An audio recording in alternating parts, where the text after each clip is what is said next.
Alright. Can you guys hear me? Okay, good. Alright,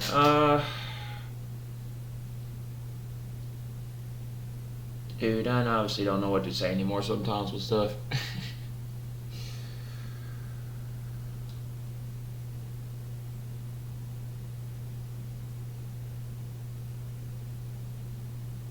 I'm gonna be honest with you guys, man. I feel like I'm going crazy. I really do. I feel like I'm going crazy, and stuff's really getting to me lately.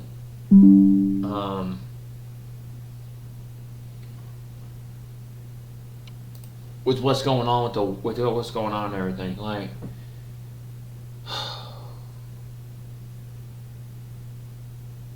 I'm not doing good mentally, and I'm not doing good physically, bro. I don't know.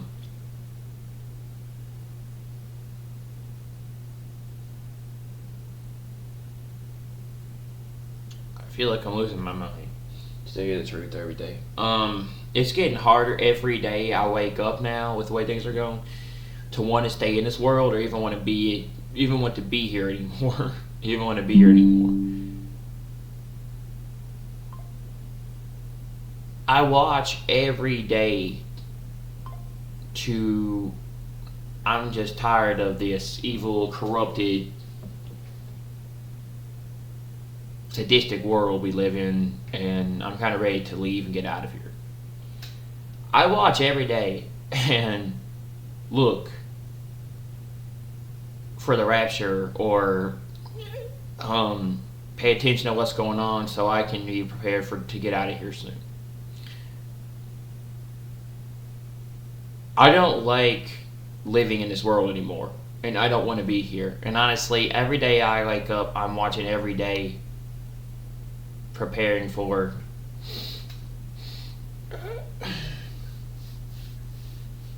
I feel like currently at the moment I don't got much left in my life, you know. When my dad died, you know, and everything 3 years ago, like, it changed so much about my life. My father's. And I don't really want to talk about it, man. I really don't, you know. But my dad's the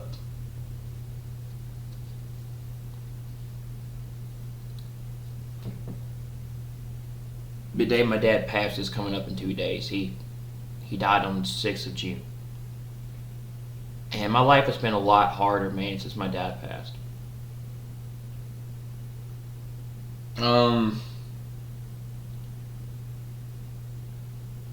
I just feel like I haven't had anybody in my life since my dad passed, and it's been very hard for me. Like, the closest I've had in my life is my friend Trav, but he's going through a lot of stuff, man. He's going through a lot of stuff, and he's dealing with things with his girl, you know, and everything. Stuff's been difficult for me, man. I don't see us being here much longer in this world and the way things are going and what's happening with stuff. Oh, it says big attack on Russian occupied territory from the Ukrainian army. I don't see us being here much longer in this world, because I feel like this world's going to go to straight hell. I really do. You know? And like I said, we're on the verge of we're on the verge of war, or we're on the verge of something pretty soon. It's like,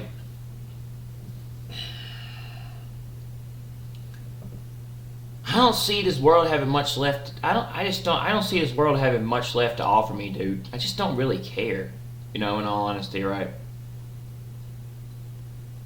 And the only thing I look forward to every day when I wake up, dude, that keeps me going, is watching for, you know, God's return and the return of God, you know, and everything, and Christ, man.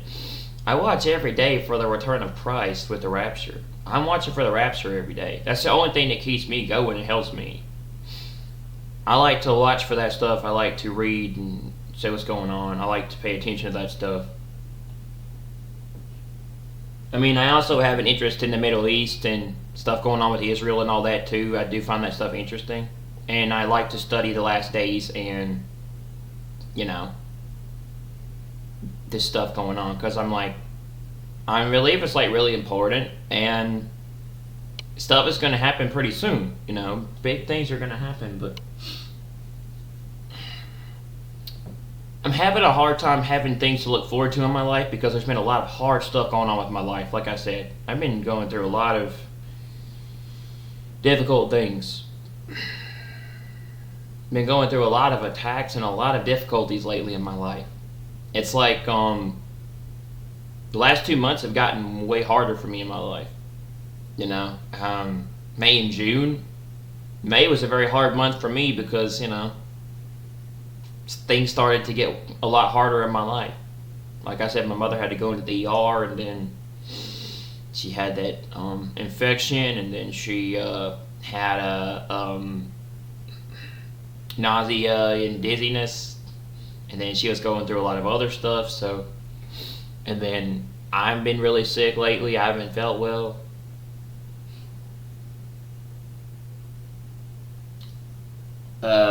May was like one of the hardest months for me, man. And everything. Things are a little better now, but yeah, I'm still really sick, And like I said, I might not be here tomorrow. I'm having to go to the doctor, see the doctor, and I might have to take a day off from recording and doing content. I've got an appointment with the doctor and some other people to go get myself checked out tomorrow. Yeah, man, it's been hard for me, man. I say it was really hard for me for 3 years, man, when my dad got ALS. But like it was like even more. I mean, it got a little bit easier for me. Things did get easier, and everything, and they were better. But like it's there are days, man, when I feel really alone and go through a lot of stuff, man. I don't have anybody to do anything with or play games with. Like I said, the closest I have is my friend Trav. We've been going through a lot of stuff.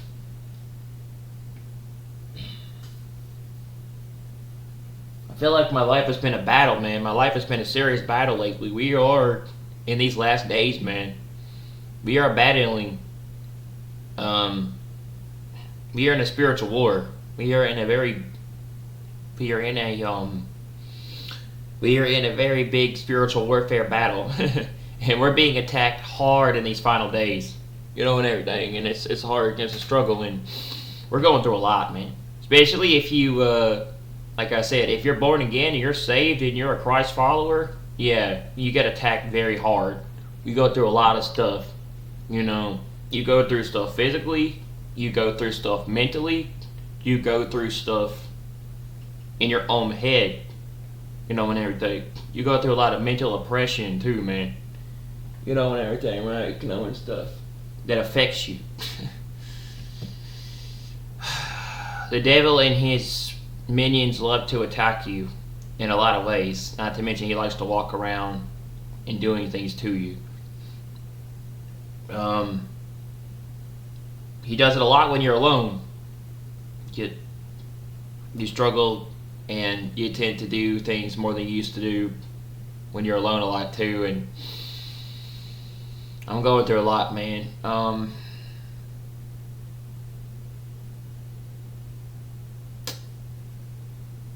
going through a lot, and I've gone back to stuff I didn't do in the past, man. It's just hard for me, man. Just hard, and being able to keep up stuff and do these things, and everything, and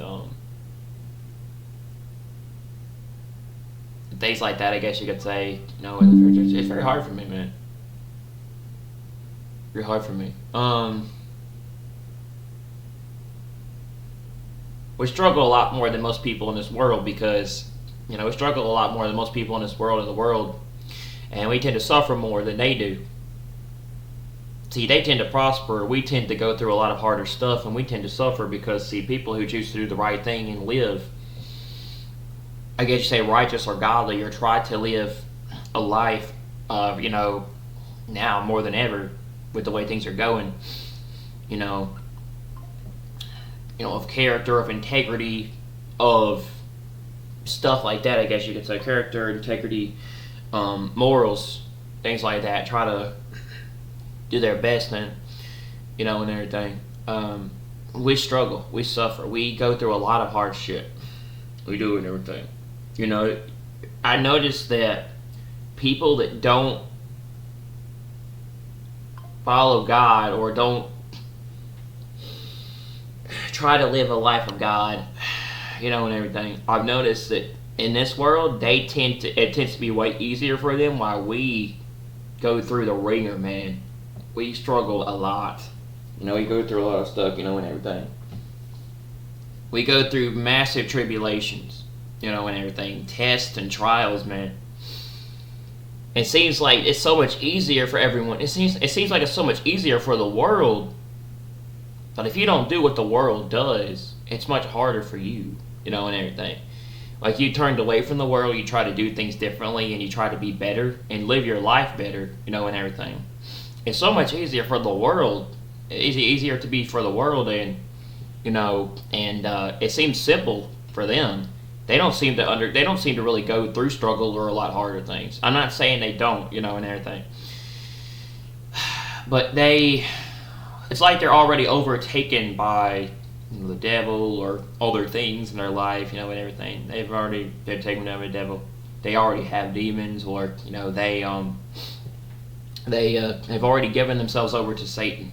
They know their fate. They're going to hell, or they just don't care. And it's sad that they just want to that's their decision, and that's what it is, and everything. But it is, and everything, right? It's their decision. But they already know kind of us. See, it seems like the wicked and the terrible people of this world, they prosper, but it's like the good tend to suffer. We tend to go through a lot of hardships. We tend to go through major spiritual warfare. We tend to go through a lot of mental oppression and physical attacks. And it's not just me. I've heard like the Watchmen and the people that do what they do, and individuals in these final days, they're going through a lot of hard shit. They really are, including physical, and everything. And we're attacked a lot by the devil, and everything. Attacked by a lot by the devil and a lot of stuff. Including, it's hard being alone, man. Especially for me, it's hard being alone for me. I've been trying to work on my life and do things better, and try to find someone or a relationship, somebody like that. It's really hard for me, man, going through what I go through, and everything. It's very difficult, not having anyone to talk to or anyone there for me when I need them. It's very tough, and everything. And I guess that's why I do a lot of YouTube videos and I stream a lot, because I like to talk to you guys. I like to interact with y'all. I like to make videos. I like doing YouTube and doing content, and I like to inform people on stuff. I really appreciate the people that support me and my channel, and the viewers, and everything. I want to find a way to interact with y'all more, to show support, but y'all are a big part of why I do what I do. And another reason is because because like y'all are one of the very few people I can talk to, in my life, and everything right now about stuff, and it helps. I do go to therapy, and that helps too. But like we've been going through massive warfare in these final days, man. I'm not the only one, and everything. Not the only one that's like going through struggle, like going through that, feeling alone, and going through a lot of stuff in these final days. But yeah, we're being attacked a lot. We're being attacked. We're going through a lot of attacks in these final days. And everything. And everything. Like I said, if you choose to follow the world, they love you, but if you don't, they hate you. When it comes to right and stuff like this, and And I mean, there are people that really like my stuff and what I do, and I appreciate that a lot. Thank you, but unfortunately, yeah. So, try to turn away from the world and live better. In other words, like if you do something for 3 years and then you come to God and you come to Christ and you ask Him to save you, and everything, and you change, and I feel like I've been changed for 2 years, and everything, right? And stuff. The people don't see you the same way anymore. They don't like you. They think you're weird and think you're strange when you change, and you choose not to live the way you used to live, and you try to rededicate your life to doing better. You turn from a lot of things. What am I trying to say? And even people in your own life or family, people in your family or people in the world don't like to talk to you, don't want to hear you speak, or don't really want to be in the same room with you. They don't like you and the way you act. It's they hate you, and everything. And I noticed that's a big part of what's happened to me the last couple of years. I've gone on major attacks and a lot of hard things toward me, and everything. And I don't do anything to people. I don't try to do anything to people. They don't like me, and everything. They just don't like me. So, and everything. They don't like me, and and everything. It's like I don't try to intentionally do things to people. It's just like they don't like me. I've noticed that I've gone through a lot of hard stuff recently. I've gone through a lot of battles. I've noticed that it was so much easier for me 3 years ago, and now the last 2 years I've been going through a lot of hard shit. I've been struggling, and maybe it's not just because of my dad's death, but because I've been changing the way I was. I chose to go and change the way I was for 2 years, and so you undergo major battles in spiritual warfare. When it comes to when you're trying to live your life better, and to a degree you live your life for God, and that's what I've been trying to do. I spend a lot of time by myself praying and trying to deal with stuff, and it's not easy, and everything, right? And stuff. You try to dedicate your life to Christ, and everything. The world does not like you. That's just really the way it is, and people in your own family say they love you, and then they immediately take a knife and stab you in the back and tell you something else. They say that they love you and they appreciate you, but then they say to your face, I don't like you, I hate you, let me tell you what I think about you, and everything. And I try not to react or get upset or do things to other people or hate them, but I don't get angry easy, but people trigger me and they make me mad. I have people been making me angry lately and going through a lot of stuff, so I'm usually a very calm, chill person. And for the most part, I try to look at things positive when it's not easy to be positive, and everything. But yeah, I don't try to start things. See, the thing is, I like to be alone doing my own thing, really, when it comes to it, right? And I don't like to start things with people. I've changed a lot in recent years from the way I was.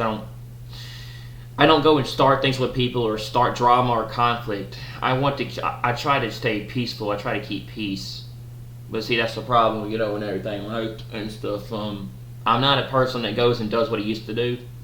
I don't like to start drama or conflict or issues with people. I don't. I'm not that person, and everything. So I like to stay by myself all the time. I don't like to go start things with people. They love to attack me, they love to come after me, they love to blame me for everything, and they love to make me feel like I'm the bad guy and I'm the person that's to be hit with everything. I'm the one that's at fault. I'm a terrible, awful person. I'm this, I'm that. They love to stereotype me. They love to throw things at me. They love to make me look like I'm a terrible, awful guy, and everything. They love to hit me with everything. People just love to they love to come at me. I don't know what it is about people. Like I said, if you understand the concept of individuals, the concept of things, we live in a spiritual war. We live in a spiritual world and a physical world. So people got spirits inside of them, And if you're not careful, you might encounter those people, or you might come across them. When it comes to it and everything, right? People carry spirits. If you have the spirit of, if you carry God, sometimes you irritate other people and stuff when you're in a room. And if people have spirits in them, they don't like you. And they will tell you directly to you they don't like you. And they will come out of them and tell you they don't like you. And they say, like, I've got something to tell you, and everything. They don't hide their true intentions and how they really feel about you. They will tell you directly to you. And maybe someone else might not understand, or maybe they won't get it, but you will. See, they might not understand what you understand. Because if you have God in your life, or you have the Spirit of Christ in you, people don't like you in a room, or they're not a fan of you, and everything. Or you gave your life to God and you got saved, okay, and everything, right, and stuff. And so they don't like you. They don't like you at all, okay, and everything, and stuff. And I'm afraid of it. Well, like it says, discern the spirits. People got good and bad spirits in them, and everything, right, and stuff. So if you look at the perspective, some people got demons. Some people got dark influence around them. Some people involve themselves in bad things like the occult and other stuff that you need to be careful. The thing is, a lot of individuals in this world are evil, corrupted, terrible people, and awful. And you got to be careful about who you're around and who you deal with. And we live in a very evil, corrupted world, man. And and people, most of their stuff is evil. Most of their stuff is influence. Most of their stuff is terrible stuff around other individuals. And their number one goal is to do evil and to be terrible, and everything. And I'm not saying there's still not good people in this world, but a lot of them are very bad people, and everything. And so you got to be careful. Which I don't trust most people anymore this day and age, and including in the world. And I'm around very few people, and I choose who I want to be around. I say I'm a very guarded individual. Not only that, I probably say I probably more than likely am around a very small group of people, because I'm a person that is very untrustworthy of things. And when somebody tells me something, I'm very I get a feeling of that's not good, or that's not a good idea, or that's something I shouldn't do, or I get a feeling of like something's off or something's bad, or I just get something just unusual. I get something very I get a feeling of like something's just off, or that's not a good idea, and I don't know what it is. Intuition, God, like I said, the Spirit, maybe, and everything, right? But something always tells me when something isn't right, or maybe not to do that, or just that's not a good idea. Something just always seems to push me toward when something just feels off, and I have to talk about it or say it, I guess you could say, or push toward like I get a feeling of when something's just not good, like with those plane crashes, man, and everything and stuff.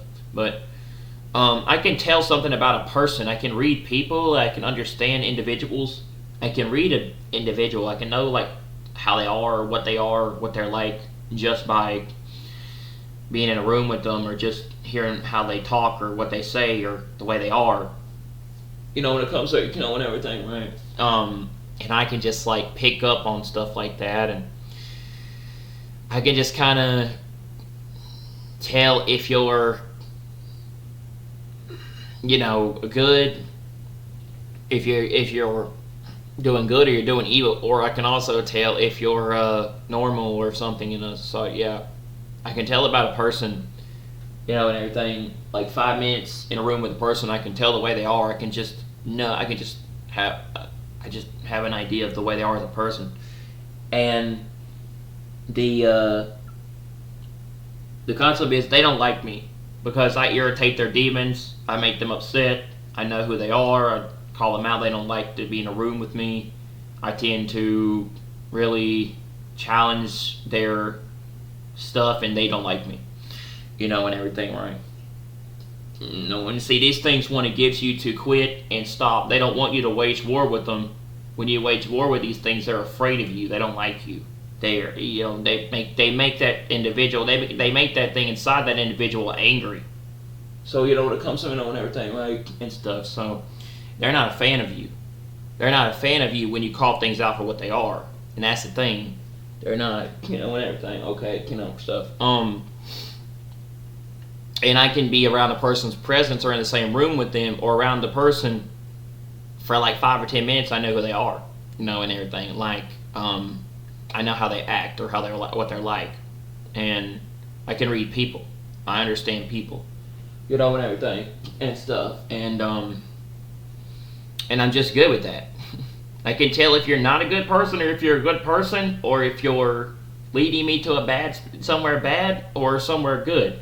Or I can tell if you're really good for me or that situation you're doing is good for me or not. Or I can tell if something's off and maybe that's not good. Or I can tell that if you're okay or I can tell if you're a good person to be around or not. That's just like I get a feeling of something that tells me when something's off and when that's not good. So, and everything. And my gut, I guess you could say, or intuition or whatever, has saved my life so many times. But yeah, I've got that ability. I've got the ability of discernment. I've got the ability of discernment and to discern things, and that's the reason why, like, I know stuff, and everything, right? But like, yeah, man, this world's got a lot of crazy stuff in it and people, and you got to be careful who you're around.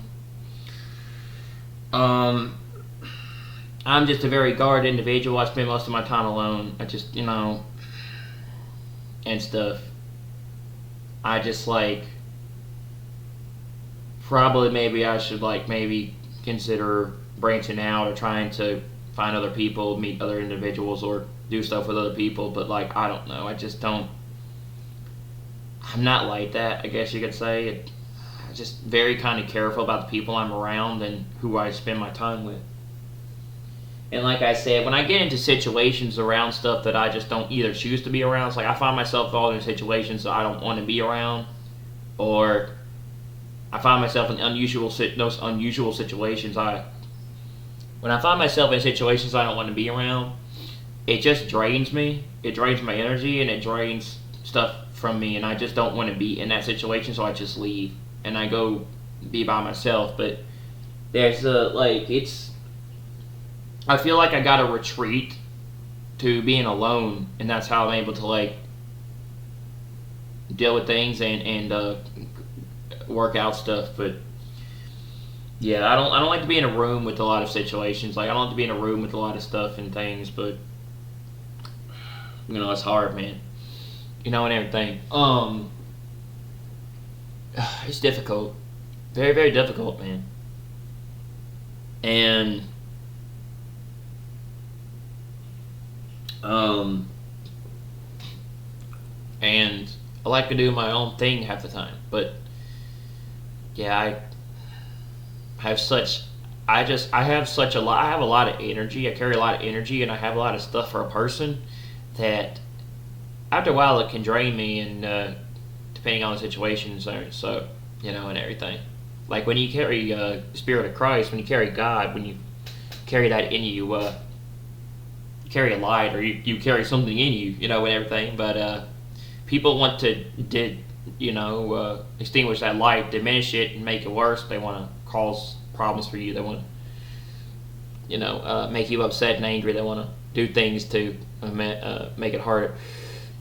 Especially when you're trying to change. The devil's always trying to walk around trying to do things to get you to fall for stuff, and everything and things. And when you carry God and carry that thing with you, people are always trying to take it out or get rid of it. That they don't like you. That they're upset at you. That they're jealous of you. They don't like you and everything. And also because you have favor and stuff on your life, or things happen to you, so with everything. People always trying to provoke you, make you angry, or upset you, or do something to you to cause problems. That even when you're not trying to do anything, and you don't try to do anything intentionally or do anything wrong, that's not your goal. and everything. You mostly try to keep to yourself and do your own thing, and you try to just, I don't know, be the best way you can be, I guess you could say, and stuff. But it's you always kind of find yourself in some very dark and uh, problematic scenarios. I always find myself having to fix everything now and do everything and be involved with a lot of stuff. I carry a lot of weight on my shoulders, everything. And I feel like I've had to do a lot of that since my dad died. I feel like I've always had to be kind of the person to be around to do a lot of stuff. I always find myself in scenarios to having to fix, or people come to me for advice, or they ask me for stuff because they're not sure what something is, and they're like, oh, what is this? And I'm like, so people always coming to me trying to get stuff from me. So, and everything, it can be a lot, and everything. And stuff, it can be a lot, and I gotta deal with a lot of stuff now, like especially since my dad's not been around for a long time. So yeah, I kind of, in a sense, I guess you could say, I kind of become a little bit like the man of the house, and everything. And I do a lot of stuff now around the house now. Like I've had to like learn, I've had to like fix stuff or get stuff to work. Now that my dad's not around. So in a sense, people tend to call on me or ask me to do a lot of things, and so it's not always, it can be a lot, and everything. I don't mind helping people and doing stuff for people, and everything, like, and all that, but it got really hard for me. It's been really hard for me the last 2 months, especially back in May. May was a very difficult month for me, with what happened. So, and everything, and also with my friend Trav. So, but yeah, I guess you could say like just see the world different. I see the world differently from other people, especially when you come to God. You get saved. You change. He opens your eyes. He opens your eyes spiritually, and I think that's happened to me in the last couple of months. Like that happened to me back in January, but God really opens you up to understanding and showing you these things and revealing these things to you. Getting all these books and everything on the end times and eschatology. He really makes you aware of this, and everything, and he, and you understand. So God's kind of really opened me up to like understand, like learning, leading me in these things, and and stuff. And he's showed me this stuff, and everything. He's kind of made me aware of it. So and everything, and he's led me to what I know now, and the stuff I'm doing. So I truly believe that, and everything, and everything. But yeah, man, I've changed a lot the last 3 years, and I've been different in these last 2 years. So, but yeah, I've noticed I don't really try to like, start stuff. People just do it with me. That's not my goal. My goal is really now to just kind of just stay peaceful, relaxed, and like do my own thing, and try to like at least stay to my life, and like watch every day for the rapture and what's coming, and be prepared. So my goal is to just get up every day and keep watching and being, and be prepared to tell people stuff, and everything. And I'm just getting ready, so and everything, right? And I'm just not a person that just looks for drama anymore. I've had enough drama in my life, so like I said, I was not a person that likes to start things, but I don't go looking for drama or conflict. Drama and conflict finds me. I'm just not not a person to just start things. You know, it's just when I walk into a room and I do something, I'm always a bad guy. I'm always doing anything wrong. I'm to blame for everything. People don't like me, and it's like, go away. We don't want you here. And everything. We don't want you to be around, and you just make everything worse. And everything, and you. It'd be better if you weren't around in this room. You weren't here, right? You weren't here in this room, or you weren't around. And I wonder about that sometimes. I wonder about that sometimes. It says it's God's chosen, and as one of God's special people. And some of us are like that. And everything, as God's chosen and God's elect. There are certain things you will go through and struggle with and deal with compared to other people in this world, and you will. Unfortunately, there will be people out there that hate you, that don't like you at all, and and there will be a lot of people out there that will like you. A lot of people will like you, but there will be a lot of people that will hate you.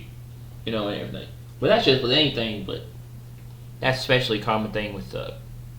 But when you're handpicked and set apart, for a purpose and for a reason, like if you're still here for a purpose and a reason, which I believe I am, with what's happened to me, a lot of people in the world hate you. They do. And stuff. Other people, they love you. So, and everything. I believe I've survived the things I've gone through for a reason and a purpose. That's why I'm still here, and I'm set apart for a purpose and a reason. That's why I'm still here. That's why the stuff I've gone through, instead of taking me out, didn't get rid of me. But yeah, I believe all the difficulties I went through. No, what am I trying to say? Stuff that should have got rid of me, or I shouldn't be here. Like I said, I'm still here for a purpose. So, and everything, right? Or set apart, but anyway, but yeah, and everything. And I've gone through a lot of hard stuff the last 3 years of my life, man. It's been very difficult, man.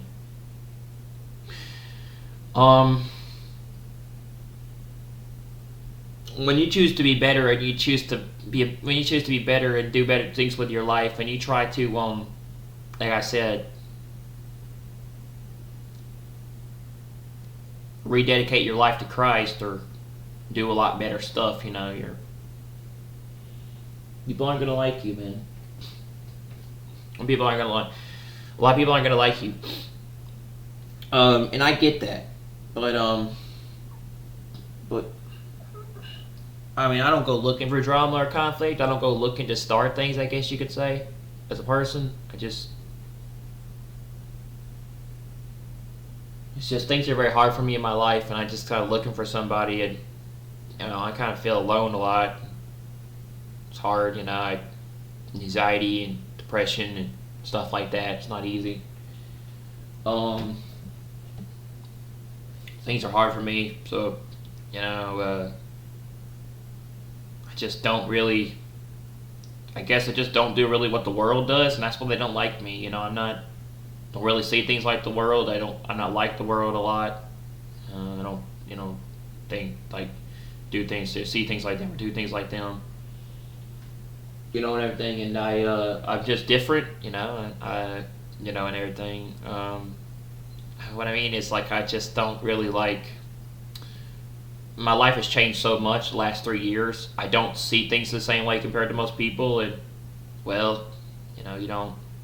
And it's just I've just really kind of become different. But I don't know. I just don't do things like I used to anymore compared to people in this world, and I guess that's a lot of it, and everything. I mean, I still have hobbies and I still do stuff, but a lot of stuff. But this stuff isn't as important to me as it used to be. Everything. But yeah, and everything. And so, because you choose to do things differently from the world, they're not a fan of you, and they don't like you, and like I said, because the thing is, if you agree with the way the world, if you agree with the way things were, like this is a problem we're living in today, uh, with this generation in the world.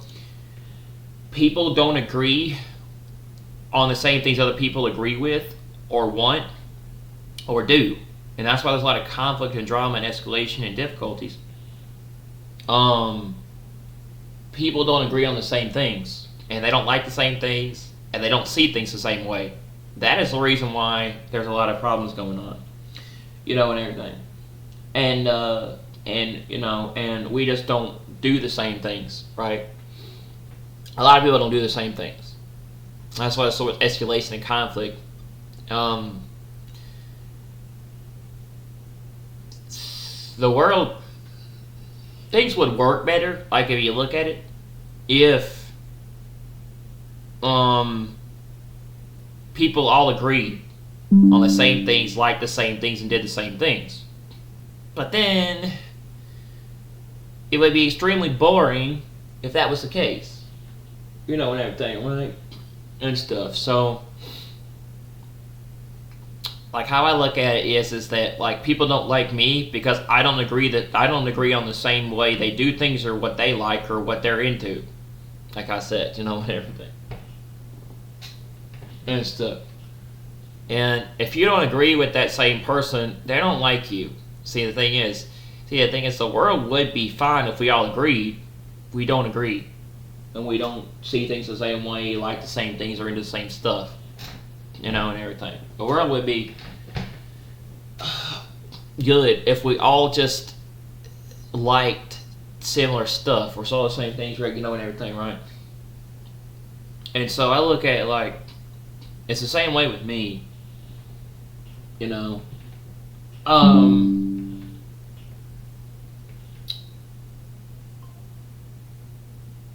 people don't like me because I don't do stuff. I don't do things the way the world wants or the way things the world sees. Like, for instance, I don't agree with the way they think about, say, politics or like the culture, or say, society and the way things are and the way it's run today and what they're doing, and everything and stuff. Or say, I'm not a big fan of what they're trying to do, and then that gets people not to like me, cause escalation and conflict, that causes a problem. And then other people look at it like it's normal, and I'm like, that's not normal, and I'm told like, oh, you realize this stuff has been going on for a lot of years, and everything and stuff, and this is, but yeah, but not like it is today. Okay, and everything, right? And stuff and things, and that's another thing. It's like, and like how I'm like, how these issues and everything are like being debated and discussed, and people just don't like each other. There's a lot of conflict, escalation, and drama and issues. Like I said, people don't debate, people don't discuss things anymore. A lot of arguments. But it's like if you agreed on their same views, their same viewpoints, their same ideas, and the things that they thought things the way things were, it would probably be a lot easier, and it wouldn't be the way it was, right? And everything. We have so much escalation and conflict in this world today because of the fact that people just disagree, and they don't think the same way, and and they don't have the same ideas on stuff and beliefs and ideologies and concepts and the way they look at things. That's why it's a spiritual battle. That's why it's a spiritual warfare and a spiritual battle. The lesser of two evils, the concept of one side believes this, the other side believes this, and everything. Like in everything, right? And stuff. Or, you're not a fan of the woke gay ideology, and then someone else tells you, well, that's just normal. That's pretty normal. That's been going on for a long time, and everything, and stuff. And then you disagree, like I said, and everything, right? And stuff. And it's just like, okay, and everything. But like it's that's what I'm trying to say. And everything, or abortion, or all that stuff, right? And things. So the world don't like you because like they look at this stuff as normal because they're so stuck in their own ways and they have no idea what's going on that they don't have any morals, values, ideologies, and character or anything. They can treat anybody however the way they want, and it's okay with them. They have no conscience. Like, they have no guilty conscience. They have no problem with treating them the way they do. Number two, they don't have any morals. They throw them all away, and everything. Number three, they can treat someone however they want and it doesn't bother them, and everything. Three, and then four, and everything. They can they just number four, they don't care, and everything. They don't care, and stuff like this, right? And stuff. It's like, and other people, that is a major deal going on with the world, right? So like, but stuff, but like, it's everything. Other people don't like that. Other people don't like that, right? And everything and stuff. So, and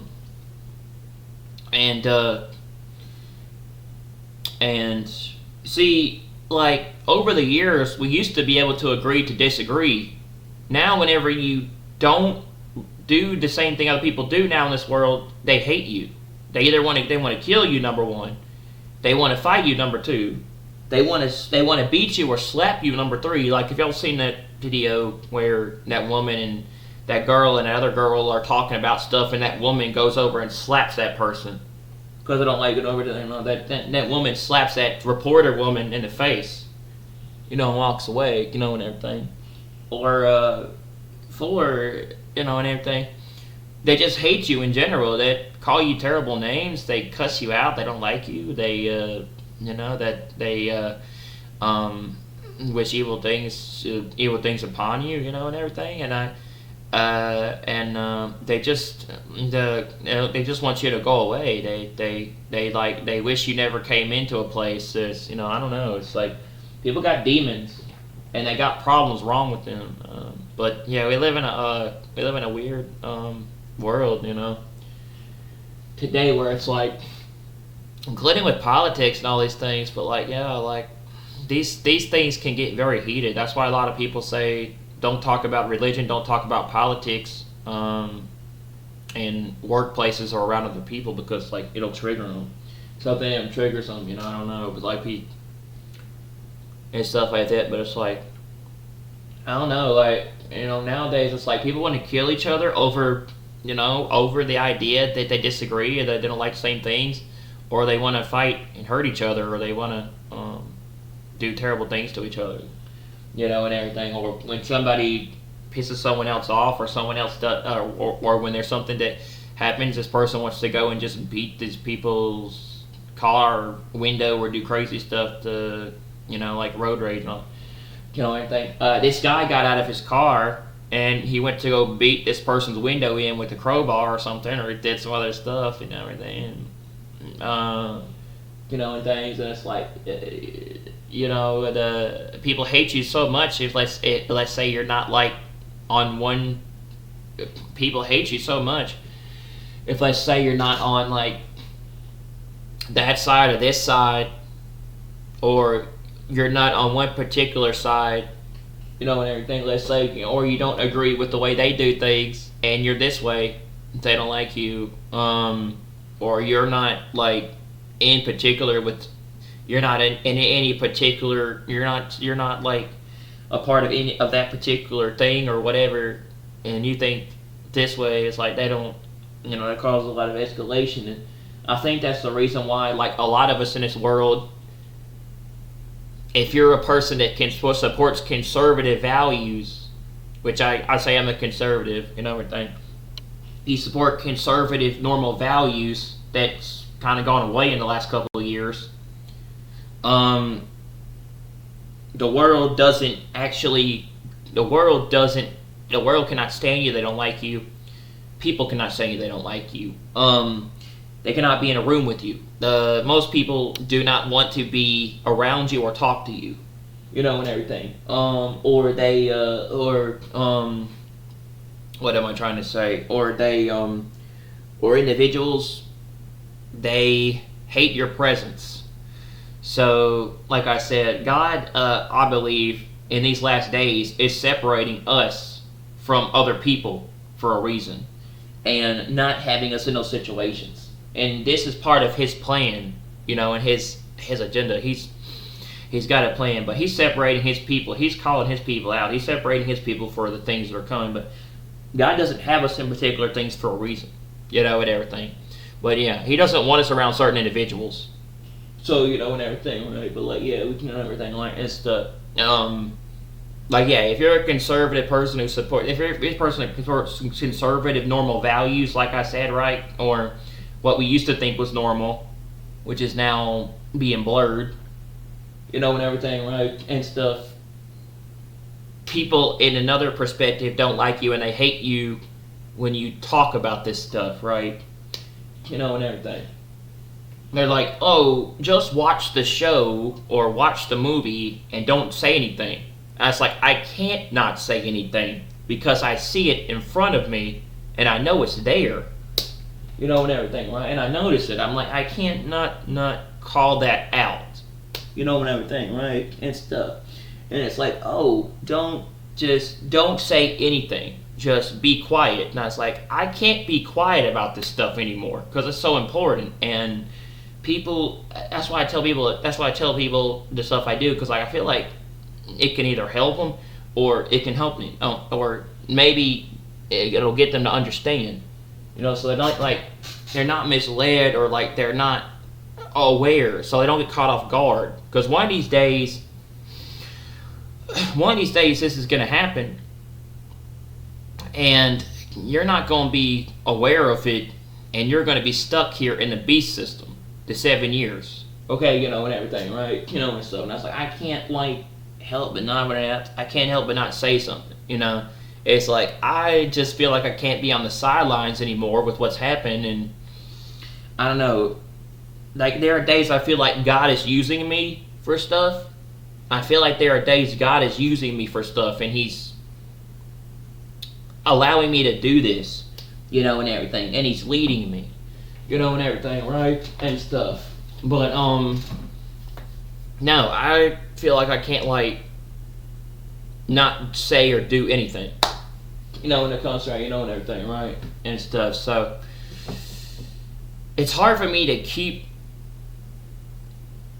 quiet or keep my mouth shut when I'm talking about things with certain issues, including with TV shows and movies, and everything like that and stuff. And then people get upset at me and they don't like me and they don't want me to do that, and everything, right? Well, it's like, I don't know, and everything, right, and stuff.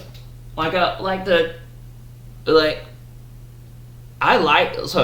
instance, I liked the Last of Us TV show. It was pretty good, but after episode 2, I didn't like the show and where they were going. And I know they killed Joel off in the game. I know that for a fact, and everything. I know they did, okay, and stuff. But I don't like the way they portrayed the show. And I don't like the fact that it was all part of the woke ideology and all that. I didn't like it, and everything, right, and stuff. And like I said, the show got some of the worst ratings. The show got the worst ratings for the last episode ever. And everything, right? And it's like, I like Bella, I like Bella in the first season, but I like Ashley Johnson a lot more as Ellie in the games than I do the TV show, right? And everything. So it's like, okay, and stuff. And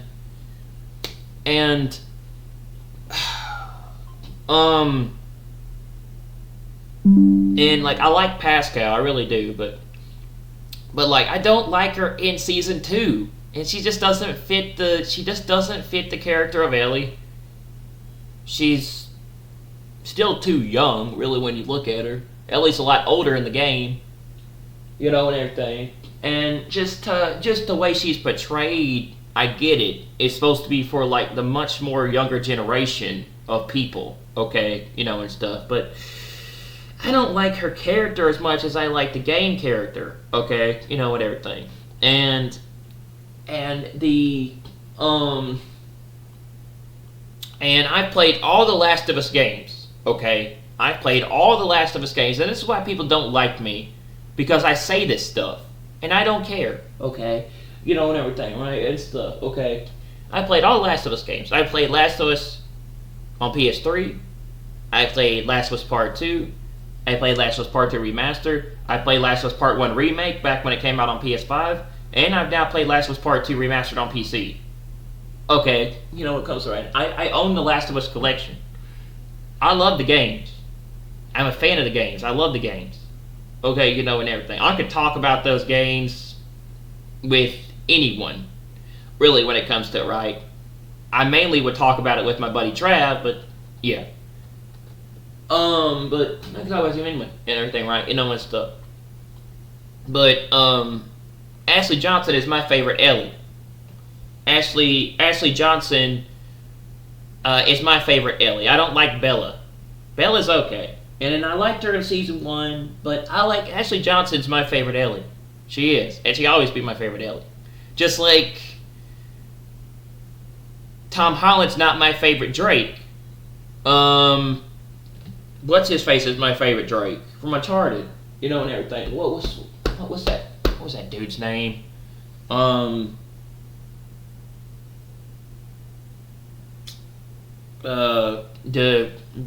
voice actor that played Nathan Drake in Uncharted. Forgot his name. Anyway, he's my favorite Uncharted Drake. Okay, you know, and everything. Even though I did like the Uncharted movie, I did, and I hope that we'll get a second Uncharted. But yeah, a second Uncharted movie. But Ashley Johnson's my favorite Ellie. Bella just doesn't carry the same perspective as Ellie to me as Ashley Johnson in the game version. You know, and everything and stuff. She's okay. You know, and stuff. And I just got turned off from the show after episode 2 because I just didn't like what they did to Joel. I still don't like what they did to Joel in the game. Okay, you know, when it comes to, like, you know, and stuff. And I don't like Last of Us story that much. I really don't. Because it's not as good to me as the first one. You know, and everything. And they kind of ruined it with all their agenda pushing crap they put in the game. Okay, you know, and stuff. And it's just, I just don't like having to listen to all the stuff that they throw in the show about feminism and all the crap that they put out there with the TV show. No, right, when it comes to, you know, and everything, right? And calling people bigots for, like, you know, not being a fan of their particular agenda, you know, and everything, right? You know, and stuff. Neil Druckmann, a fan of Neil Druckmann's, agenda with The Last of Us Part 2, because he's the one that created the game, right? And if y'all remember season 1, right, they had the whole thing with Bill and Frank in episode 3 of the first season. So, you know, and everything, right? So, like, it's just, look, and stuff like this, you know, and everything. I get it. I can understand it, but still, it's like, okay, you know, and stuff. But I'm not a fan of having that in my show. I'm not a fan of having that in my TV shows, alright? So that's why I don't watch stuff like I do anymore. But, like, yeah. Like, The Witcher 4 just came out, right, the other day. Okay, for instance, right? The Witcher 4 just came out, and people are not happy with that game. Because, you know, they're pushing the whole feminism, female agenda thing on people, right? People aren't a fan of Ciri becoming the new Witcher. They got rid of, if you play Witcher 3 Wild Hunt, right? They just released the gameplay footage, and they just showed that off a couple of days ago, yesterday, by the way, right? You know, and everything. And I like The Witcher, but I'm not a fan.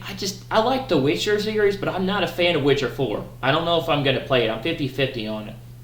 So, you know, and everything, right? And stuff. But it's like, okay, you know, and stuff like that, right? And stuff. People aren't a fan of Ciri becoming the new Witcher. And if you watch the Witcher TV show, she's like a big character in the show. And I haven't watched the show in a long time, but I did watch some of it. You know, and everything, right? And stuff. And I'm a huge fan of The Witcher 3 Wild Hunt. That's one of my favorite games of all time.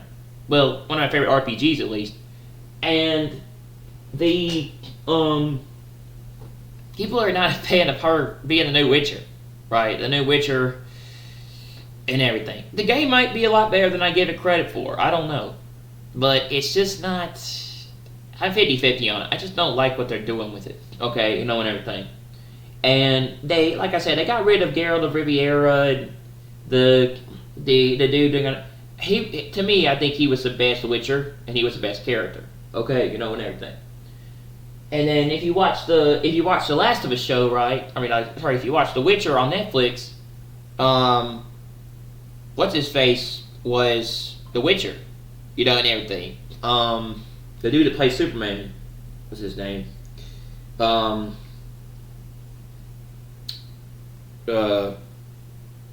can't remember his name.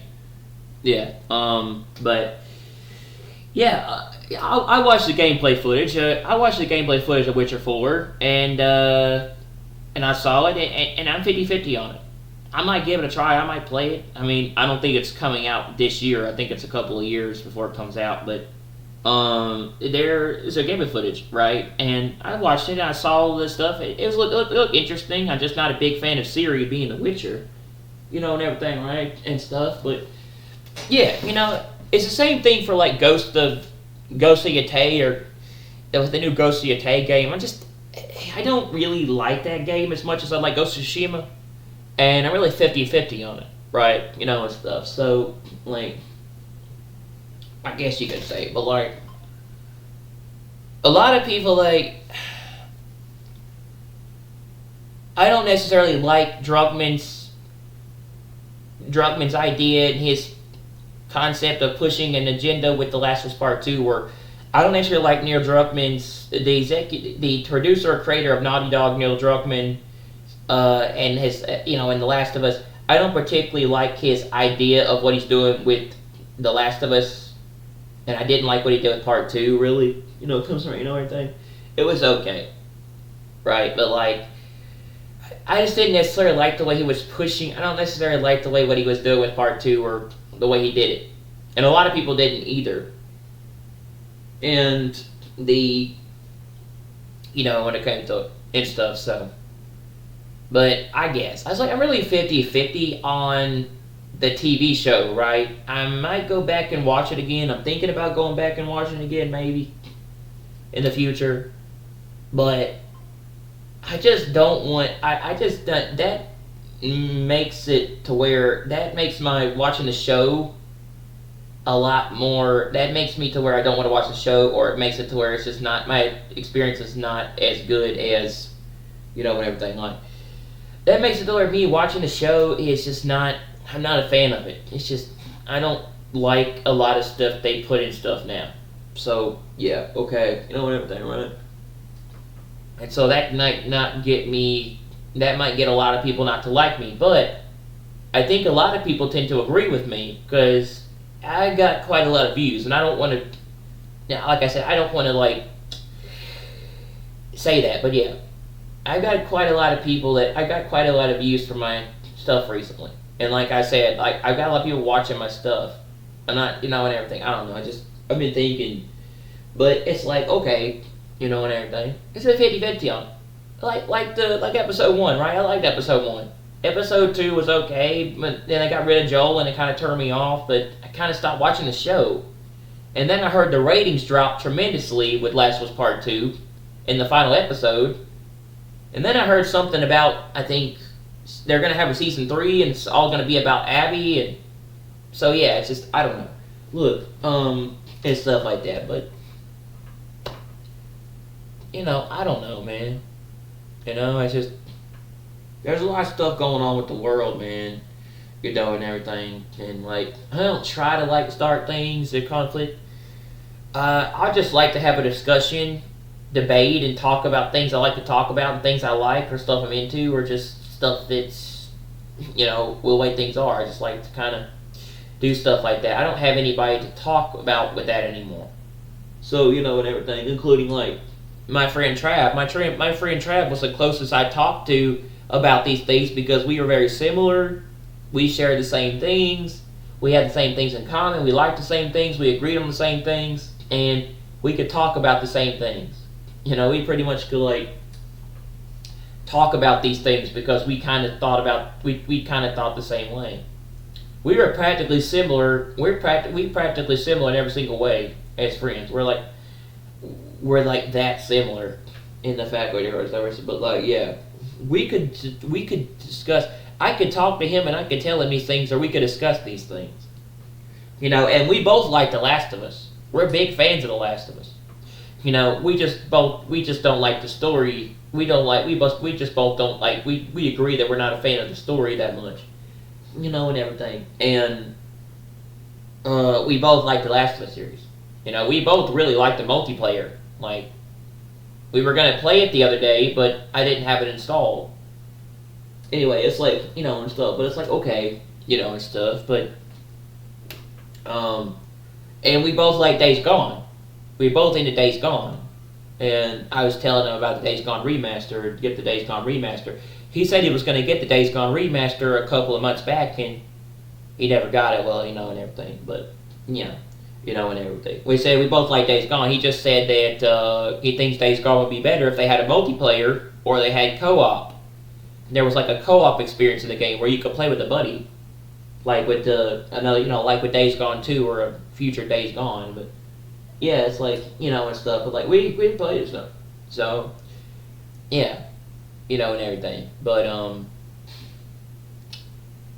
don't know. It's just, yeah, I'm really 50-50 on it, right? Probably need to get back into the show, but there's a lot of things I liked about the show, right? Besides all that stuff. I liked, I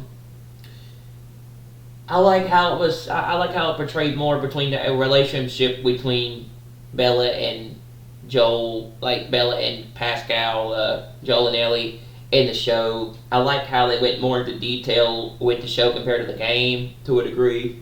You kind of got to see Tommy's family and his kid, and more about that, and like kind of interaction with Joel and everything, and him being in the office and all that. I thought that was kind of interesting, and everything. I like the fact that they went more into the thing compared to the game, where it's like they showed the plans to prepare for being invaded by the infected, or the things that were coming in the storm with the snow and everything. They were on top of the walls shooting at those things, and they were up there firing. I thought that was pretty cool. Them protecting the gate, trying to avoid those things coming into the walls or coming into the thing, and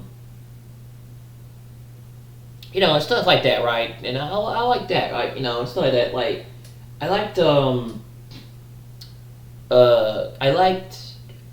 the fact that they stuck mainly to the game, that they stuck mainly to the storyline of The Last of Us Part 2 game. I did. But, stuff like that, right? And I don't really like, I'd say, I don't really like,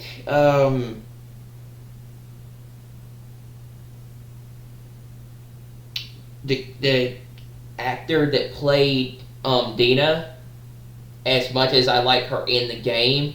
I'm not like I said, I don't like that whole thing, but like, I like her character. I do to a degree, but I think she was better in the game. Okay, however, there was a part people don't know this, but there was a part in the show where actually, and spoilers, right?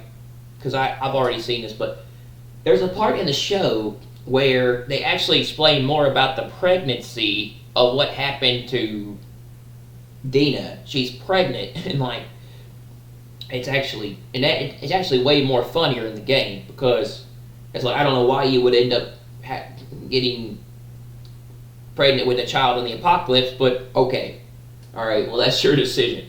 All right, first off, technically, and like I said, later in the game, kind of find out she's like pregnant and she has a child, and they're looking for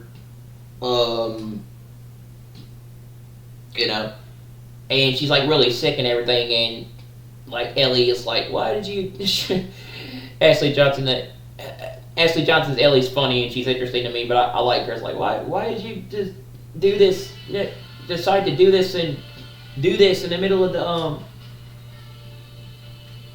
in the middle of like apocalypse and everything or do this like and everything. I thought it was kind of funny, and they're like in the they're in Seattle, right? And everything, and they're in that like theater, and everything, and that's where they hold up, like where they stay, and the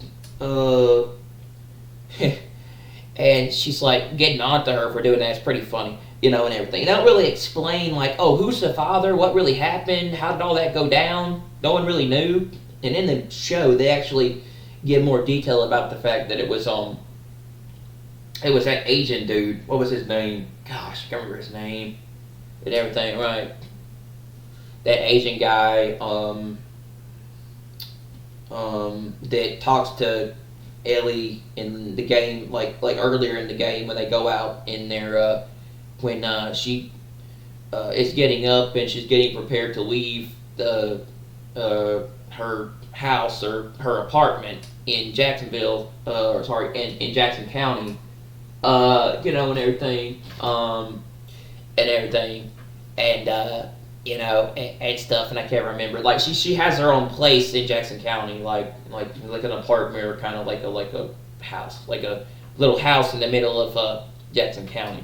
Anyway, she's getting ready to leave, and it's this Asian dude, and he talks to her about, I didn't know y'all had a thing together, a relationship and everything, and I thought y'all were together, and she's like, and he's talking to her, and it's like,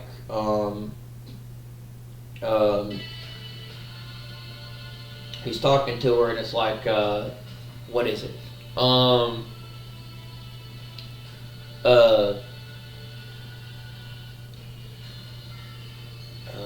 He's talking to her, and it's like, damn, what am I trying to remember?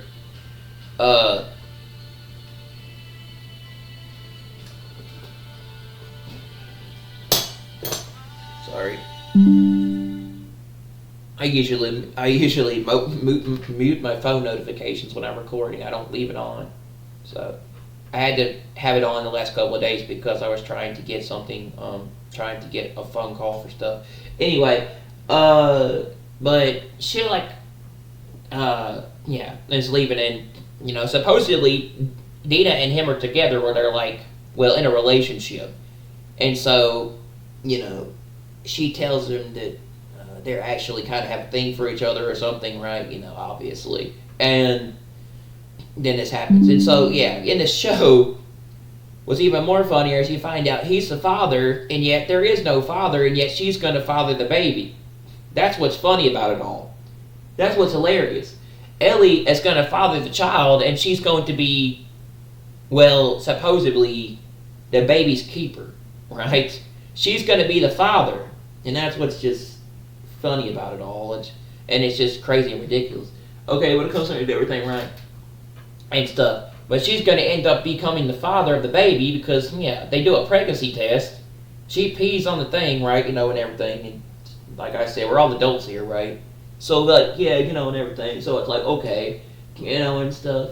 Praise on the pregnancy test, it comes back plus. It has a plus and everything, and everything. And, it's positive for the baby, the child, and everything. And she's pregnant. And Ellie supposedly is going to be the father of the child. Like I said, even though she is a woman. That's what's interesting about it all. That's what's funny. Okay, and everything, right? And stuff. Because unless you're Jesus, you can't, women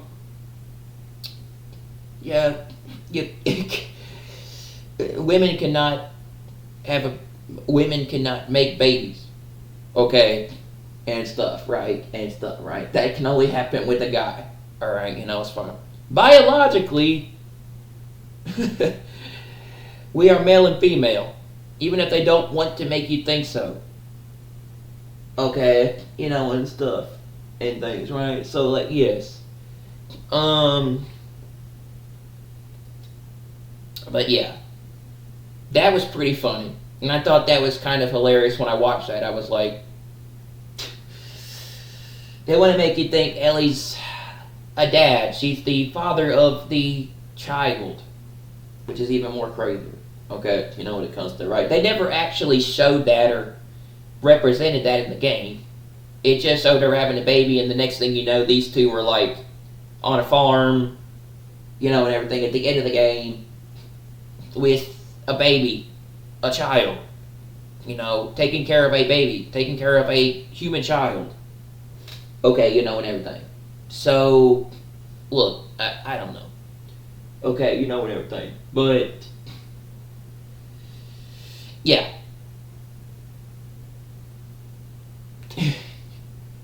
Like I said, that's why I said that's funny, because, like, yeah.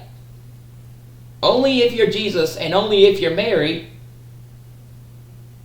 can you actually have a child where you haven't procreated. If you haven't procreated, you can't have a child. Okay? And everything, right? Only if you're Jesus and Mary of Nazareth. Okay? And everything, right? But, like, yeah.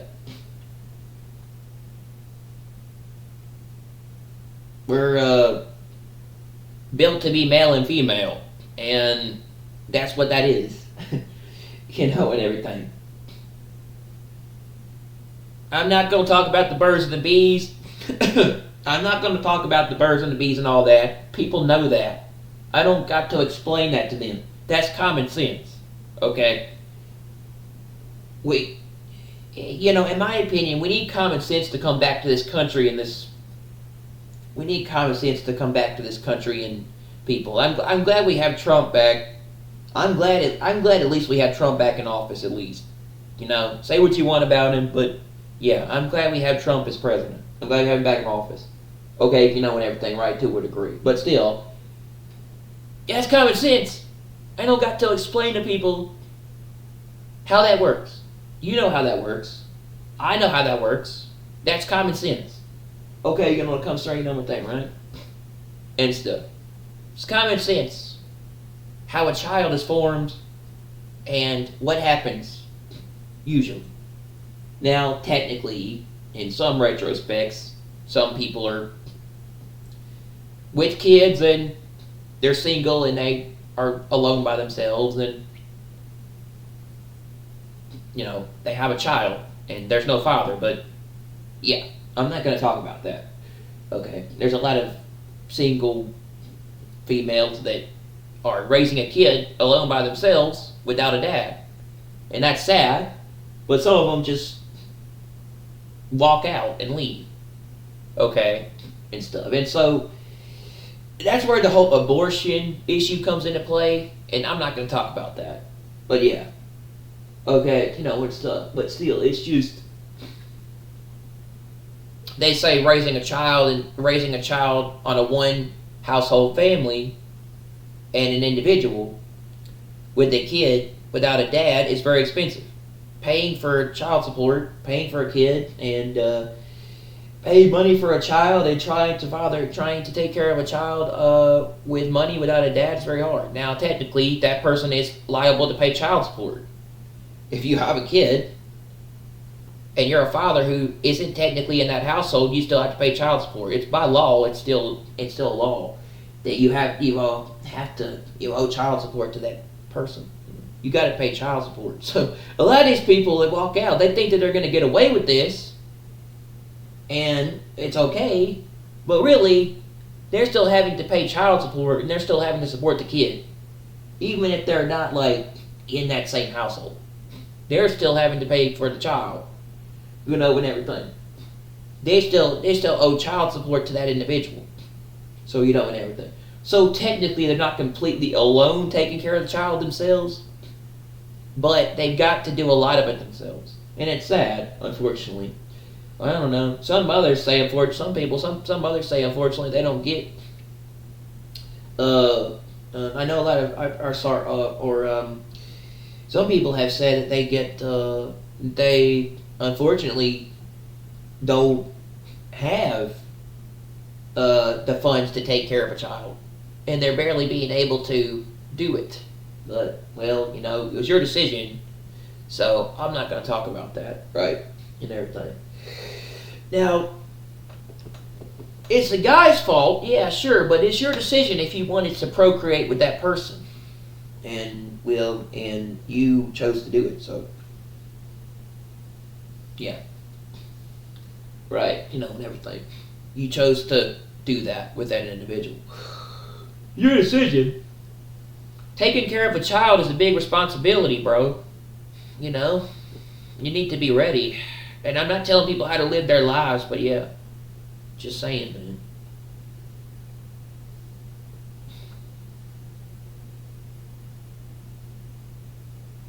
No, I wouldn't do stupid things, but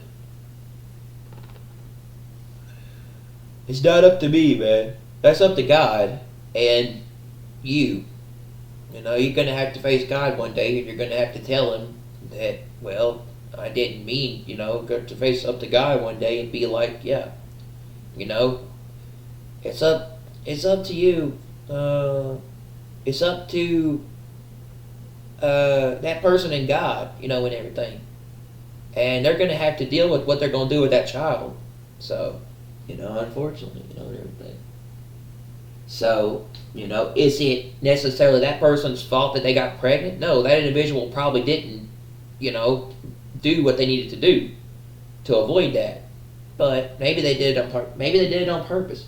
But you did make the decision, so and everything. Look, anyway, I don't know. Look, I'm not going to talk about that. But yeah, look, it doesn't make any sense, really, okay, when you get down to it. And I know why they did it, but still, it's like, okay, and stuff. But there's an episode where, where Ellie and Dina are inside the theater, and she's pregnant, and they have a test, and she has a baby, and they try to portray Ellie as the father, basically. Ellie's going to be the future daddy of this child. Okay, when it comes to, whatever. Bella Ramsey, that girl, what's even more funny about that, too, is that girl literally looks like she's still underage. And she's still very young to father a child, and I get it. Okay? It's just a TV show. And she's not really doing that. That's not really happening in real life, okay? But still, this girl looks like she's half the age of the Ellie in the game. That Ellie looks like she's way older. Okay, cause like she's like 19, 20 something years old. I don't know. She's way older. And okay, and stuff. And this girl looks like she's half her age. And yet she's gonna father a child. Okay. Alright. I see how it is. And she doesn't even look like she's like old enough to take care of a child in the show. But like I said, I get it. Okay. Makes sense, but yeah. Am I really I got it right. I'm 50-50 on the idea of there being I'm 50-50 on the idea of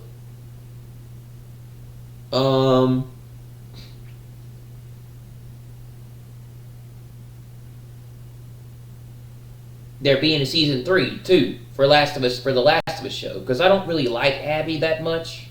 She's okay, but yeah, and everything. She's okay, and I'm really 50-50 on the idea of going back and watching the show. I don't know. I don't know. Maybe I might. I don't like what they did to Joel. I just don't.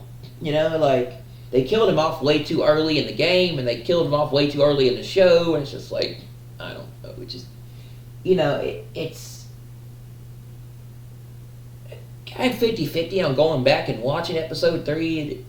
There's like 7 episodes on Max, okay, when it comes to, right? 7 episodes on Max. And I'm like, okay, that's okay.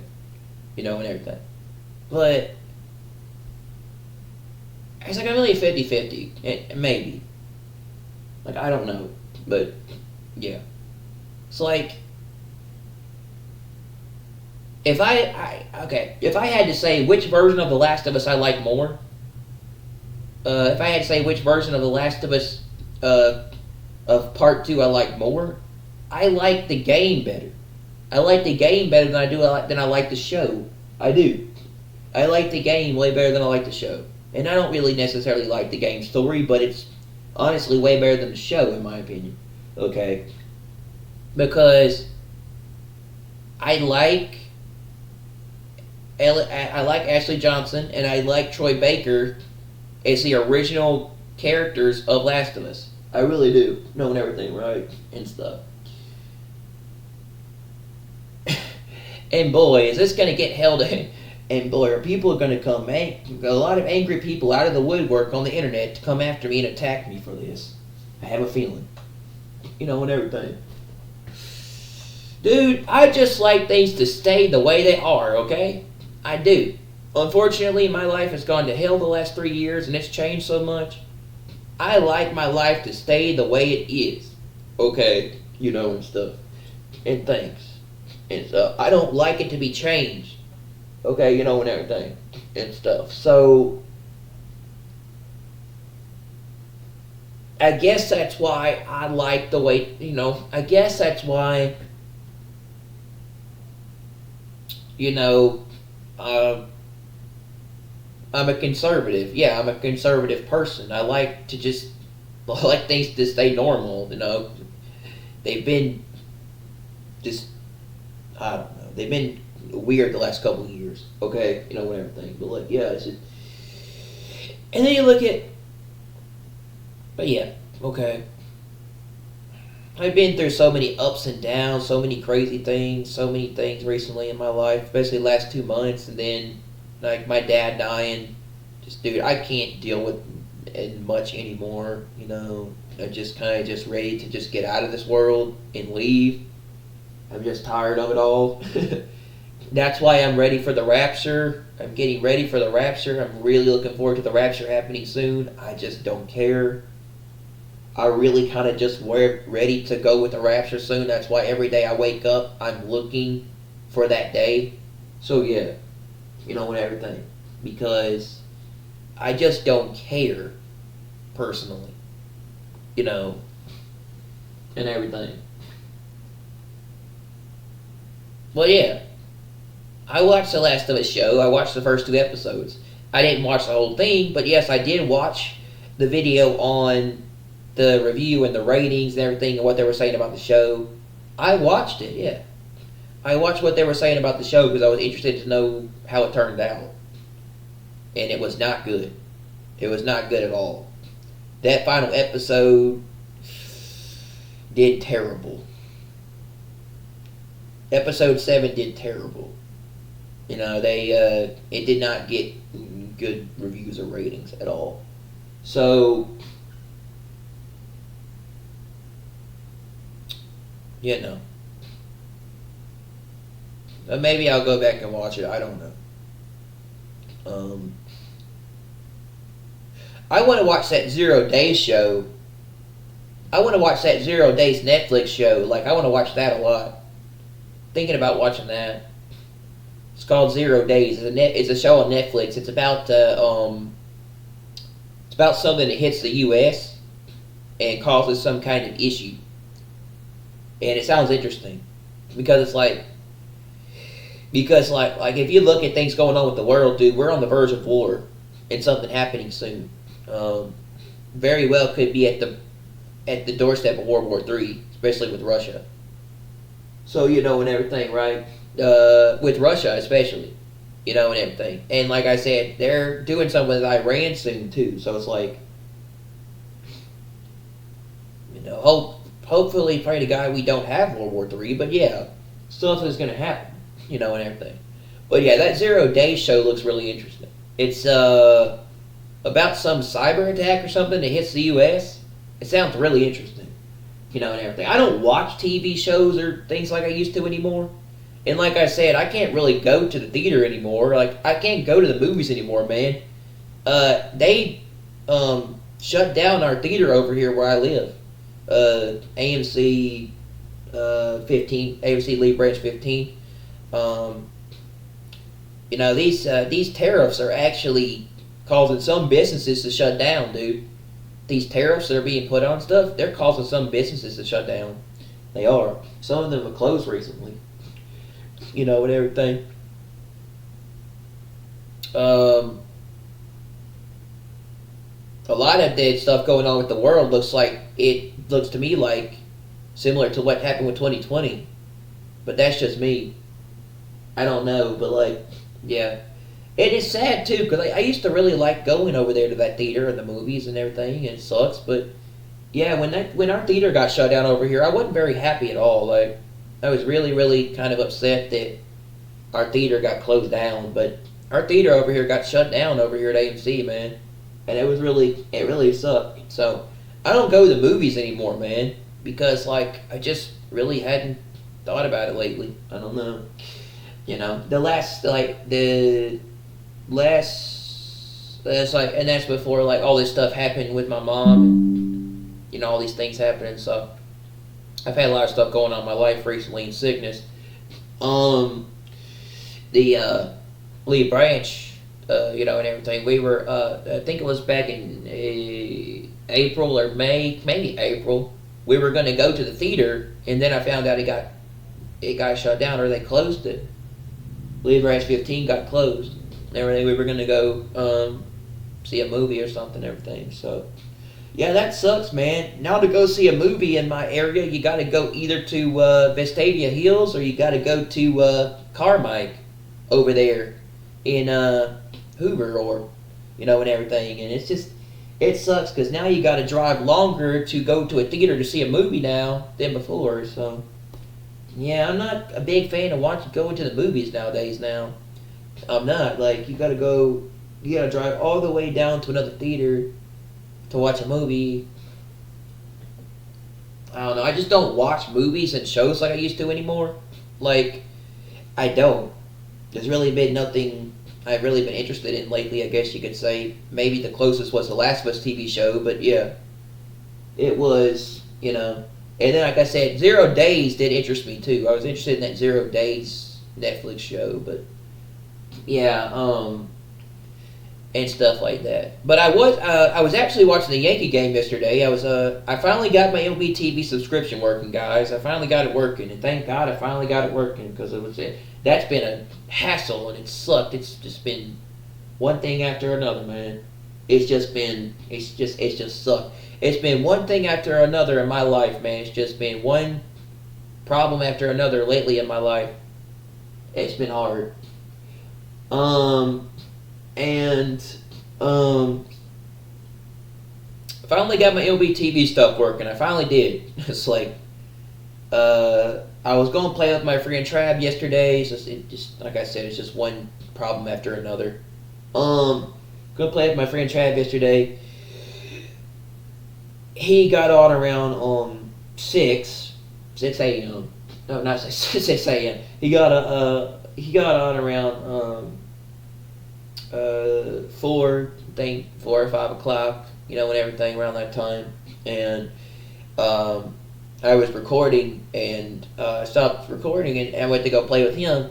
But yeah, I just like I said, I've had a lot of problems in my life recently, so I haven't had time to get that working. And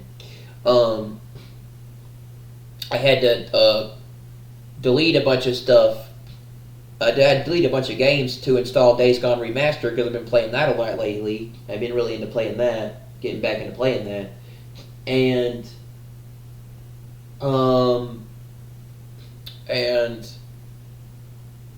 my friend Travis is playing Sniper Elite, and we actually just got done beating the campaign for that game. But he was playing.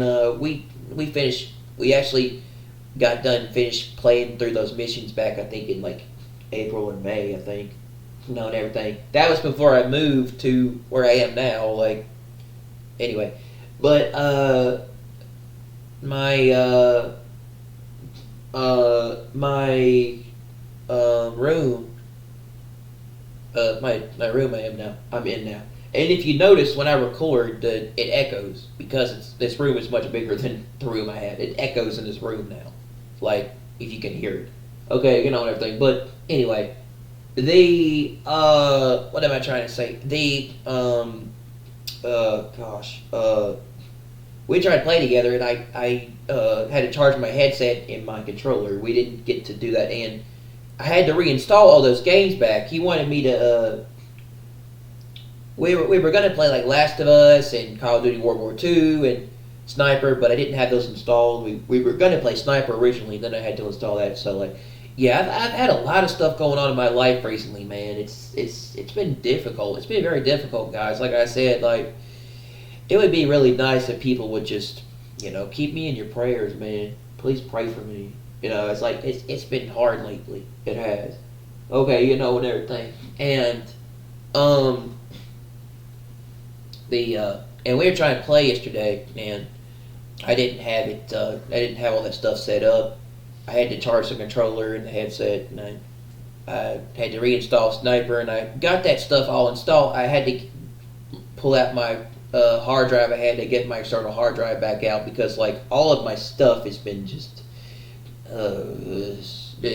moving sucks sometimes because all your stuff just gets messed up. Okay, and everything.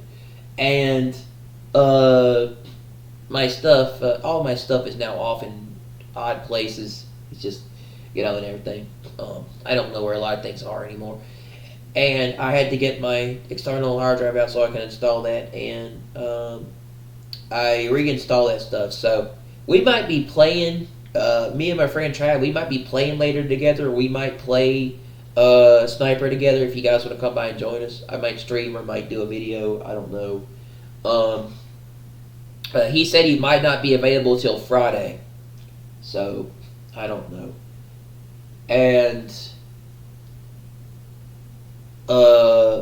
yeah, it's been a lot of stuff, man. It's been a lot of stuff, going on right now. And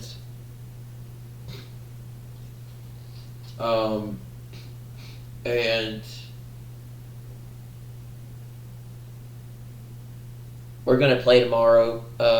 Maybe we'll play later. I don't know. I finally got it all set up by the time. I think I finally got it all ready by 7 p.m. last night, and it was all ready to go. And hopefully we'll be able to play this week or maybe later on today, maybe something.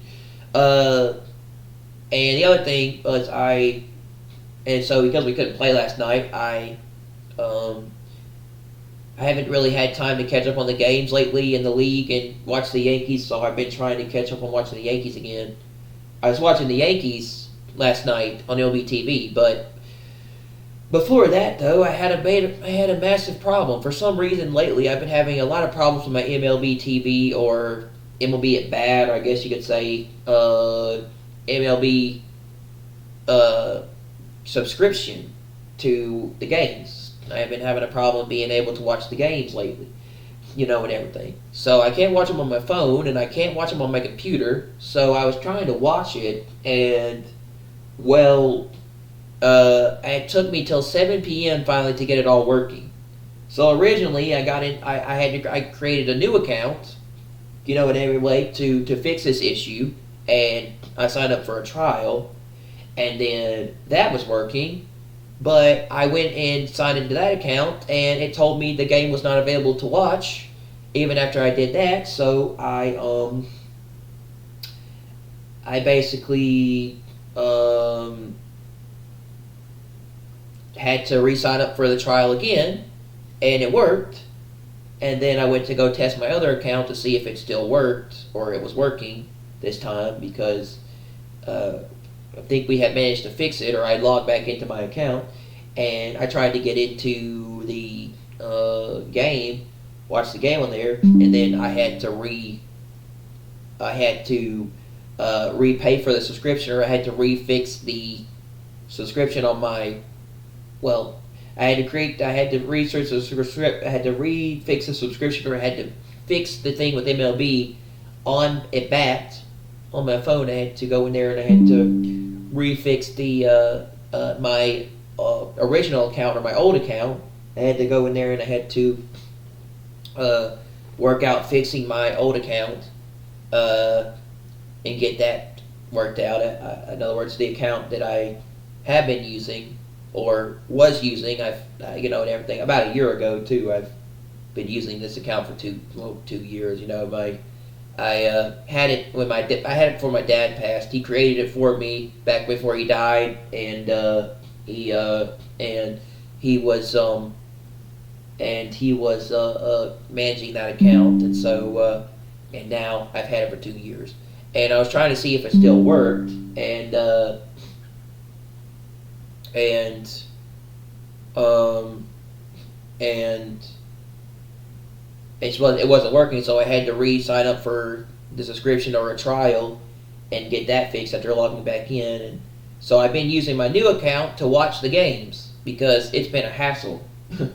It's been a major hassle with all that. So I've been using my new account I created to watch the Yankee game, and I pretty much watched the game till I either got tired or fell asleep last night. I was watching the Yankee game till about 6 or 7, and then I basically went to bed and went to sleep. So, yeah. Really couldn't do anything last night, so I kind of just watched the game and then I went to bed because I was tired.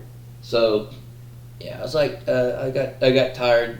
Was watching the game till about the 6th inning, and I got tired and went to bed, fell asleep, or got tired and went to sleep. So I got tired around the 6th inning, or about I think like 6 o'clock, 7 o'clock p.m. maybe around that time I think. And I went to bed. So yeah, Yankees beat Cleveland yesterday 3-2. Actually, I saw the final score. They beat them 3-2. So I don't know, man. I don't know. There's just a lot of stuff going on, man. Just pray for all this, including my health, and everything, and hopefully we'll get through this, I hope. And maybe we'll be out of here soon, man. I hope. I really hope. Because I don't know if I can take much more with the stuff going on with the world, man. It's just a lot. A lot of stuff, man. And everything. Including my friend Trav. I hope we'll get to play later. I really do. I hope we'll get to play later. I hope that we can sort that out. So, because, he's had to move. He's had problems with his girl. And he's also had to work out things. Had to work out a couple of things before we can get back together and hang out. He told me it's going to be a while before we play again. Because he's still got to get things sorted out with this stuff he's doing. So, and everything. So, told me his girl's going through a lot of stuff. But, yeah. Alright, so we're going to get to the news on the Middle East and stuff I want to talk about. There's some big things coming out today. There's some very, very big things coming out tonight, actually. Going on with Israel and some other stuff. But, yeah, man. I just needed to vent. I'm sorry, man. I've had a hard time lately, man. I really have. I've had a really hard time lately, and I just need to vent, man. I just need to get some sense on my chest. I just need to talk. I've had a hard time lately. I just need to kind of. I've been going on. I've been having a hard time going back to ranting and venting again. So, yeah.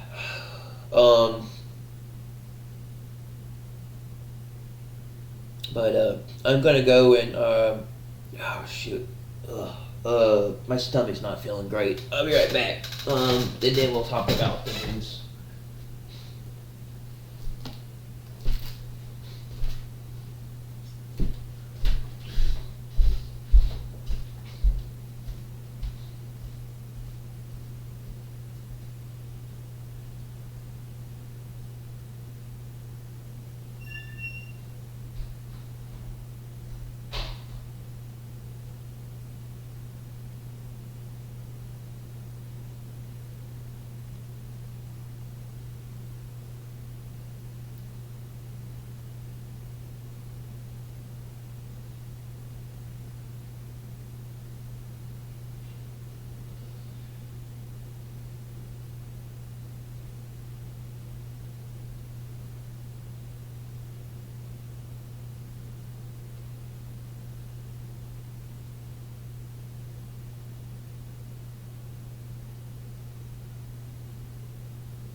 Yeah, I won't be here tomorrow, man. I've got to go get myself checked out. Um, okay, so, yeah, there's another thing I wanted to say, too. They got a state of play tomorrow, too. They got a PlayStation State of Play coming out tomorrow, too, also, that they announced. So,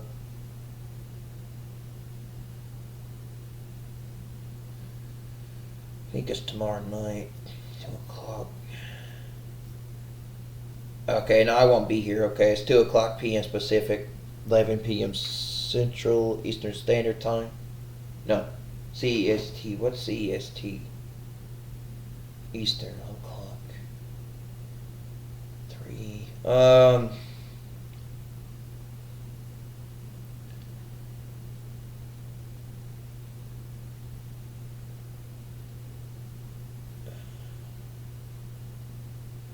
Yeah, that's 3 o'clock Central. Okay.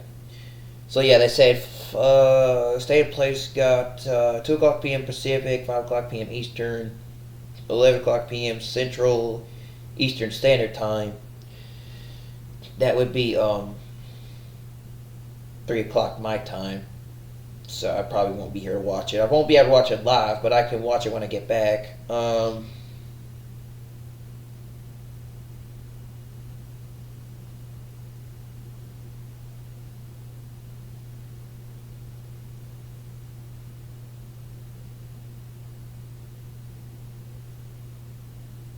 So it says a 40-minute show.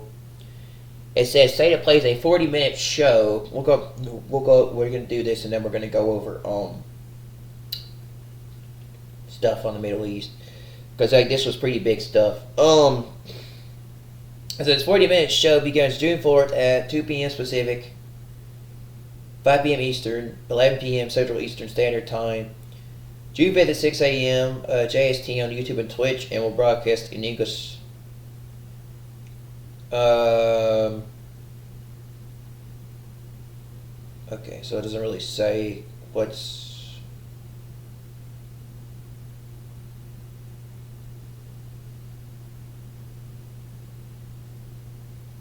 Yeah, it doesn't really say what's going to be there. I was just looking.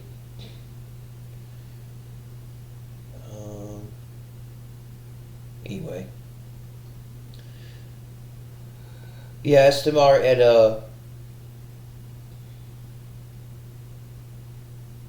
says it's a show creates highlights a selection of great games from creators across the globe. It's a 40-minute show. That's tomorrow.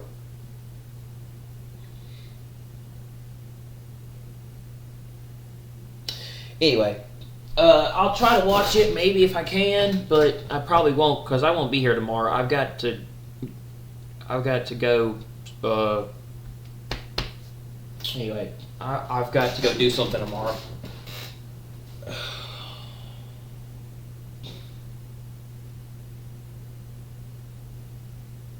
I've not been feeling well. I've been really sick lately. I've got to go get that checked out. Alrighty, so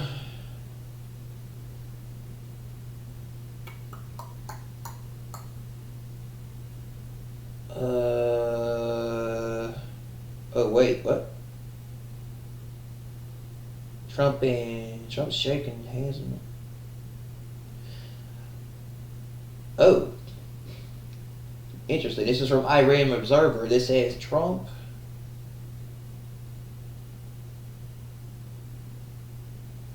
says Putin will join the nuclear talks with Iran. I started to have President Putin and that Iran. I say to President Putin that Iran cannot have a nuclear weapon, and on this I believe that we were in agreement. President Putin suggested that he will participate in the discussion with Iran. Yeah. I didn't think they were going to have any discussions with the U.S., but I'm actually surprised Russia is actually negotiating with the U.S. after those planes got destroyed, but I'm surprised he's still interested in having talks.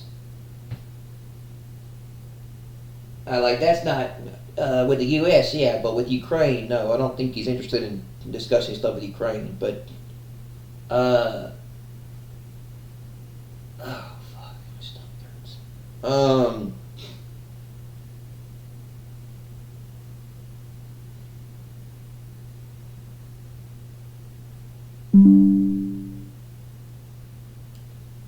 Fallout spinoff. That would be cool. That'd be cool if we got a Fallout spinoff. That'd be really cool. That would. I wouldn't mind one. Anyway, let's see here.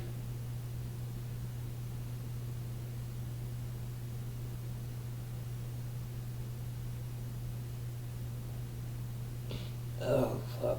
Yeah, my health's not good at all. It's just a couple of things. It's not a lot of stuff, but it's just a couple of things.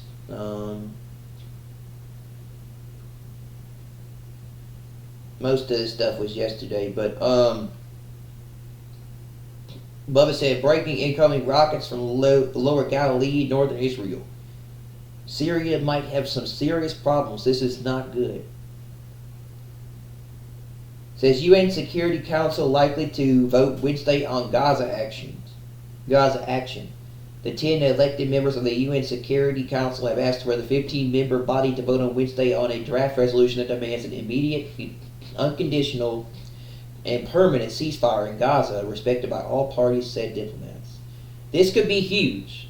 This could lead to the 7-year peace plan and that two-state solution thing, and also what's coming in the future. We very well could be getting close. Like I said, I feel like we're getting closer every day. So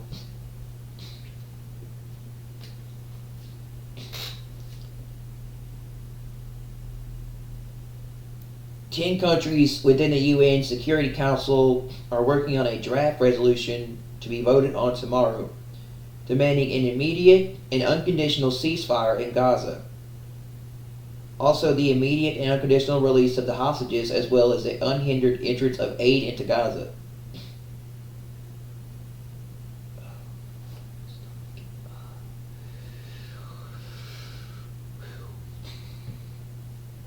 Yep.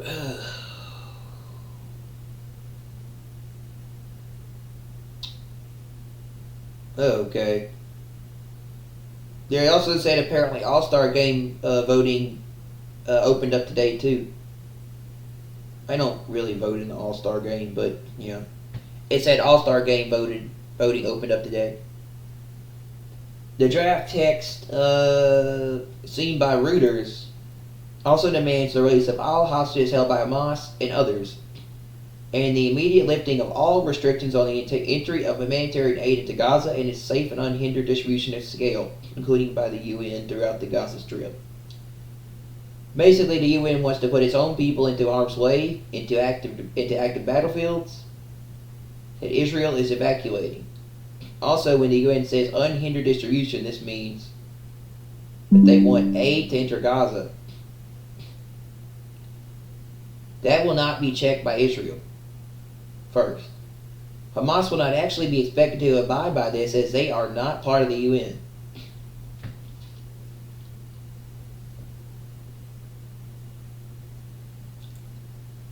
But this UNSC resolution could lead to actual measures that would significantly harm the state of Israel. These resolutions are binding. Apparently the USA has an interest in this vote tomorrow and might not veto. What if Israel refuses to abide by them? In other words, Bubba's saying that the U.S. very well could be involved with this thing with Gaza, which very well could lead to the peace plan coming up. Not only that, they've got meetings in the UN. They got meetings about this thing being discussed in the UN in June. People don't think the rapture is going to be here soon. I don't know what to tell you, man, by now. They think it's all a big joke. But wait till you hear that trumpet blown any day now, and then you're gonna be left behind. I hate to tell you, man, but I'm looking up every day, waiting. So you know and everything. So yeah, I know it's coming. I know it's coming because I literally have gone to bed at night and have dreams. I've literally gone to bed at night and have gone to sleep and I've had dreams where I've seen things too. I know it's close. And the more and more closer it gets, the more and more we go through the stuff we do. I know that's just the facts. Like I said, dude. Like I said, all these events are not happening for no reason. They're leading up to the harpazo and the rapture. Like I said, we are on the doorstep or on a verge of World War III. Right? Especially with Russia. That's why there's probably discussions and talks with the U.S. about Iran. Maybe they can get something done, I hope. But it's really 50-50, right? But like I said, dude, all these events that are conspiring, we're getting there. It's coming.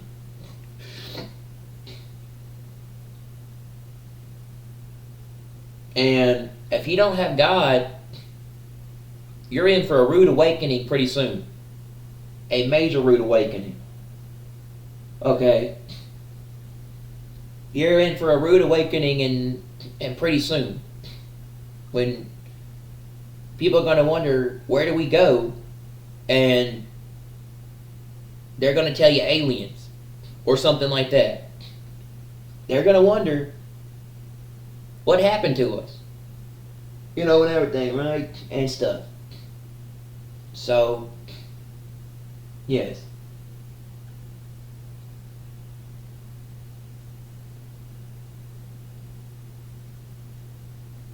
This ain't no joke by, dude, this ain't no joke by now. And if all these things haven't, if all the signs haven't shown you what we're in, if all the signs that are going on have not showed you what's happening in the world, nothing will.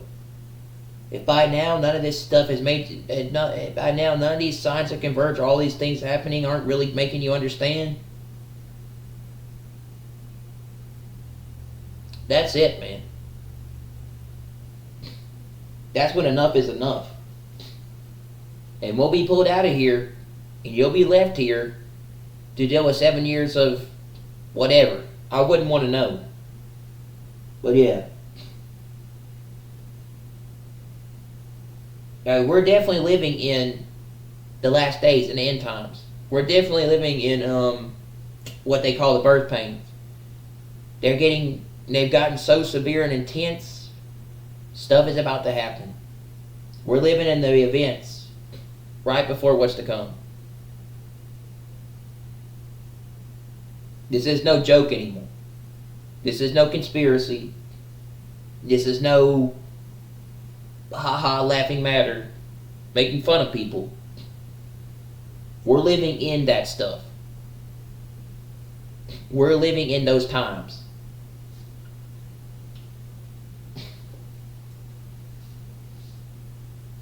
People can mock and scoff and laugh at people all they want. They can make fun of them for what they do. You're not going to be making fun of them. You're not going to be making fun of stuff when a lot of us are taken out of here and you're left here to wonder what just happened. When it comes to and everything, alright? So, it's your choice, but man, I don't want people to, people can laugh at our suffering all they want, but guess what? When we leave this earth, we'll be in a better place where none of that exists. And two, we'll be crowned. We'll get crowns, man. We'll be rewarded for what we do. And everything. So yeah, people on this earth can mock and scoff all they want, but they're just digging their grave even deeper. But, it said be careful who you treat on this earth. Because you very well could be messing with somebody that's, you can very well be missing someone and mocking someone or making fun of someone that is very special to, God and everything, and everything, and what they call the chosen and the elect. You don't like that, dude. So, and everything. So, yeah. So, but pretty soon people are going to be wondering, where do we go? Because they don't believe in any of this stuff. Neither do they think it exists. Neither do they even know. It's because they're lacking spiritual discernment and the ability to see things. They don't know. They don't know. And everything. It's very sad. It very much is. But pretty soon you're going to have to realize that a lot of us are now connected with God, and He will take us out of here when we're gone. It will take us out of here when it's time. That comes and everything, right? And that connection cannot be broken, or it cannot be taken away.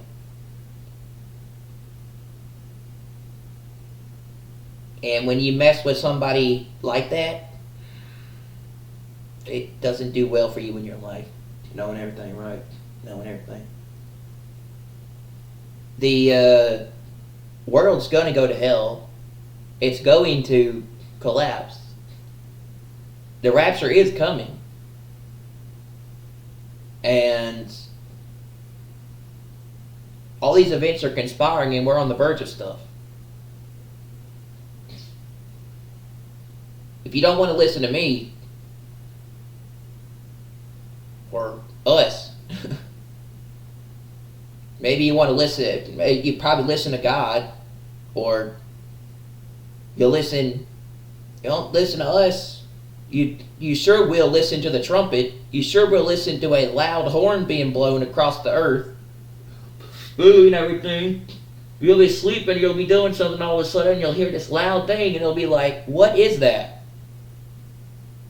We tried to tell you. And everything, right? We tried to tell you. The shofar or the trumpet. And everything. It'll be this loud blast that everyone will hear. We'll be gone. And everything, right? I don't know what to say anymore to people with that. And everything, right? I'm not going to play with you anymore with this stuff and act like it doesn't exist. Oh, it does. It exists. It does. And everything. It's not my choice anymore, it's yours. And that's up to you and God.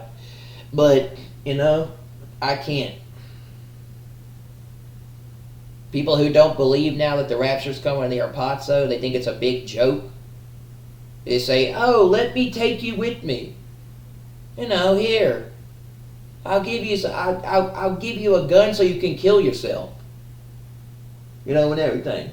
Here, let me help you.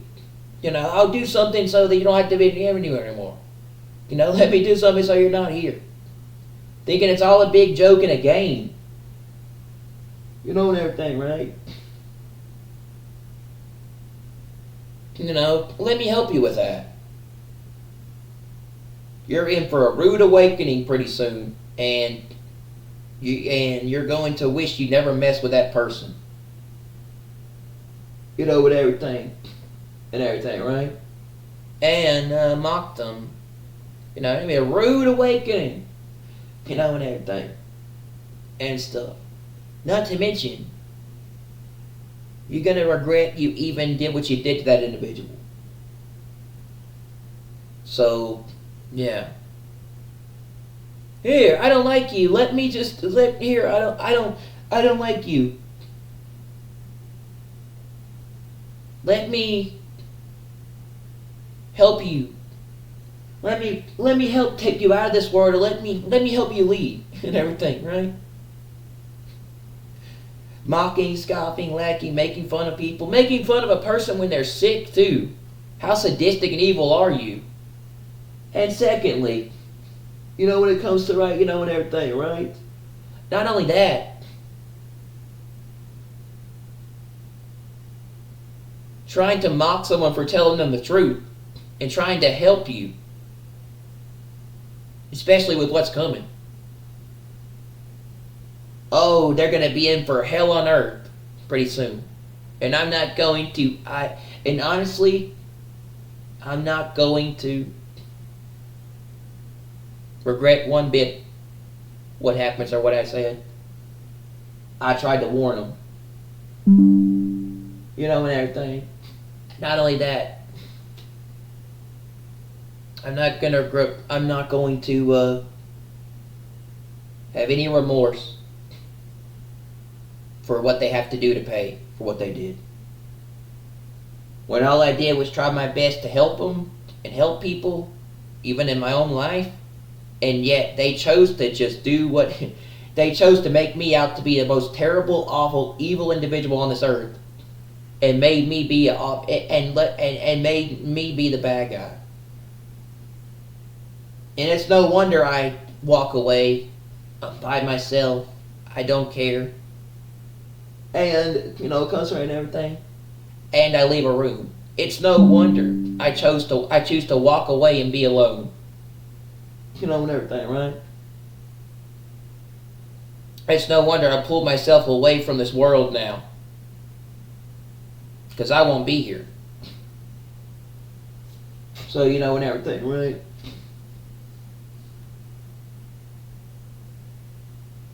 Need to be careful who you bully, who you mock, who you pick on, and call names. It might come back to bite you in the end, and you might suffer for it even more. And everything, right? But how evil are you? How evil is a person when they make fun of someone and mock someone for being sick and not feeling well? How evil are you for mocking someone who's not feeling well? I don't even do that. Seriously. Someone who's going through stuff that's not good. And yet you mock them and make fun of them and make them out to be think it's all a big joke? You make fun of them feeling bad?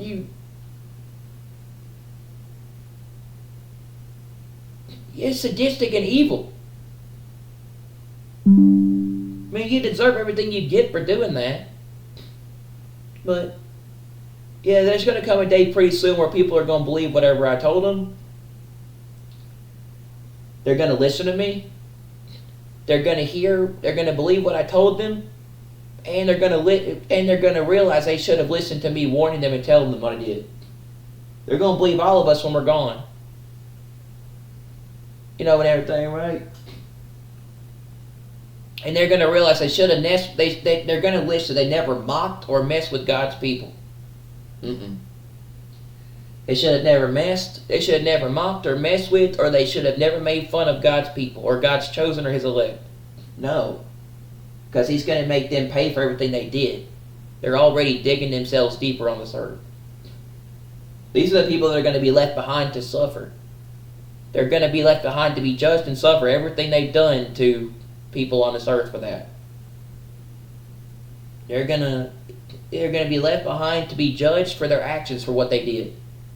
They don't suffer right now. No, they don't. It said the wicked will prosper for a certain amount of time, but guess what? They will be judged one day and have to suffer for what they've done.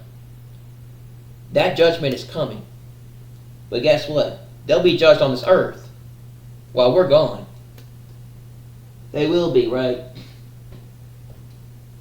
Their judgment's coming. Judgment day's coming for them more than they realize. They don't even know it yet. Judgment day is coming, a knocking, bro.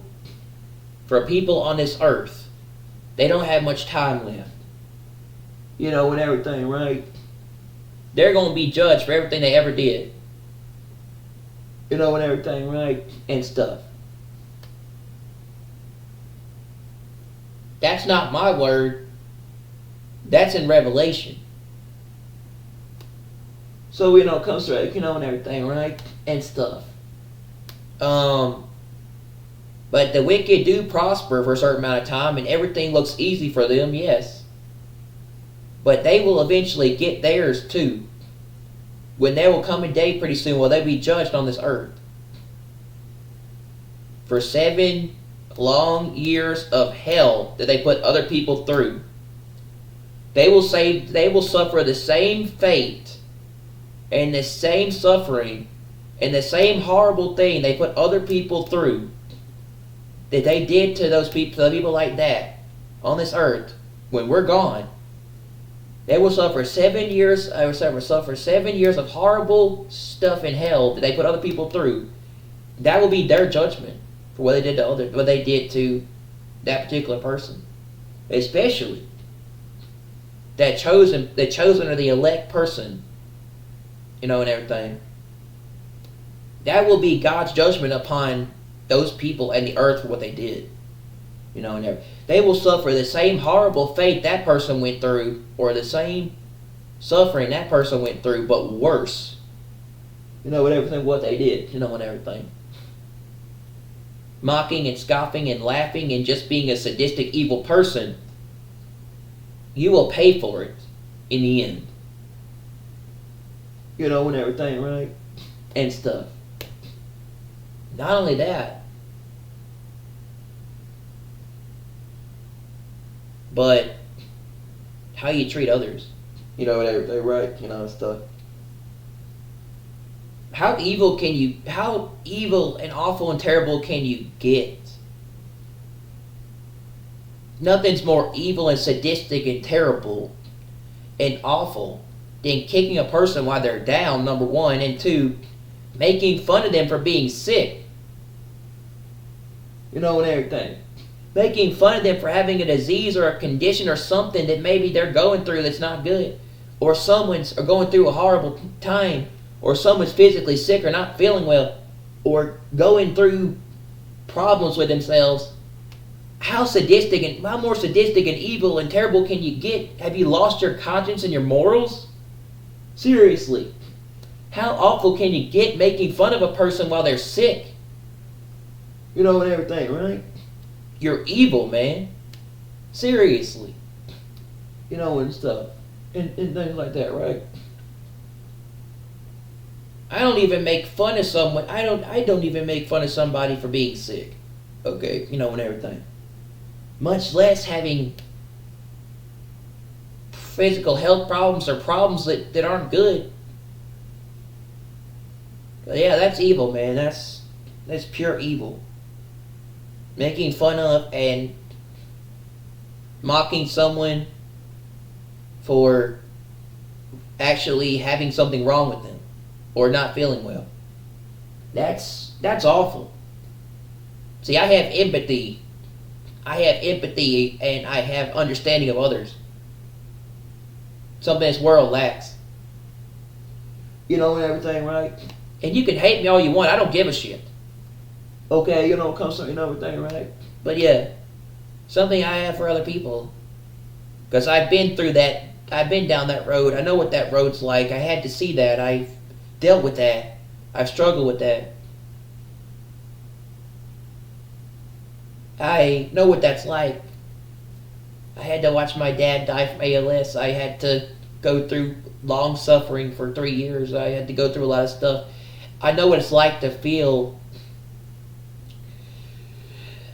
I know what it's like to see other people hurt, suffer, and be in bad stuff, man. I know what it's like to feel empathy and stuff for other people, and I know what it's like to want to do something when you can't do anything for someone else. I do. And everything, right? I know what it's like to the understanding of others, and everything. So to see other people,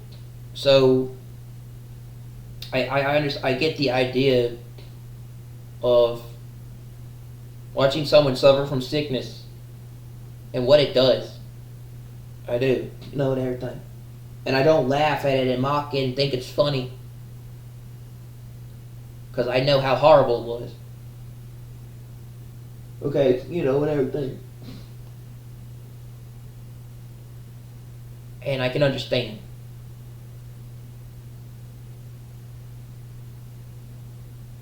But people just they do the most terrible, awful things to me when I didn't ask for any of it. I didn't ask for any of this shit. I didn't want it. I don't want to even be on this earth anymore, much less this planet. I don't want to live here anymore. I don't want to be on this fucking planet. I don't even want to be here in this world anymore. I want to be gone soon. And I hope I am. Okay, and everything, right? I didn't ask for any of this shit. I don't even want to be in this world anymore. I wake up every day hoping I leave. So, and everything, right? I wake up every day hoping I leave. And we're going to be out of here soon. So I don't care. And everything, right? But, wow. And everything. People do everything to me. They even mock me when I'm sick and I don't feel well, and they make fun of me. Such a sadistic, evil, terrible person. I hope you deserve everything you get and pay for what you do. Seriously. I hope judgment comes down on you like it never has before. So seriously, right? And I hope people think, and it's just I don't know, man, and everything. I will be gone soon, and thank God I will, and I'm glad I will, but because I don't care for this world anymore. But yeah, y'all don't know how much I wake up every day wishing I was gone from this world and I was not here. And I don't want to be here. I don't want to be in this sadistic, evil, terrible world that we live in. I don't. And everything, right? And stuff. Including, I don't know how more terrible you can get for mocking someone that's going through sickness and pain and suffering. That's awful. And everything. That's ridiculous. And everything. When they're going through a hard time, when it's difficult, I don't know how more you can do that and think you can get away with that shit, and God ain't gonna look down on you and make you pay tenfold for it one of these days. And everything, right? And stuff. And stuff like that, man.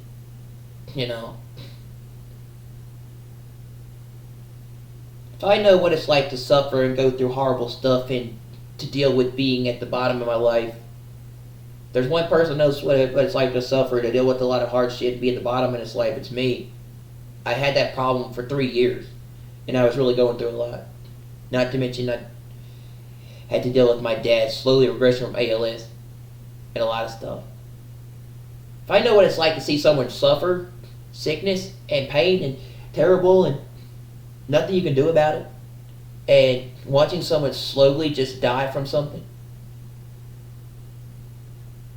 I know how that feels, and everything, and how to watch someone suffer with sickness and pain, and it's everything.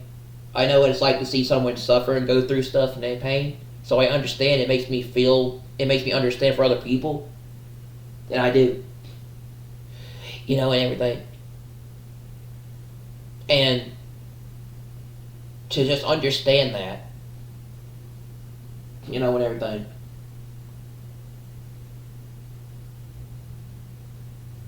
And to really get that, and everything. And to just, it really changed you. Yeah.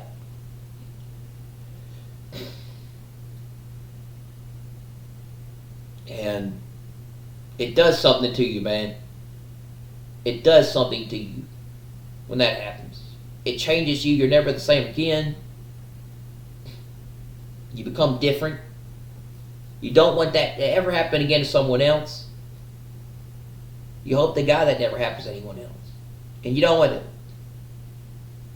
That's why I was so worried about my mother and her going in the ER. So, cussing and everything.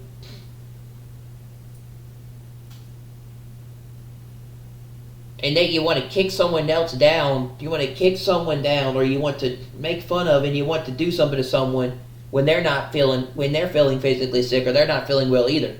When they're having problems with themselves, or when they're having sickness problems, or they're having problems with their body. Yeah. You want to go and you want to literally mock them. When it comes to that, and everything.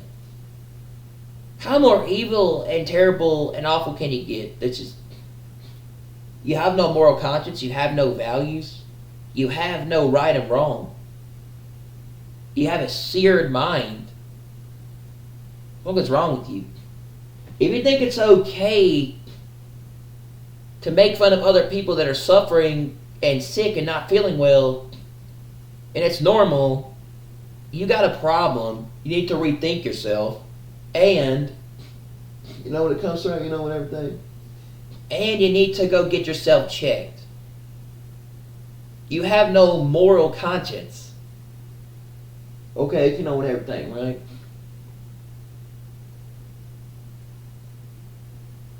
That's not normal. And that's not right. And everything, right? And stuff. Some people deserve the things they get, yes, with the way they treat others and what they do to other people. Some people deserve to have the things happen to them that they do. Others, don't, and everything, right, and stuff. But one thing that I notice about people, one thing I know about people in this world, that is interesting. I have to admit that you think it's funny, you think it's okay, or they think it's funny, they think it's okay, they think it's good to make fun of other people with suffering and sicknesses. Really?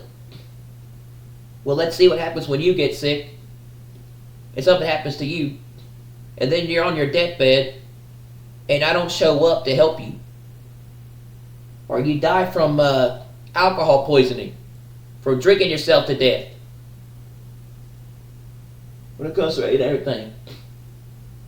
For living a life of sinning and suffering and things you'll never ever get to take back.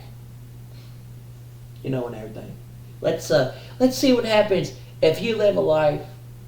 Let's see what happens when you end up struggling with these problems and no one's there to help you because of the way you treat that other person. See what happens when you die an early death from drinking to death.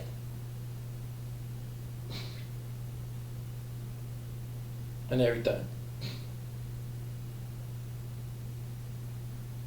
Think about that. Right?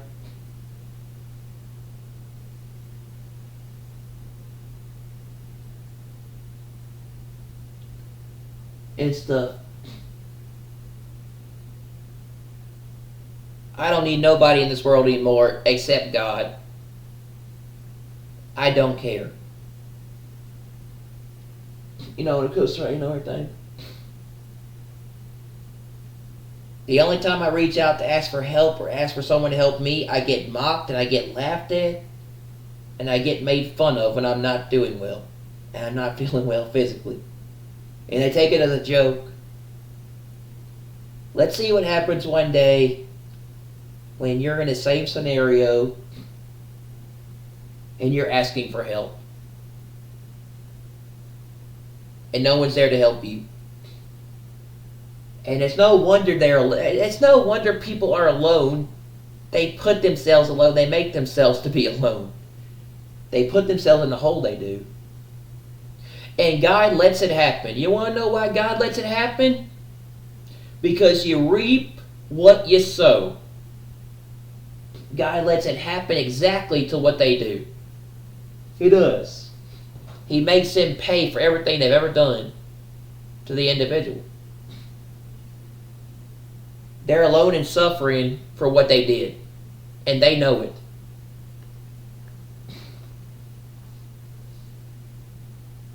And maybe they lost everything in their life because of the way they treated others. And now they're having to pay for it. And they're alone for a reason. They're alone because they're an absolute terrible, evil person.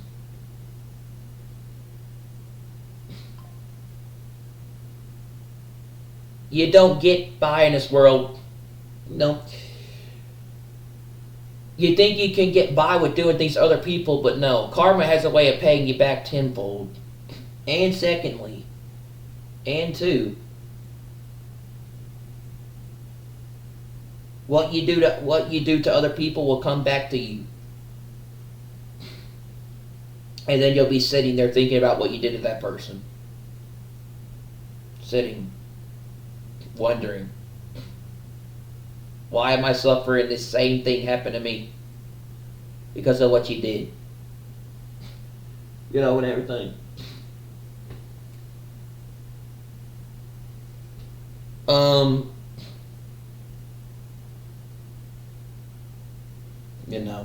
The reason why these people probably stay up at night the way they do is because they can't get over themselves at night. They can't go over what they did in their own conscience. know, and everything. They can't sleep at night. That's why they stay up at night doing what they do. So, you know, and everything. It bothers them. You know, and everything. Have y'all ever seen the Joker movie? Right? Joker 2019. I love that movie. I do. You ever seen the movie where Joaquin Phoenix talks to Murray Franklin at the end of the movie? And he says, not a lot of people know what it's like to be the little guy, you know, and everything and stuff. What do you deal with a person that has pretty much lost a lot of things in his life, doesn't care anymore, doesn't really, you know, change, you know, concerning everything. And what do you deal with a society of people that throw away an individual and treat them the way they do and expect to get back what they get?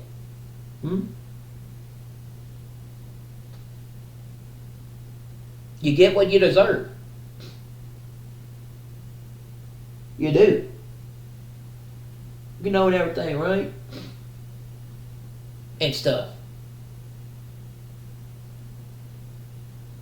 The way you treat a person.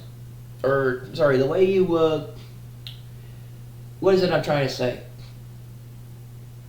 You always end up paying for what you do.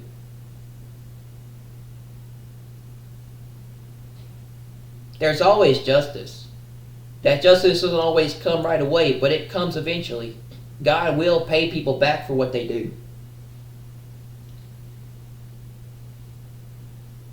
Like that guy that was throwing those Molotovs at those people at that stuff in Boulder, Colorado, he's been arrested and so has his family. They're getting deported, bro.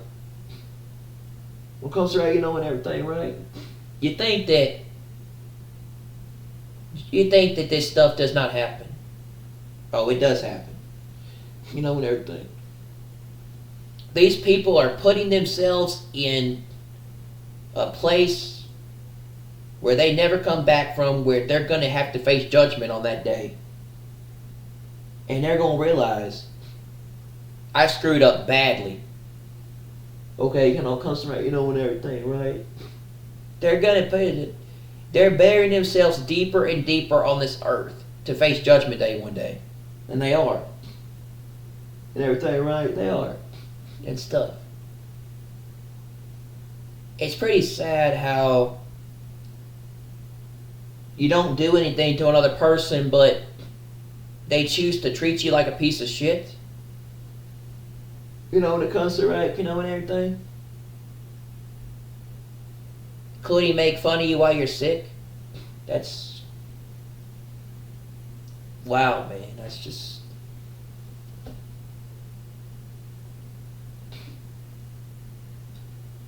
and then God has you come out on the other end of this, and they're sitting there suffering, having to pay for what they did. You know, they might not show their suffering, but inside they're suffering. They are. You know, they're suffering for what they did. And it's pretty funny. It's all funny. What you gotta realize about this world is, dude, this world's about to end. Stuff is about to happen. What's going to happen, and we're about to have the rapture and the harpazo. It's coming, you know, and everything. Our time on this earth is about to end. Okay, you know, and everything, right? And then they're going to be sitting there, realizing that. I just want to tell you right now, you don't have anything left to worry about. We're about to be out of here. You know, and everything. And if you're suffering, you won't have to suffer any longer soon. I know what that's like. So, you know, and everything.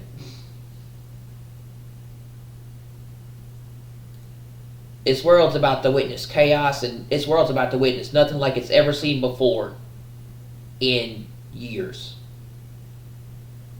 It's going to be hell upon this earth. It is. And everything. And we try to tell them, but yet they act like everything's normal. But that's what it said. In the days of Noah, they'd be eating, drinking, marrying, and giving into marriage. And then the flood came and took them all away. Except this time we'll be gone. And everything. And yet they want to make fun of us. May God have mercy on their souls, man. May God have mercy on their souls. For real. They're gonna need it.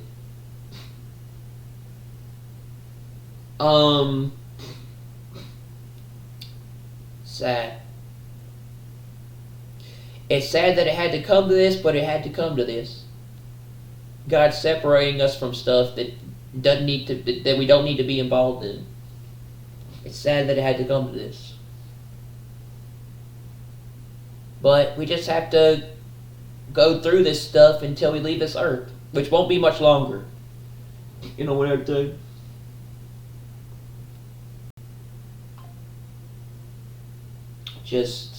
I'm tired. And I'm sure y'all are too. We'll be gone soon. But we tried to tell them. They didn't listen. They're not going to listen. And then they think it's all a big joke. Like I said, I think it's all funny, including it's funny to mock us. But like I said, when you mock God's chosen or God's elect, or certain people that are being used for a purpose or a reason, or certain things, you pay for it. You reap what you sow. And in the end, when you need someone else to come into your, and in the end, when that individual needs someone to come into their life and help them, we won't be here. We'll be in a better place. When you'll be down on earth suffering for 7 years. And I don't like to say that, but people have been making me feel like I'm public enemy number one lately, and I just tired of shit. Okay, I concentrate, with stuff, right?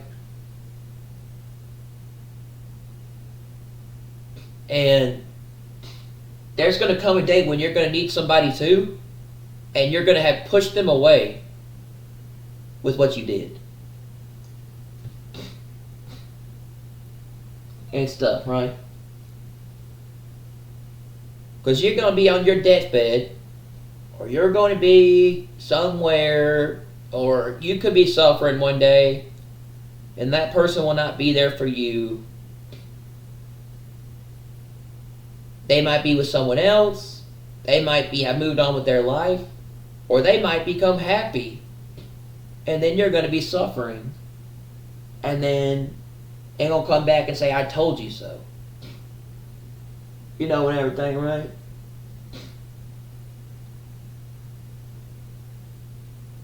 And everything. And it's very sad. But that's the case. If we're not out of here soon, which I think we are, because I don't think this world's going to hold up much longer with the way things are going. If we're not out of here soon, then, yeah, something could happen. But, it's very sad. It is.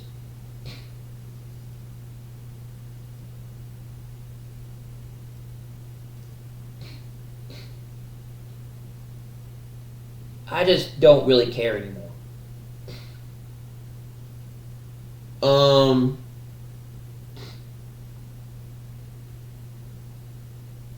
I just don't see myself here much longer. But we're gonna be gone, and they're gonna be left here to go through 7 years.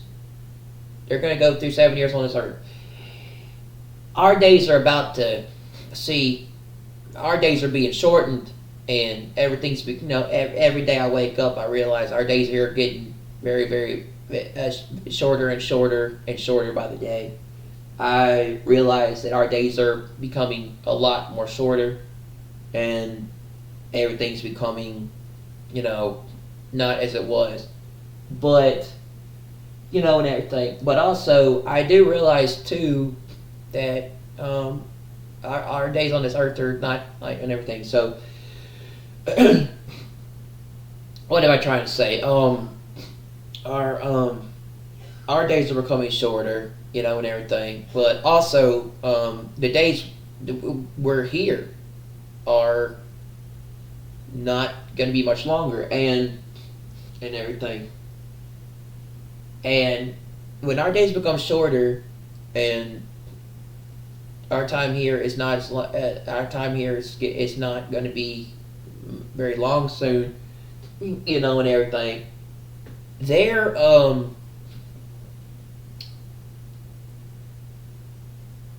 days are ending. People on this earth days are ending, and they're about to face judgment for what they did, and what they and what they did to persons and everything, including us, and everything. Their judgment day's coming. Ours isn't. We're not. It says we are not due to wrath, bro. We're not. Theirs is. Their day is leading up to judgment with everything. And they're soon going to have to face judgment for what they did. And everything. They are. They are. They're soon going to have to. Judgment is coming upon this earth. I hate to say this, and everything, but, judgment is coming upon this earth pretty soon, and everything. All of the things are falling into place with what's coming. Judgment's coming upon the earth, the people that are left behind, and everything, while we're gone. And people are going to have to face judgment. In other words, the day's coming. It's out of, there's going to be a day soon where there's going to be judgment. And we tried to tell them. We did. We tried to tell them that their judgment's coming. The more and more they do what they do. And everything. Alright, and everything. And I don't like to wish terrible things upon people, I know. I don't like to wish terrible things upon people. They wish terrible things upon me. I don't try to do it to them. And everything. But, yeah, the more and more they keep doing what they're doing, including to me, and everything, the more and more that people keep digging their hole deeper and deeper, wanting to face judgment upon this earth, and it's going to be way worse than what they did to. They're going to face way worse than what they did to you or me or and everything. So they're going to face suffering more. And everything. They don't suffer right now at all. They don't suffer at all, or they don't have any suffering. Looking like right now, the evil and the wicked and the people of this world just prosper. They don't go through anything. They don't feel anything. But guess what? That's short. And everything. And number two, they might not face suffering here now, but there will come a day pretty soon where they will suffer more than they realize for what they did.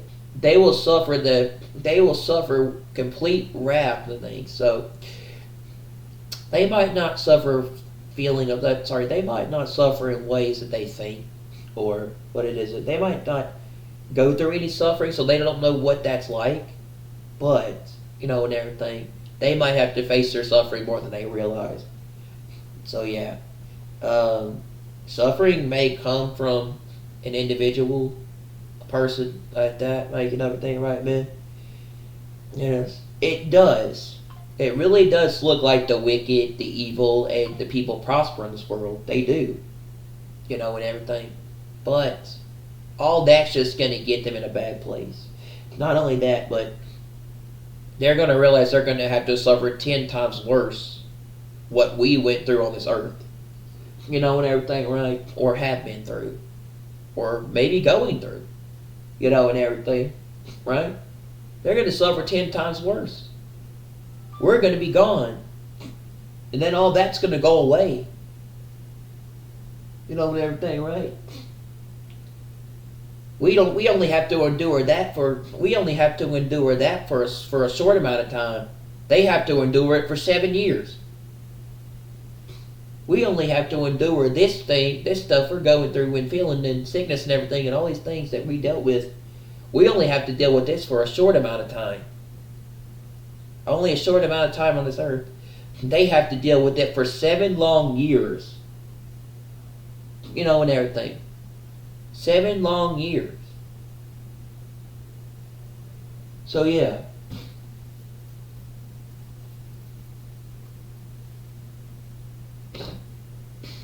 So yeah.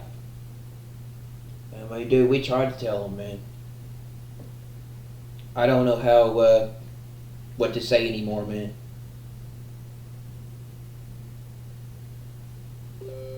I don't care anymore. I just don't care anymore. I hope God comes and gets us out of here real soon. I hope God comes and snatches us out of here really soon. I hope He comes and takes us away. I really do. I'm looking forward to that day, and I'm sure y'all are too. But I hope God comes and gets us out of here. I hope God comes and takes us out of here soon, because I don't see us being here much longer. All right. Anyway,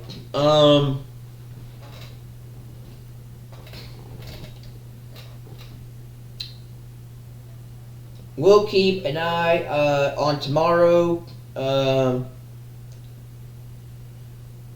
Vote at the UN Security Council. It says 10 non-permanent members of the UN Security Council have called for a vote on Wednesday on a draft resolution demanding an immediate, unconditional, and permanent ceasefire in Gaza, respected by all parties. The resolution, drafted by Slovenia alongside Algeria and Ghana, repeats the Council's demand for the immediate, dignified, and unconditional release of all hostages held by Hamas and other groups.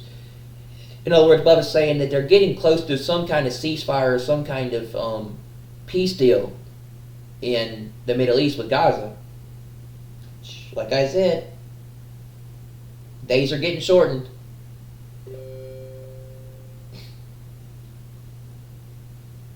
Slovenia, it says if the days were not shortened, we would continue to suffer on this earth. We would. We would continue to go through suffering. If the days were not shortened for the elect or certain individuals, we would still suffer on this earth. That's why the days are shortened. And everything. God's telling us our time's up here. We will be gone soon. So and everything, right? You can hate me all you want, but I'm just telling you, man. I see it every day. I wake up every day and I know we're going to have a rapture. I wake up every day knowing we're going to have a rapture.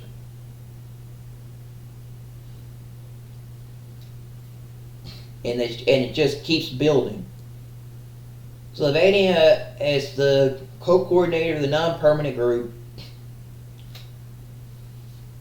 sent the resolution and requested a vote for Wednesday, June 4th at 4 p.m. Eastern Standard Time in New York City.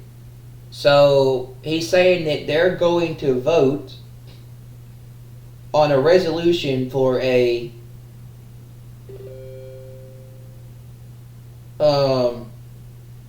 draft to an immediate, unconditional, and permanent ceasefire in Gaza.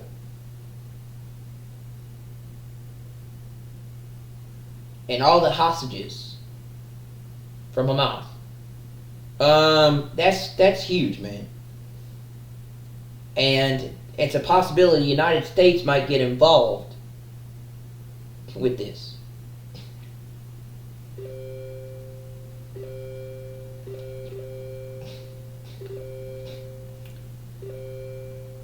The Security Council is the only United Nations body that can pass binding resolutions such as authorizing the use of force or imposing sanctions. So, yeah. It has 5 permanent veto-wielding members: the US, Russia, China, the UK, and France. The remaining 10 members are elected for 2-year terms. They're talking about 10 members that are putting together this resolution, man. If you know anything about biblical perspective, too, there's a thing called the 10 kings. The 10 nations that give their power to the Antichrist. And it's in Revelation. It is. I've studied it. I've read it. Okay, you know and everything, right? 10 nations. 10 countries. 10 leaders. People. You know, it comes to right and everything. Gives its power to the Antichrist. This supposedly either comes after the rapture or comes before the rapture. Okay? You know and everything. And these are the 10 members. The 10 members that are putting together this resolution are Algeria, Denmark, Greece, Ghana, Pakistan, Panama, Republic of Korea, Sierra Leone, Slovenia, and Somalia.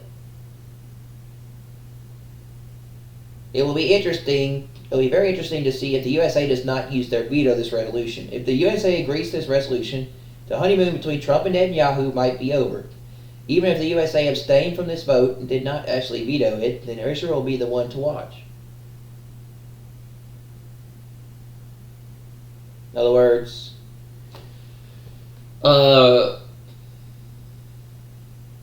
Bibi is close to wanting to go in there and strike Iran soon, because the U.S. is saying that Iran can have 0 uranium enrichment. Okay? And Trump is still trying to get a deal. So, there's supposed to be another round of talks, too, with Iran, a 6th round of talks, somehow, wherever that goes, you know, and everything, coming up. Anyway. Something could quickly spiral out of hand that would not please President Trump. There's so much tension right now between the USA and Israel. Trump really wants this nuclear deal to work out with Iran. I don't think this nuclear deal will work out between Iran and the USA, but they will try to squeeze in a 6th round of nuclear talks for this Saturday or Sunday, June 7th. So this Saturday and Sunday are a 6th round of talks between Iran and the U.S. And somehow somehow they're going to have talks again and work something out. That's like I see Israel going in there and striking Iran soon, because they're not going to stop with enrichment, man. So, people best be ready, man. This world's on the cusp of something happening soon. But don't take my word for it. Don't listen to me.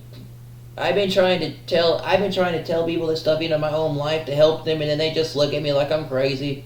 You drank the Kool-Aid. What are you talking about, man? It's just a phase. You don't know what you're talking about, you know, and everything. What's that about? You know, you don't know. You don't know what you're talking about, man. You have no idea what you're saying. You know, and everything. Come back to Earth. This isn't gonna happen.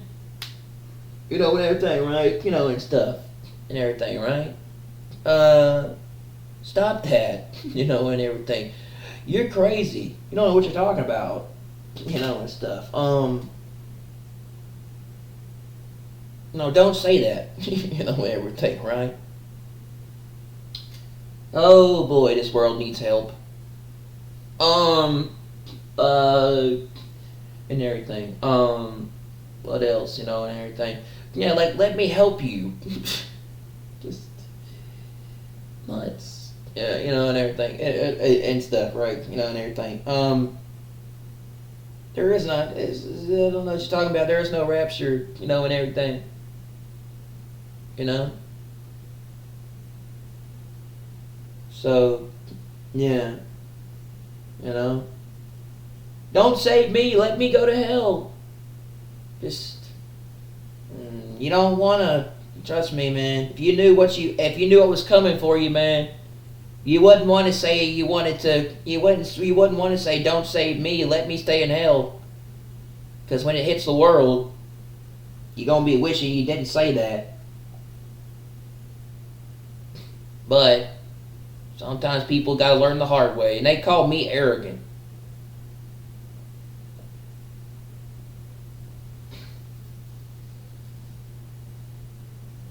Um.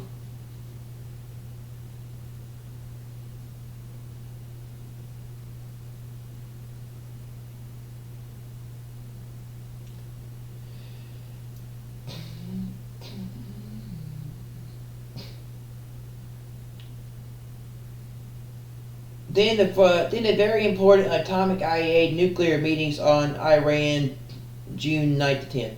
Bubba said that Iran, the IEA nuclear meetings, they're going to be occurring on June 9th to the 10th, even though it's saying that possibly that Iran's not going to agree to it because it's going to expose their plans to build nukes, and they don't want that to happen. So it's a possibility that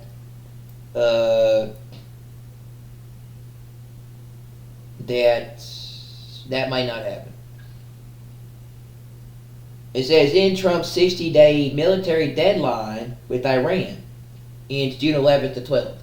I think I won't be here for that day. I going out of town to do stuff with the relatives that day.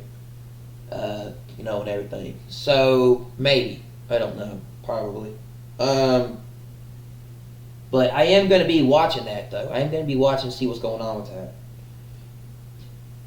Then France is doing their Paris Peace Conference June 13th. Yeah, it's like pretty funny how it's like, okay, we're going to have riots in Paris, and now we want a peace conference on June 13th.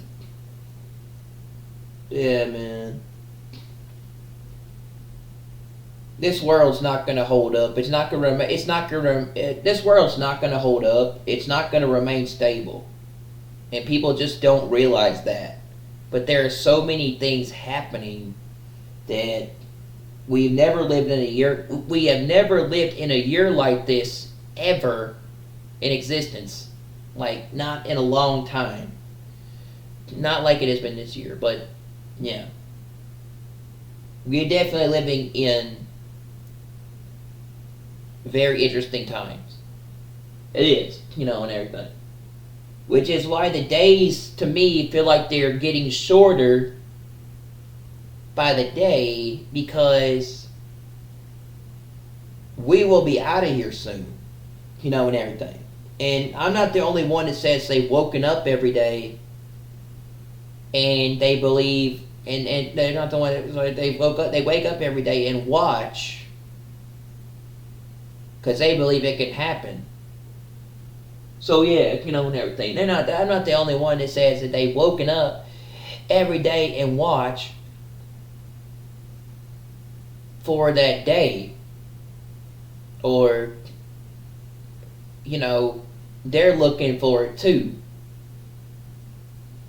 So, and everything.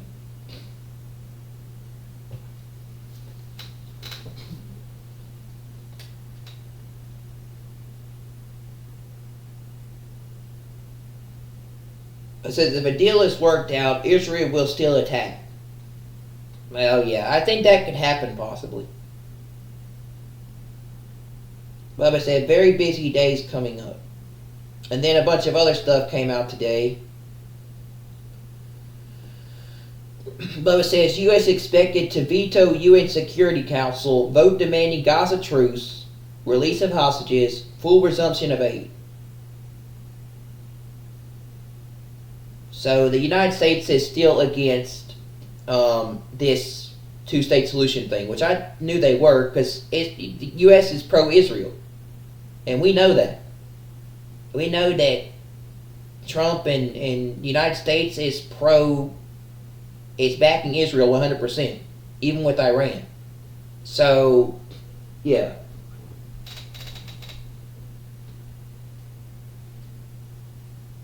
Says UN Security Council will vote later today at 4 p.m. Eastern Standard Time on a resolution calling for a ceasefire. The release of the hostages and unrestricted humanitarian access in Gaza, a measure expected to fail due to a U.S. veto.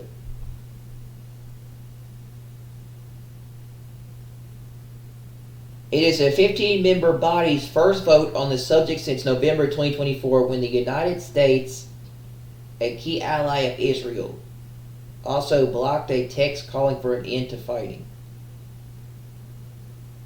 The new resolution demands an immediate, unconditional, and permanent ceasefire in Gaza respected by all parties. It also calls for the immediate, dignified, and unconditional release of all hostages held by Hamas and other groups.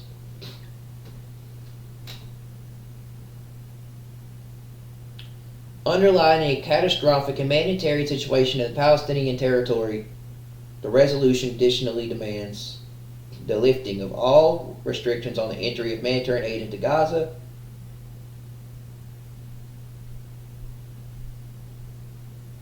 they add that the representatives from the 10 elected members of the council who will introduce the text tried in vain to negotiate with the American side.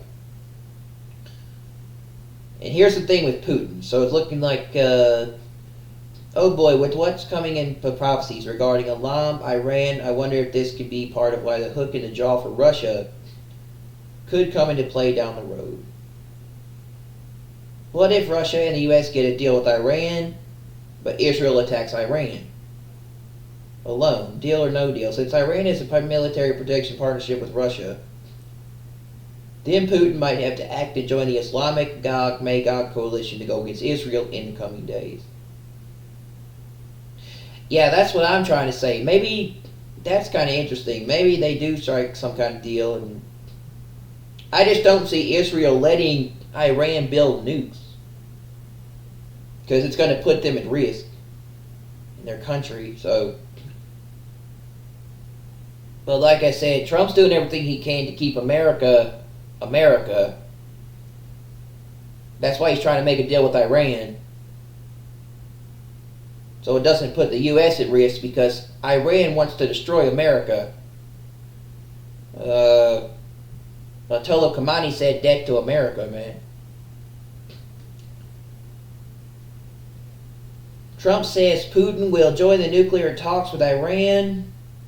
I stated to President Putin that Iran cannot have a nuclear weapon, and on this I believe that we were in agreement with President Putin. Suggested that he will participate in the discussions with Iran. Bubba says Iran double trouble in the latter years. Iran is in dual end time prophecies. Persia versus Elam. So the Elam prophecy of Iran, Jeremiah 49, 34, 39, the same as the Persia prophecy of Iran, Ezekiel 38:5. No. Separate and total fascinating prophecies. So yeah, I didn't think so, because like they're... Bubba says Ezekiel 38, Persia, and Jeremiah 49, Elam are not the same prophecies. Like, no, because they're two different prophets, different geographical locations, different battlefields, different defeats, different enemies, Israel versus enemies. Ezekiel omits Elam, but knows about Elam. Ezekiel 32, 24 and 25. No promise of restored forces for Persia. It says Elam prophecy not historically fulfilled. The prophecy was reserved for the latter days. Jeremiah 40 and 39. Jeremiah mentions Babylon 141 times, not once in this prophecy. Babylon conquers of Elam 612 BC, 16 years prior to the assurance of this prophecy. Elam needs no restoration. Who are the returning captives? Elamites reappear. In Ezra 4:9, Acts 2:9, Isaiah 11:11. When was the Lord fiercely angry with Elam historically? Who were the enemies of Elam when the Lord was fiercely angry? What nations did Elamites disperse to 2,500 years ago? The Elam Iran prophecy has not historically been fulfilled, not yet, but it's coming. So it says, summary of Elam prophecy. Bring disaster upon them my fierce anger, destroy from them the king and the princes, break the bow of Elam, the foremost of their might, bring the four winds from the four quarters of heaven, scatter them toward all winds, worldwide, cause Elam to be dismayed before their enemies and before those who seek their life. Send a sword after them until it consume them. I think that's the U.S. When I read Breaking the Bow of Elam, a lot of it I don't quite understand, but one thing I do get is I think the sword is a U.S. military. I will send a sword after them. I think that's the U.S. I do. I think that's the U.S. military. I don't quite get a lot of what that means. I'm still trying to understand what breaking the bow of Elam means, and I will send Persia. I'll bring disaster upon them, and the sword from them. They're the kings and the princes. I think the king is Ayatollah Khamenei, and the princes are the people behind Iran. That's what I think. And breaking the bow of Elam is, I think, Iran's nuclear program. I think, and everything. And the four winds. I guess that's like scattering all nations, like all the nations of Elam, to worldwide. Because like when they hit this, when people don't realize, like when they hit this, people don't realize when Israel goes in there, if they hit Iran's nuclear program, it's going to cause a lot of problems and issues, meaning that it could very well cause like a nuclear disaster or something to happen to the nations of Elam, and it very well could cause like a nuclear outbreak. Like when they hit this thing, it's going to cause some very interesting things to happen, and everything. So,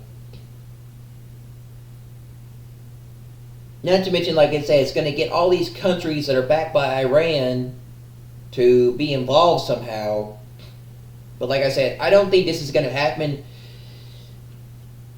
According to a lot of people, and I say like theologians or people that like understand stuff, maybe even some of the watchmen, they believe that like none of this stuff will happen until after we're gone, which takes place with the rapture or the rapazo, and everything. Once our rapazo occurs, this stuff is going to happen, but we're not going to see any of this stuff, including war or World War III or stuff, happen until we're gone.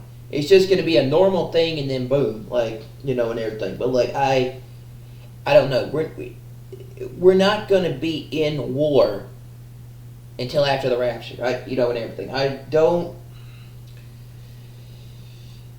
None of these events are going to happen. Not saying they will, but I don't know. Maybe we might see Israel go in there and bomb Iran, go in there and strike Iran. Trump might give Israel the go-ahead to go in there and attack Iran, or they just might do it themselves, depending on what happens. Depends on what happens this weekend with these talks.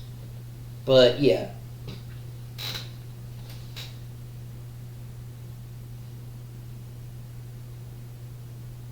But I don't know.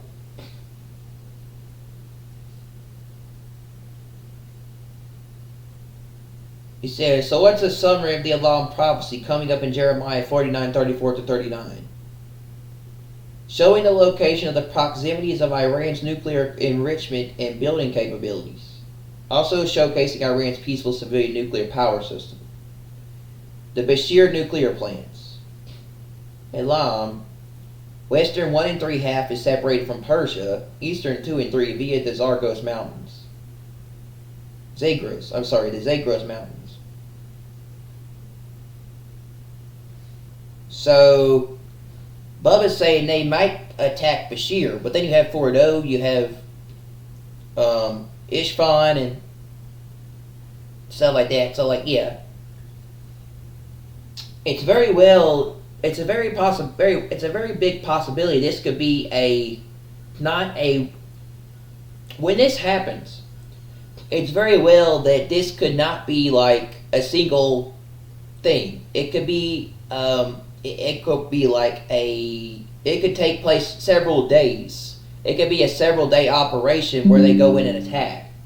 Like I said, they have several nuclear they have several things that cross along, and everything. So this could be a really big operation or thing that they could do.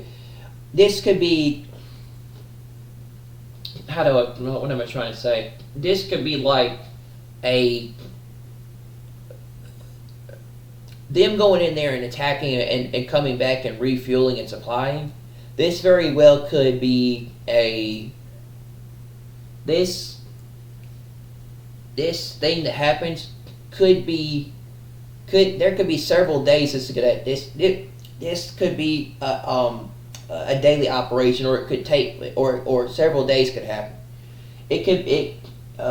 This could be this thing that could happen could take place. This could be several days, or this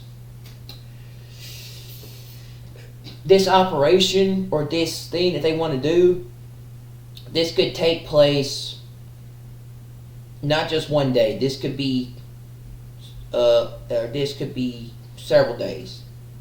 This thing that's happening could take place on several days, or it could be multiple days for this to happen. And everything basically. When it does. And I like I said, I don't know when this whole thing with Iran's going to happen. I think it'll happen, but maybe Trump can get a deal, maybe, and it will stop it, and then something will happen that will cause it to happen. I don't know, and everything. I don't know, but the whole when they say peace and safety, sudden destruction thing, and everything, right? So there's got to be peace and safety somehow first, and then sudden destruction hits. So I don't know, right? And I think the whole when they say peace and safety, sudden destruction come upon them is when the rapture maybe occur. I don't, and everything, but somehow Iran's nuclear program's going to get hit because they're planning on striking it. We just don't know when.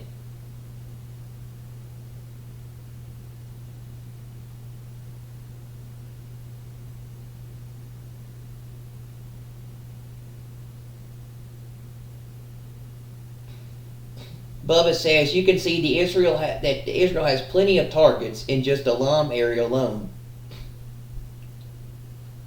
Says Turbis Missile Base, Turbis Oil Refinery, Banadir R. Enzeli, Tehran Air Refinery, Gramenshai Missile Base, Shisson Said Arak Oil Refinery, Arak Missile Base, Turquoise Arab Abid, Tehran Oil Refinery, Tehran Pressurization Vermin, Sherwood Launch Factory, Imam Kiamani Space Center, Iraq Missile Base, Criminalizes Missile Base, Netnes, Ishfala Missile Base, Shahan Besid, Mirivav, Iranian Oil Refinery, Imam Kamani Imshafar Port, Grag Oil Terminal, Shiraz Oil Terminal, Shiraz Missile Base, Bashir, and Hajjabet Al Missile. This area also includes Iran's other pride and joy, their hypersonic ballistic missile city underground and hiding in the Zagros Mountains. Says Israel is preparing several Iran strike plans for different scenarios. Mariv Online reports this will be most likely include some surprising and deceptive tactical moves. But for now, Israeli defense officials are quietly monitoring U.S.-Iran nuclear talks. Today's news marks a serious and significant development. Here's a quick recap. Just this week, Trump's made it clear, once again, we will not allow any enrichment of uranium. So in response, Khamenei doubled down this morning, declaring that the U.S. cannot weaken Iran's nuclear program and stating flatly, Tehran will not stop its uranium enrichment work. He added, today we're capable of producing nuclear fuel starting from the mine and going all the way to the power plant. Meanwhile, Mohammed Islami, head of Iran's Economic Energy Organization, reinforced the message. We will continue to enrich uranium in Iran with all our might with strength and determination. It's like, this is not going anywhere, man. It's just not. It's just, I don't know how they're gonna talk again over the weekend, but okay. It's just a matter of time before an attack on Iran comes and a humanitarian crisis unfolds across the Persian Gulf. Israel estimates that the nuclear talks between U.S. and Iran are on the verge of explosion. White House, Iran will face consequences if it rejects Witkoff's proposal. Wall Street Journal, U.S. officials expected this new rejection from Iran and are considering the next steps. And apparently something just came out from End Times. Okay, so I thought it was about Israel going in there and attacking Iran, but no. It just says Israel carries out military strikes against Syria after projectiles fired holds Syria responsible. Israel conducted its first airstrikes in Syria in the early month, targeting government weapons in response to 2 projectiles fired toward Israeli territory, according to Reuters. The Israeli military held Syria's interim president Ahmed al-Sharia directly responsible for the attacks, making a significant escalation in tension between the two nations. The projectiles, which landed in open areas in the Israeli-occupied Golan Heights, were the first reported from Syria since the fall of longtime ruler Bashir al-Assad in December 2024. Israel's defense minister Israel Katz emphasized that the Syrian regime would face consequences from any hostile actions originating from its territory, saying, "We view the president of Syria as direct responsible for any threat or fire directed at the state of Israel." Israel's foreign minister denied responsibility for the projectiles, asserting that the country has not and will not pose a threat to any party in the region. Damascus condemned the Israeli strikes, reporting heavy human and military material losses and describing them as blatant violations of Syrian sovereignty. The Syrian government further noted that it was working to confirm the projectiles launches and stressed the need to eliminate armed groups in southern Syria to restore state control.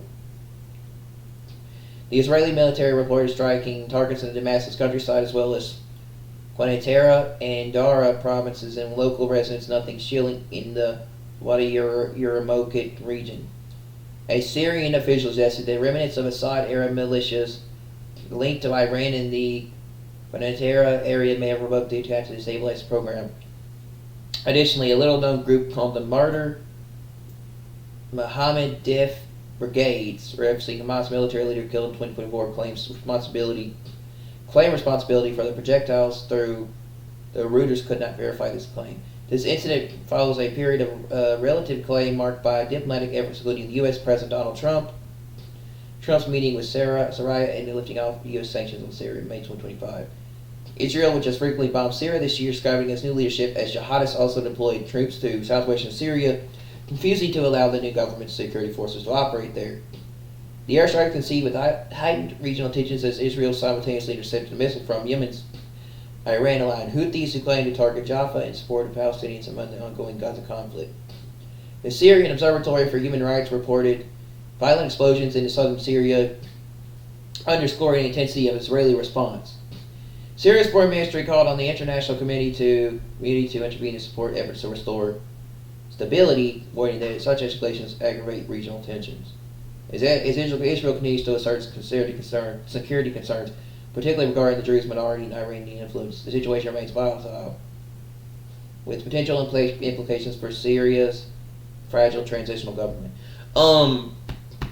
Yeah, that guy that threw the Molotovs at those people that were doing that thing for the hostage in Israel, the Israeli hostages, that used a flamethrower and threw those Molotovs at those people in Boulder. His family got arrested. He got arrested and his family got arrested because they found out he was an illegal and he's going to get deported. He is. They found out he was an illegal and he was let in illegally. And he's been in the country illegally for 3 years. What is that guy's name? Solomon. His name is Solomon. I freaking know and everything, but yeah. And stuff, so. Yeah, man, that whole thing about trying to get them people to turn against Israel, man, they're really trying really hard to do that, make the Palestinians look like they're the good guys. Like I said, you've had two incidents now. You had that shooting that happened in D.C., and now you had this guy trying to burn people with Molotovs. And the thing is, this guy said he literally lived in that place, and he went on YouTube online to learn how to build Molotovs and do this stuff, and he had all this stuff ready. There's some really, really evil, terrible people in this world, man. This is why I'm just not a fan of this world as much as I used to be. There's some really bad people in this world, man. There are. So, like some people just shouldn't get their hands on anything involving any kind of weapon or anything for stuff, because they're not stable, or they're not in the right state of mind to have anything, to have a flamethrower or Molotovs or even a gun. These people should be in prison or somewhere else. They shouldn't be in the country to do what they do.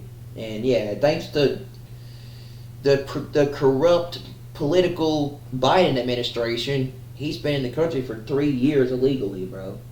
So yeah, and everything. But yeah, it's like, but just these people shouldn't be these people shouldn't be able to get their hands on guns or anything that's a weapon. They're just bad people, dude. Bad people. And the government allows this. They allow them to do this. I know they do. They allow them to come into the country and do this. And everything, but like, that's what, and everything, but yeah. They just said, just let these people get their hands on whatever, huh? And do whatever, and everything. Let them get their hands on explosive, firearms, guns, maybe, and whatever, name it, man. And stuff. Some people just shouldn't have a weapon. I don't care what it is. Molotov is still a weapon, especially if you can use it to, put other people in danger. A Molotov is still a weapon.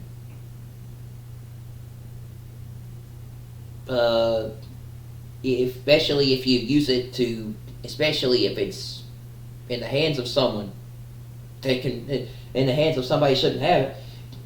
Yeah, dude. People like, people like, and everything. Technically, a lot of people, are like, and stuff. Like, technically, a gun is really only a weapon, really, because really, if you think about it, right, anything can be in the weapon of someone. Anything can be in the weapon of someone that knows how to use it. So and everything, right? So technically, if you really think about it, anything can be a weapon if you know how to use it properly. Everything, right? Technically, a gun is a firearm, yes, and a gun technically is a weapon, but somebody shouldn't just have some. There's just people just shouldn't get their hands on weapons, and everything. And I'm not just talking about guns, because then you have like knives. You have, you can go down the list of what is a weapon. Really, if you think about it, right? Knives, swords, sticks, rocks, I don't know, dude, whatever. Molotovs, definitely a flamethrower is definitely a weapon. And how do you get your hands on a flamethrower? That's just not possible. Very few people can own a flamethrower, much less, when it comes to, because it's illegal. And secondly, but yeah, this goes to show you that how this guy get his hands on a flamethrower, and everything. Very few people own a flamethrower. It's just not possible. So yeah, you can tell he definitely was in the country illegally, because he had things that other people did not have. This guy was illegally from another country and somehow got weapons, and so yeah, everything. What I've noticed lately too? I've noticed that the people that were involved in a lot of these things have to be behind the government. they're behind the government or they're behind like stuff like that. And you look at the news media, all these people are behind the government, and everything. And most of them are illegals, and everything I've noticed, like when it comes to it, right? Like the guy that shot Trump, dude was supposedly illegal or he was involved in some stuff, and everything that was shady. That dude that was in Mar-a-Lago at the golf course that day, and everything.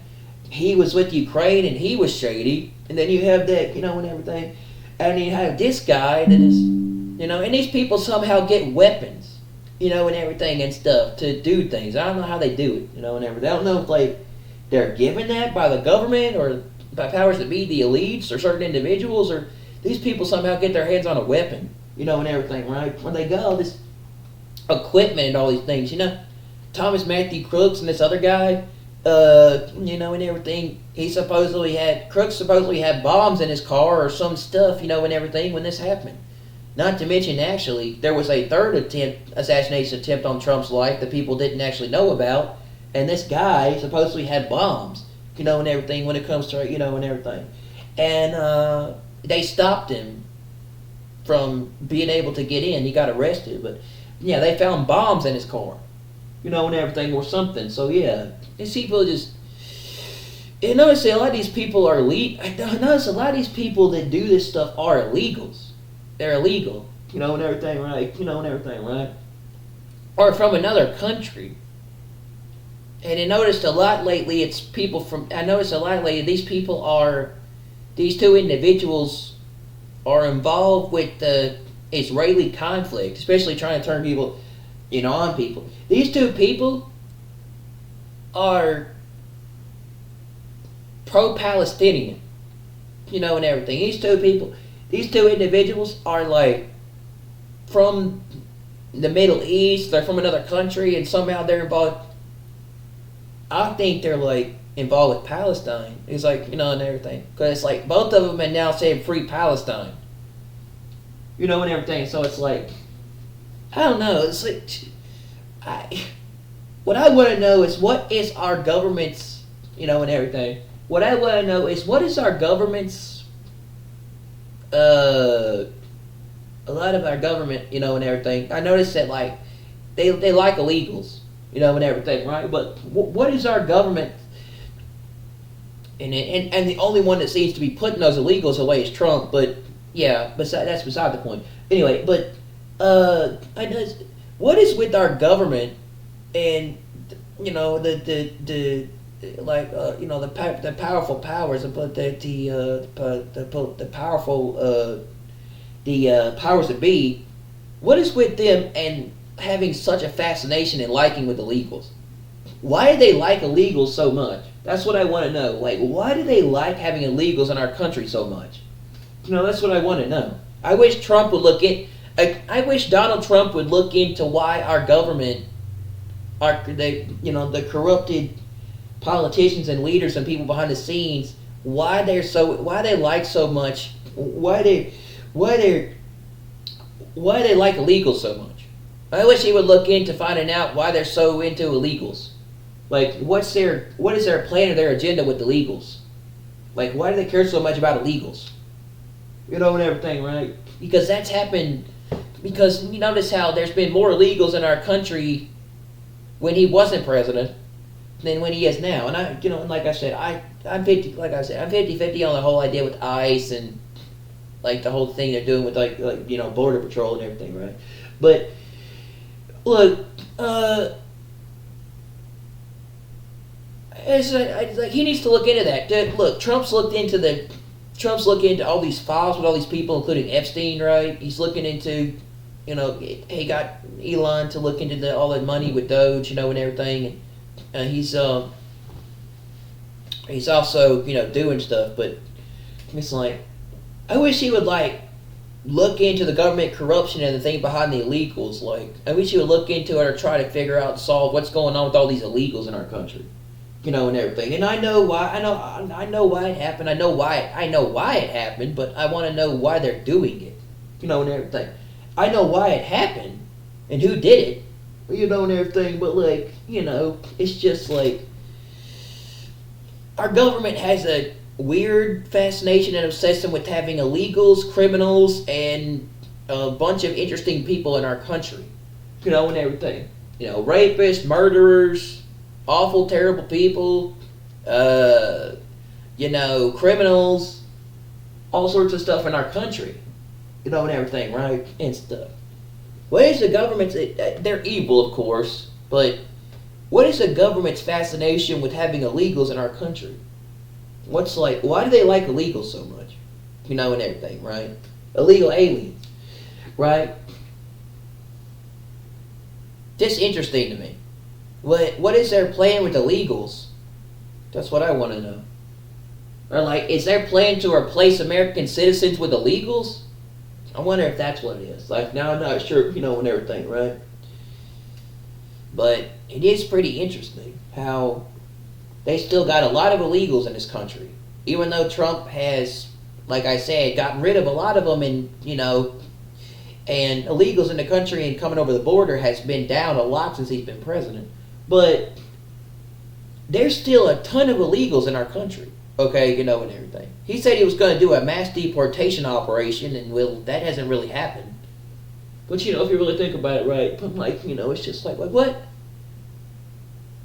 Why do we still have illegals in our country? I thought we were going to get them all out. We haven't. But yet, we were told that was going to happen. We were told that we're going to get all the illegals out of our country. Mass deportation. Okay, but yet they're letting this stuff happen. We're still having illegals doing stuff. So that's what I want to know. Why are we still having illegals in our country? Okay, and everything, right? But yeah. And like I said, I don't have anything against people from other ethnicities, backgrounds, or, other countries. I don't have a problem with them being in America as long as they're legal, and everything. And I don't have a problem to come in. But you have to be a legal U.S. citizen. And everything, right? Just to make sure, so nothing happens, but, and everything. I don't care, and everything. And I don't have a problem with people living in America. I'm not going to get people out of America just because they're from another race. No. Everything. I don't have a problem with that, and everything, right? And stuff.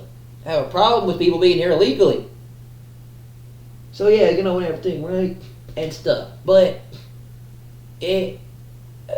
it's why do we still have people in our country that have been in our country illegally for years now, and they're still letting them be here?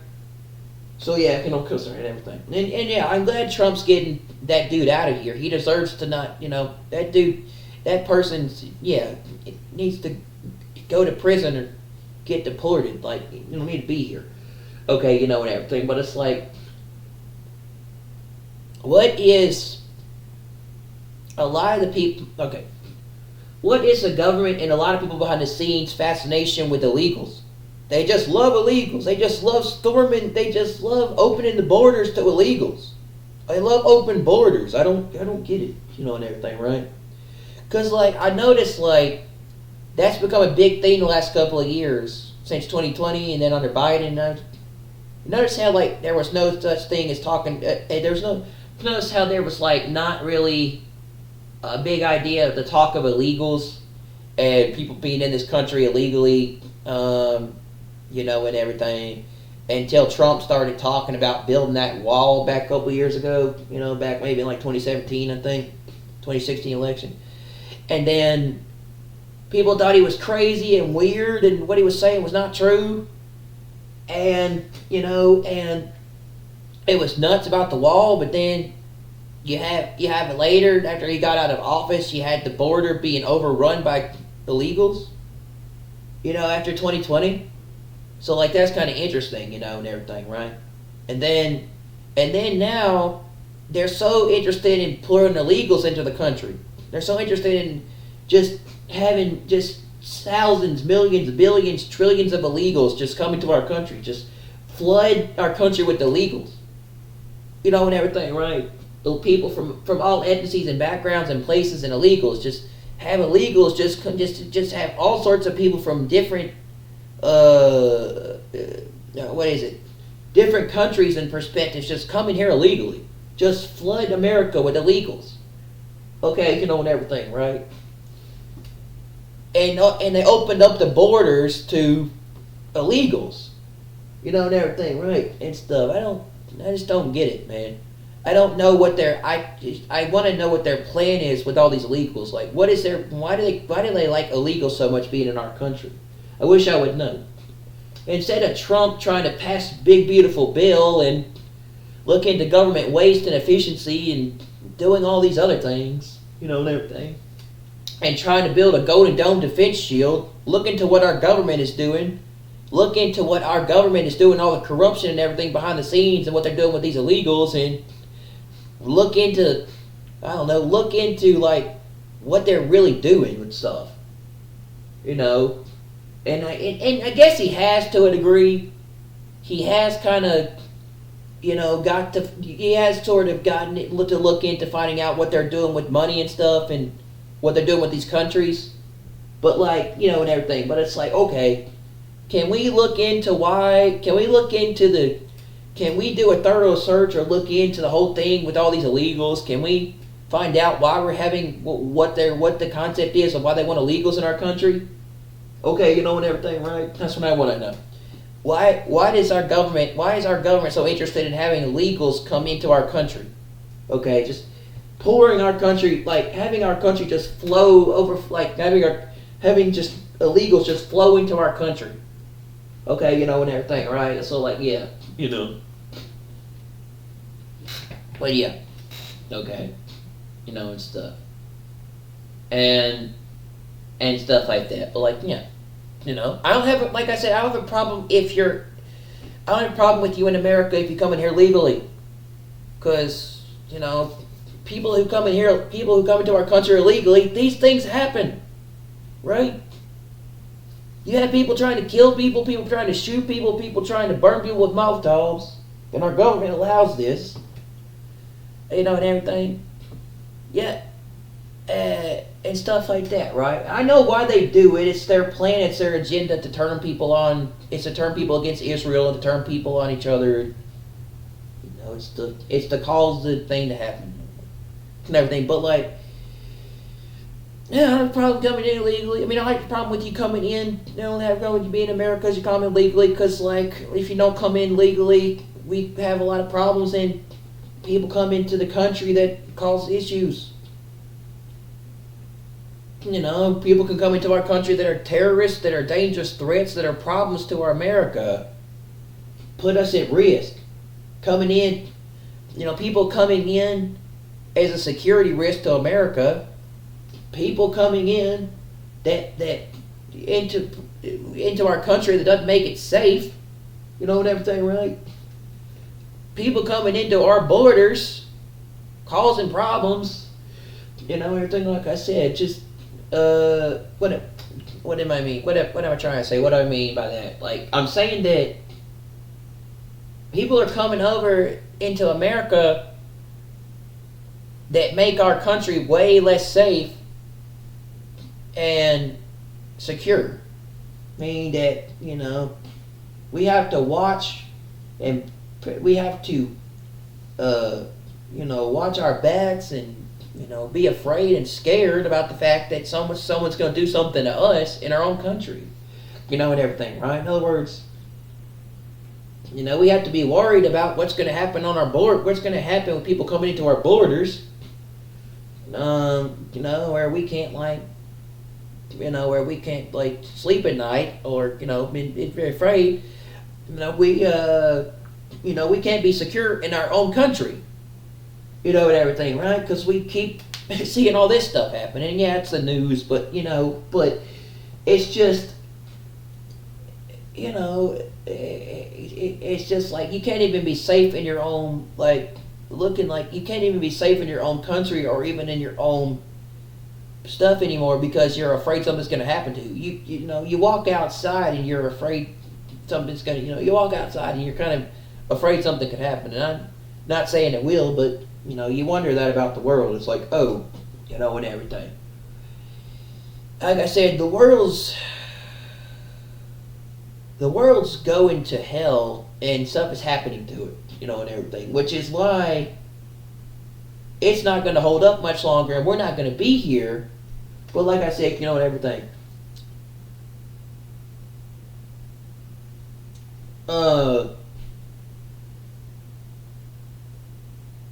You feel at risk in your life when doing stuff, and get a little bit nervous about going out and doing things nowadays, right? And everything. I think people's number one issue with America is illegals coming into the country without being here, without being told they can be here, and everything, right? And stuff. That does make me a little angry. I'm sorry, okay, and stuff. People's number one issue is to be able to live in their own country and feel secure and safe, and can walk outside without something happening to them, or them being put in danger for doing something, for standing up for their beliefs or their stuff, or doing things without being attacked or being put at risk, and everything. In other words, going and being able to do something without your life being in danger, and everything, right? Especially, I'm sure it's probably way worse and tenfold for people, for the Israeli citizens in America, or the people that are standing up for the Gazans, standing up for the hostages in Gaza, right? And everything and stuff. But yeah, people's number one thing with America is, number one thing that they worry about is illegals, is the country being filled with illegals and people coming from other places. The number one thing that people worry about is illegals coming into, is people coming into America illegally, people coming into the borders illegally. Number one people think people fear about America. The number one people fear about our country that they worry about is our country being overtaken by illegals, and everything, and something happening. Our America being taken over by illegal aliens and stuff, and our government not doing anything about it. People, number one thing about America is worrying about not being safe in their own country with all these illegals and all these people coming in. Number one, there are three things I think people worry about in this country. Okay, you're not country and everything. One, illegals. Two, war. And three, and three is, our president being shot or killed or assassinated, again. Right? And everything, right? Something happening to Trump and his family or Israel or whatnot, right? So it's like, okay, and stuff. So, yeah, that's three things about, and everything. Or, stuff like that, right? So, or, well, and number four is the whole transgender, thing. That's another thing people don't like. Okay, and everything, right?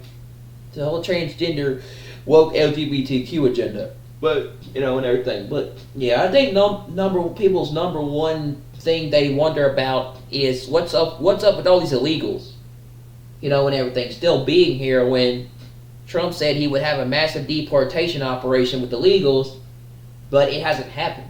They're still here, and everything. He said he would deport most of the illegals, and they're not here. They're still here, and everything. Now, a lot of people. Then there's also the idea of, like, where are they sending the illegals? And could that happen to us, right? And everything, right? A lot of people say they're sending them to Salvadorian prisons. So I'm not really sure, but, like, it's just, like I said, dude, kid, and everything, right? I don't want people here illegally because it causes problems. Okay? And stuff. But why is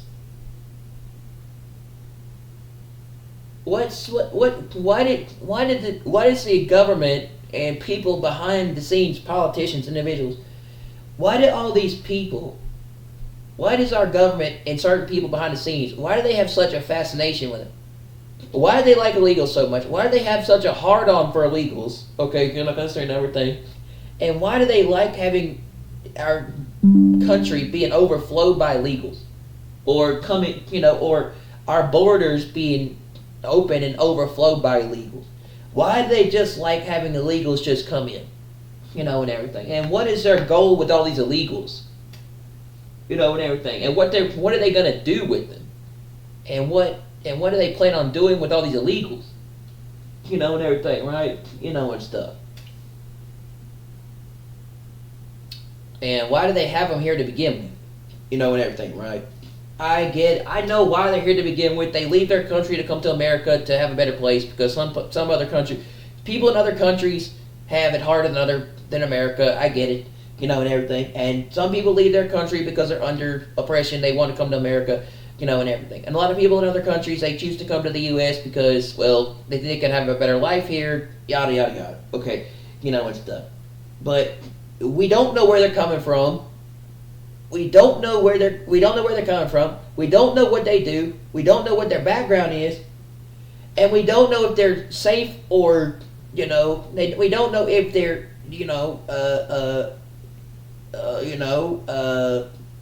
they're safe or if they're dangerous for America. And we don't know if they're have a criminal record or a background history of stuff that's not good or not. Coming into our country. So yeah, that's a lot of it, man. We don't know where these people come from. I could guess. They come from other countries, they come from other backgrounds, they come from other places. We know they come from other countries and other perspectives, They obviously don't speak English. A lot of them come from Mexico. Okay, comes from, and not saying all of them come from Mexico, but a lot of them come from Mexico because the U.S. and Mexico border are kind of like side by side with each other, and everything, right? A lot of them come from Mexico. We have a lot of Hispanics here in America, yes, but other backgrounds too, and everything, right? And apparently there's also a lot of Chinese people here too, according from what I read. But yeah, we have people from all ethnicities in America. That's just what it is. The thing is, are they legal? Right? And stuff, right? And stuff. Foreigners. So, and everything. And stuff. Mostly people don't speak English. And we don't know what they're like or what they're involved with or where they come from or like what their history is, and everything. Alright? We don't know if they're okay or not. In other words, we don't know if they're okay for America. What are these people? So yeah, right? So that's why we need more Border Patrol agents and more people at the running background checks, trying to get stuff on people, trying to figure out what these people are, and trying to know if they're okay to come into America or not, come into the U.S. Need to find out if they're okay to come in illegally and if they're okay for our country. That way we don't let terrorists or criminals or other people into our country. Yeah, because we have incidents like D.C., we have incidents, we have incidents in America like D.C. where the 2 Jewish people were shot, and we have that dude in Boulder throwing Molotovs and using a flamethrower on people, and everything. Okay, and stuff. And we have this happening. Okay, and everything, right? And things.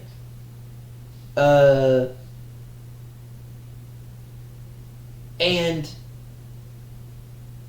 last time I checked, I didn't think we as a country, last time I checked, I didn't think America used to let people just get away with stuff back then compared to now. Like letting terrorists or criminals or people into our country. We used to think that we were against that stuff. We didn't negotiate with that type of stuff. We didn't let that happen. We didn't used to associate with having these people in our country. And if they did, we considered that as a threat and a terrorist. And we would defend our country. So, and everything, right? Like 9/11. So, bro, it's just, No, we didn't used to let, and everything. We didn't do things with terrorists and everything, right? So, like, I don't know, man. We've gone backwards since Biden was in office for 4 years. We gone backwards since Joe Biden was in office for 4 years. But yeah, it's just, wow, dude. Just, wow. America went backwards 4 years. America went backwards 4 years ago. They did. I don't know what happened, but yeah, our country just, something happened to it, and everything. But yeah, we used to like check people before they came into the country, and then we stopped that, and then we got rid of that, and then we just let illegals start flowing into our country with open borders. So yeah, it's just like, I don't know, man. It's just nuts. And everything, right? But, and then people are going to be like, well, in order to stop all this violence and all this stuff happening and all these things going on the last couple of years, including with 2020, and all these things, we need gun control. Okay. I'm going to ask you a question. All right? Let's say we have gun control laws and we actually have, they pass gun control laws and they pass gun laws. What's going to stop them from getting their hands on something else illegally or other things in another country or other places? What's going to stop our government from giving them money to get it? And what's going to stop them from being able to do it, knowing full well they might be involved with stuff? What's going to stop them from being able to build these things and do these things, even with the internet, right? And everything. What's going to stop them from building bombs, Molotovs, and whatever? Now, it'd be really hard to get your hands on a flamethrower, but what's going to stop people from getting their hands on a weapon if they don't even have a gun? It probably won't, and everything. Let's say we ban guns, or we pass gun laws, we use gun laws, or we restrict weapons, or we when it comes to it, right? Or we ban guns, we put restrictions on guns, or we allow people not to get their hands on firearms. So there's not as many shootings, there's not as much violence in America, right? When it comes to it, right? And stuff like that. And let's say that people can't use weapons. They can't get their hands on guns. They can't use guns. Okay, when it comes to it, right? Not only does that put the American people at risk, but it also makes it to where even if you pass gun laws or restrictions or you tell people they can't do something, they're going to do it anyway. Because that's just what they do. And they're going to find a way to get it illegally. Because let me tell you something, dude. You can get stuff illegally for free. Excuse me. You can get stuff illegally and for free if you know how to do it. There's emulators out there. There's mods out there. There's stuff that you can get for free to do things that you can't do normally. There's ways around stuff to be able to use stuff. There is. You can use a VPN in other countries to access websites that they ban. Yes. It's called a virtual private network. And everything. And stuff. You can, if you're smart enough, you can hack. If you're smart enough and know enough about computers, you can bypass a firewall. Okay, and everything, right? And stuff. You'd be surprised what these people know you'd be surprised what these people know in other countries. Do you know the majority of hackers, and the majority of hackers and scammers and people that are scammers, they come out of foreign countries and other places? You know that the majority of scammers that try to take people's money and find these things are hackers and people that are really smart with computers. And somehow they get your number, they get other people's numbers, they know how to do it.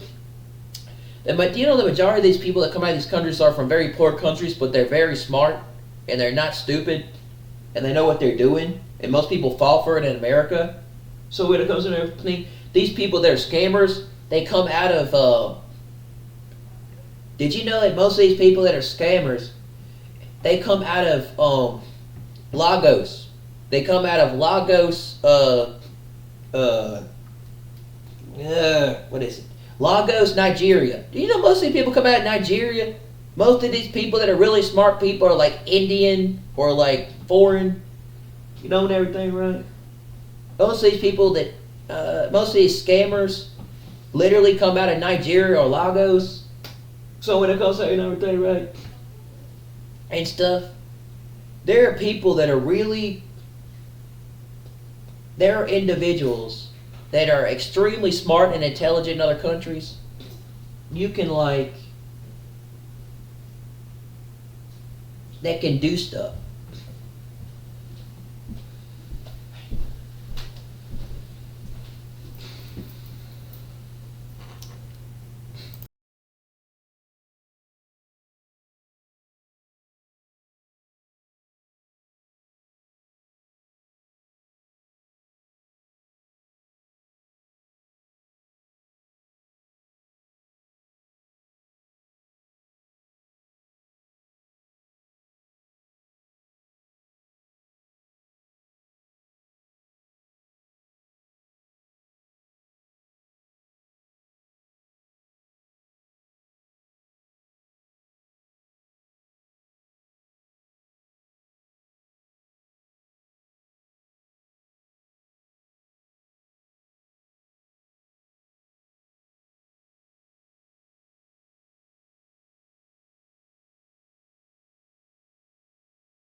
So like,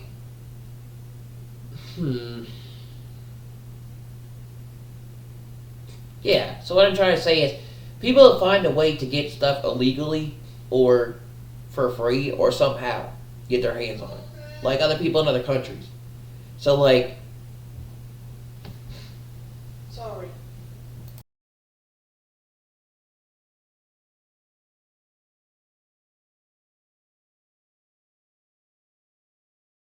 Fried okra and mac and cheese with it. like people say, oh, this will all stop if we just pass pass gun laws or we restrict guns. Well, if that happens, then someone else will they'll find some way to do something else, or they'll find a way to get another weapon, or they'll find a way to get their hands on a weapon, you know, and everything. I don't think banning guns is really going to help the issue. What's going to help the issue is getting the people out of the country. Let me tell you something. This is something they don't want to admit to you, and they probably will never say. This is something Trump actually is smart about. Getting the people out of our country that don't belong here, that don't need to be here, that are here illegally, that are doing stuff, that's what we need to do. You know, and everything. Getting people out of America that don't need to be here. You know, that are putting our country at risk. Getting these people out that are a danger to our country. That's what we need to do. We need to get these people out of here that are illegal and a threat and a danger to our country. Okay, you know, cussing everything, right? Not banning guns. Not saying, oh, let's restrict gun laws. Okay, you know, and stuff. Not let's pass restricted gun laws. Let's get rid of guns. Let's find a way to make it to where people can't get their hands on weapons or firearms as much. Let's make it to where guns become harder to get access to. No. Or let's We need gun laws because of all these things happening. And everything. Banning guns ain't gonna change it or stop it or fix it. Banning guns isn't gonna make a difference because they'll still find a way to get it illegally in other countries. They'll still find a way to get this stuff illegally in other countries because people, compared to America and the Middle East, they have their ways of getting their hands on stuff. So yeah, and of course in other countries, in Mexico, you have the dude in Mexico, you have the gangs in Mexico that have weapons and stuff in Mexico and all sorts of stuff and these things. You have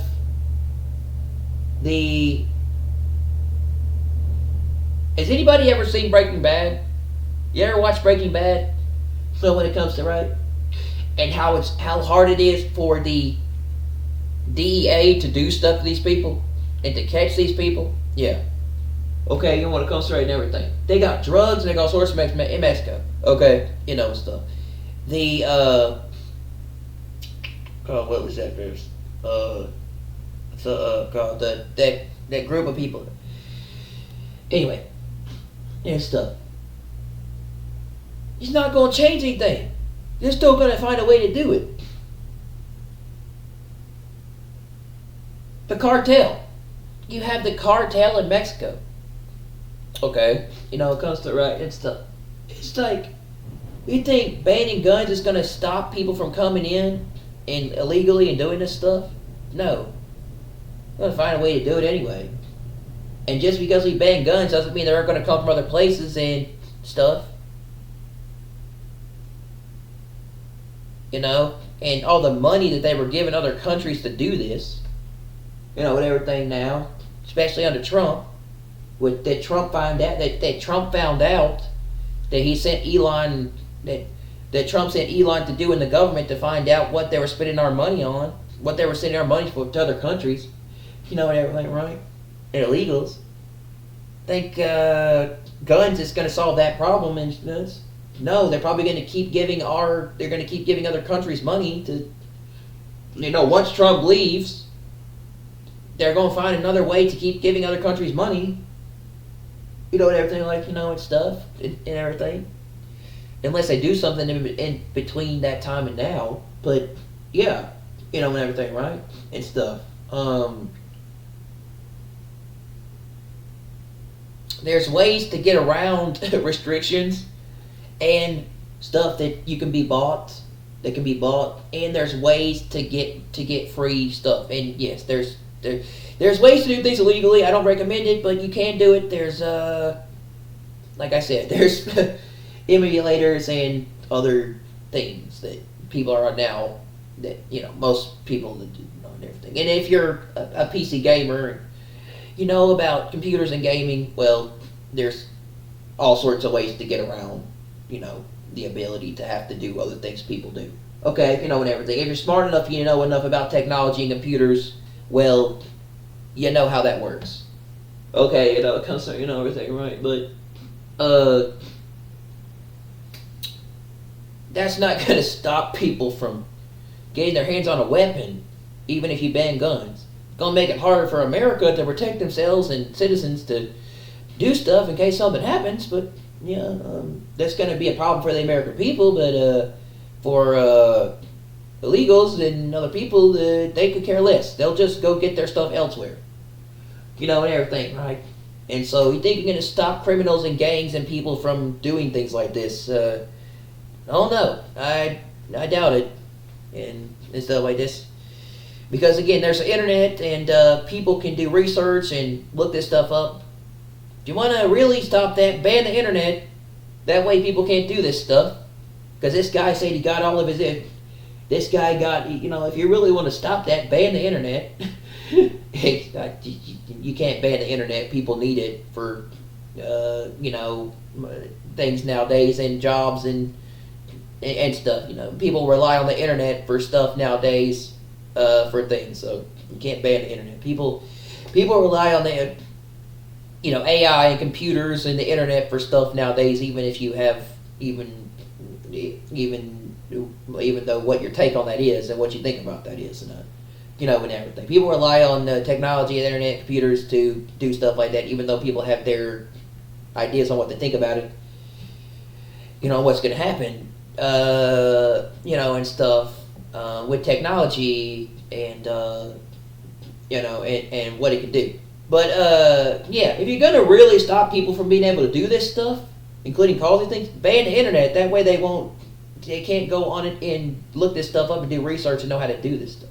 This guy claimed he got all of his information from the internet, and it helped him build Molotovs and do all this stuff to go, to set all this stuff up to do this.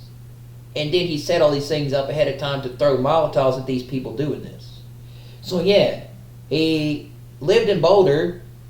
He had a family. He lived a couple of miles away from that place, and it said he looked all this stuff up. He searched all this stuff on the internet to how to build Molotovs and stuff. Including he had all that stuff ready.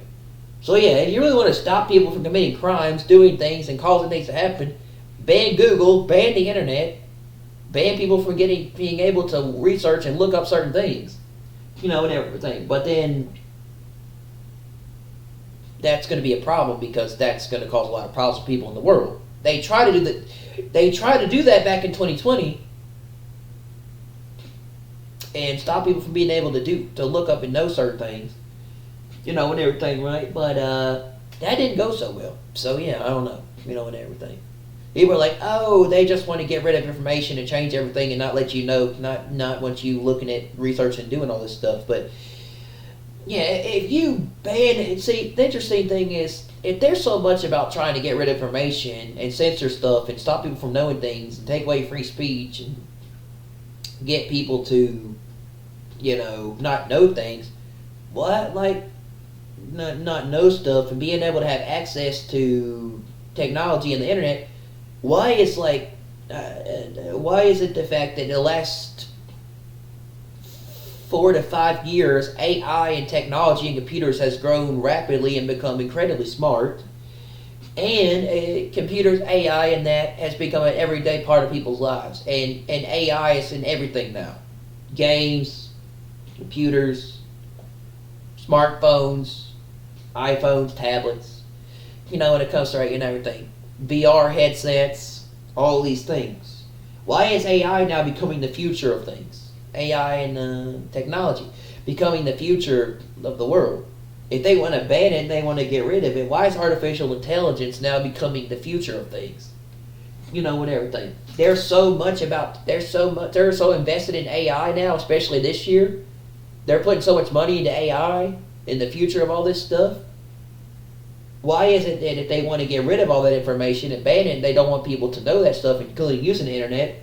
Why are they actually pushing forward this AI agenda? If there's so much about not doing that, stuff, why is it that they are so big on using AI tools for stuff that they're saying in the future or possibly this year that they're considering, and everything? Why are they so big about relying on a AI digital-based system, possibly, maybe, in the future, which some people think is the mark of the beast? Why are they talking about doing that if they want to get rid of it? And people are like, oh, they created 2020, they 2020 happened because of the fact that they wanted to not get people to not know things, so they kind of took away their ability to do stuff in the world, and not having access to information and knowledge. But you gave people all the time in the world while sitting at home in their house to be on the internet and use computers and rely on technology to do everything, including through Zoom and everything during 2020, and everything, right? And they were pretty much stuck at home. So what else are they going to do? Say, watch TV? Well, and there was nothing really to watch or do, or the whole country got shut down. So what are you going to do? And everything, pretty much, right?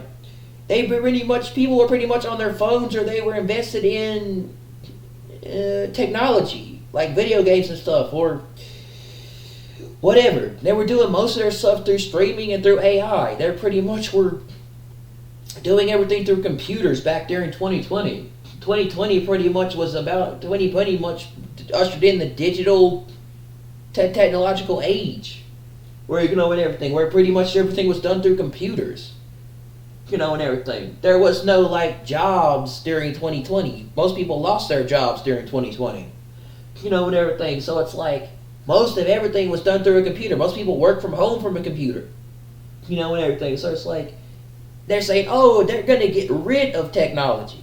No, dude, they're pushing technology. No, dude, they are pushing a technological agenda, and everything, right? And so they're not gonna get rid of it. They're gonna get rid of technology. No, dude, they're going to build a technological thing, and everything, right? And everything, right? 2020 was ushering in the digital age, man. And everything, right? And stuff. Where people had to rely on computers for everything. So what am I trying to say? When it comes to and everything. No, people would think they're trying to censor information and not want you to look this stuff up and know these things. No, they're using that to their advantage so that they can control you. So you'll have access to all this stuff, but you'll have to agree to do things to get it, to be able to have access to this stuff in the future, and it's going to be through digital AI, and everything and stuff. But yeah, they want you to basically they want everything to be through AI and digital through a particular system or an ID or some kind of thing. They want your whole life to rely on the internet, computers, and AI. They want you to be in a digital system. They want you to be in a digital technological system, and everything. They want computers and AI and robots to be the future, and everything, right? And stuff. Elon wants this to be the future, and everything. These people want to turn the world into a technological AI. They want to turn the world into a world run by technology and AI. They want to have us have a world. They want to have a computer. They want to have a world run by AI and robots. They want to have a technological AI world, and everything, right? Where people do everything through computers and rely on an AI-based digital system. Everything is done through a computer. Everything is done through a computer. The cloud is done through a computer. Gaming is done through a computer. And everything, right? Your digital assets, crypto, is done through a computer or done through digital money, and everything. Your banking account information through digital, and everything. Your banking records, your medical history, your voting rights, everything. All this stuff is done through an AI-based digital system. And everything. And through a computer. In other words, they want to turn you into a walking, talking computer where you have to take a mark and you have to rely on this thing. They want to turn you into a walking, talking AI robot computer, and everything, right? And stuff. They want to take away the element of being human and replace it with AI. They do. And everything, right? And stuff. They want they want technology and robots to be the future. They're actually wanting to put you in a digital AI system where you rely on everything, where you rely on it for everything to do in the future to control it all and everything, right? And stuff. They want to put you in a digital AI system where you rely on everything with computers. So yeah, they want you to make it to where they want to make it to where your life pretty much cannot survive or work or be able to function unless you are a part of this digital system. And everything. This digital AI system of technology. They wanted to make it to where you and everyone else are enslaved by technology and everything they do, and everything they do, and everything. I think that's what it is, in my opinion. I believe that. And stuff where you pretty much have to rely on a digital AI system to survive in the world. And if you don't participate in this system, you cannot buy or sell. So yeah, and everything. And you have to be a part of this. So yeah, what they really want to do is get you in the metaverse or in this AI based system, and so you'll be a part of it. So you'll be, doing this. So they really actually want a digital AI future where everything's done through computers and through the internet and through technology. And it's a digital based system it's a digital AI based system that you rely on in your life every day to do. And if you don't participate in it, you can't buy or sell in it, or you can't do anything. In other words, if you don't not involved in it, you can't do certain things, and everything. In other words, like you're everything. So instead of that, they actually want you to be invested in this digital technological AI system, and they want you to do it. So I think they're trying to get people used to it through stuff like VR, and I don't know, but yeah. That's a lot of it, and everything. People say, oh, they don't want the public knowing this stuff, or knowing this information, or knowing the truth, and everything, or being able to look this stuff up, or they don't want they don't want technology or AI. They don't, they want to get rid of all that and go back to the Middle Ages or the Dark Ages, and everything, and what they call the Great Reset. But the thing is, comes right. And the Great Reset and stuff like that. They want to stop that or get rid of that, and everything. They want to stop that, and everything. They want to go back to like when things were like normal, and everything, and like everything was just kind of back in a long time ago, right? And stuff. And they want to censor and get rid of the internet and stop you from knowing stuff, and everything. Or they want to, they want to ban you from being able to have access to this stuff, and everything. In other words, because people know stuff, they don't want them to have access through the internet. Actually, no. And under Trump, that's actually been signed. And under Trump, there's been an executive order that was signed about AI, and everything. Actually, they want to create a digital AI-based future system, and everything, that you have to rely on to do things in the future, and everything. Controlled by this one world leader. That is the Antichrist, and everything. And he wants to build a one world society, a one world religion, a one world economic system, and a one world government. Everything, right? And stuff. And you cannot buy or sell if you don't participate in this system. And everything, right? And they want to use digital IDs to control how you access stuff and use things in the future. And everything, right? And everything in the future is going to be done through devices like smartphones, tablets, computers, and everything, including gaming. They want to make gaming go cloud-based, through streaming, and where they want to have games on all devices. They want video games to go on all devices through the cloud. They want games to no longer be on just one system. They want it to be on everything, including PC. Look how Sony's games are also coming to Steam alongside PlayStation, right? Look how Microsoft is going third party, and they also got their games. Microsoft's got their games on PlayStation. They got their games on Steam. They got their games on PS5 now. And everything. Nintendo's doing stuff through the cloud. So they want to have their games on all devices. And everything, and all this stuff. And everything. Including on mobile. Including on mobile devices like iPhones, Androids, and Samsungs. And everything, and stuff. They want to have games. They want to have their games on everything, including tablets. and they want to make it to where you'll stream everything. You'll stream everything, and you'll be on all these subscription services, man. And like microtransactions, like they want to just stream. Notice how like the last couple of years, the last 4 or 5 years, everything's gone full streaming.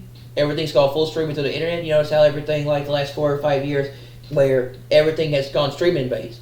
Everything has gone through streaming. We stream everything, YouTube, Netflix, and all that stuff. And everything. But yeah, everything's gone streaming. And everything. But they want all their devices to go through this, and everything, right? And stuff. But yeah, they want you to be connected to stuff 24/7, where all your stuff is on that.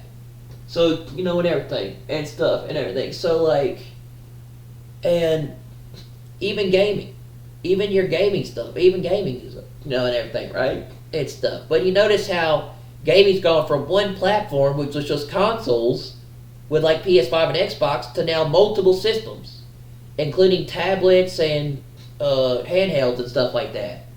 Now we got the Steam Deck and stuff like that, right? So it's like, and stuff. But games are on all devices now. There's not one place you can't play these games or stuff that comes out now, pretty much. There's not one place you can't play these games now.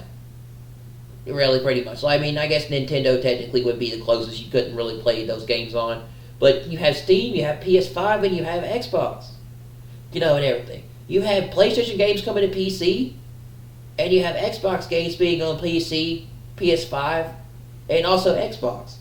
And everything. A lot of big AAA titles or games, a lot of big AAA games, or a lot of big video games that come out now, a lot of the big titles, they're coming to mobile.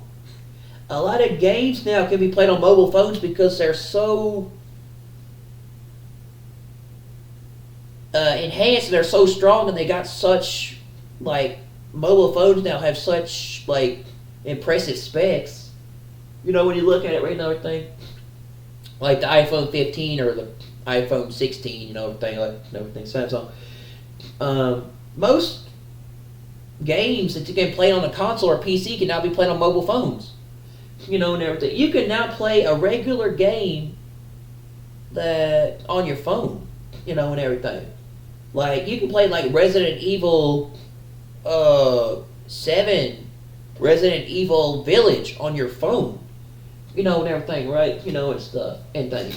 You can play NBA 2K on your phone. Now, technically, that game can run on a lot of stuff.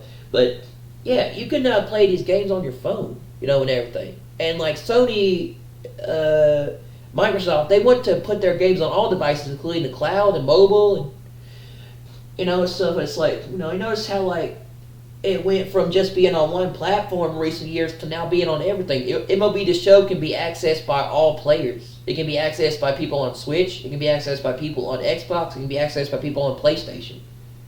So, when it comes right, and everything.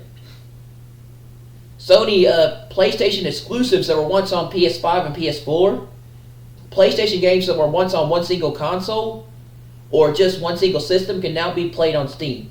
You can now play these games fully on PC. You can. Games that were once supposed to be only a PS5, like games that were once only supposed to be a PlayStation-only game, or only by Sony, can now be played on PC. You can play Days Gone. You can play Ghost of Tsushima. You can play Spider-Man 2. And everything. You can play. You can play those games on that PlayStation Portal thingy, whatever that thing was. Anyway, PlayStation. You can play games on PlayStation. PC. What am I trying to say? You can play games on. You can play. Whatever Sony titles on PC. You can play those games on the Steam Deck. It comes on everything, right? And stuff. But it's like, okay. And stuff. I can pick up my phone right now, and I can literally download, the latest, one of the biggest games and buy it off the App Store. And everything, right? And stuff. But it's like, okay. And stuff. So it's like, you can literally play, like, Spider-Man 2, Ratchet and Clank Rift Apart, all these big PlayStation 5 exclusives, and all these big PlayStation titles that are now, once were not available to gamers and the public on other platforms, you can now play them on PC. You can now play Microsoft games that were once on Xbox on PS5. You can play Gears, you can play a new Gears remaster that's coming out, you can play Indiana Jones and the Great Circle, you can play, what is that game that, there was once, there was once,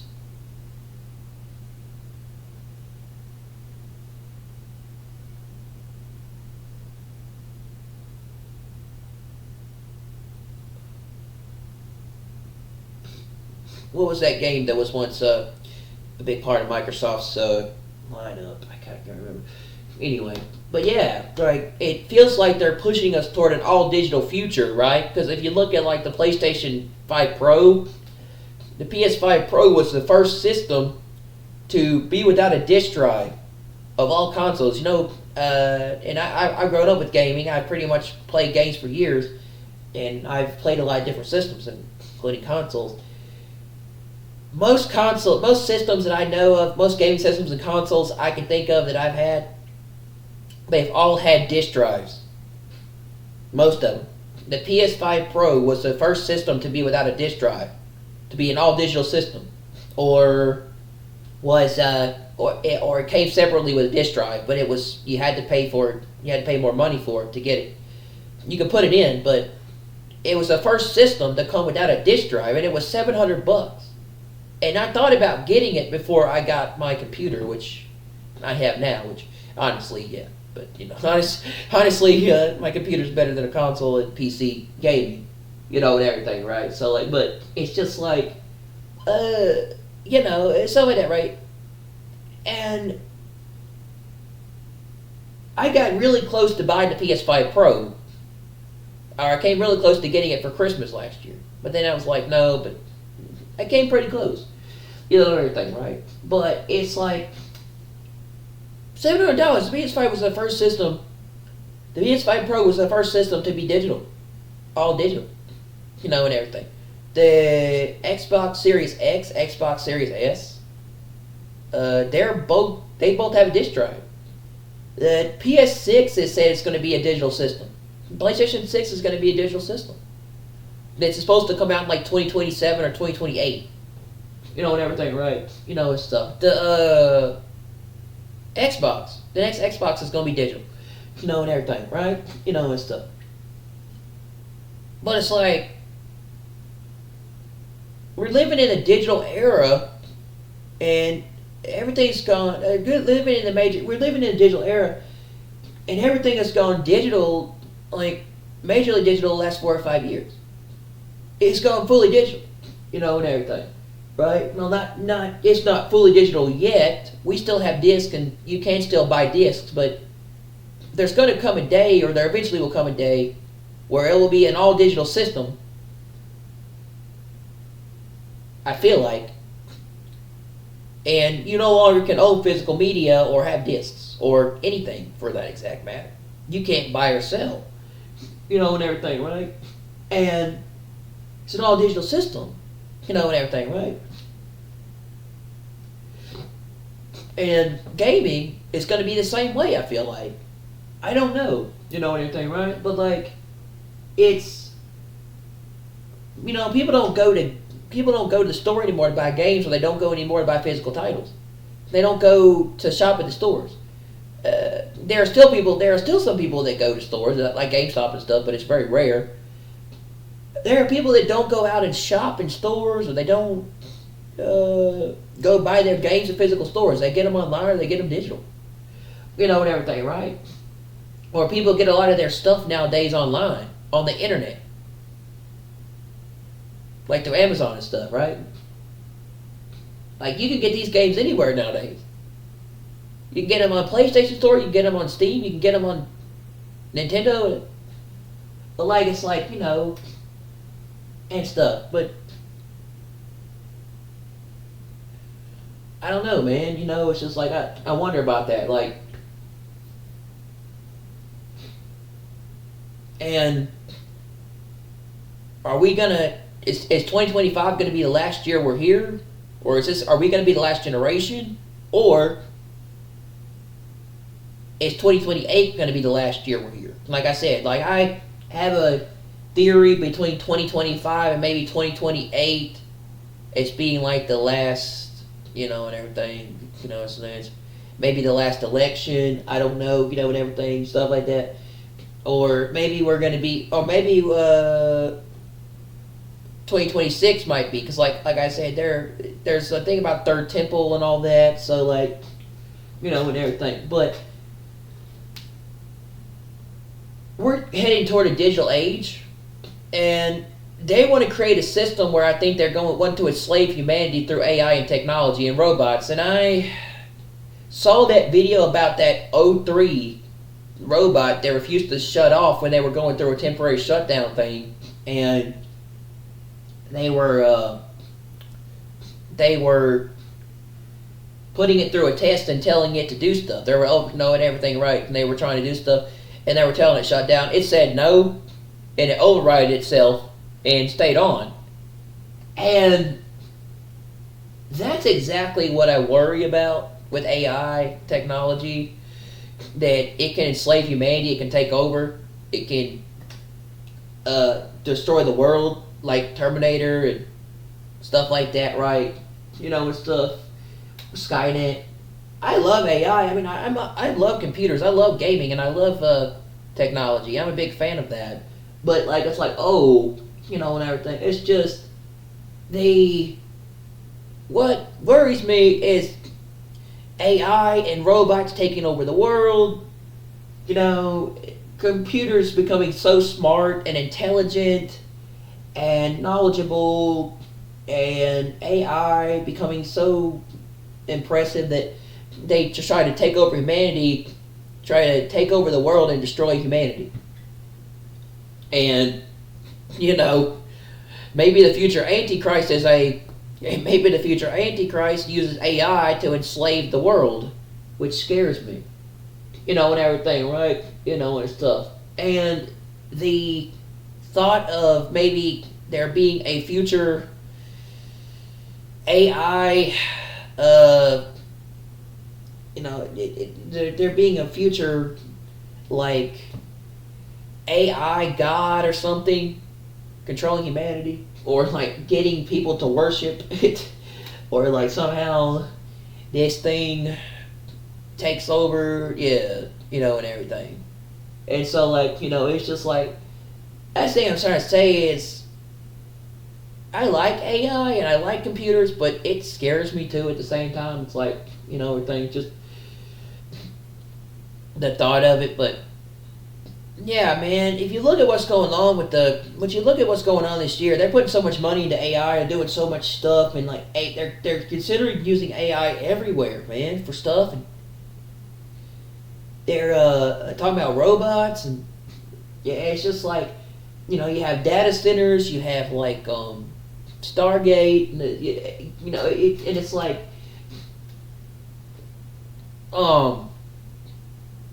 I don't know. It just like, I wonder if this is gonna be the last year, or we're gonna be the last generation, or this is the last year we're gonna be here for a lot of us, or if we're gonna be here past 2025. Because it's like, I just see stuff going on and happening, and I don't know if this world's gonna stay the way it is, and everything, right, and stuff, and so it worries me. But it's like, also with the fact that I just wonder if we're gonna have humanoid robots, and has anybody played Detroit Become Human? If you haven't, go play it. Okay, you want to come straight and everything. If you have not played Detroit Become Human, I highly recommend going to play it. It's a great game with an interesting story and a fascinating concept. Go play Detroit Become Human. Okay, become straight, everything. If you never played Detroit Become Human, it is a very interesting. It's a game where it's set in the far future, far technological. Well, it's set in the far technological future of humanity. Okay, you want to come start. In other words, it's a massive technological future where where everything's done through AI and computers, and people are living with robots, and robots are pretty much doing everything for humans and trying to become human. Okay, it comes to right there. And these people got like some kind of chip or some kind of like thing in their heads. Okay, which allows them to do all this stuff through a computer, and everything, right? They got like a magnet, or they got like some kind of like thing in their heads, everything, right? And stuff, and it's just weird. Okay, or like some kind of like thing in their brains, that it's this stuff. And yes, most of these people are living with robots. And the robots are doing stuff for them. And then the robots become human somehow, and they discover they're being controlled and enslaved, and they find out what's going on, and then they form a revolution, and fight back against humans. And it's human versus robots, and they're trying to become human. The game has multiple parts. The game has multiple endings, but yeah, these I like these games where these games like supermassive games and all that. I like these games where you get to pick your own story and choose your own stuff. In other words, like you get to play out multiple perspectives. In other words, you get to kind of these choice-based games. I think Detroit Become Human is like those games, and everything. Detroit Become Human is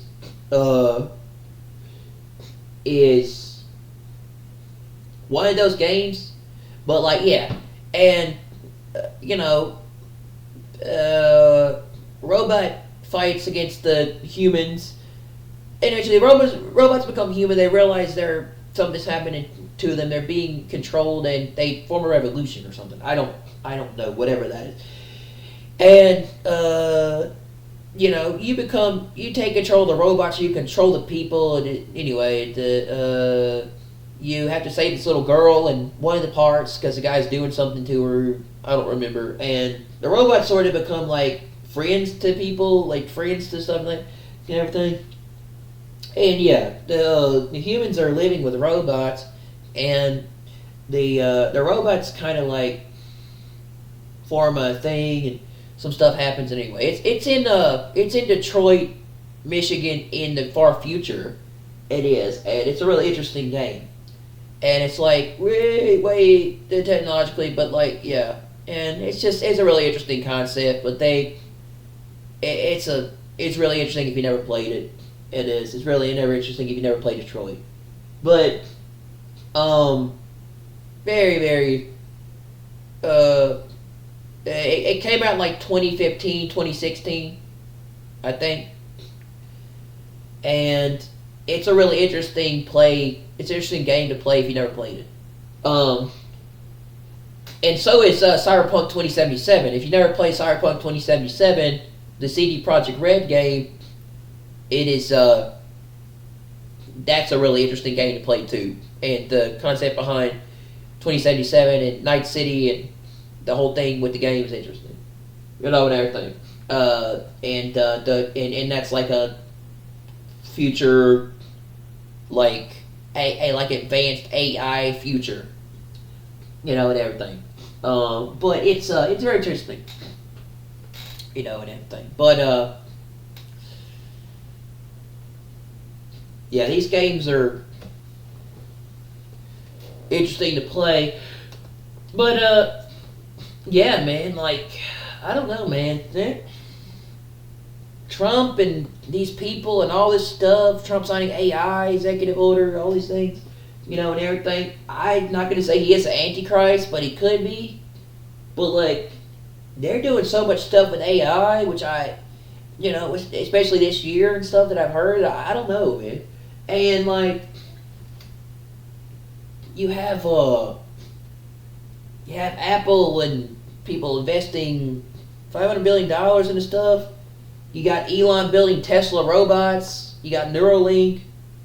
You got a lot of these things, and stuff. And they're just like looking like they're heading toward a digital AI future. and everything. And what scares me, and I like that stuff, and everything. And I to a degree, I guess you could say, I find it interesting.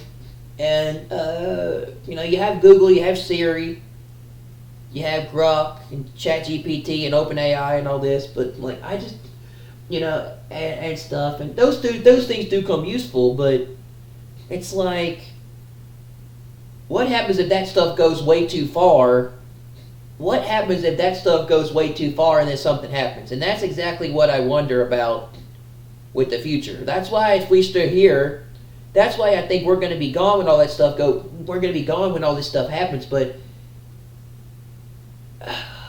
what happens when all that stuff what happens if all that stuff goes out of control and bad? And everything, right? Including robots including these things not doing what they're supposed to do, and somehow they enslave humanity, or something happens, or they turn on humans, and everything, right? Like I said. And the thing with O3 worries me, because that's just the beginning. That's just the beginning of AI trying to take over. Including it not doing what it's supposed to do and somehow keeping itself on. And everything, right? So, but man, I don't know, man. With all that, so.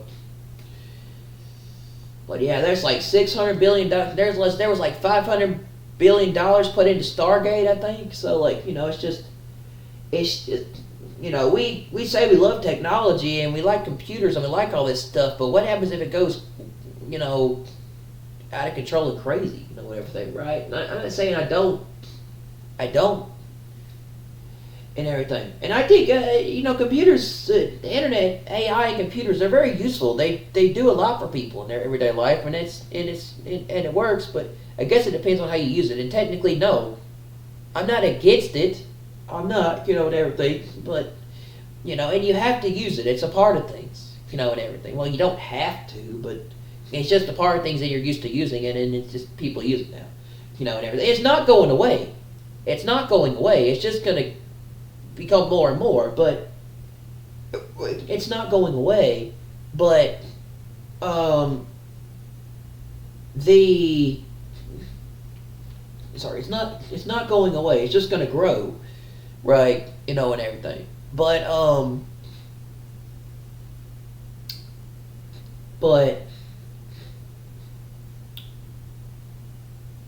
people rely on it and they use it for their everyday lives. But I'm not against or a person that doesn't like technology or hates it. I think it's useful. I'm personally a person that likes technology. I'm pretty tech savvy, and everything, right, and stuff. But I have things I don't like about technology and things I do like. Okay, and everything. But like,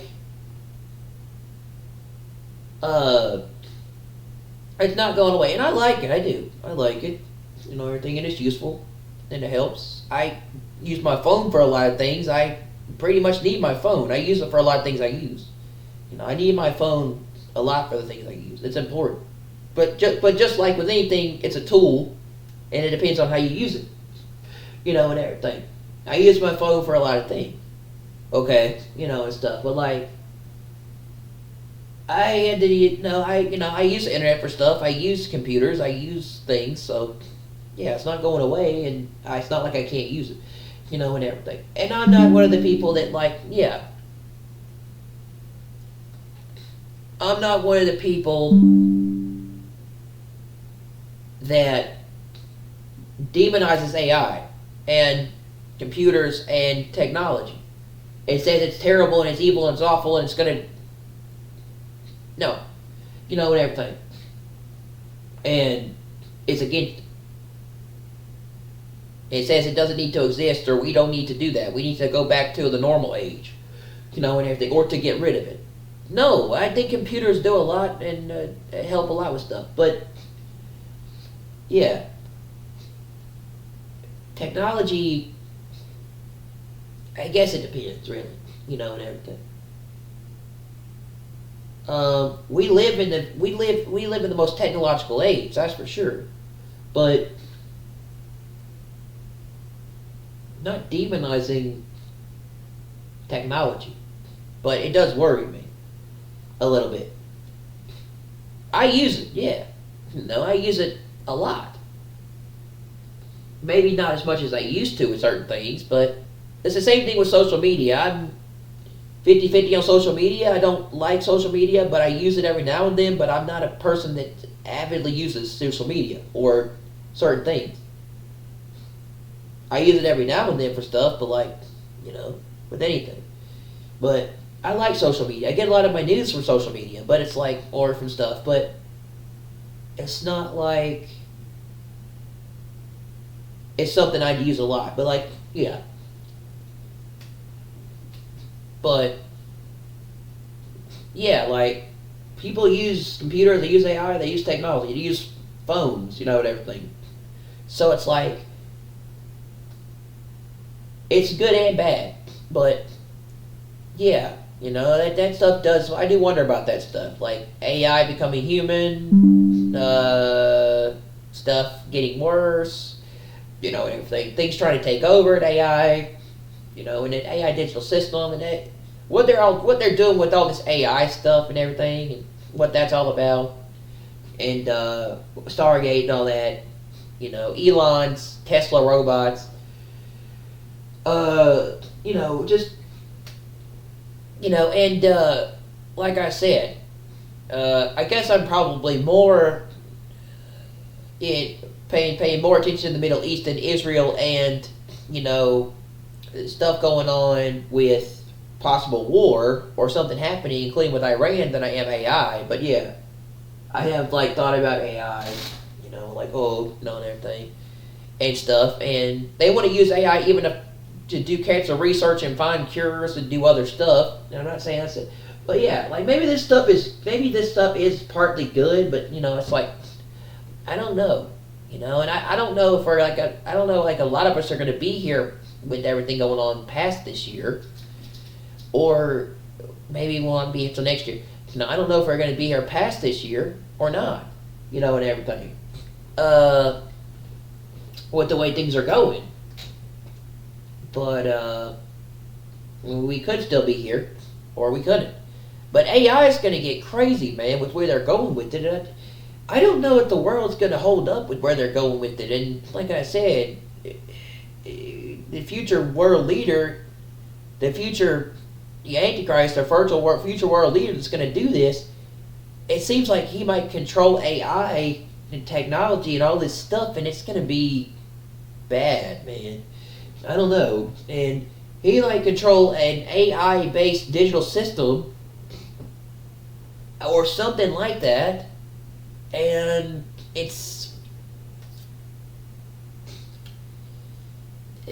don't know, man. It's something that it makes me wonder, and everything. And is that going to be Trump, or is that going to be someone else? Because, like I said, Trump has an avid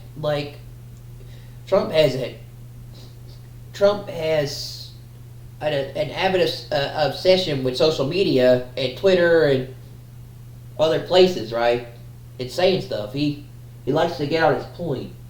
Trump has an avid obsession with social media tweeting and saying things, especially with True Social. But yeah, it's and things, but I don't know, right? But Trump definitely does love his free speech. He loves his social media, and he loves his technology. He likes to tweet on the internet. Okay, and stuff. Not, I don't think he is, but you don't ever know. Like his stuff with his talk about El Salvador and opening up. And reopening up Alcatraz. There's a lot of things there to make you wonder, oh, okay, is this dude the future Antichrist? And everything, right? And stuff. Is he the one that's going to control this digital system? Because he sure signed a lot of orders and executive stuff in office, including about AI. So I don't know. Trump's also behind investing billions of dollars into Stargate. Okay, you know, and everything, which is like this database center that they're doing, and I don't know, just. And then there's Palantir, and look, I don't know if we're gonna be here past 2025 or not, like, but I thought about it. Like I said, I feel like we're gonna be in a war after we're gone. Before, if we're still here, we're gonna be in a war if we're still here. We might see that in our lifetime. I don't know, but I feel like we're gonna be gone before that happens. But yeah, I definitely think we're the last generation, man. We're the last generation on this earth because I think this earth is going to be destroyed, and what they're doing with it is not good. And I don't know if it's going to hold up for people. A lot of us are going to be gone. And these countries are going to these people are going to go at each other with war, and out of that's going to come what's coming, you know, and everything. And it's just this future AI system, man. It's I don't know. But yeah, it's just, as much as I like technology, I've never seen anything like I've seen this year, like I've seen before. I've never seen anything like it before, like I have this year, including with the weather. I have never seen anything like I'm doing. Like I've never seen anything like they've never seen anything like it like I have this year, or like what they're doing, or with the weather, or with with all this AI stuff. I've never seen anything like this before in my lifetime. I have never seen anything like this with AI before. Now, like I said, not to the extent that they're doing it, but yeah, I've seen AI. I've seen technology, and everything, with what and everything like that. But not with what they're doing. They're literally putting so much money into AI that just. I don't know, man, and what they're doing with stuff, but they're definitely building the system, and so it's like, it bothers me to still be here to see that, and I hope, like, before that happens, we're out of here, or before we go to war or something happens, and out of this comes that stuff possibly, or something happens, we're gone. But yeah, I don't know if I want to see the world past 2025. I really don't, with what I've seen, and like I said, what I've seen and what I've been looking at, and I believe God's also showed me this stuff, and everything, in the last couple of years, or I'm sorry, at the election, and then prior to this year, and what I've seen, I believe God showed me this stuff. And I don't know if I want to be here past 2025. I don't know if I want to be here, to be in this world past 2025 with what's coming.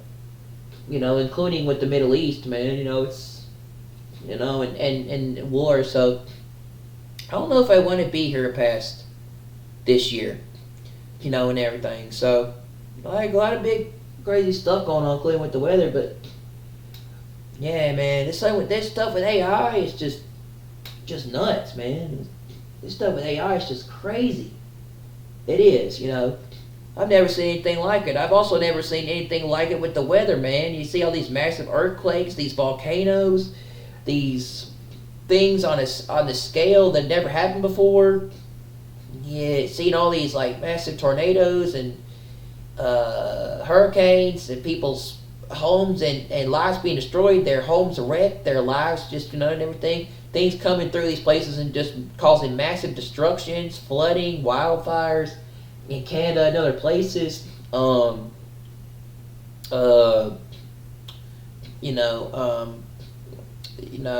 Just all this stuff, man, and everything, and all this crazy things happening in the world, and everything, right? I know it's the birth pains, and I get it. That's why I say we're the last generation, and, where the world's going, it's not going to hold up, and everything. It's just some really crazy shit, man, like, stuff I've never seen before.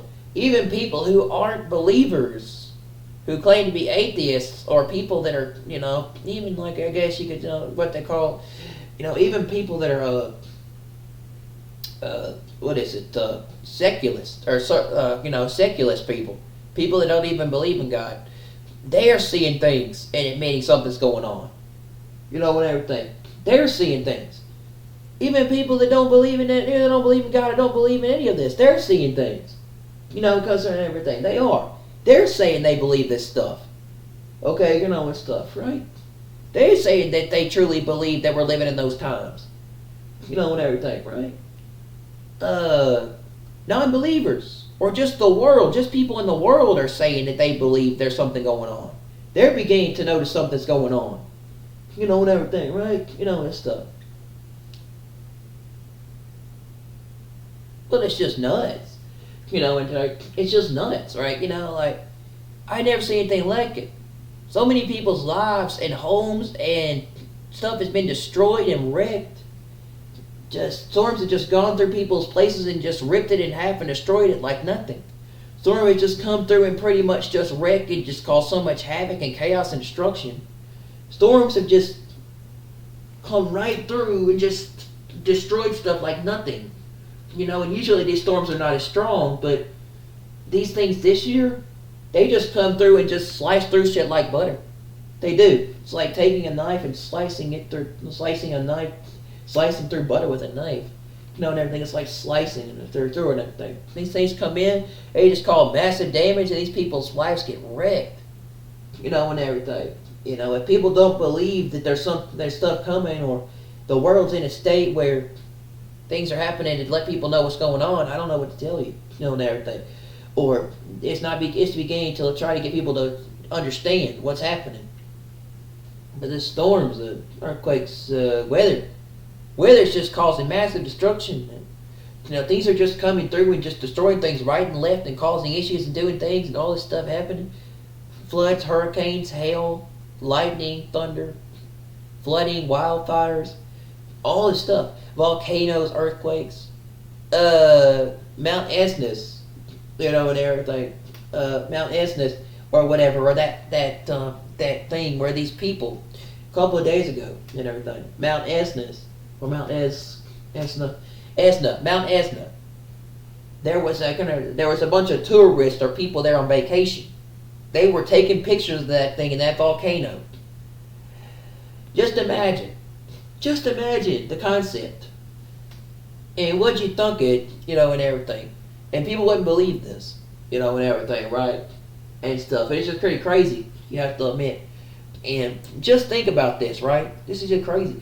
You know, or in general, like, this was interesting. These people were at this place. They got off a tour bus. They were taking pictures of this thing. This thing erupted right when these people were doing that. The volcano erupted. The thing erupted, caused massive lava. And it said if it hadn't been the other way around, they would have been affected. But they were literally rushing these people back to the bus. You know, and everything. This thing erupted at the same time when these people were there. That never happens. That never happens, or it hardly ever happens. That's very rare to see a volcano erupt on the same day you're there. You know, and everything. It erupted right in front of them. Very rare to see that happening. You know, and everything. But, yeah. And then a couple of days ago, a volcano erupted again too, and out of it sprayed gold. It sprayed gold out of the volcano. And then another volcano erupted, and it sprayed a massive lava fountain. It had a massive lava fountain and smoke all around it. So, you know, and everything, right? I tell you, man. We've seen earthquakes and volcanoes before, but not to this extent.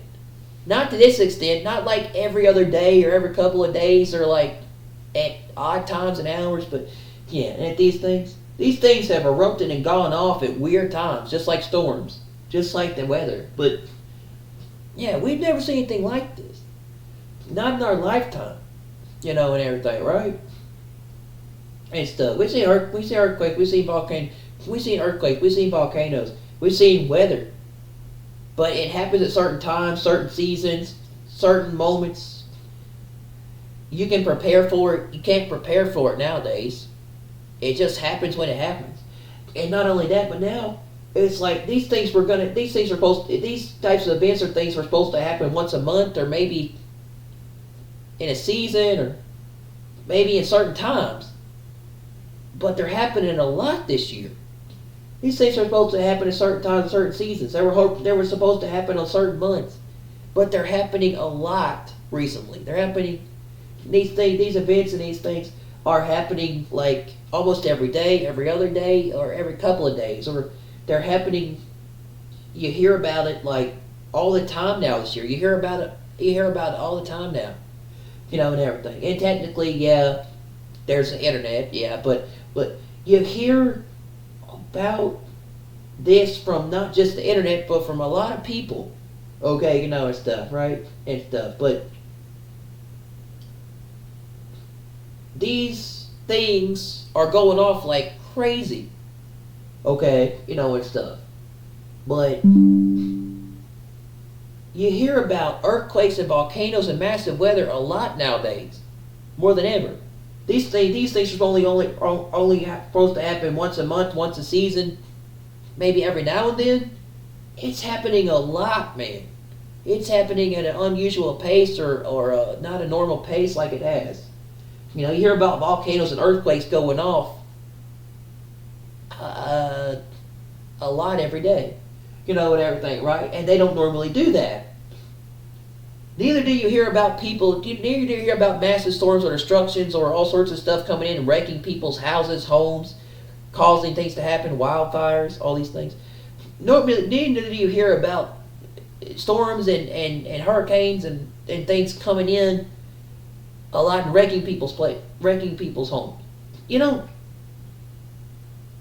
You don't hear about massive storms or tornadoes and earthquakes happening like every other day. Now it happens every once a season or happens in a month. You don't hear about that happening in a lot of. You don't hear about that happening in all sorts of places, all sorts of different places. They say there will be earthquakes in diverse places, and hurricanes and all this, and severe weather that would happen. It's happening in a lot of weird ass places. It is. Weather's happening in a lot of weird ass places. You see weather happening in places that don't normally happen. And you see all these things transverging, bro. Normally people that get stuff are getting stuff this year and stuff is happening. Floods and everything in Kentucky. So man, yeah. You see weather happening in places it doesn't happen. If you don't believe we're in the end times and we're in the last days and we're in what Revelation said, I don't know what to tell you. I don't. If you don't believe that we're in the final moments before the rapture, we are. And it's coming. Whether people see it or not prepared for it, it's coming. And everything. If you don't believe we're in those times, we are. And everything. Even if you don't watch that stuff or you don't pay attention to that or you don't know about that, yeah, we're in those times. And everything. It wouldn't stop it even if people didn't pay attention or not. Okay? And stuff. We're in those times. And like I said, I don't hear about earthquakes and volcanoes every day, but I hear about them on occasion. I hear about it a lot more, everything. But yeah, we're in those times. It doesn't matter if you hear it or not, and everything, right? And stuff.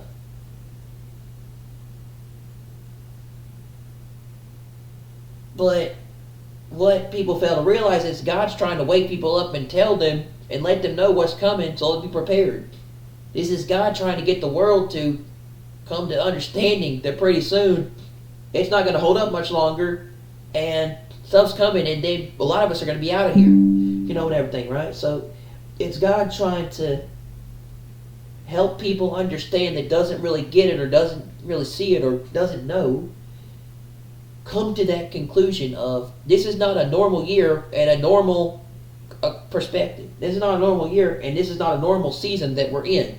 This is different.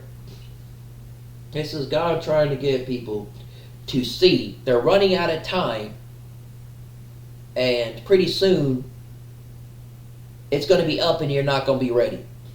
God trying to get people ready for what's to come. And everything. It's Him using these elements and all these things in the world, the weather and all these things to try to get people to see the signs so that they'll understand and be prepared to know. And everything. It's Him using everything He can to get people to see, and yet either they can't see or they don't know. And everything, right? And stuff.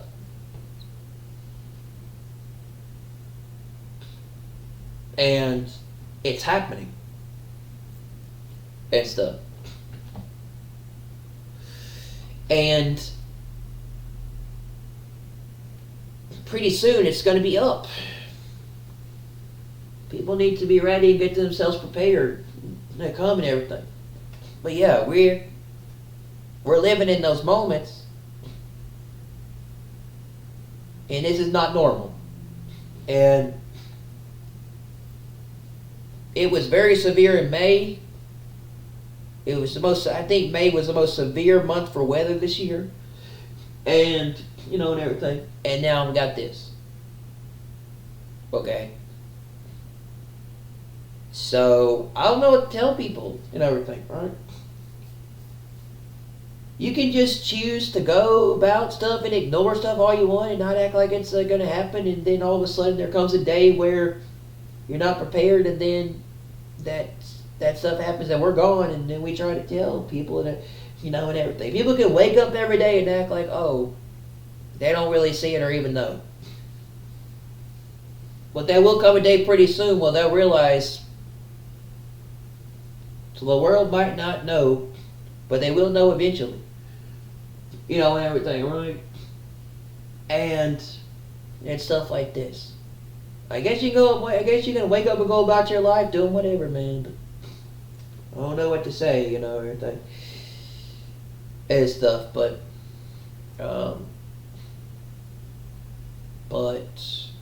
it's just what it is, man. Everything.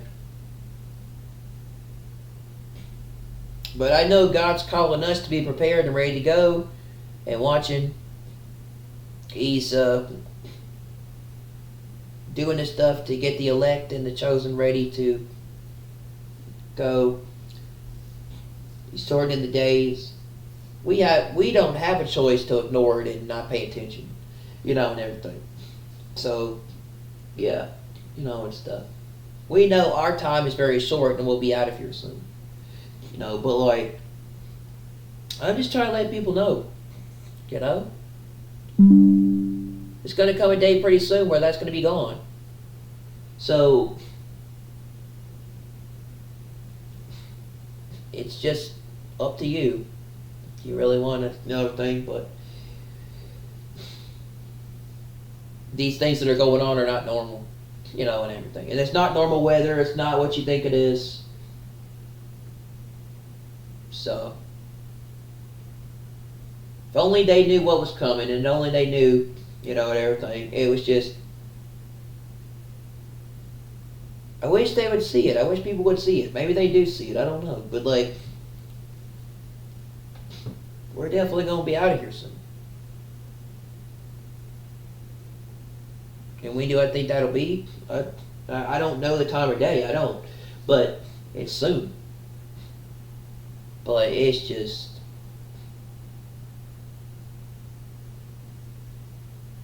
you just can't go about, a lot of people can't go about their normal lives doing their stuff anymore because, like I said, the things that have happened to them have really changed their mind about what's coming. And I don't know, it's kind of sad how weather has to come in and affect them to get them to see, but God's trying to warn people, man. He's trying to warn people. He's trying to tell them. And everything. He's trying to warn them. Trying to use everything he can to warn them. and everything, right? And stuff. So the weather going on is just not normal weather. And he's trying his best, and everything. I don't know what to tell people. I knew that this year was not normal and the weather was not normal. I know the things that are happening are not normal. And everything. I know that it's an unusual time, an unusual season, and an unusual year. 2025's been weird, man. And everything, right? You seeing weather and things happen in places that don't normally happen. And you seeing things happen in places that don't normally happen. So yeah, it's so like, it's just, if you don't think this is the last year, and we're the last generation, I don't know what to tell you. The last year for us. For the world, they have 7 years. But yeah. Hopefully, though, the world will come to the truth, and they will be ready for the rapture, and they will get themselves prepared. They'll come to God before it's too late, man, stuff, everything. Hopefully. And they'll do their best to be prepared. But yeah, it's not what your typical normal weather is or what you think it is. It's God trying to tell people what's going on, man. Everything. And I don't know what to say.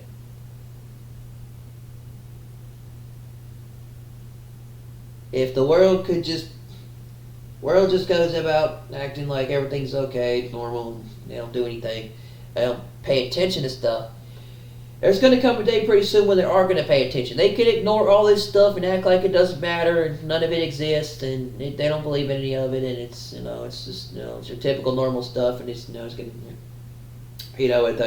and it doesn't matter, or they're not really acting like nothing means anything. But there will come a day when there'll be an event when they'll realize that all that stuff was real and right, and they should have been paying attention, and that event will be the rapture, and it will be well known what that day is when it happens. And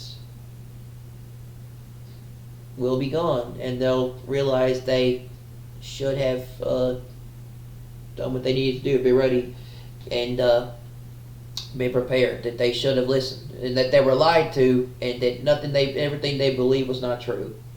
There was not true, and they should have actually listened, and everything. So the fact that they didn't choose to believe in any of it is what made them left here, and everything. But they will see that one day, or they will see that. Well, I don't know if it's this year, but they will see that soon. I think it is this year. I do, and everything. I just don't know when, but they'll see it, and everything. I don't know how they do it. I just don't know how the world just acts like everything's okay and normal and can go about whatever and just do whatever. And and doesn't seem like anything, doesn't seem like none of it's important or matters, or they just don't really care. They don't really care, and just seem to be stuck in other things. I don't know how they can ignore it, but okay. A lot of the world can't ignore it. I'm unfortunately blessed. We haven't had any bad storms or things bad storms or bad stuff or anything that's come to our area or messed up anything in our area. But yeah, a lot of the world can't ignore it because their lives have been rocked or destroyed, or things have happened to them to unfortunately change them. A lot of the world's actually been devastated by a lot of storms and massive weather and bad things. Constantly everything. They can't ignore it. But unfortunately, certain people just choose to go about their lives and act like everything's okay and nothing matters. And they can ignore it and nothing happens to them. Well, there'll come a day when that will change. I'd say, by a lot of concepts we're pretty. I say a lot of concepts. We're pretty blessed in a lot of things, including with things this year that have happened, including with the weather. But unfortunately, we haven't had any bad things happen to us. But yeah, I'd say for the most part, but you can ignore that stuff. You can ignore that stuff forever. But there will come a day pretty soon where they can't ignore. They can't ignore what's coming. There will be a day pretty soon where they can't ignore it, and they won't be able to ignore it. They can ignore the news. They can ignore all the stuff going on in the Middle East. They can ignore Israel and all these things. They can ignore the whole thing with Palestine and all that. And they can ignore the weather and all the events that are going on and all the big things. And they can ignore,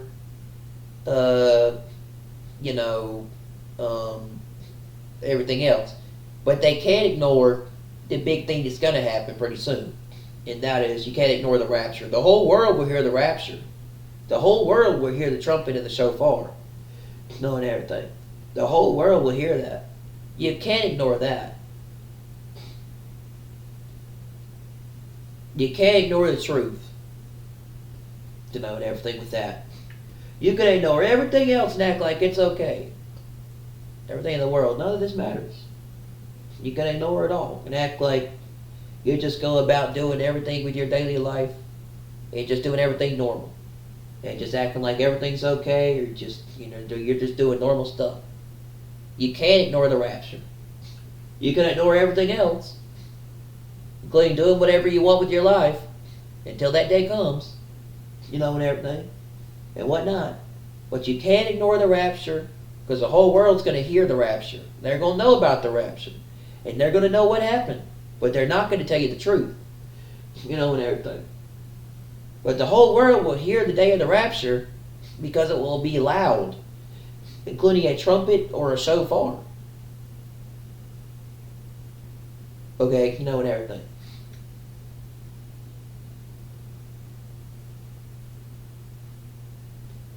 But they can ignore everything else and say it's all normal. They can ignore the weather and even with the earthquakes and the volcanoes, right? They can ignore it all and not pay attention to it. Not even bother.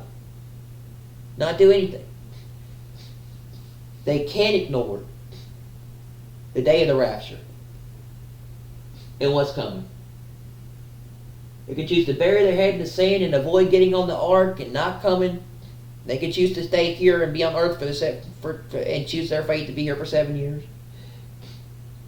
They can't ignore the day of the rapture. You know that. I know that. A lot of people know that. And the world cannot ignore what's coming, whether they like it or not. They try to, but they can't ignore it. I think they want to ignore it because they don't want to face Judgment Day with what's coming, with what they've done.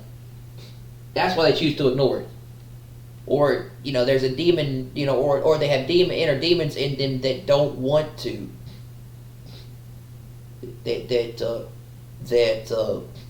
Know their time is short, and they don't have that on earth anymore. They don't have that anymore. Their inner demons in them don't want to face the wrath of God because it's coming, and everything. People don't want to see it because they don't want to be judged for what they've done. They don't. That's why they ignore it. The world ignores. The world ignores everything, and everything. That's why they also don't want to believe in a rapture.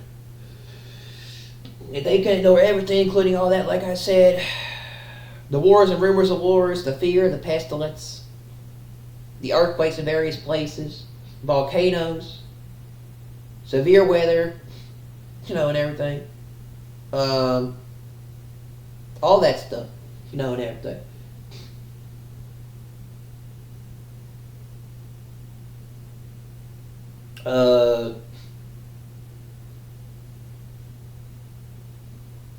They can't ignore the rapture, they can't ignore the 7 years, they can't ignore the beast system, and they can't ignore the Antichrist. The Antichrist will want worship. You don't worship him, he'll kill you. If you don't take his mark. And everything, right? And stuff.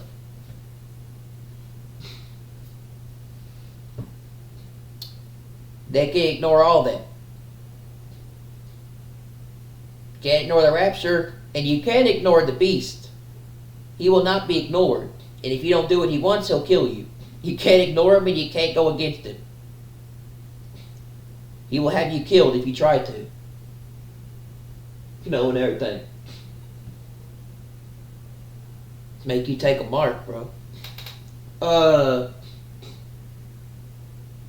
We try, man, and everything. So they can ignore it. They can ignore it, and everything. They can try. But God's judgment will come, man. And I feel like it will come. It comes sooner than they think. Everything. I just wish they would ignore it, but I can't get them to change if they don't want to change, and I can't get them to convince them to do it. So I can't get them to act like everything's normal. I can't get them to do anything differently. Only thing I can do is tell them, and it's up to them. They choose to go about living their lives normal, act like everything's okay. It's just sad. It really is. I can't convince them to change. I also can't get them to see, and everything. They just act like they're going to go about doing their normal stuff, doing their everyday thing, and just acting like what they do and what they usually do, and going about living their lives however they want to live it until that day comes, or just doing what they normally do, or doing what they're in their lives, what they doing with their lives what they want to do that satisfies them, and everything. Doing with their lives what satisfies them, or in context, doing what they think will bring stuff to their lives. But really, nothing does that except God, and everything. So they just basically kind of just nonchalantly just do what really, they nonchalantly just go and do the thing they want to do that will somehow make their lives better, I guess, in a sense.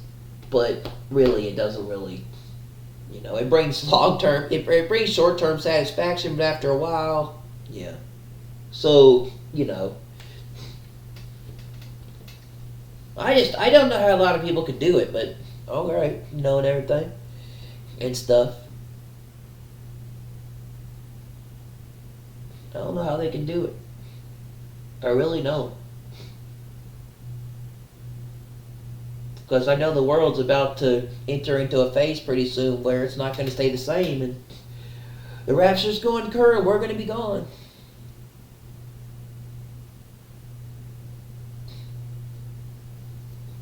What? And in America and the world's on the verge of war, and it's probably going to happen after the rapture. And Israel, but we can't, but these people just can't see it, or they don't want to see it, or they ignore it, or they just don't do it. I don't know why they don't do it, and everything. I don't know how they can just go about doing normal stuff in life and acting like it's okay. But that's what it said it would happen. It'd be like in the days of Noah. People would be doing normal stuff, and then boom, that day would happen. So, yeah.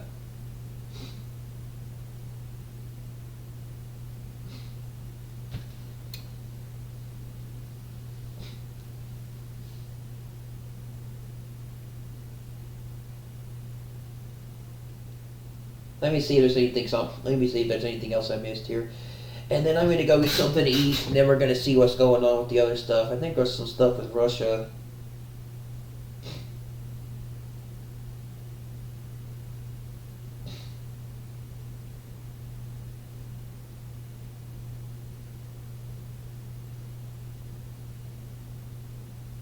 Trump explodes at Fed chair for defying his demands. He is unavailable.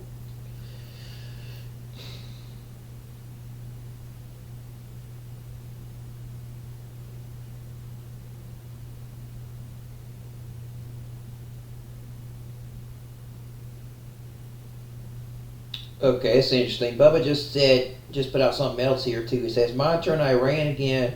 U.S. Air Force RC-135V rivet joint 64 148B41 U.S. Navy P-8 Poseidon. Both aircraft see something of interest in the area of Alam. The USA doesn't fly these missions normally, but we've noticed an uptick since last week. So they very well could be getting ready to go in and attack Iran soon. Or Iran. Japan placed on high alert for potential mega quake following recent swarm. I'm telling you, bro.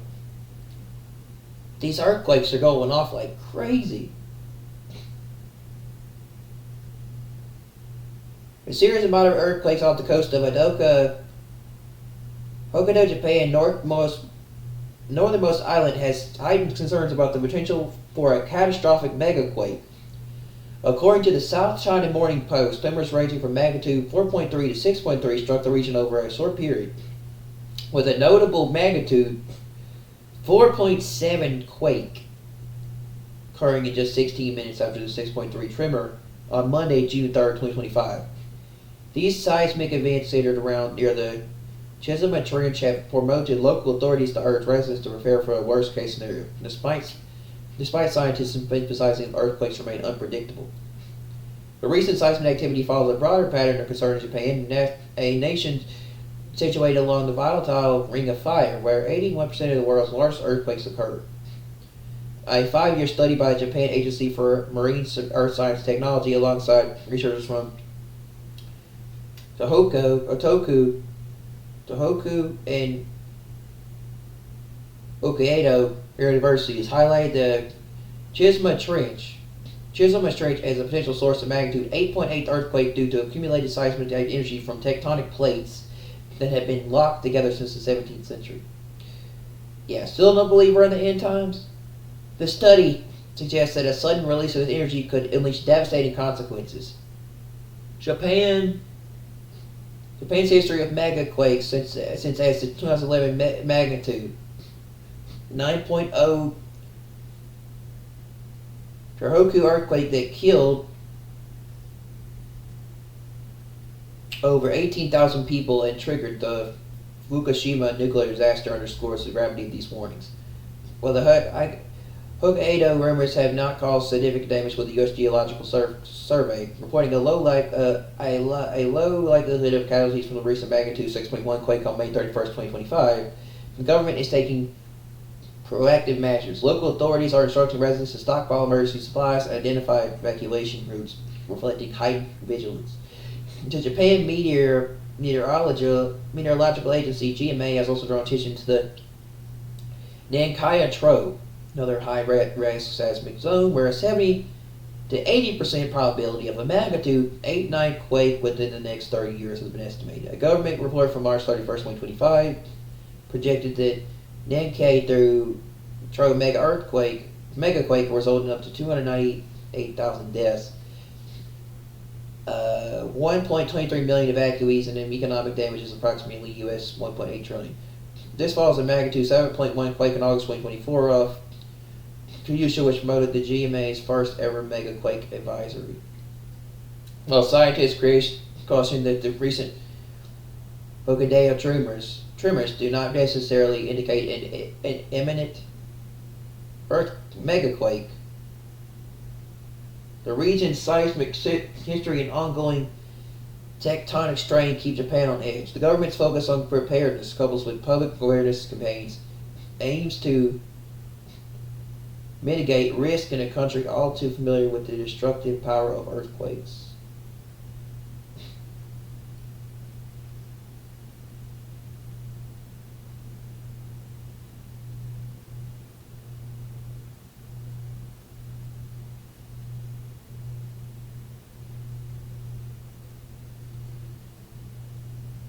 Okay, so it says Trump appears to be building an unprecedented spy machine that could track Americans. A new report shine light on context with tech company Palantir, which could create data profiles of Americans to survey and harass them.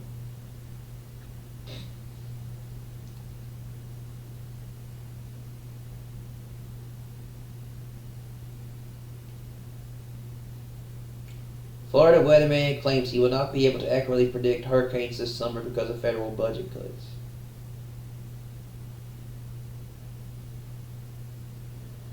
Yeah, that's interesting. British Prime Minister moves the UK military into war fighting readiness to address growing threats from Russia.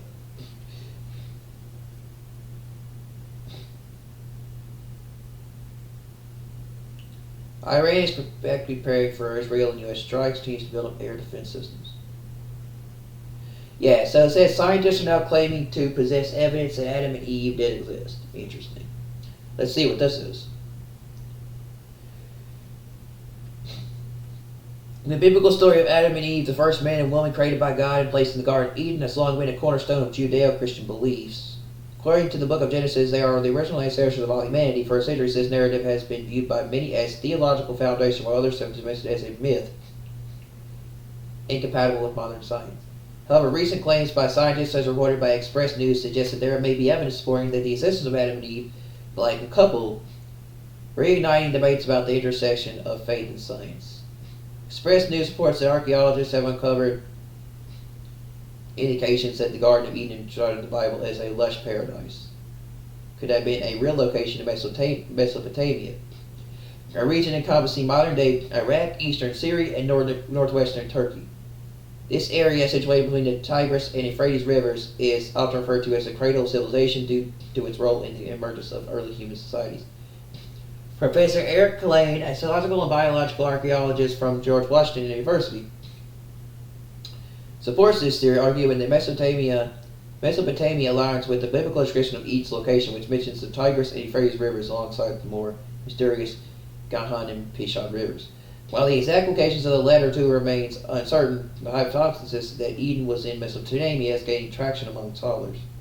In addition to archaeological findings, genetic research has provided compelling insight. Scientists have identified a mitochondrial Eve, a woman who lived approximately 2,000 years in Africa, from whom all living humans inherit their mitochondrial DNA, passed down through maternal lines.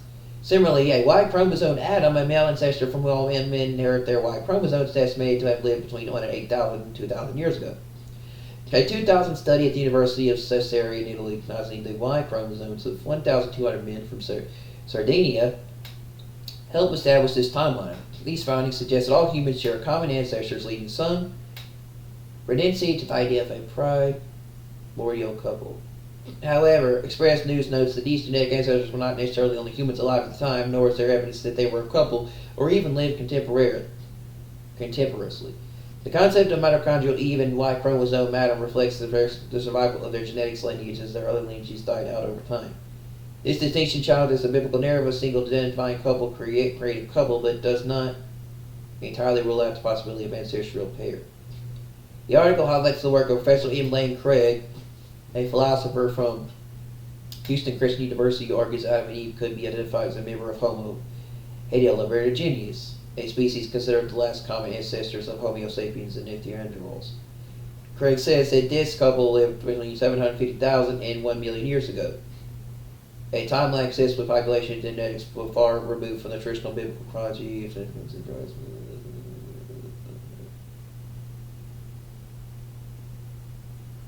Yeah, okay. I don't do that. I don't believe that.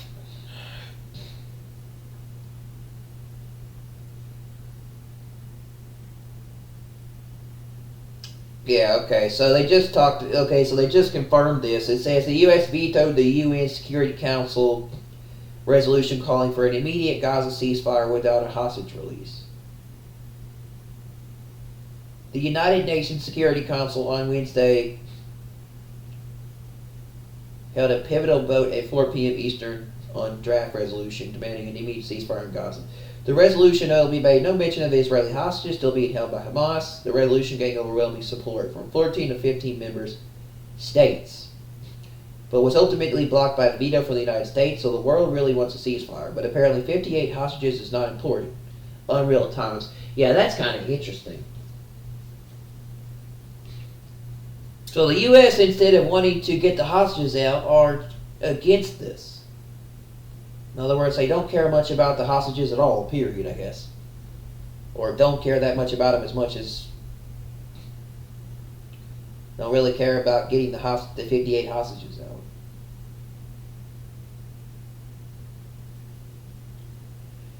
So I wonder how that's going to go. I guess that won't happen till after Israel goes in there and strikes Iran, maybe.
Says Education Department threatens Colombia's accreditation invoking anti-discrimination.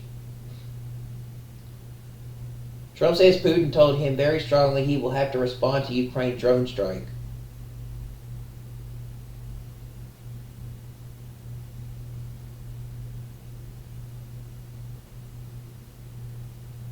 And okay, Trump says Putin told him very strongly he will have to respond to Ukraine drone strikes in an hour-long call.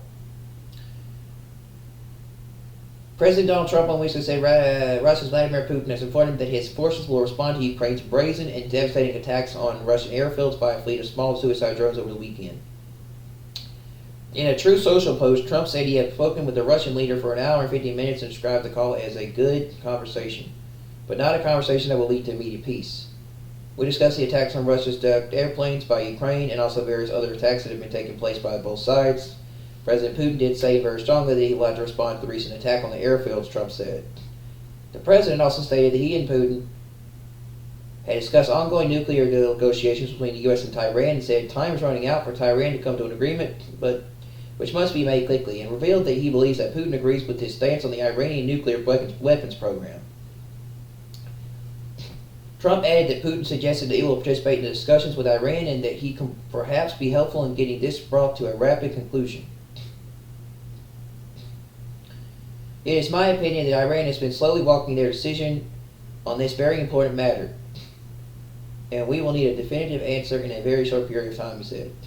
The American leader's social media post appeared to be his first mission that his efforts to negotiate a ceasefire between the two countries has not been successful. It was also his first mention of the audacious strike on Russian bombers by Ukraine's security services since they were first 48 days ago. The attack dubbed Operation Spiderweb by Ukrainian authorities was carried out by the SBU, a secret service of Ukraine, and destroyed more than 40 Russian bombers. Okay, so this was not NATO. This was the secret service of Ukraine. I wonder what that's about. A significant portion of Moscow's strategic bombing capabilities. Ukraine has claimed the attack. Oh, PlayStation State of Play is today. I thought it was tomorrow. All right, I don't know. Ukraine has claimed the attack, a homegrown operation which drones were concealed in false compartments and Belarus smuggled into Russia, and launched in mass sea simultaneously, many thousands of miles apart. and many thousands of miles behind enemy lines, destroying 41 Russian aircraft, causing $7 billion worth of damage to long-range bombers that carry the cruise missiles Putin had been using against Ukraine. Videos of the attack on one airfield in Malaya revealed aircraft bursting into flames as drones dived into planes sitting on the airport apron.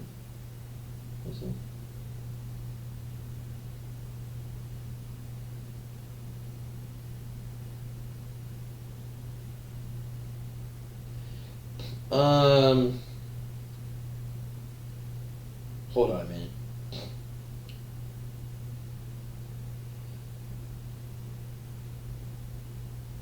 Days later, a massive underwater bomb targeted a key bridge linking occupied Crimea to the Russian mainland.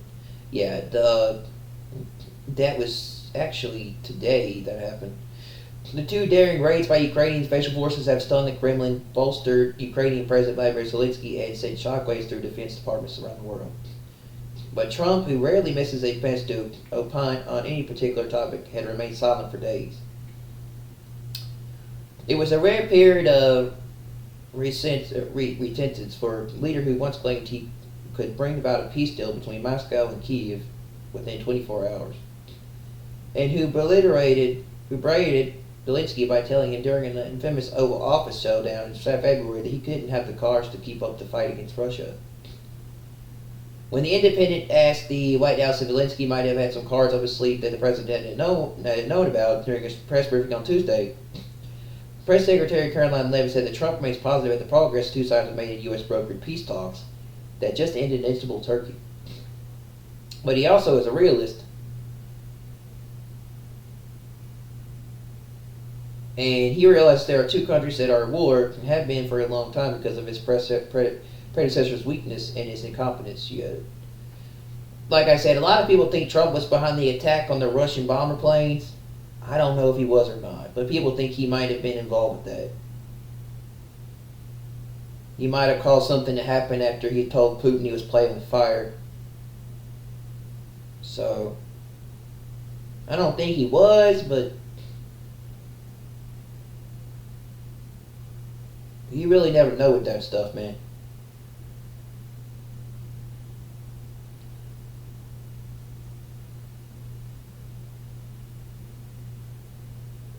Trump's basic Fed fare.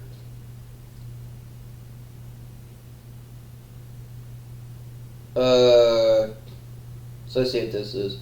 Trump explodes at Fed chair for defying his demands. He is unbelievable. President Trump has erupted at the Federal Reserve Chairman Jeremy Powell for defying his demands again. The Republican leader aggressively called out to too late Powell to slash interest rates on Truth Social on Wednesday, right after the payroll company ADP reported the lowest rise in private sector jobs in more than 2 years. ADP number out too late. Powell must now lower the rate. It's unbelievable. Europe has lowered 9 times, Trump wrote.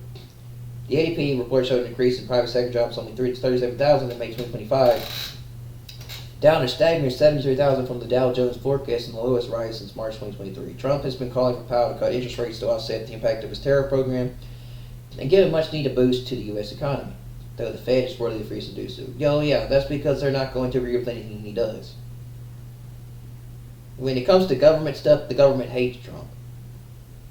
Last week, Powell and Trump met face-to-face for the first time since the start of the Republicans' second term in a bid to pressure the Fed to change their mind on interest rates. A statement issued after the meeting reiterated that the Fed will set monetary policy as required by law to support maximum employment and stable prices, and will make those decisions based solely on careful, objective, and non-political analysis. Trump has branded Powell a major loser and a fool who doesn't have a clue for refusing to bend to his will, though the insults have had little effects on the Fed's financial policy. Powell was Trump's pick for the Federal Reserve during his first term in 2017, but he has already threatened to fire his former allies since taking office in January. It's like, when people don't do what Trump wants, he lashes out at them. The most recent threat of retaliation came in April and rattled financial markets that rely on a split between the bank and the state. The market, while forced the president to back away from the idea,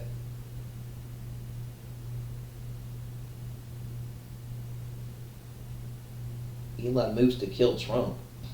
What? Oh, Elon moves to kill Trump's big beautiful bill. Okay.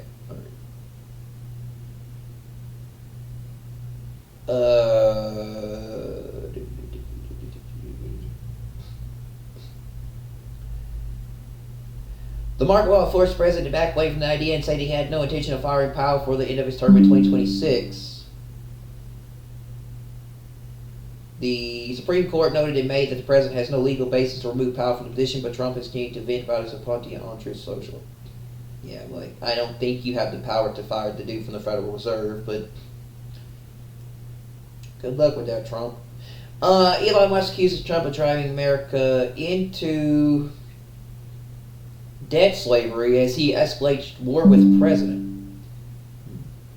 Elon Musk has escalated his war with President Donald Trump over his massive spending plans. The billionaire tech titan and former first buddy once glued to Trump's side by bombastic claimed that the president is plunging the U.S. into financial ruin. In a post on X 2 a.m. on Wednesday, Musk wrote, "This immense level of overspending will drive America into debt slavery." Trump's One Big Beautiful Bill Act passed the House last month, but is now held up in the Senate where some Republicans agree with Musk's outrage. The SpaceX boss began criticizing Trump's bill earlier this month, when it really began tearing into his former best friend with a series of posts on X Tuesday and Wednesday. Musk is highly influential in MAGA world because of his billions and his control over one of the most popular social media platforms in the U.S. With 220 million followers on X and control over the algorithm, Musk could easily turn the tide against Trump.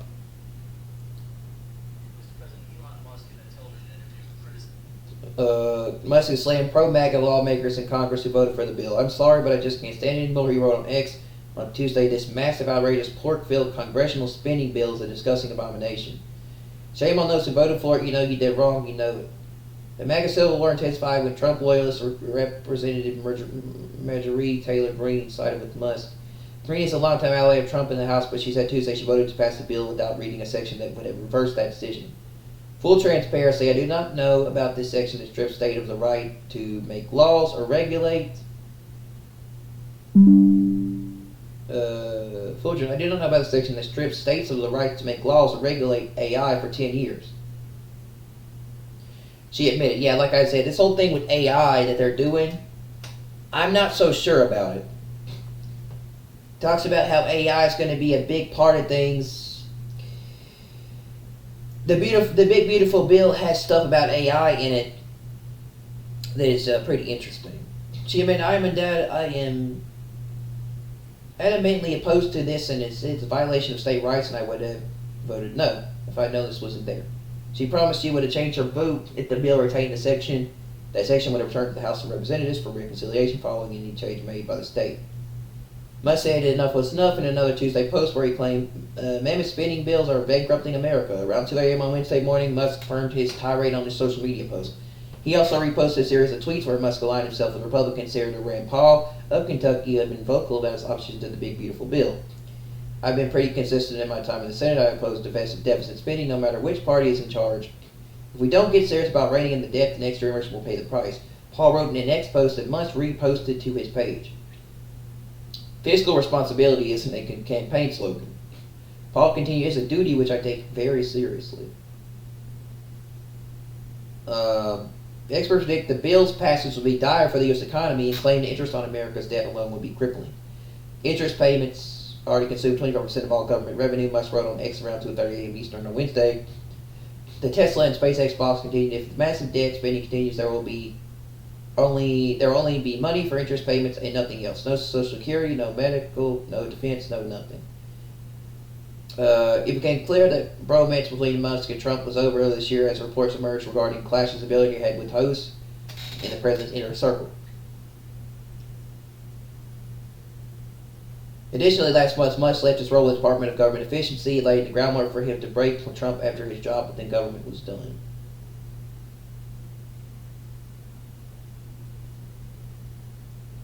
Trump is furious that Elon Musk has turned on his beloved Big Beautiful Bill, Fox and Friends reveals. Fox and Friends husband Kelly May revealed Wednesday morning that Donald Trump is privately seething over his first buddy Elon Musk, publicly blasting the One Big Beautiful Bill as a disgusting abomination. But that that the president is so smart to stay silent for now. Musk, who wrapped up his time as a special government employee last week, tore into the president's signature spending legislation Tuesday, saying he can't stand it anymore and he had to speak out against the bill that a nonpartisan congressional budget office projects would add trillions of dollars to the national debt. This massive, outrageous, pork-filled congressional spending bill is a disgusting abomination. The Tesla CEO tweet.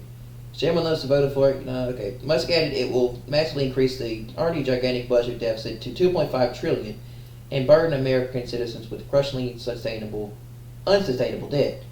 Shortly after the one-time Doge chief blasted the spending bill online, White House Press Secretary Caroline Leavitt Webster responded during Tuesday's press briefing. The president already knows where Elon Musk stood on this bill and doesn't change the president's opinion, she reads. This is one big, beautiful bill, and he's sticking to it. This is one big... With some Republicans on Capitol Hill coming out in support of Musk's attacks on the president's legacy, legislation includes MAGA lawmaker Marjorie Taylor Greene. The president has remained silent over his top allies' takedown of the big, beautiful bill. However, according to the president's favorite morning show, Trump is absolutely beside himself over Musk's public disavowal of the spending measure. I think Elon Musk thing really caught the president by surprise. Telling declared during Wednesday's broadcast to Fox and Friends in a hearing is furious. Knowing the president was almost certainly watching him live, the veteran Fox host then praised Trump for not returning, fired Musk as the Senate debates the bill. I think he's so smart to keep his powder dry. Kellerman continued because it just plays into what Curtis would have to say. The right can't get out of their own way. Instead, you have a goal, pass it. Elon Musk is not in the Senate or the House. Don't worry about it. Meanwhile, the other members of the Fox and Friends crew attempted to thread needle between maintaining the close relationship between Trump and Musk enact while asserting that the president has every right to be angry. I don't think Elon is anti-MAGA now or anti the president now. He's worked so hard, put a lot of stuff on the line to get a lot of wasteful stuff cut. Co-host Lawrence Jones noted, I was shocked to hear him say that Inslee Earhart added, I can't understand why the president would not be happy about that. During a press conference later on Wednesday, Speaker of the House Mike Johnson was barely able to get the bill passed through the lower chambers of Congress. Also insisted the president was upset with Musk for coming out against legislation this week. At the same time, Johnson revealed that Musk had essentially ghosted him after the two had been in constant conversations over the previous 2 days. I called Elon last night, and he didn't answer, but I hope to talk to him today. The Speaker said, I talked to President Trump. He's not delighted Elon did at 180. According to Axios, the main reason why the world's richest man, who had expressed reservations about the legislation before, came out so forcefully against the measure this week that he's frustrated at failing to win favorable treatment in the bill and the administration at large. Elon was butthurt, one source was told Axios. The report laid out 4 inflection points that spurred Musk's attacks, which involved the legislation cutting elective vehicle tax credits. The White House not extending his role as a special government employee. The administration not tapping Starlink for national air traffic control, and Trump withdrawing the nomination of a Musk ally to lead NASA. Yeah, that's going to be pretty interesting.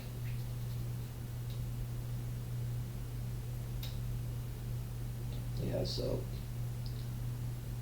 Elon very well could be upset that he can't lead these things, because I feel like Elon wants to be the leader of America in the world than Trump. So yeah, I don't think he's happy that he's not able to have control of these things.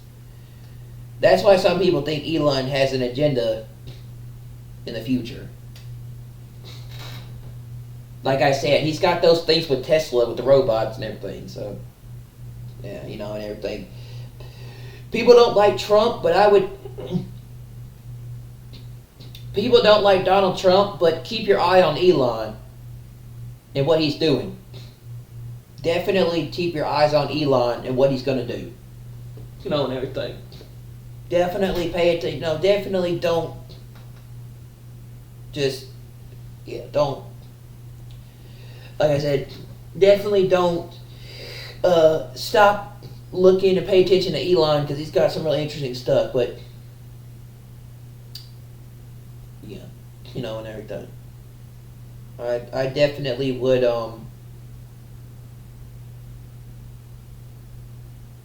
I definitely don't trust Elon. Now, like I said, just definitely watch Elon. He's very sneaky with what he's doing. So he's got a lot of interesting thing he's doing. But But yeah, like I said, it's not using Starlink, not using Elon's Starlink, and not using a Musk ally to lead NASA. So yeah, that's because he doesn't. That's because he wants Elon wants some kind of say in the Senate and in the government, in Congress. You know, that's because he wants to have his stuff being used by, well, U.S. government, and they're not doing that. Elon wants to have AI and certain things. Anyway, he just wants a part of that thing. So I wouldn't trust Elon. Elon has some really interesting stuff with AI he wants to do, and I don't trust him. Even if he bought X for $22 million and, even though he bought Twitter for $22 million and turned it into X, and X is actually better than Twitter, but still. Even if Elon tried to bring back free speech with what he did with X, yeah. I wouldn't trust that man as far as I threw him, man. I wouldn't trust Elon as far as I threw him, man. I don't like Elon. I don't like Trump either, but I don't like Elon especially. Like, Trump's not as bad as Elon. But I definitely don't agree with everything Trump does, but I definitely don't like Elon.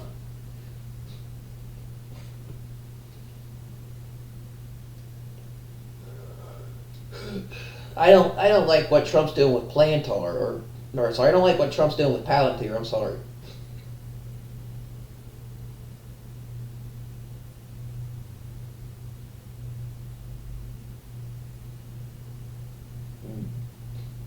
Kill him and make America great again. Trump assassination threat suspect said president was a dead man walking. Wanted to blow his brains out, Fed says.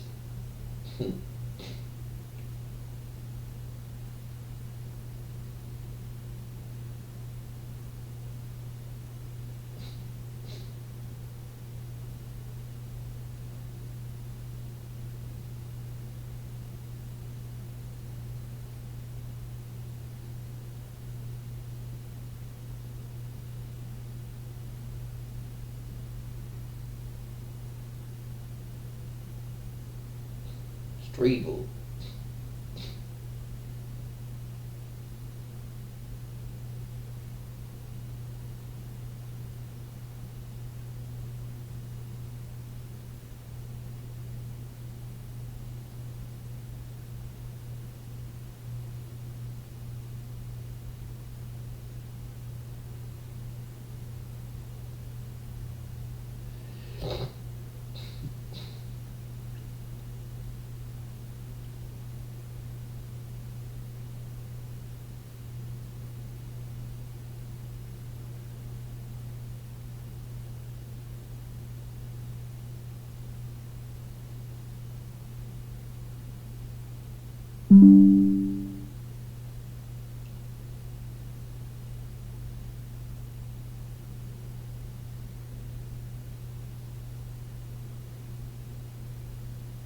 Ugh.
Raising Street. Oh, until a Patriot. Oh, these people are nuts, bro. These people are nuts. They want Trump dead. I don't agree with everything he does, no, but these people are nuts. They want to nuts, man. uh, the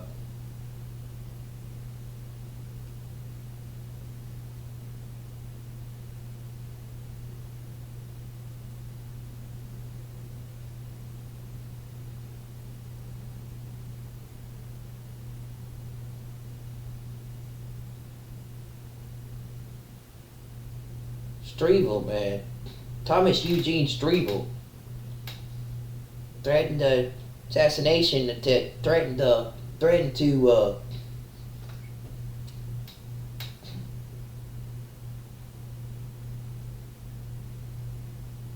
an attempt on Trump's life again. Said he's going to kill him.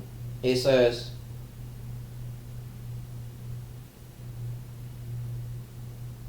"Going to blow his brains out, and I'd love to be the one to pull the trigger."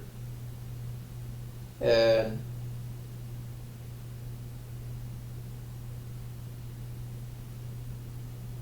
it said to kill and make America great again for the good of our nation and the world. God bless the assassin of the worthless motherfucker. Dude, it's just like, these people are nuts. You know, and everything.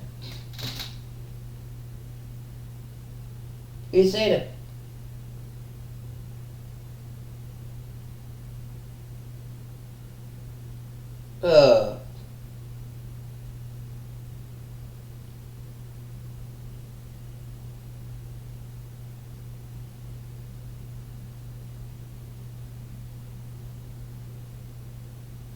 he'll be a dead man in the future, and until a patriot kills him.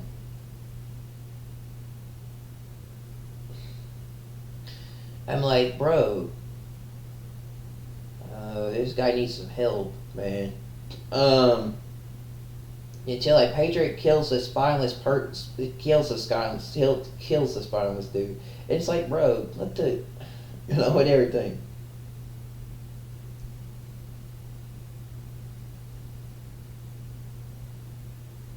It's like,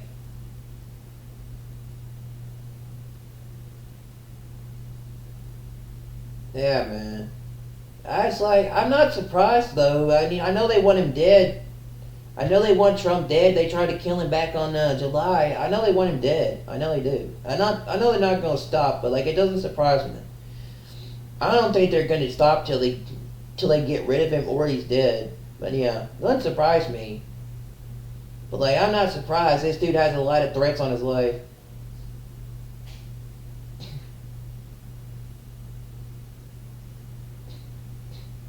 This dude has a lot of threats on his life.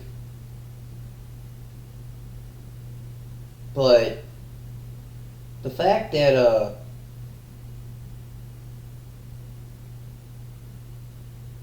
he wanted him dead, like, I don't know, man, with these people, man. I don't. I just don't know. And it's just nuts. The fact they wanted him dead, it's just, and everything. I don't know, man. Like, people behind the government and all sorts of stuff, and these individuals and these people that do stuff and calling for threats on his on the president's life, a lot of them have been doing it, and everything. It don't surprise me. Like, the things Trump does and says and tells people and things that they don't, they puts a target on his head. Definitely makes it to where he's definitely to where he is, definitely to where Trump is definitely in danger. His life is in danger. He's a threat to a lot of the powers that be and things behind the scenes in government and certain people. They don't like him. Everything. Trump is definitely a major threat. Like I said, he's probably the most dangerous threat and problem and thing since JFK was in office, and everything, right? Trump is probably like the biggest threat to the government and a problem, and Trump does a lot of things that put him in the risk of a line of fire, and he's definitely probably the biggest, probably has the biggest support and backing and people since JFK. He's definitely and he's probably as influential as John F. Kennedy, probably even more. But yeah, Trump is definitely a probably the biggest problem for the government and the elites and certain things since John F. Kennedy was in office. He's probably the biggest problem for he's probably the biggest problem for things since JFK was president, which was not very long until he got shot in the head. But yeah, JFK is Trump is probably as big, not if way much bigger than JFK was before he got killed. So, does it surprise me that people put threats out on his life? No. There's a lot of people that don't like him, but, well, I don't agree with trying to kill somebody just because you don't like their views, but, yeah. Does it surprise me that people are putting threats out on Trump's life? No, it doesn't at all. And everything, right? They hate him that much. But, yeah, because Trump is the people's president and America's president, the powers hate him and the elites hate him, and everything. He's the people's choice. He's the people's president and America's president since JFK, and he's really well liked by a lot of people. But there are other people out there that hate him, and they want him dead. They want him dead because, like I said, America, the American people, really like what Trump does, and so that gets a lot of hate from a lot of people wanting him dead. Because he's he has with that much influence and that much, with that much influence and that many people backing him, Trump has the ability to do things as a president other presidents cannot do. And that causes a lot of problems for the powers that be and the elites and the people that run this country. And it causes a lot of problems for the very powerful people that run this country. A lot of problems because he's got a lot of influence and can do a lot of things that maybe that normal presidents can't do, or he can normal presidents can't do, or he can do that other presidents couldn't get away with. And that is exposing things. That is saying and that is telling things and saying things and exposing things other people don't do. So and everything, right? But like I said, man.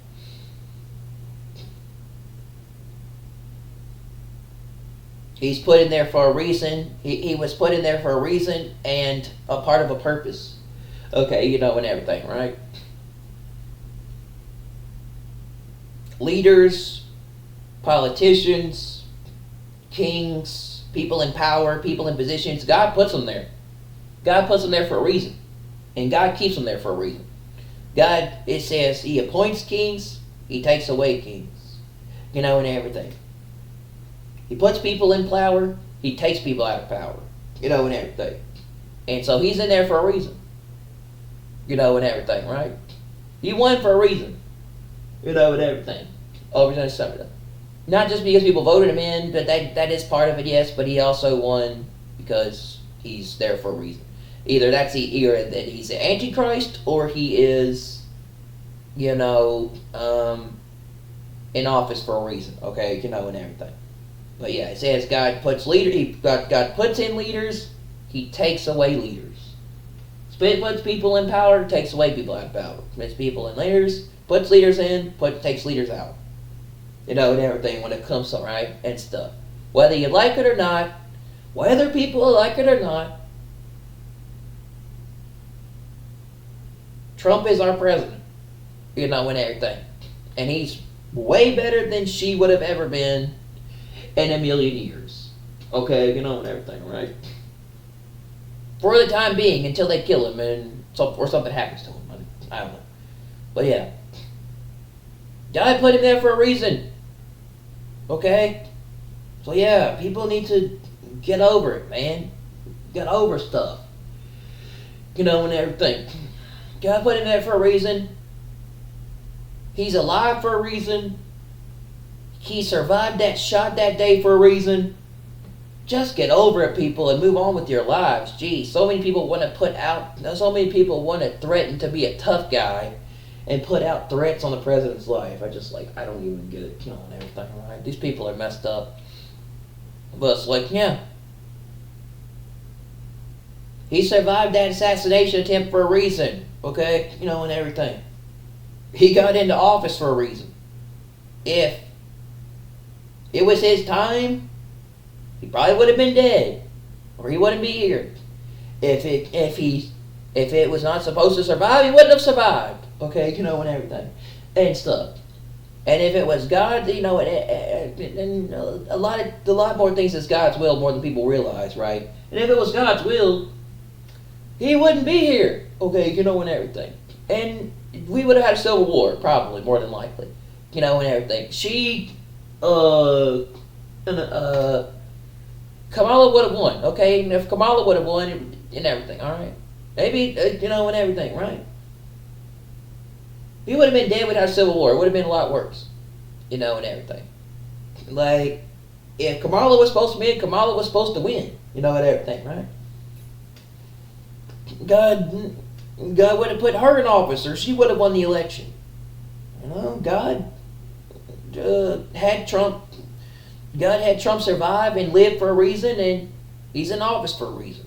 And he won the election for a reason. People voted him in, yes, but, people voted for him, but yes. He got back in office, and everything. Trump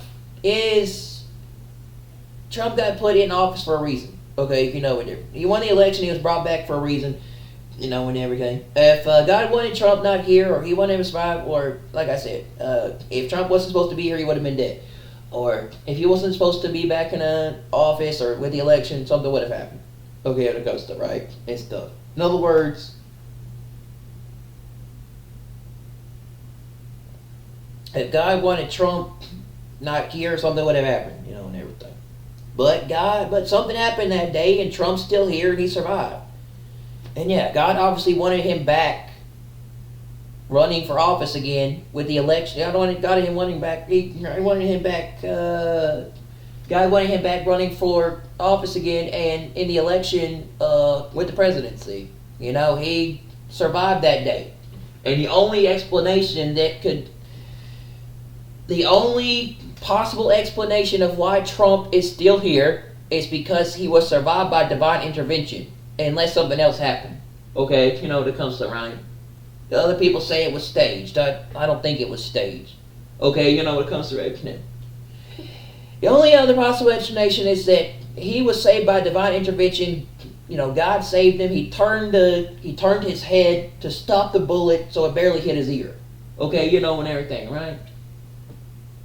And that's why Trump survived. The only explanation of Trump surviving an assassination, and the only possible explanation for someone even surviving an assassination, is divine intervention. Very few people survive being shot. Okay, in the head especially. So the only explanation to possibly put on this thing of the fact is, the only possible explanation of that day is that God saved Trump. God turned Trump's head to survive the bullet. He did. Trump's still here for a reason in this election. Or he was still here for the reason in the election. Trump was saved by divine intervention and brought back for the election. That's the only explanation. Man. And so he came back for a reason. God saved him, or he was part of God saved him, or divine intervention interfered in his life and he's still alive. Okay, it comes to everything, right? Whether people like it or not, he's the president. And everything, right? So he was put in power for a reason. Do I think Kamala would have been much better? No, I don't. I think she would have been a lot worse. And not only that, but it's like, Trump won the election, is put back in office. God probably put him there. That's why he saved him. Okay? God probably put Trump back in office after he saved him. People voted him in, but God probably brought him back to come back. People voted him in, but God probably brought Trump back to be in office. Okay? We don't know. Yeah. I think Trump was saved to run again. People voted him back in. God brought Trump back to run for office. And so Trump got back in, Trump was put back in office by God. But people voted him in. Because God brought him back to run. Saved his life. Okay, when it comes to everything, right? So yes. Trump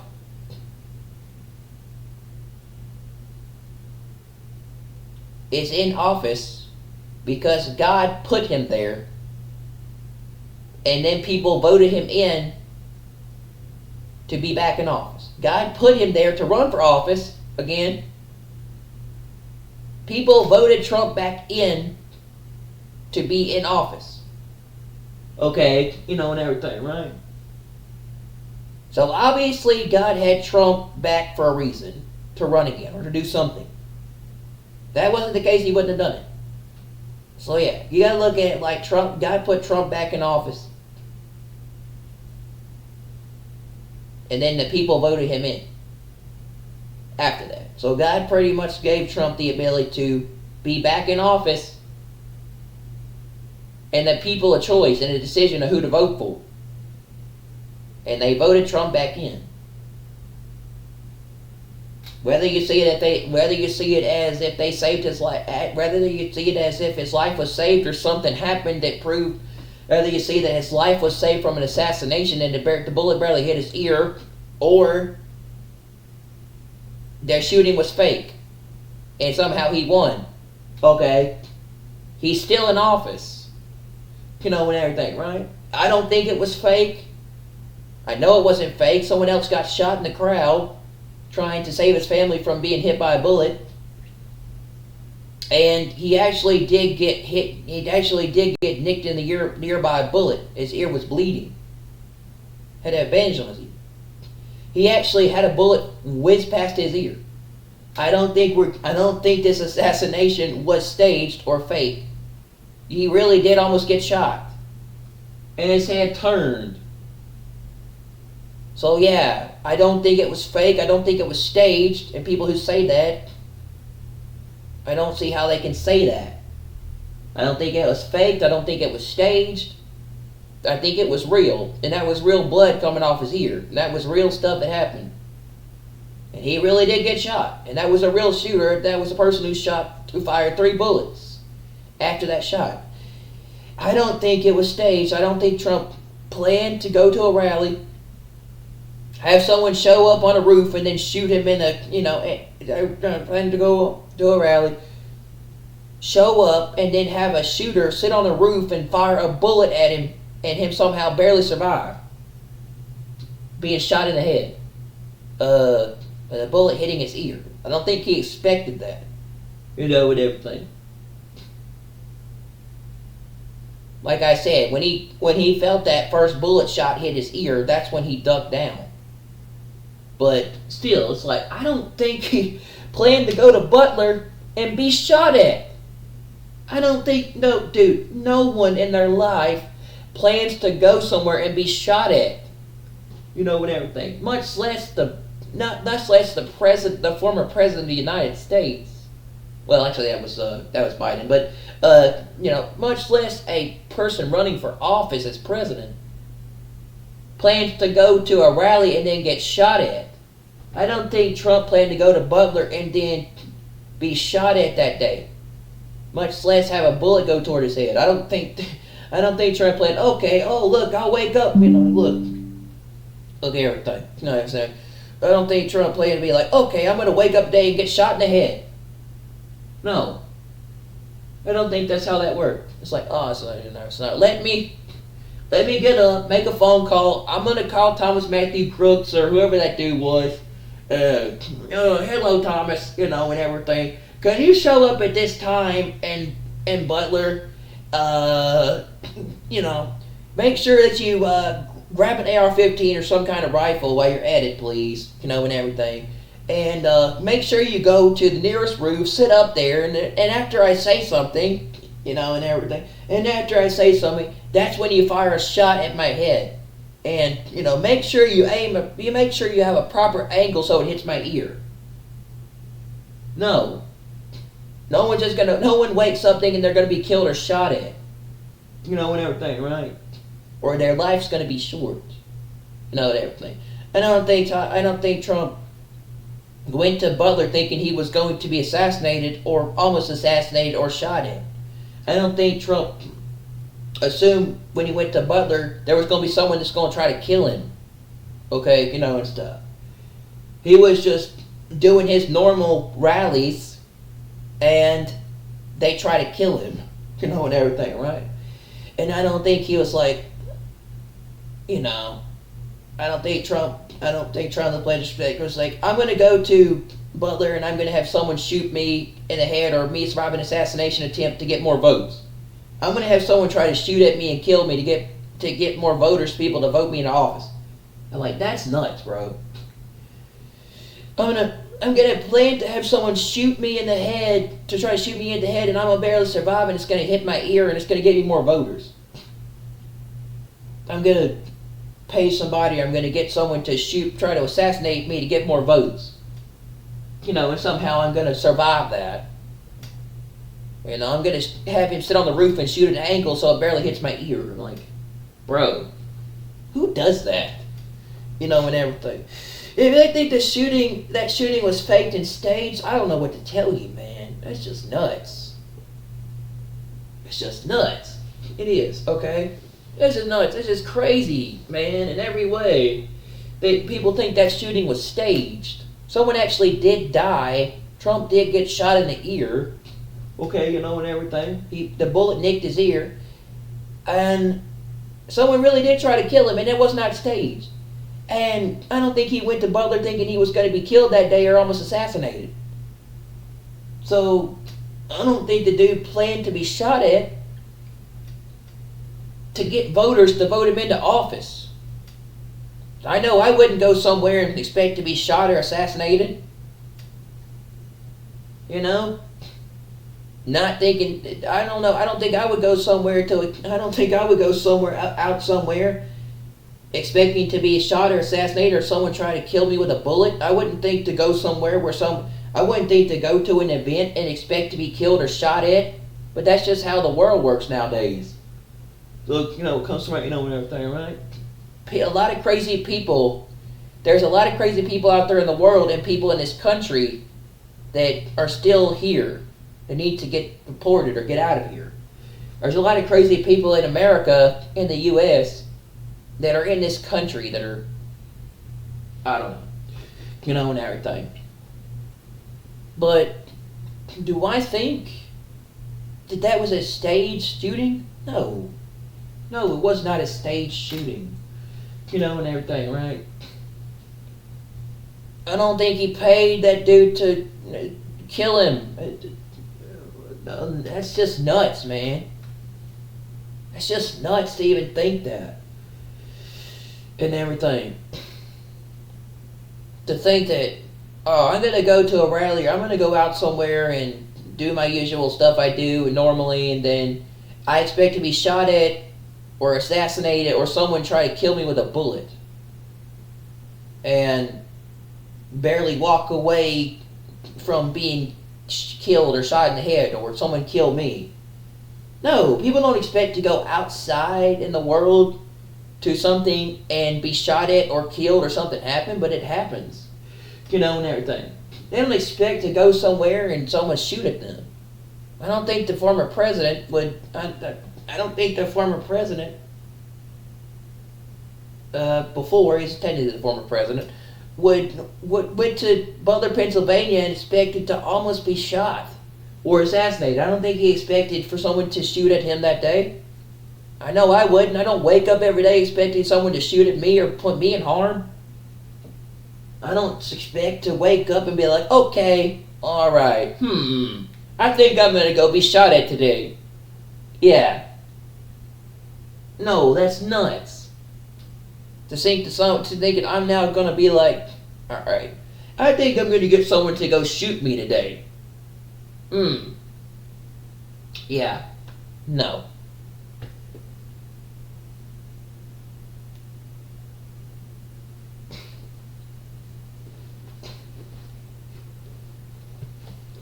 And look, man.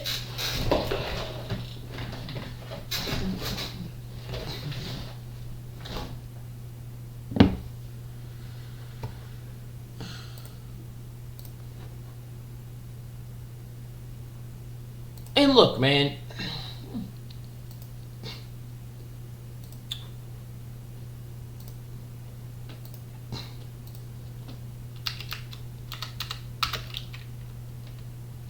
How can you say this stuff with...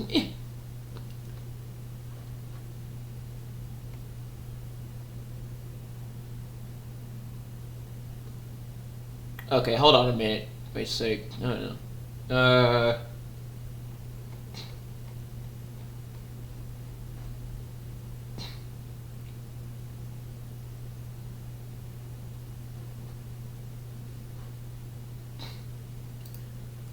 And you know, How can you say this? How can you say this shooting was staged? that's a little bit old, that chart. That chart's a couple I don't of see months how this old, was and staged. If you want to really see something to say, People were like, "Oh, this take a was look what staged. This was happened. faked." I'm like, how do you say it was faked?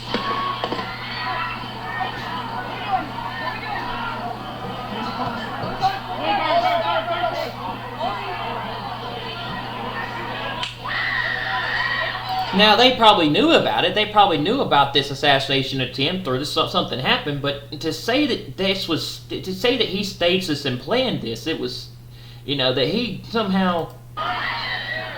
It's like they knew about they knew about it, like the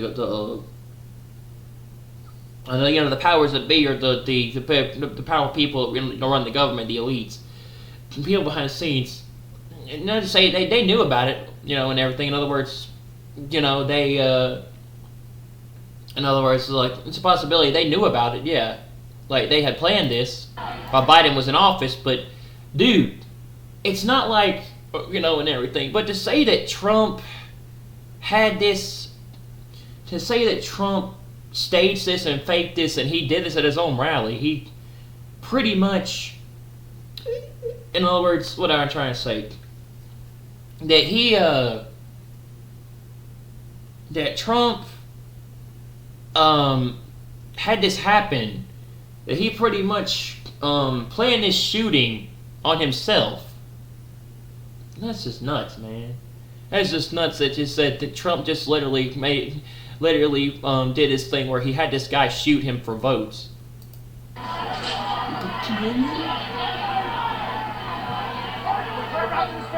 Move this fair. Hold. When you're ready. On you. Ready. Move. Move. Go. Now they could have staged it. It could have been fake. Sure. You ready?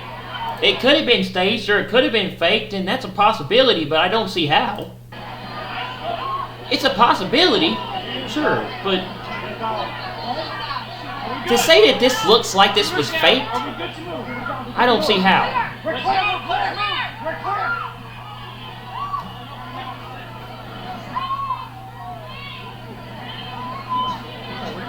But then, he talks about his shoes and, like, I've got to get my shoes, and they're kind of really taking their time getting him out of there, considering.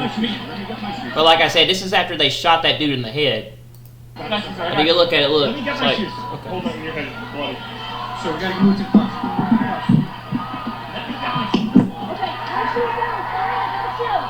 What's up? It's like, let me get my shoes, and sir, your face is bloody, and everything, and we got to get you out of here. We got to get you to somewhere else.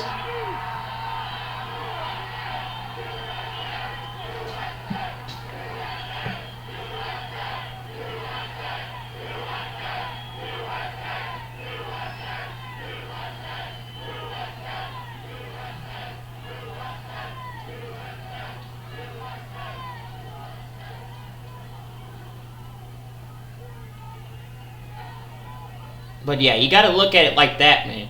And I think that's the event that won him the election. The event that won Trump the election was the assassination attempt at Butler. This is what won him the election. And they knew it too. They were screwed after this. They were screwed after the fact that they knew it then. That's where there were 2 attempts on his life. They had that other attempt in Mar-a-Lago, but this was a moment when they knew they were screwed and they were going to lose. They're in the moment they were screwed when they know that this is a moment when he won the election, when that assassination attempt happened here in Butler. That's the moment they knew they were done for, and he was going to win. He was going to win a lot of the voters. He was going to win. He was going to win the majority of the votes. Trump was going to win by a landslide.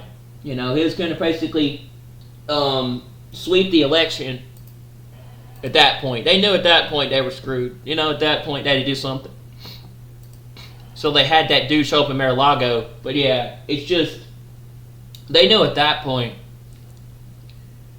that they were kind of screwed. They were going to lose. They know this is what won them in the election.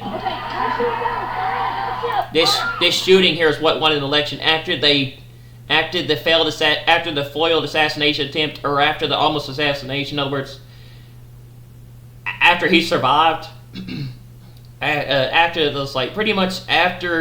this assassination attempt, and what happened, they knew they were screwed. They knew this is what was going to win in the election. On you. Ready. Move. They knew at this moment this is what won in the election. That assassination in Butler won the voters over and won in the election. Up. Move. Go. They knew when he survived that, they were very angry and they wanted him dead. They wanted him to, he was going to win the election. They didn't want an election. They knew at that moment he was going to win the election because of what happened. Because he survived that shooting. Ready.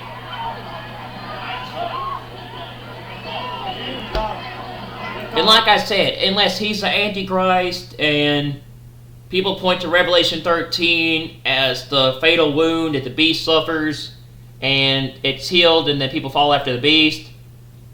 But, like I said, know it everything. He survived an assassination attempt, and everything, right? Unless that's the case, unless it's a Revelation 13 thing and we're wrong, and everything. This is the moment Trump won the election hands down in 2024. Right here. Are we good? Shooters down. Are we good to move? We're clear. We're clear.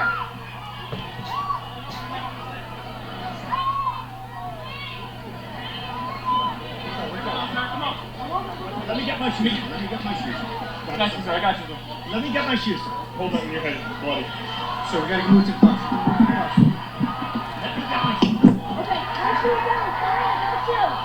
Watch out.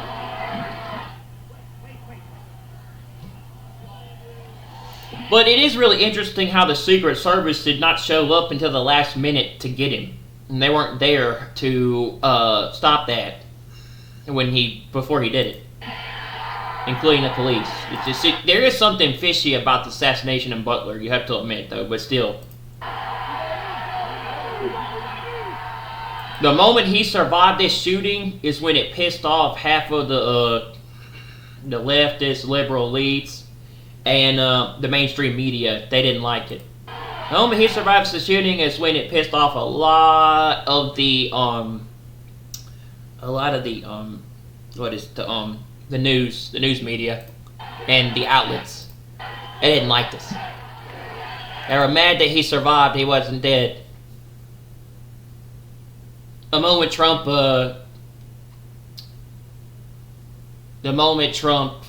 survived this shooting, it pissed off a lot of the mainstream outlets and a lot of stuff running the political spectrum. It pissed off a lot of the mainstream media. It pissed off a lot of the powers that be. It really did. The moment he survived this that's why they're still putting out threats on his life. The moment he survived this assassination, it's the moment that it pissed off a lot of the establishment and the global corporate elites.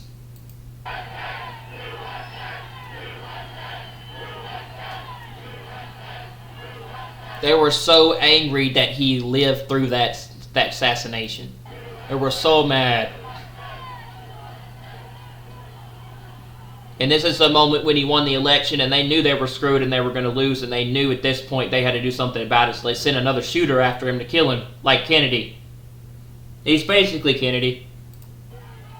But yeah, you know, and everything. This was when they sent another shooter after him in Mar-a-Lago.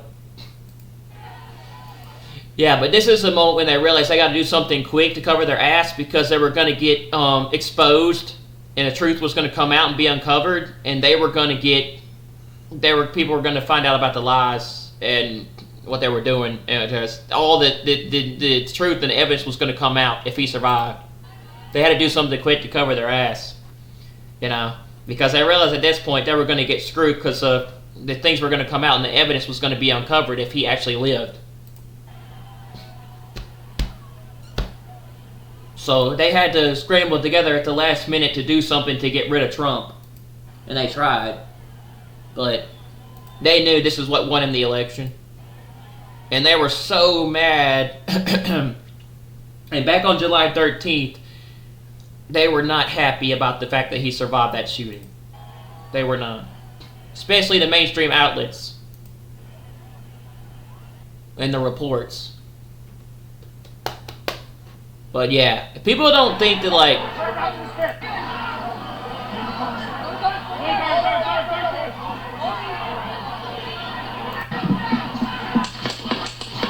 Take a look at what happened. If people don't think this is what won him the 2024 election on October 5th, yeah, it did.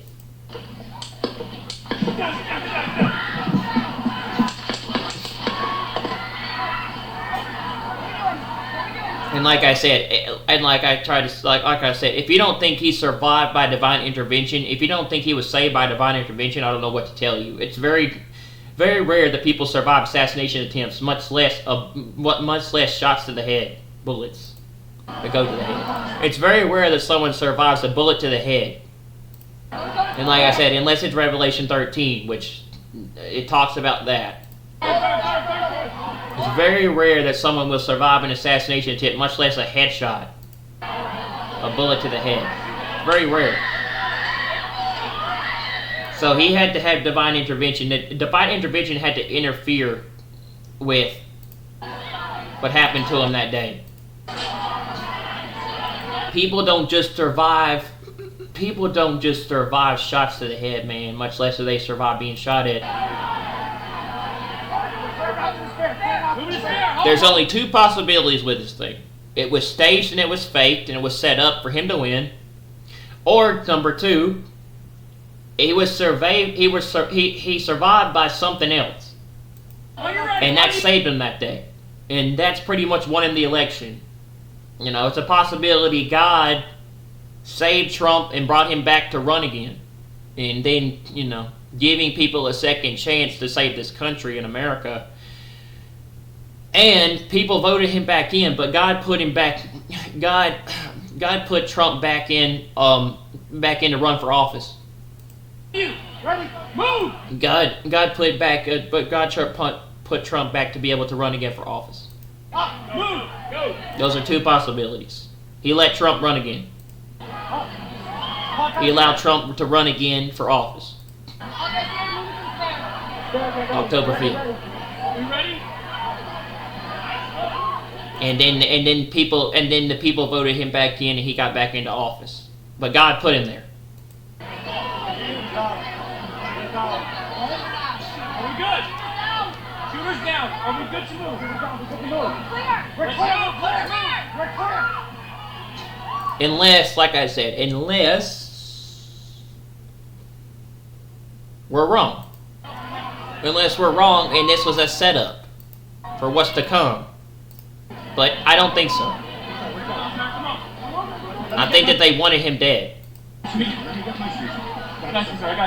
Let me get my shoes. Hold on, your head is bloody. So we gotta move to the front.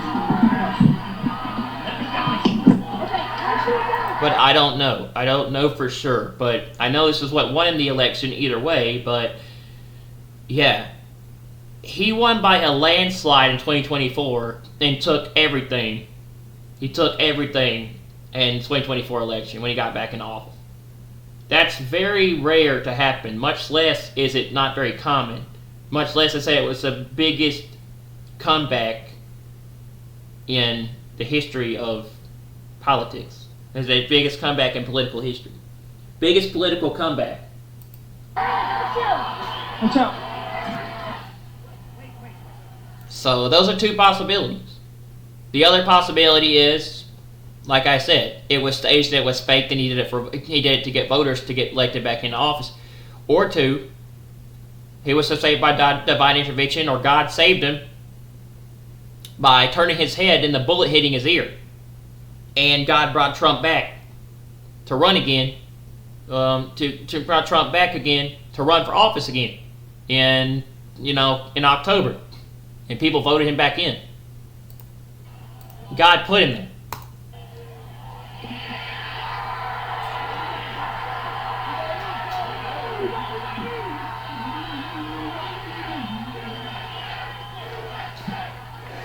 So like I said, if you don't believe in a God or you don't believe in divine intervention, this should make you change your mind about that, what you think. Should have you question. If you don't believe there is a God or divine intervention doesn't exist, well, this will make you change your mind. When you look at it, either way, makes you realize, makes you kind of see there, God does exist. Or something exists. Divine intervention does exist.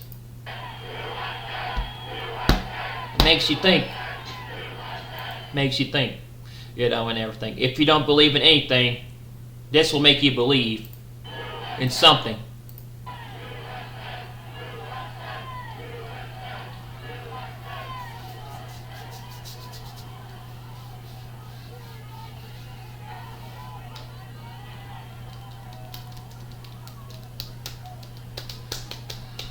So, I don't know. I don't know what happened. Only time will tell what will happen. And is Trump the Antichrist? I don't know. Or, did God really put him there? I don't know if God really put him there. Maybe he is the Antichrist. And he, he managed to survive, because Revelation 13. Or God put him there. And everything, right? I think God put him there I think God put him back there in October to be able to run and debate, and he won the election, and people voted him back in, but God put him there, and everything. I don't think he got shot and then somehow came back and that he's the Antichrist. He could be the Antichrist in Revelation 13, but I don't think he is. I think Trump is being used for a purpose and a reason to set up what's to come, and he's doing things while in office, and and I think there's a possibility Trump is doing things for the future Antichrist. There's a possibility Trump is setting up things and doing things for the future Antichrist or the future Antichrist system. He's setting things into play. He's a part of an agenda. He's there for a purpose for what's to come, but he's not the Antichrist. And God is using him for a reason, and everything. But I don't think he's the Antichrist. Or he could be, and everything. He's either the Antichrist or God brought him back to run again in the 2024 election in October, and that's why he survived that debate. That's why he survived that shot, and he was there able to, he was there in October to be able to debate in those two debates. He was able to debate Kamala Harris because God brought him back, and everything, right? God brought him back to run and debate Kamala, and that's why he was able to survive and be at the RNC. He was able to be at the Republican National Convention that day because he survived that shooting, and everything. And Trump was able to run in those debates for office and convince people to vote for him again, or people, or to debate her and him debated to see who would be president. In other words, he could run again for president, and he was able to run again for president, or brought back to be able to participate and stuff, so he could actually, he could run for office, or he could do what he did to like I said, get elected into office. And people elected him. So, but again, it's a possibility God put him there. It's a possibility God put him there to do what he did. Am I saying that God wanted him? Am I saying that God wanted Trump back in office, or he wanted people to vote him in? I don't know. I think so, but I don't know. Okay, you know, and everything, right? Why would he survive a bullet inches away from his head if that was the case? Okay, you know, because I think God put him there. Am I saying that God wanted people to vote Trump into office? I think so. I don't know. Only time will tell. I think he did. That's why he put him back to running politics. Okay, and he survived that day in Butler. I think God brought Trump back. He had him run again. He wanted Trump to run again. He wanted him to continue. You know, he wanted him to be in this election, and I think God was giving America and the world a second chance in the country to try to, you know, fix things, turn back, restore things. In other words, trying to like give the world and the country a second chance before bad things come to the world or what's to come. I think God was giving the world a chance to turn around and change and do better. In other words, like heal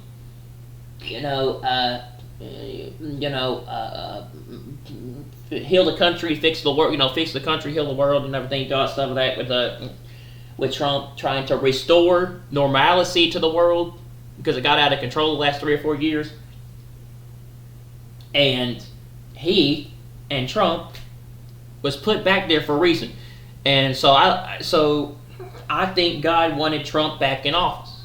I think God wanted people to vote for Donald Trump to be back in office. I think that's what it is. I think God wanted God.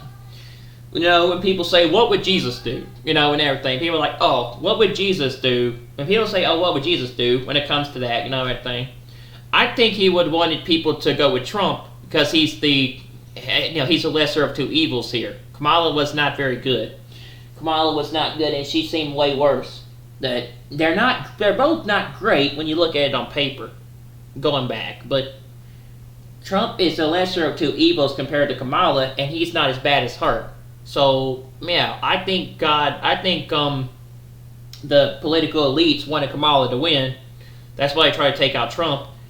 God wanted Trump to win. That's why he brought him back. That's why God brought Trump back. Trump was God's candidate that he was going to use for stuff, and he wanted Trump to come back. God wanted Trump back on politics. God wanted people to vote for Trump and put him back in office. God wanted Trump in office. God wanted people to vote Trump into office. Trump was God's candidate. That's why he brought him back. And he was able to run. God wanted Trump in politics for a reason, for something. That's why he's still alive and he didn't die that day. That's why he's not dead. God brought Trump back. God wanted Trump. God's candidate for president was Trump. God wanted Trump to be president. I'm convinced. I am. And you can't convince me otherwise. I'm convinced God wanted Donald J. Trump to be president. That's why he brought him back. And that's why he ran in politics.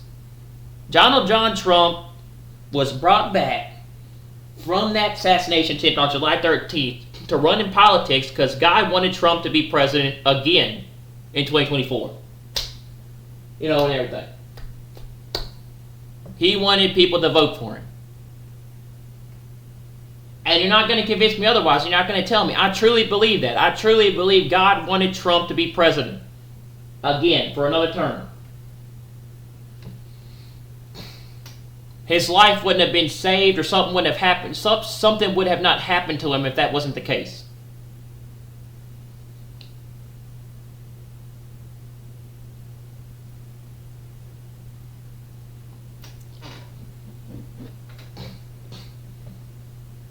Do I know that for sure?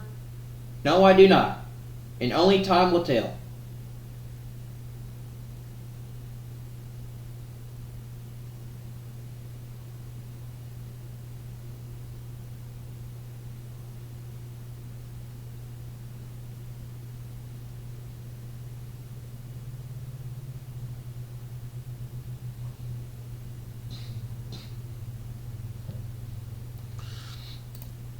Hold on a minute.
Alright, sorry, I had to take care of something. Now, what I'm not convinced of, right? People are going to ask me, well, if you think God wanted Trump as president in 2024, what do you think about 2016? Well, see, there's one thing I'm still not sure about. And that is, because I believe I've been shown a lot of things recently with the way things are going. 2016 was a very unusual year. And that was the first time Trump entered into politics, and he was kind of a no-name person. And a lot of people say he took over the Republican Party. But, and everything, and stuff, you really look at it. Do I think Trump wasn't a politician and he wasn't in politics? He came from real estate. He was a businessman in New York, and he was different, and everything. I think Trump was an independent. I think he came from the outside. I think he was an outsider. I don't think they expected him to win. Now, is it a possibility that this was biblical or prophetic, or this was going to happen? Or people are going to say it. Do you think Trump was going to win in 2016? Do you think it was meant to happen? I don't really know. And everything, right? I don't. That's one thing I'm still confused about too. How did Trump win in 2016?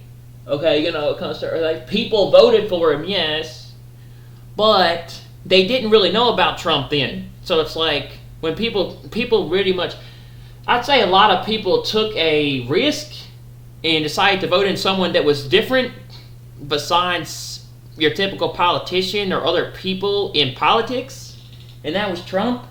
People took a risk and they decided to go with Trump and try to, and decided to side with Trump or do something with Trump or do something different, or I guess you could say voted him into politics.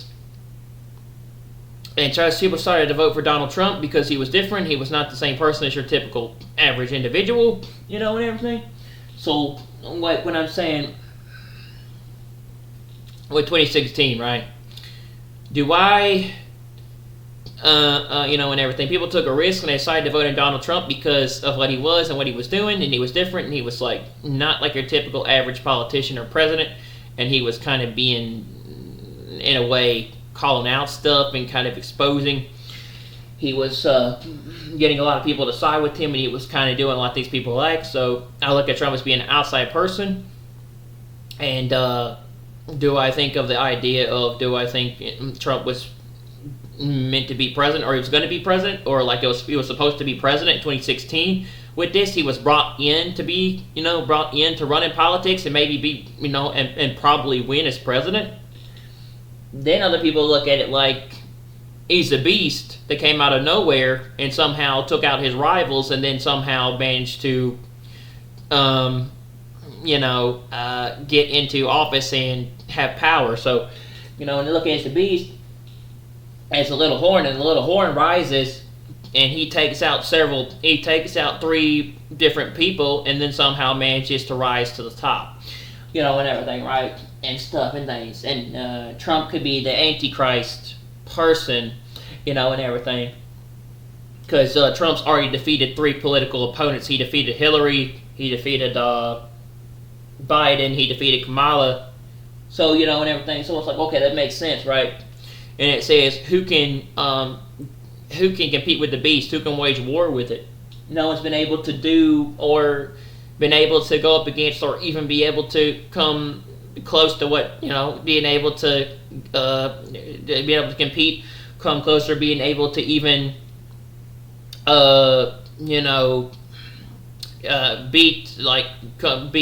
beat Trump, except unless they cheat.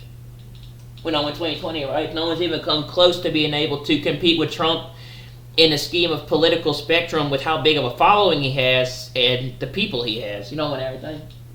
Even people in his political opponents or other people in that spectrum, especially with the Democrats.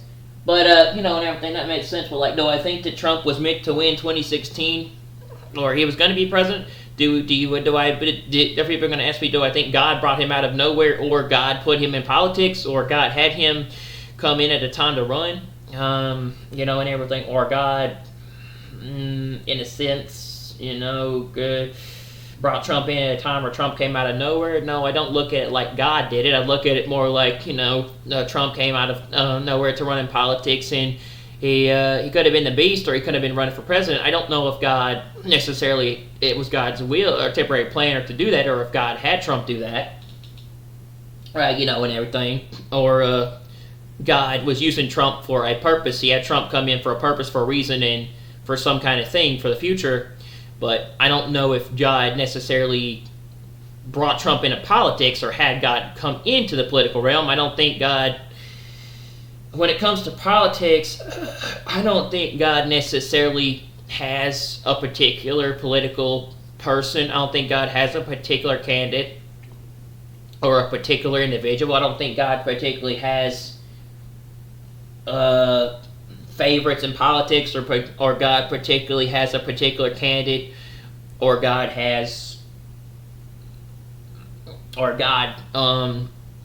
when it comes to politics, I don't think God necessarily has a particular candidate or a particular person in office, or he has a particular stance on things. I don't think he's Democratic or Republican. I'd say God's more conservative. He's more about conservative values than he is Democratic and Republican.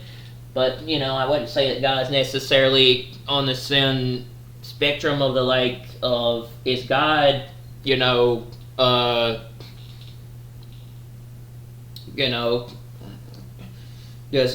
God bring Trump in to run for the president, and it was God's particular candidate to run for office and politics and to do stuff?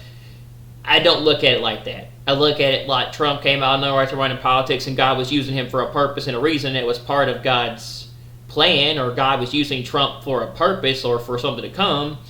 God was using Trump for a reason or for a purpose, but not necessarily was Trump God's candidate or his particular individual to run for office or in politics, and everything. Or Trump is some kind of special person by God. No, I don't. Trump is some kind of special person by God. I think that God was using Donald Trump in 2016 for a purpose or a future to come. It talks about the last Trump in the Bible, right?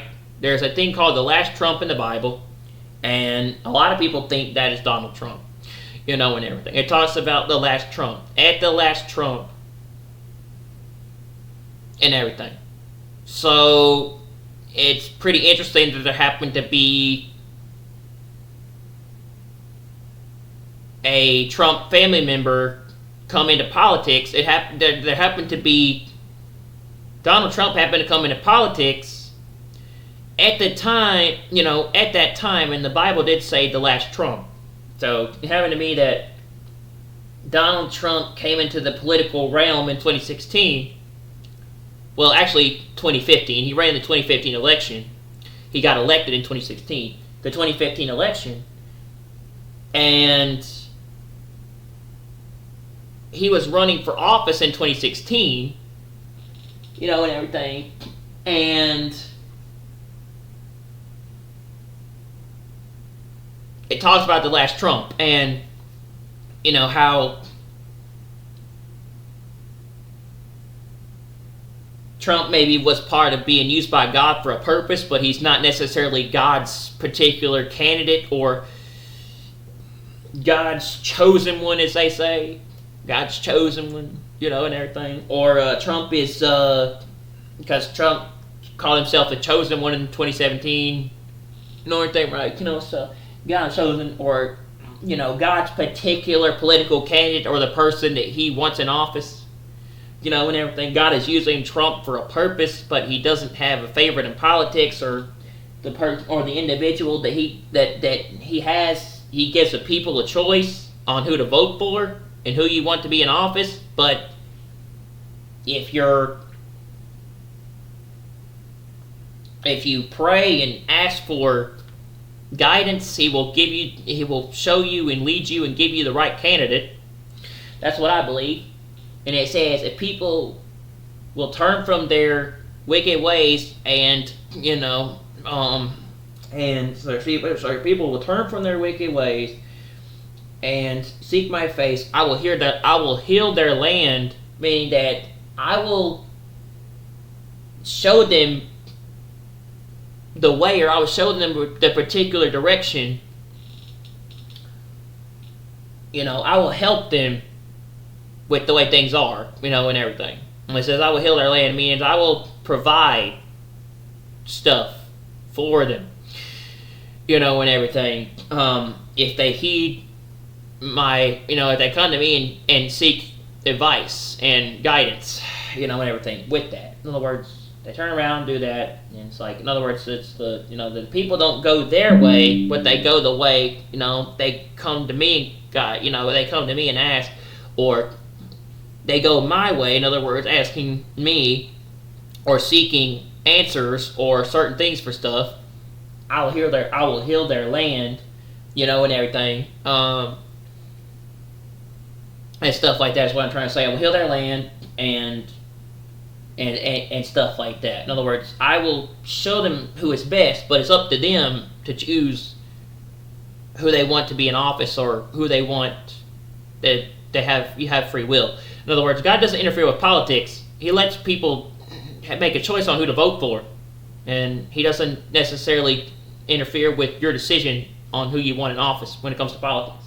But He does things to show you the right candidate or who He thinks is best, but He doesn't interfere. In other words, God does things, it makes things happen to show people what's going on, but everything. In other words, He makes things happen, miracles, or He does stuff to kind of show people or lead people. Like I said, if you seek my face and you, if you heal, turn from the wicked ways, seek my face, and I'll heal their land. It says I will heal their land, meaning that I will provide and help with this, or I will fix the problem, or I will, make things better, and everything. With this person, with this certain thing, or I will fix it.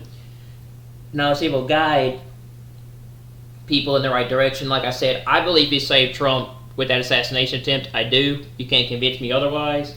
Divine intervention was interfered that day, and everything, but and stuff like that. So I believe God does show people the right candidate by the certain things that is being done. And like I said, if God's had a political perspective, He's a conservative. He's a person that's a conservative, supports conservative values.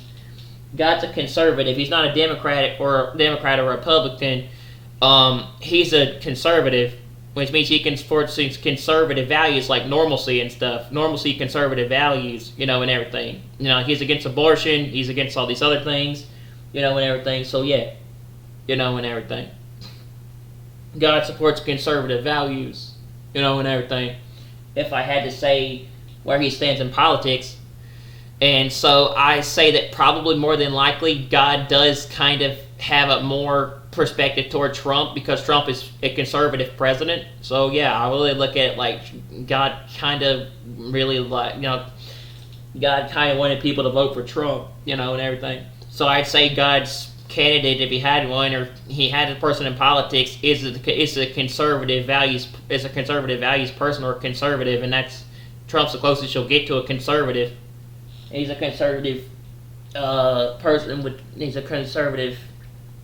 Trump's a conservative president. He's a conservative president of values. So I'd say probably God's closest perspective in politics is a conservative. He's not left or right. And everything. But I guess if you want my opinion on 2016 maybe 2016 election, right?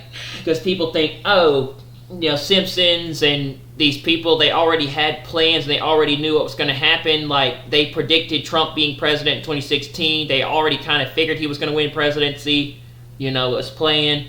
they kind of knew that he was going to win office. Like, they already kind of had an idea that Trump was going to be president. They never said that. That was not that prediction was false. They were just The Simpsons was just literally making a prediction, but they didn't think Trump was going to win presidency. Okay, because they didn't think Trump was going to win the presidency. Okay, and stuff back in 2016. They said that they had already planned this stuff and it's already pre-predicted that Trump was going to be president, and that they already knew Trump was going to be president in 2016 when he was running, and everything, right, and stuff. So, do I know for sure that it wasn't pre-planned for Trump to win presidency in 2016? Maybe by God? I don't know. And everything, right? People say that, a lot of people believe out there that God wanted Trump to be president in 2016. That's why he won.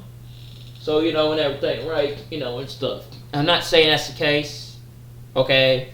And stuff, but people believe that, like, they already predicted Trump being president. And then, like I said, if they predicted Trump being president and Trump coming into power, like I said, Trump winning presidency in 2016, if they already knew Trump was going to be president and they predicted this, why did they hate him so much, first off? And two, why did they try to kill him?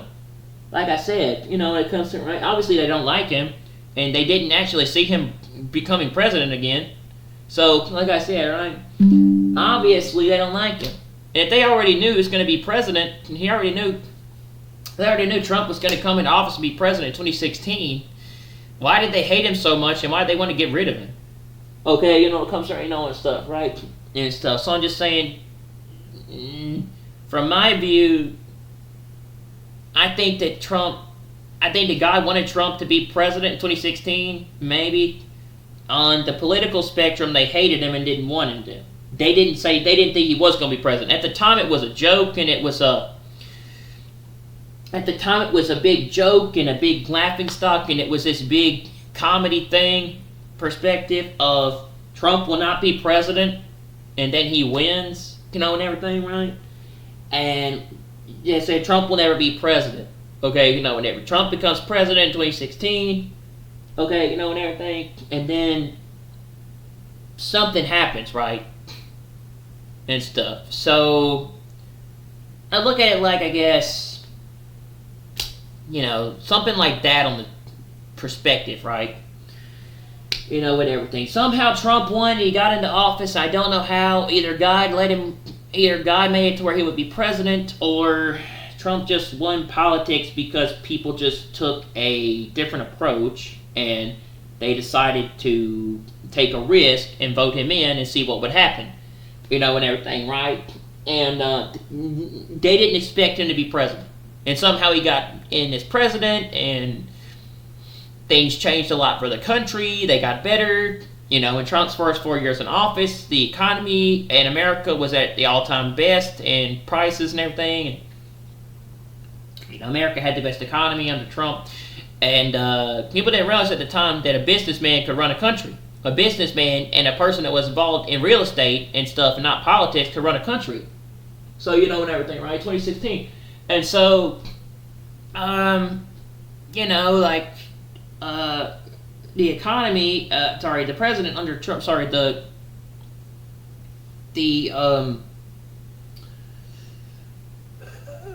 Trump's first term in office, he did a lot for America and changed the country and the political spectrum. Trump did a lot for office and changed the political spectrum and America forever, and everything, right? And he did so much to cause a lot of things that it made a lot of the powers that be mad and angry, and caused a lot of problems to their issue and their agenda, and it made a lot of people upset because Trump was starting to expose the truth and tell people stuff, and he was calling them out, and they didn't like him. And so, in his first 4 years in office, not only did Trump fix America and change around what all these people did and make our country the best country it's ever been, and everything you really think about it, and do something that's never been done before as a president in politics, but he also exposed the elites and their agenda, and and the powers that be. He called them out for what they were and everything, and they didn't like him. And then COVID-19, the pandemic happened. So you really look at it like, oh, okay, that's right and everything. But Trump, when he was in office, he was a whole different kind of president, and not including, he called the media fake, he exposed things, he called out the lies and things that comes to that, and and he pretty much messed with the press and everybody, and he did a lot of things normal presidents don't do, and Trump pretty much kind of just put people in their place, and he called things out for what it was, and they didn't like him. And fake news.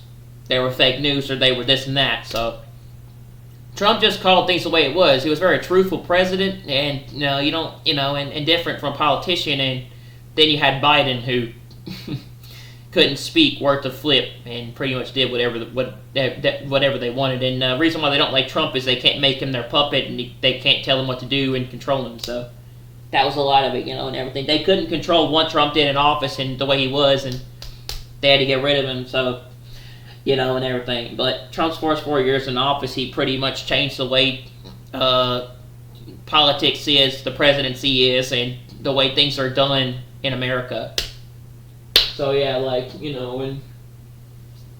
they didn't like him. So 2016, I'd say, was a very interesting year for politics, but do I think Trump would have won the presidency either way? I don't know. And everything. I don't know. And everything. If nobody would have voted for him, if people wouldn't have voted for him, or and everything. But like I said, would he have still won despite not getting the amount of votes he got in 2016? I don't know. But it's a possibility. It's a possibility,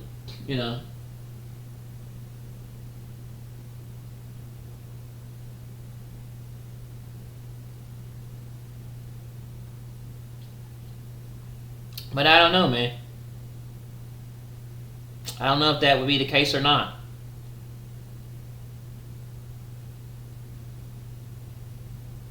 It's it could happen. I mean, it could have happened either way, but if people didn't vote for Trump, could he have won? Maybe. More of those went to Hillary. Would she have won? I don't know, man. And everything. What if Trump never entered into politics? Was he going to win to begin with? And was God going to let him win? Or was,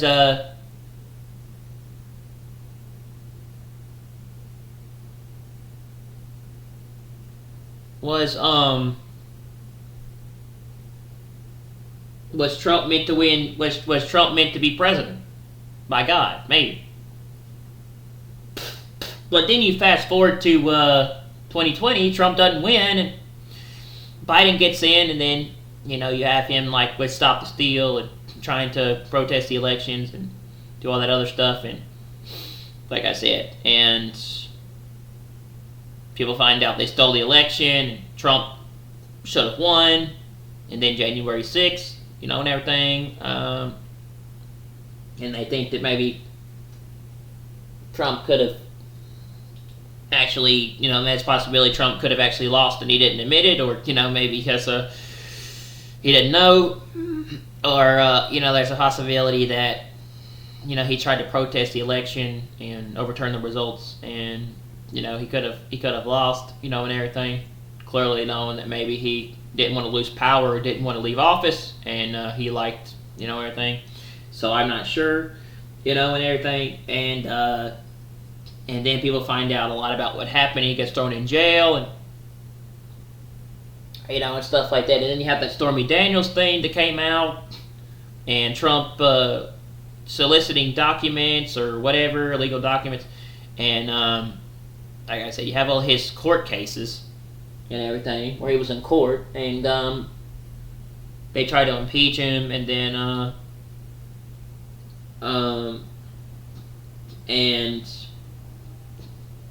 He didn't, in 2020 he didn't win. He should have won, everything. And obviously God didn't want Trump in office then, and it was Biden instead. Like I said, God doesn't pick particular political candidates. I think he gives people the option to choose who to vote for, but I think he's like more of a conservative, and he doesn't support these things that the leftist, liberals, elitist people do, and everything, right? And he's not a fan of that. So God's a conservative, and the closest you're going to get to a conservative president is Trump. But then you fast forward to 2024, and like I said, if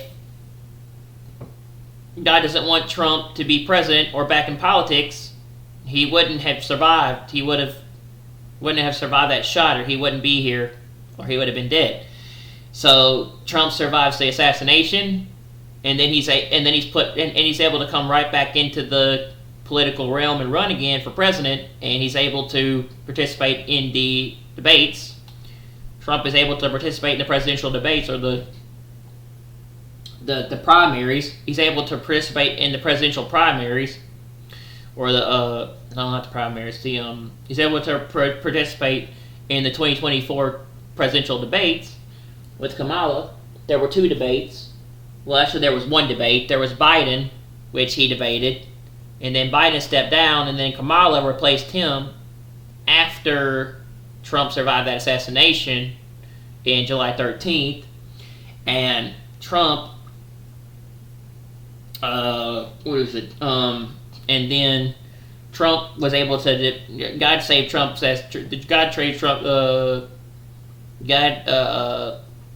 Trump was saved that day and then brought back to debate Kamala, and was able to come back and run in the November 5th election.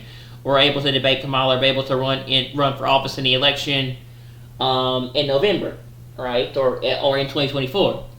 And then able to run and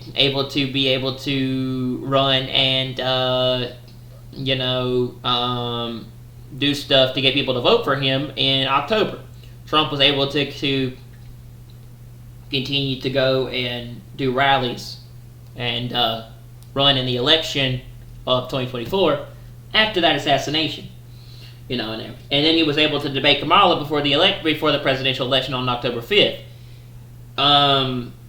and stuff like that. So there's that, and everything. So like I said, if God didn't want Trump around, nothing would, he wouldn't be here. He wasn't around anymore, and stuff. So God. There's the thing about that. Did God want Trump to be president again in 2024 and to be in office? Did God want Trump in office again? Did God want Trump to run again in 2024, bring him back, and did he want Trump in office in 2024 to be president because of what happened? I think so, yes. Because he was brought back and he survived, and he was able to run again. And he was able to be a part of the October 5th election, and then people voted him back in office. So yes, I think that the closest you're going to get to a person that God likes or is into, or wants to be president is Trump, because he's a conservative, and I think God is a conservative. So I think God conserves conservative values. So closest you're going to get to being a conservative is Trump. And so yes, I believe God wanted. If God had a candidate, Trump is God's candidate. Trump is the candidate that God wants people. If Jesus could vote, Jesus would vote for Trump, and everything. Or Jesus would, Jesus would vote for Trump, or Jesus would have Trump in office, and everything. If the closest candidate Jesus likes is Trump, or God. The closest candidate that God likes, or is the one that he's into or has something on, is Trump. The closest candidate that God likes or God supports is Trump. Because of values, that's why he brought him back. And so I say, if God had a candidate that he wanted to win the election or be president, it's Trump. God wanted Trump to be president again and be in office in 2024. So and everything. He wanted him in the 2024 election. So so I'd probably say that God probably God's candidate was Trump. God had Trump run again, and I think God wanted Trump to be in office and to be president. And everything. So I say that the candidate that God wanted to be president was Trump, and he wanted him to be back in office. So God's candidate was Trump, and everything because of the way he was. I believe God did want Trump in office. I think he wanted him to be president for another term. I don't know that for sure. And that's blasphemy. That's really blasphemy. That's putting words in God's mouth and saying that I said something he said he didn't say, and probably not good. That's not what I mean. I'm saying that I believe that's his closest choice to a person he would pick if he actually was in politics. If he actually was voting or into politics. Okay, but that is blasphemy, yes. That is putting words in God's mouth that he did not say. I realize that, and everything. And speaking for God, which I'm not speaking for God, and everything. And I'm not trying to say that God said this or that God said something like this. I don't know what God thinks, okay, and everything. But, that's the closest I can say. But yeah, that is blasphemy. That is me trying to say, that it's me basically trying to say God said something he didn't say. And I realize that, and everything. And I want to say that that's not what I mean, because that will probably not be good for me in the future if I were to leave this world. But yes, and everything, right? And stuff. But he gets what I mean. God gets what I'm saying, and he knows what I mean. He knows what I'm saying. He knows I mean. He knows what I mean. He knows what I'm saying. So yeah, he gets the idea. Okay, it comes around in. I'm sure he kind of gets what I'm saying. But yeah, that's me trying to speak for someone who's way above me, who knows more than me, and as a person in the universe. But yeah, it's like it's just and stuff. I can't speak for God, and I don't try to speak for God. I just try to say I try to just say. I guess you could say I try to say what I think he tells me, or what I think he shows me, or what I believe he might. But I can't speak for God. I can't say what God says. I don't know who God likes in politics, or who he would wanted to win the election, or who his candidate was. All I can say is I think the closest he had was to Trump. I think the closest person that he wanted or was into was Trump, and I think that was the candidate he wanted to be in office. I can't say that he did, but I think it was. But yeah, that's putting words in God's mouth and blasphemy. That's basically saying God said something he didn't say. But yeah, I think so. And everything. But I can't speak for God. I can't say who God likes in the political spectrum, because I don't know. I would have to speak to God directly to know who he thinks is political, who he thinks is for the candidates and everything, right? So I can't say that I know who God likes. I don't. The closest I think is the closest I can say that he probably is wanted in the election was Trump. But yeah, no. But that's what I think God thinks.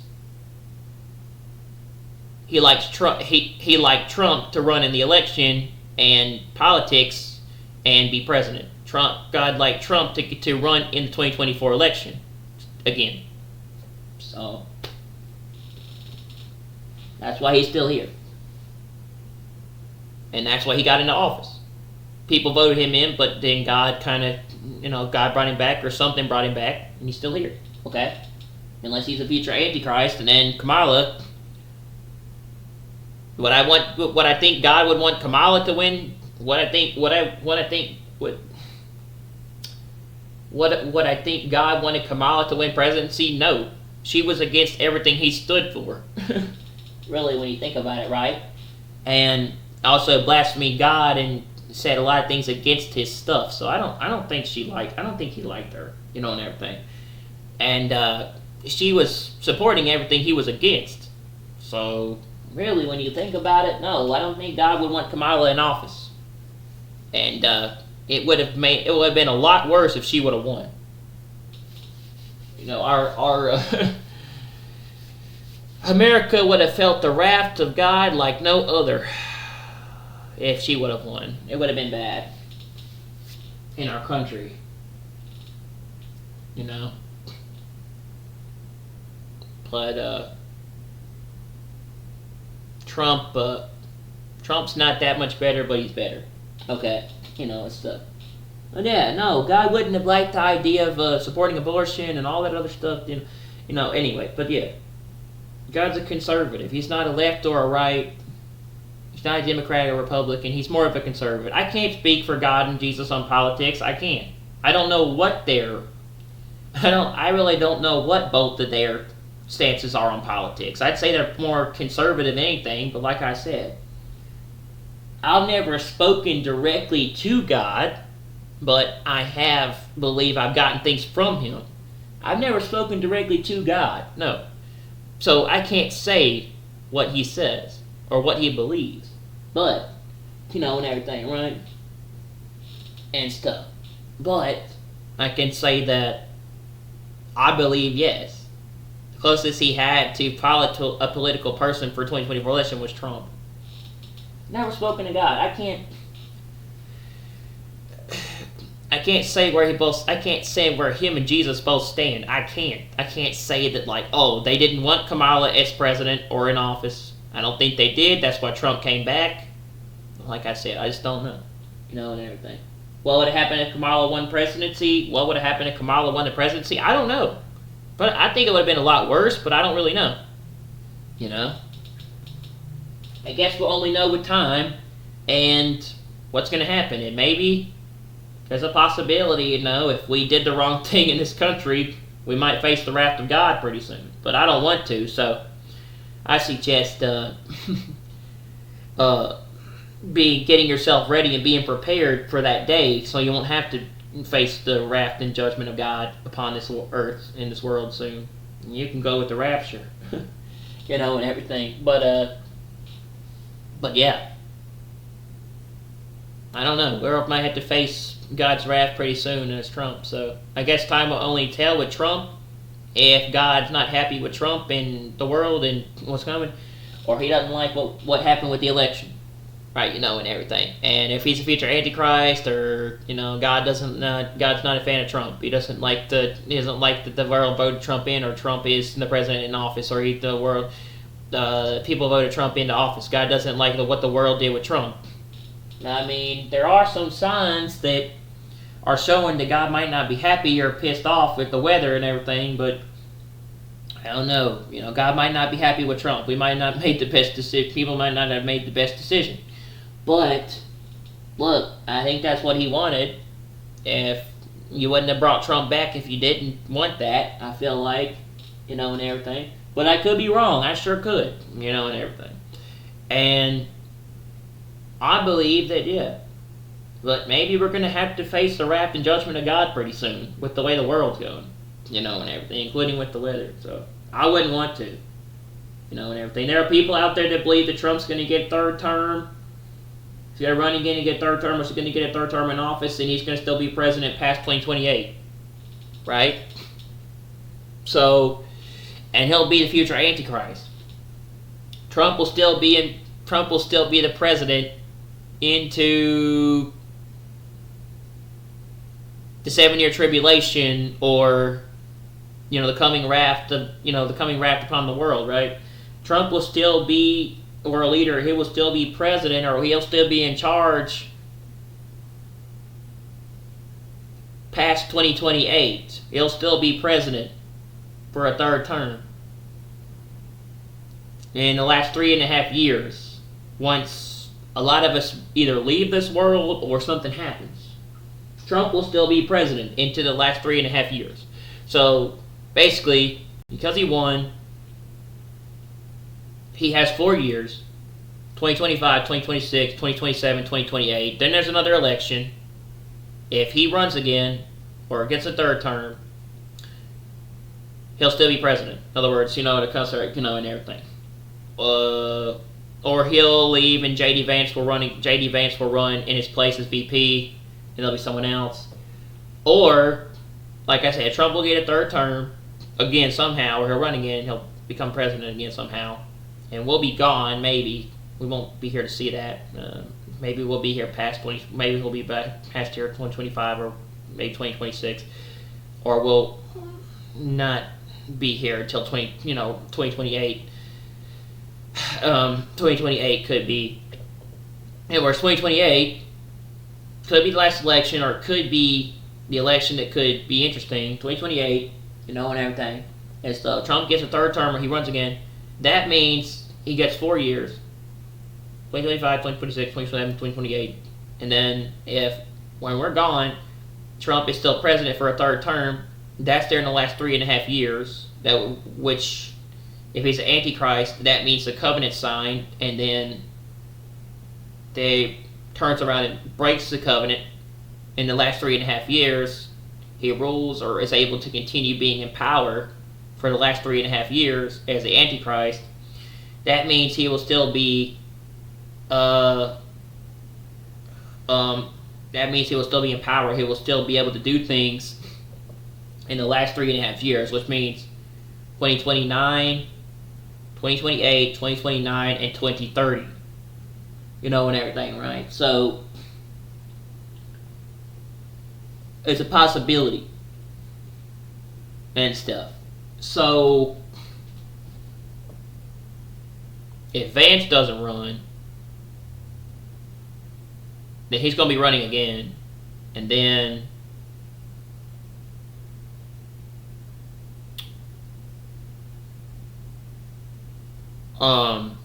he'll get a third term. So yeah, if Trump is an Antichrist, then what will prove if Donald Trump is an Antichrist is if he somehow gets a third term, or he gets another Trump gets a third term, or he's still in charge after 2028,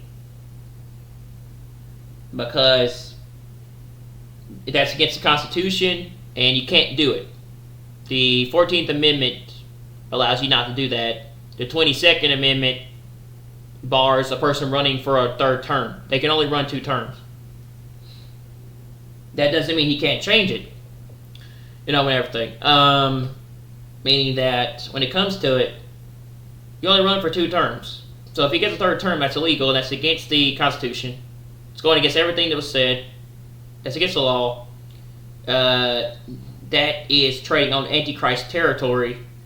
That basically means that if he is the Antichrist, he can get a third term, and he can do whatever he wants in the last 3.5 years. He can change times and laws and do whatever, and then that time is over. And then when it comes to it, and everything, and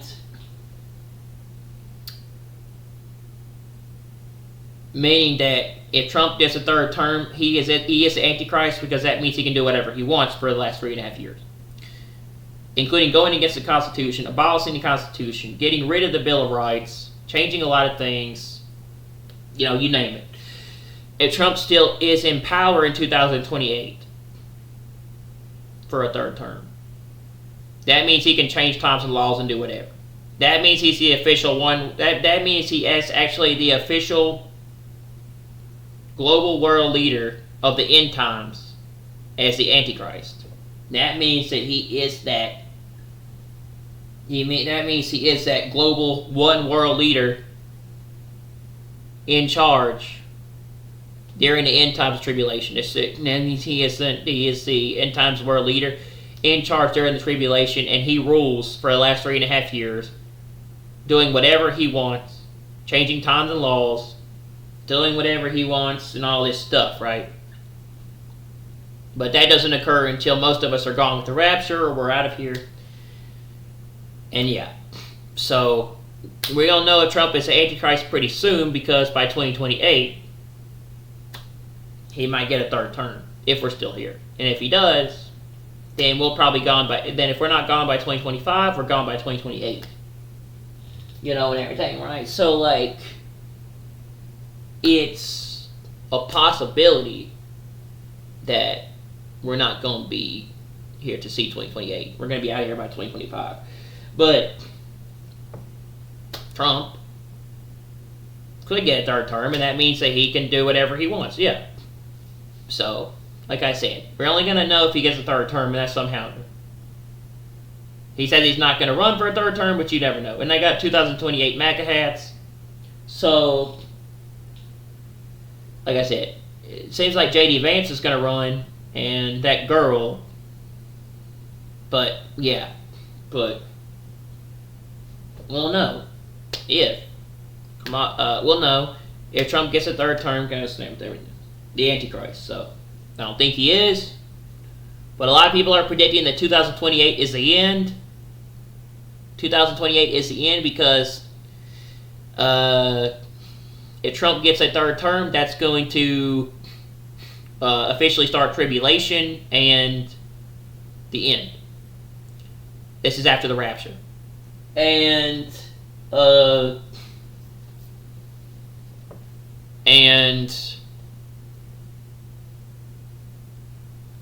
will usher in the end of the world. That will officially usher in the end of the world after the rapture in 2028. That will be the end of the world. That will be the last 3.5 years. That will usher in the end. That will usher in the end. If Trump gets a third term. And we'll be gone. And that's when the world's going to be hit with something they'll never expect. Anyway, but like, yeah. Not doing this to scare people, man. I'm just pointing it out with the fact that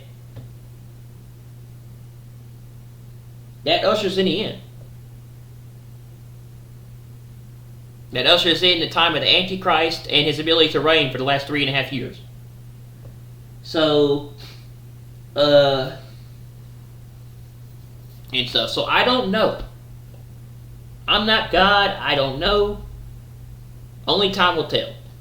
I just tell people, I just say things and tell people stuff that I believe I've been told, or I believe God has shown me. I believe God's shown me stuff. I just talk about things I've been shown. So, I don't know. I'm just a messenger and one person, and everything when it comes to, right? And so, Trump could get a third term and that could be the end. J.D. Vance could run for president and that could be the end.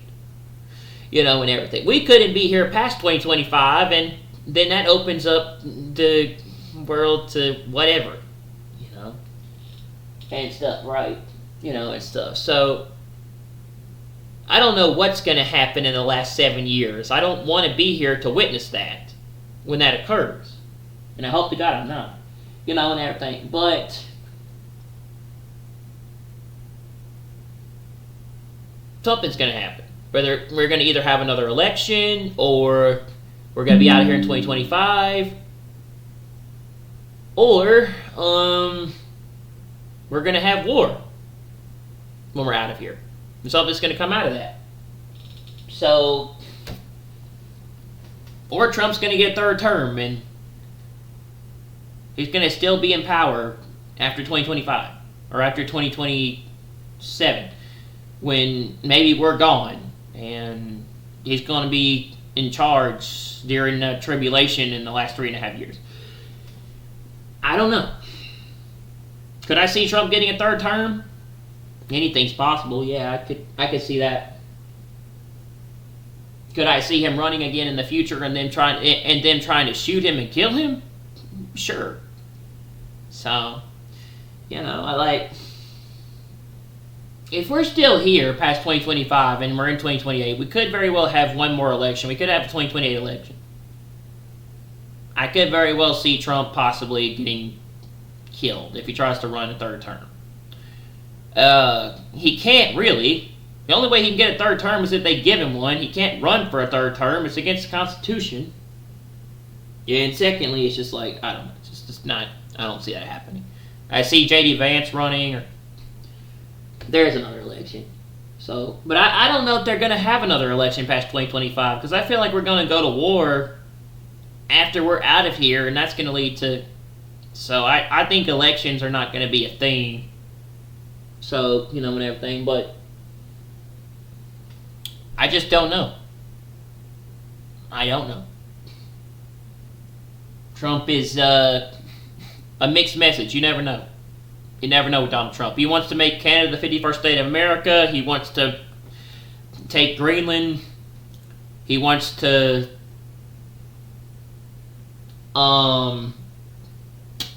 Trump wants to take over the Gaza. I mean, Trump wants to rebuild Gaza into Trump's Gaza. Trump wants to wants to use Salvadorian prisons. Trump wants to reopen up Alcatraz. He's all over the place. He's got all sorts of crazy shit he wants to do. Trump's all over the place and doing a bunch of crazy stuff now. A bunch of crazy stuff's coming out of his mouth. Trump's just saying a bunch of crazy things out of his own mouth. Okay, you'll have everything right. So it's like, I don't know. All I can tell you is, put your trust in God and believe in Christ. Don't believe in the government. Don't believe in politicians. Don't even believe in Trump. Don't even trust in Trump, man. You know, and everything, right? Put your trust in God and in Christ. That way you'll know you'll be secure in case something happens. Put your trust in God. Don't put your trust in the government. Don't put your trust in politicians. Don't put your trust in Trump, even though he's like doing a lot for America. Yeah, don't do that. Put your trust in Christ, man, and stuff. That way,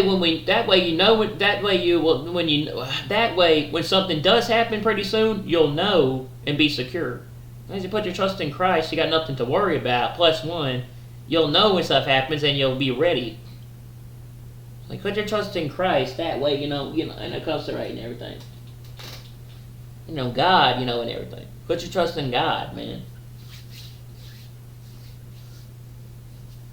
That way, and it comes to it. But yeah, a lot of this stuff is just crazy. You just hear all sorts of crazy, you hear all sorts of crazy, interesting stuff coming out of Trump's mouth now, including like he wants to challenge the Fed and getting them to do stuff he wants, and then he gets angry at the Federal Reserve dude, and he wants to fire him or get rid of him, and he can't.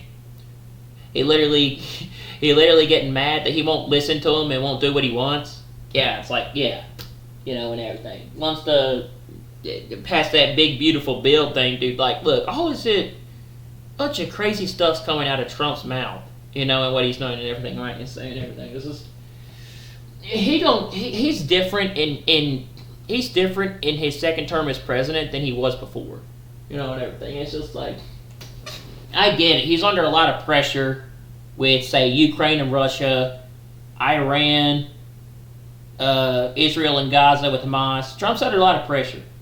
He has a lot of wars he has to deal with compared to his first term. Trump didn't have to deal with any wars or have to deal with any wars in his first term. In his second term, he has to deal with a lot of wars. And everything. Trump's under a lot of pressure. He's under a lot of stress. He has to deal with a lot of things. I get it. Trump's having a lot to deal with, and everything and stuff. But he did make promises to the American people, and he said, I'm going to end all the wars, and I'm going to end the war with Ukraine and Russia in 24 hours. You promised this, okay, when it comes to everything. So you can't blame you for saying you were going to do this. So Trump, this was all you. You said this. And everything, right? And stuff. They say, I'm going to win the wars. I'm going to stop World War III. I'm going to end the Russia-Ukraine war in 24 hours.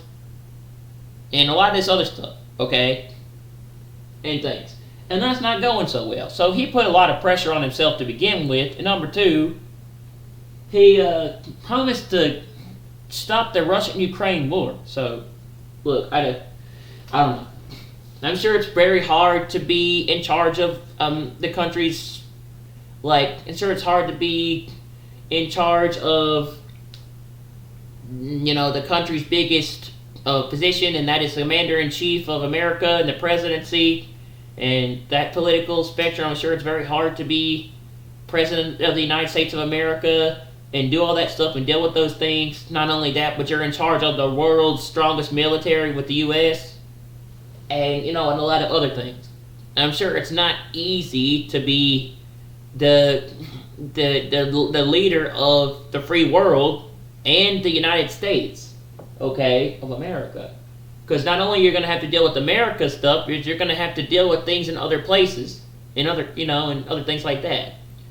You're going to have to deal with, global conflicts too. You're going to have to deal with other things as a president in politics. You're in charge of the free world, man. And everything and stuff in politics. So you got other things to deal with not just America. Trump wants to what mainly Trump wants to do is just focus on America and help America and do stuff for America, but he can't do that only because he says he can't do that only and everything because he's got to focus on all these other wars. So and everything, but he's I'm sure it's not easy being president. I don't know if I ever want to be president in politics or be in charge of America in that position because it's a lot of stress and pressure. But I'm sure it's not easy being president of America and being in charge. I'm sure it's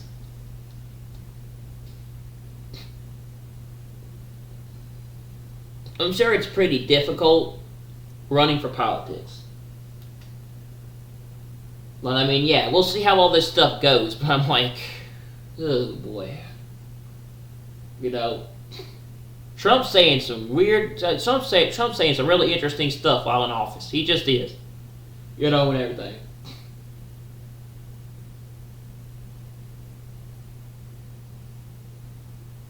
Is he going to be able to get the wars done? Is he going to be able to end the wars? Or is he going to be able to get a ceasefire done? I hope.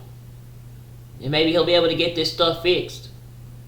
But it's like when the United States was offered the ability to release the Gazan hostages and get them out of the Middle East, out of Gaza with Hamas, they vetoed the agreement and said they weren't interested. Even though the United Nations said they were trying to work on a draft or a thing to get the hostages released, the United States voted against it and vetoed it and said they're not interested. So 58 hostages are remaining in Gaza under Hamas. So, and everything. But I don't know, man. Trump is trying to meet with Putin to discuss stuff too, so we'll see how that goes. Not to mention he has to deal with that and Iran, so yeah, I'm sure it's a lot of pressure, not easy to be president of the United States. And I wouldn't want to be, because I'm sure it's probably a lot of stress on a person. And for Trump, at his age, considering he's pretty old, he's like the oldest president in politics, I'm sure it's not easy on him either. I'm sure it takes a lot of stress on him. Trump is like one of the oldest presidents to be in the White House since Biden, and that I'm sure that puts a lot of pressure on Trump. Considering his age, it's probably not easy. But for the fact that Trump's kind of old, and for his age, Trump still able to do things pretty well as president. Trump still is able to handle things pretty well as president at his age, considering he is pretty old at this point. Way older than he was in his first term. But yeah, Trump handles things pretty well for an old guy. I have to admit, that's what I like about him. Trump handles things pretty well for an old guy. And he has a lot of energy for an old dude. He really does. And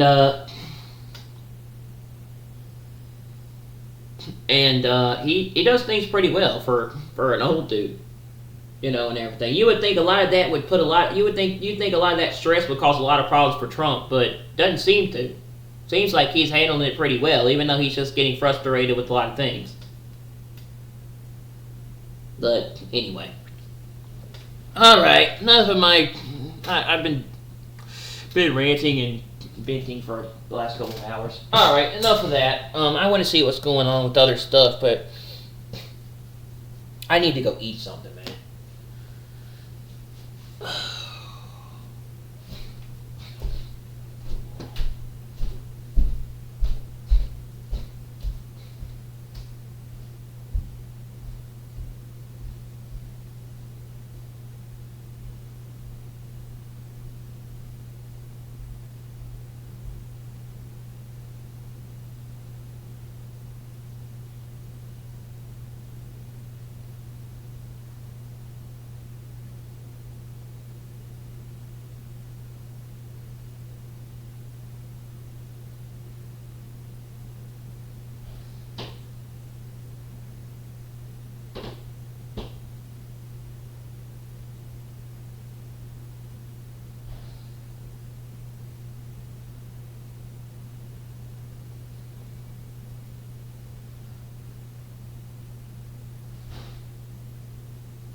that's something I do like about Trump. Something I admire about him. He handles stuff really well for his age, and he's kind of old. He handles stuff as a president pretty well for his age, considering, and it doesn't seem like it does a lot to him. I mean, yeah, he has a lot of stress, but it doesn't seem to really affect him that much. I don't know. I don't know why he's in such a good condition for his age, but health-wise, he seems to be really good condition. He doesn't seem a lot of problems for his age with his health. Health-wise, he seems to be really good condition. His health seems to be really good for a president, considering what he's dealing with.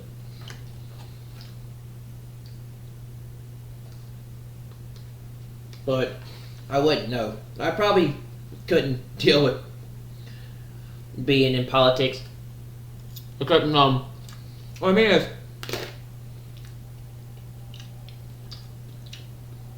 I like politics, but I couldn't be president. I couldn't be, I don't know, maybe. I never considered running for president. I'm not running for president, but I don't know if I would want to be in charge of. A lot of people nowadays say they want to run for president, and I'm like, no. It's like, I don't know if I would want to be president of the whole United States. That would be hard. And that would be a lot to deal with. I don't even know if you can be president. I think you have to be like a certain age to be president. But anyway.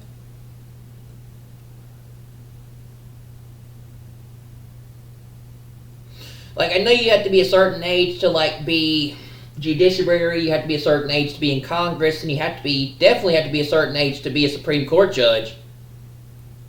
You can't just you just can't come in and become Supreme Court judge. You have to be a certain age to be a judge on the Supreme Court.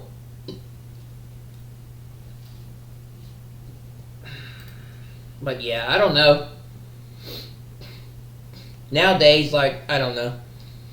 A lot of people say you don't have to be a certain age to run for president. You can run for president, you have to be a certain age. In other words, you don't really have to be a certain age to run for president. You can still be a president. You can still run for office, and you don't have to be a certain age.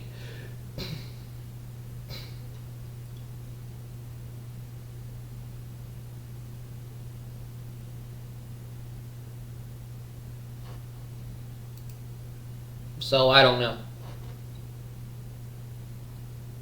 Anyway, see what this is. You may be at church.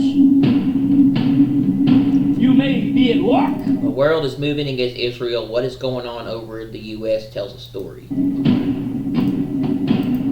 may be asleep. God grant that you will be ready when He makes His personal appearance. My God, what if His appearance occurs on a Sunday morning? My prophetic word to you this morning is get ready! Get ready!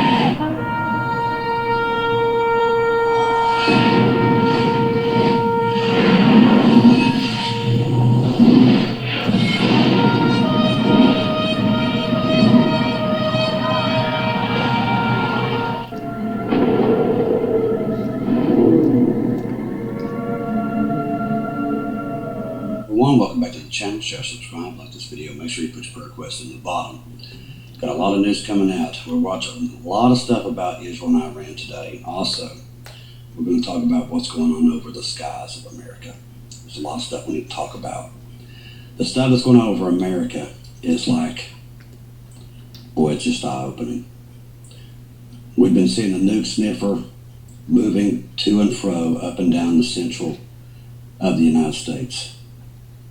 Especially the last couple of days. Don't know why. But it's definitely somewhere, definitely monitoring something in Nebraska, which I know some of you all probably live there, so I would not even have a clue why they would be looking in that direction.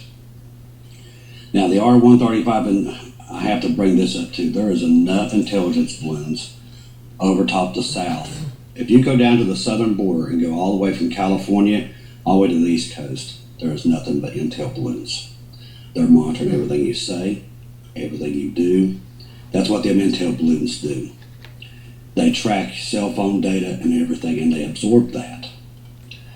So they're listening, all from one side of the coast to the other. Most Americans don't even have a clue it's even there, but they're listening to every phone call, everything you're doing, they're listening. So there's definitely something coming for all this intelligence to be over top of the United States, which, by the way, is illegal. They're supposed to be monitoring this, but they are. 24 hours a day, they're monitoring. Number two, with all this stuff that we're seeing there, C-17, which is basically our big taxi for the military, we see a lot of movement into the Middle East. So I know they keep saying that this deal with Iran is all great and everything, and we've been getting this back and forth. But I can tell you this, they're preparing for war with them. Because they're sending American troops, American weaponry into Kuwait and every other place in between there inside of the Middle East. Lots of equipment. I'm not playing around with you either. Once again, I gotta say it. What they're saying is not what they're doing. Flight radar does not lie. It tells you exactly what they're doing. We're also moving a ton of equipment into Europe. Tons. So we keep saying we're not doing this, we're not doing that, we're not doing this, but we are doing it in the shadows. That's what we're doing it. So with all this movement, the C-17 movement, it looks like it's going to go hot over there at any time. Now they're bypassing Israel. They are doing that. It's going into Kuwait, Saudi Arabia, all this equipment, they're moving it. They're moving air defenses and everything into that area. So that tells me exactly what we thought, everything we've been hearing about the Iran nuclear deal, which we've told you from the beginning. They've already said no in the beginning, and they've come out and said it again today. They ain't doing it. With all this information, this thing's about to go hot at any time. Israel is going to go in there. That's what it looks like at any time. So let's get into these, and we'll get into the news with everything that's happening right now.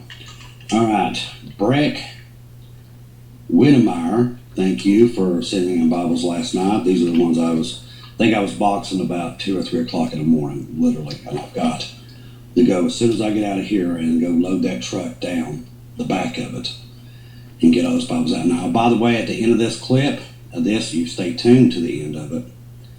I will show you a little bit of the process that I do every night. I recorded it last night. So thank you for the ministry and what you do. We love to watch your videos from Michael and Laura McDowell. God bless you both. Thank you, Chris, for all you do. Looking forward to seeing you and Gabe at A Taste in Heaven. Gabe's on a diet. He's not very happy with me right now. From Todd McKibben. God, thank you, Todd. And we can't wait to see you too. Gabe's all excited about it himself. Plus he can get off his diet.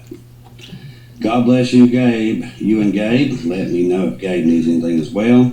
D. Martinez, 1970 at Yahoo, from Deborah Martinez. Deborah, Gabe has gotten into a thing. I think the reason why he's doing it, he's eating so much, is because I'm always gone, because I'm always delivering Bibles now. So I think that's why he's eating more. So I had to slow his food down intake, because he's getting a little chubsy. Yeah, you heard me. Enjoy your gift from Logan Gill. Thank you, Logan, for everything you do. God bless you, brother. I'm so happy to be a small part of this huge family of believers in Christ and his soon return and helping sharing with others. Maranatha, Breck Whittemire. See, Chris, I hope this helps. All glory, praise Jesus. Thank you for Jesus. Thank you, Chris, for all you do. Can't forget little Gabe. God bless. From Brenton Kasospigi, I think. I know I just chopped your name, I'm sorry. Also from Tracy, God bless you. Thank you, everybody, and the ones who didn't have their names on. And if you want to know how to do that, you've got to go to gift, and that's how you do it. Then you can be able to put something in there so I know who it's from, okay? And we appreciate everybody doing them. The ones that did PayPal last night, God bless you guys. That and the ones that did buy me coffees last night, boy, you people really stepped up last night with this, because we're pretty much out of everything team-wise at this point. After today's goes out, I have no boys teams. That's all gone. I know I can't even fathom how that's even possible. And even the girls teams, the pink, the blue, and the brown, they're all gone. Now, after today, most of my pew Bibles will be gone. Pretty much we went through all of our little Jesuses and everything else we got in. We need coloring books out the wazoo. The coloring books are going faster than I can get them in. Everything, if you want to know, it's in the pinned comment. You'll see it. You can go to the website and you can go into the Amazon of what we need. And actually, I need to get in there right now as we speak. Let me look at that and see if there's anything specifically. But you can go over to the website, and the link is in the pinned comment. You can go in there and go over to the Amazon and see what we truly need. Let's see. Some of these I need to take off because we don't need them anymore. Let's see if everything on here is what we need. Oh, especially the little keychains with little spiritual stuff on them. We need those. Going through those, kids love those little keychains with the little sayings on them. Let's see, is this what it is? I think that's what it is. It's, yeah, Father, see, keychains, gift box, put a whole armor of God on, stuff like that. That's the stuff we need a lot of for the kids. That looks pretty good. It's up to date. But you can go over to that wish list. It's on the website. It says, if you go over to the website, you'll go into the pinned comment, go into the website, and it'll say at the top, help us with Bibles. You'll click on that, and it'll take you straight to that wish list. That tells you exactly what we need at the time, because we've turned into a Bible warehouse, people. That's just the bottom line. That's what we are at this point. So God's moving, and He's moving fast. So to get this many Bibles out, boy, almighty, is He moving. And He is on, He's all over this, people. I'm telling you. But at the end of the video, I'll put that on there. I recorded it last night of just the process that I do every night, because it is something else. All right, quick recap of U.S. talks with Iran, which we've been through this 1,000 times. Trump made it clear we will not allow any enrichment of uranium. Number 2, in response, Khomeini doubled down this morning, declaring that the U.S. cannot weaken Iran's nuclear program and stating flatly that Tehran will not abandon its uranium enrichment work. So we pretty much know now. Remember, I just told you about the C-17s. So evidently Trump knew this, and he was trying to keep, in my opinion, why Trump's doing this is to keep the stock market afloat, because last night it took some dips again. And the U.S. economy, he knows that the China deal is not coming through. He knows that they're not in. China is not coming back to the table with this. They can keep saying they are. They're not. After he just turned around and negotiated these tariffs, that's why they put another pause on it, to keep the economy going up until the day that they're going to push this button. I'm telling you, that's what this is. And what God is telling me about the Russian-Ukraine conflict is that we are in Russia's crosshairs. And Putin's planning the perfect payback. That's what he's doing right now. Not only is he going to go back against Ukraine, but he's also plotting against NATO. And he's doing that with China, Iran, and North Korea. They're all planning this day that is coming. And Satan's got his little grubby hands all in this. That's why we're here warning you that this is coming, because God's warning me it's coming. Putin is plotting his revenge. And the United States is part of that. Now, I don't know what his plan is, but he is planning it. That's what the Lord has given me. He is working on this plan as we speak. It will be a sneak attack. We will not see it coming. But that's what they're planning right now. If you want to know what they're doing, that's what they're doing. So if you hear other watchmen on YouTube or Facebook and they're getting these warnings, that's the warning and why. that these people are plotting this revenge. Now, God's given us plenty of warnings that this stuff was coming. So now we got to stand fast, keep our eyes on Jesus. Nothing to fear of this, people. We're going home. Bottom line, we're leaving here. We've known this for a while when he woke us up in 2020 that this day was coming. There's nothing to fear of it. We already knew it was coming. Number 3, the head of Iran's atomic energy organization reinforced the message. We will continue to enrich uranium in Iran with all of our might and strength and determination. In other words, they told him to shove it. Everything Trump's done has backfired. Bottom line. Everything he's tried to do has backfired. Why? It's not all on Trump. It's the time that we're living in, which is at the end of a dispensation. We knew it was here, in here. We was just having a hard time trying to nail it down. That's when I kind of quit doing that. The best thing I can tell you to do is look up. That's what I'm doing. Because, like I said, I'm just a guy to holler. The Lord works through me because anything the Lord tells me to do, I jump right all over it to do it because I love Him. So He's been giving me the warnings. He's been giving them to me over and over and over that this day is coming. He's not just warning me, He's warning many, many, many out there. I can go through last night, I seen 3 or 4 of other watchmen that don't even know who I am, I don't know who they are. And they was getting the same thing, that this is coming down the pike. And it is. And the reason He tells us is to let us know that He has still got our backs. He's still on the throne, and He's coming to get us. I'm just here to remind you of that because a lot of people want to panic you. They give you the news and they run off and they don't tell you the rest. The rest is, we're leaving. They kind of leave that out. They give you all this stuff. Okay, there's going to be nukes, there's going to be this, there's going to be that, and then they leave. But see, that's clickbait. What they don't tell you, and when they don't tell you this, that we're leaving, before we see that, that's how you know the difference between the ones of God and the ones ain't. Because we don't have anything to fear. We know it's coming. God's warned us about it. We're just here to get that message out to the lost, that they realize what kind of clock they're on to get right before it's too late. So if you're on Telegram, make sure you have Keegan Fernandez, Marty's 2-Minute Warning, Watchwoman Lisa, our good friend across the pond there in Britain, Watchwoman Natalie, and Bubba News. Because right now, there are so many things, and the world is moving against Israel so fast. And when I say fast, I mean fast. They're moving against Israel. The whole world is. And we can see it a mile away. Now remember, we told you that Iran's been digging in while Trump's been doing this, and that's exactly what they've been doing.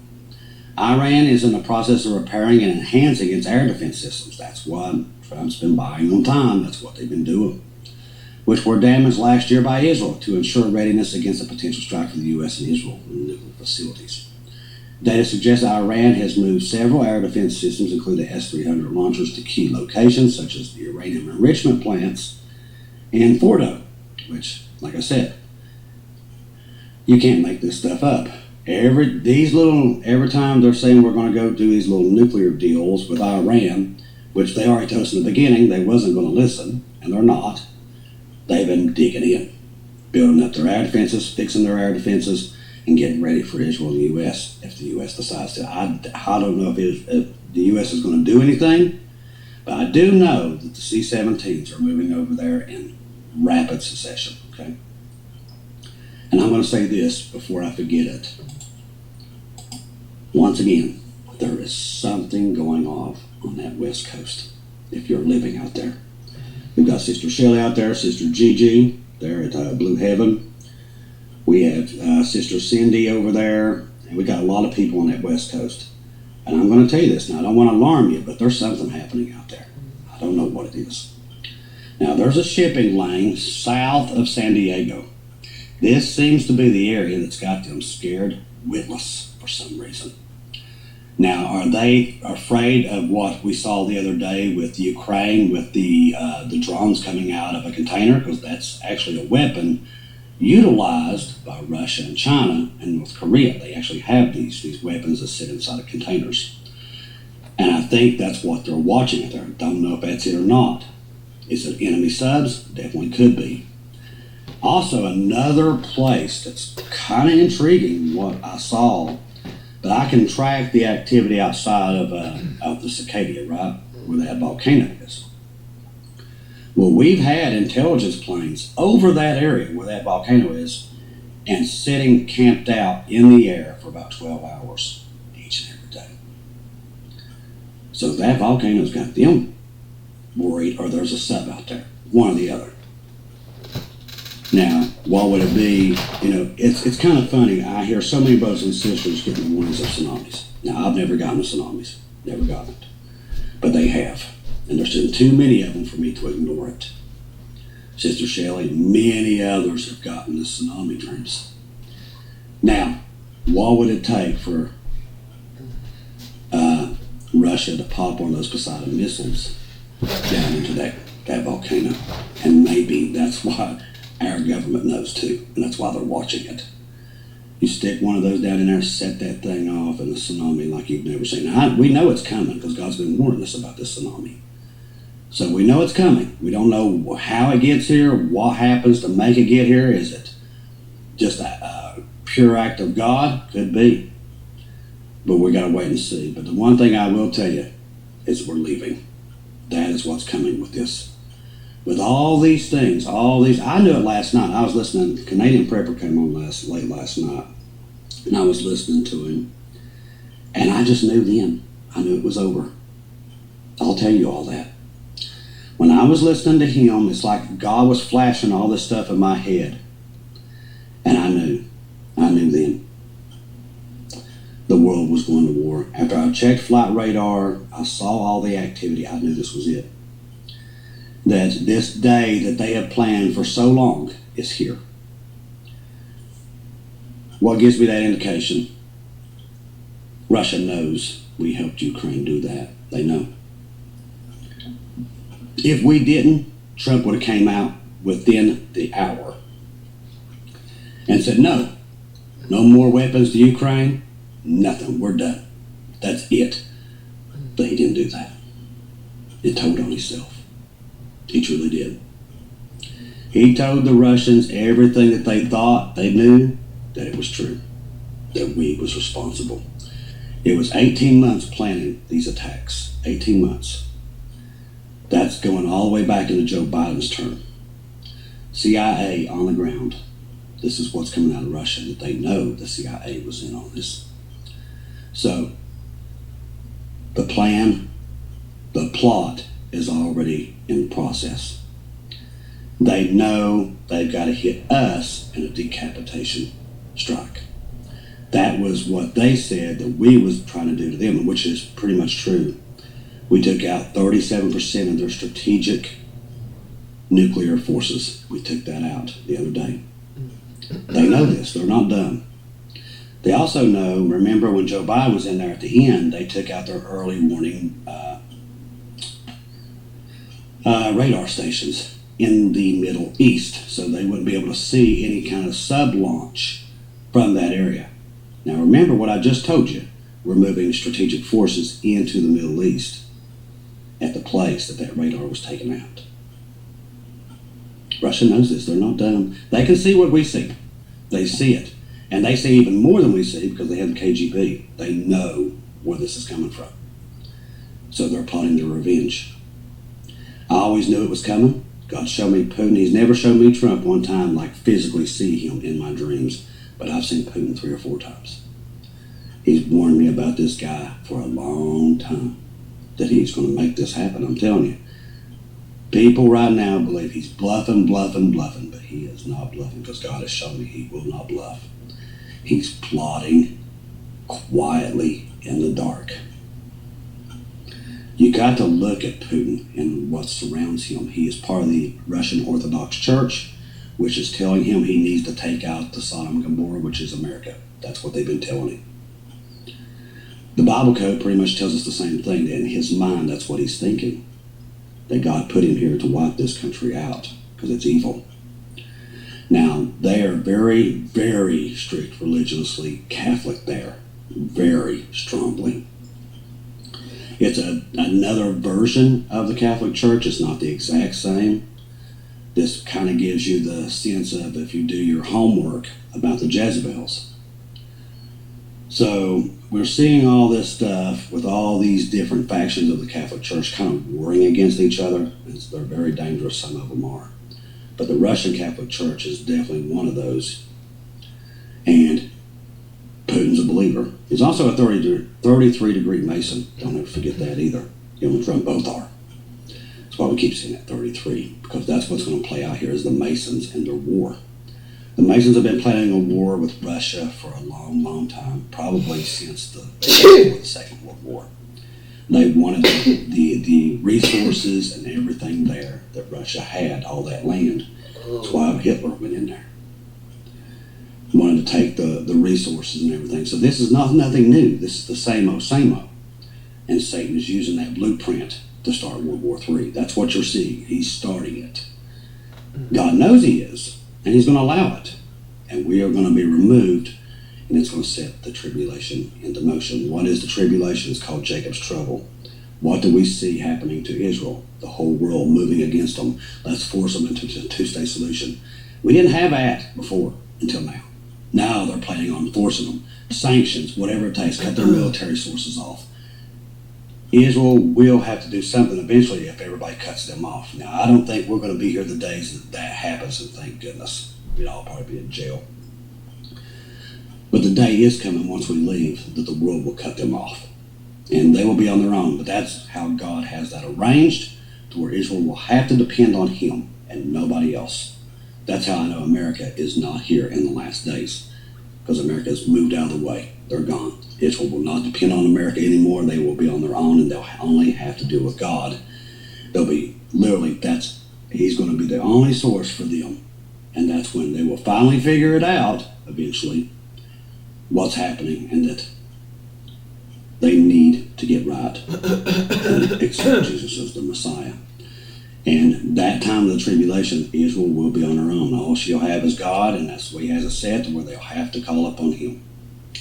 So it's all set up. Everything that God warned us about in the last days is set up right in front of our eyes. We all know it. We can see it a mile away. The UN trying to force Israel into this agreement, that is the big thing right now. Remember, a lot of that stuff starts this month. It's not coincidence what we're seeing right now. It is not. God is not happy with this UN thing and all the world's governments coming against Israel. That's why you see the anger. The sun's erupting, the volcanoes erupting, all this chaos fighting across the world. That's the reason. The tribulation people is right outside that door. It's coming. We can actually see it. We don't have to have binoculars anymore. We can see it coming. First look at James Bond. And what happens when we see that? First Light, We gotta PlayStation start ringing the alarm bells. That's why every watchman on the wall right now, from Brother Tyler to watch our good friend Tom Cody, Lisa Boyce, Kim Fisher, I want to watch that Gigi, Bob, First Light trailer. Bob and all them over there at End Times Dreams and Vision. I'll get out here in a second. Bob Barber, Gary Gates, the list goes on and on. John, There'll be 5 levels a good friend, Watchman John, and the list goes on and on. There's so many. Brother Dana, Brother Aaron, many.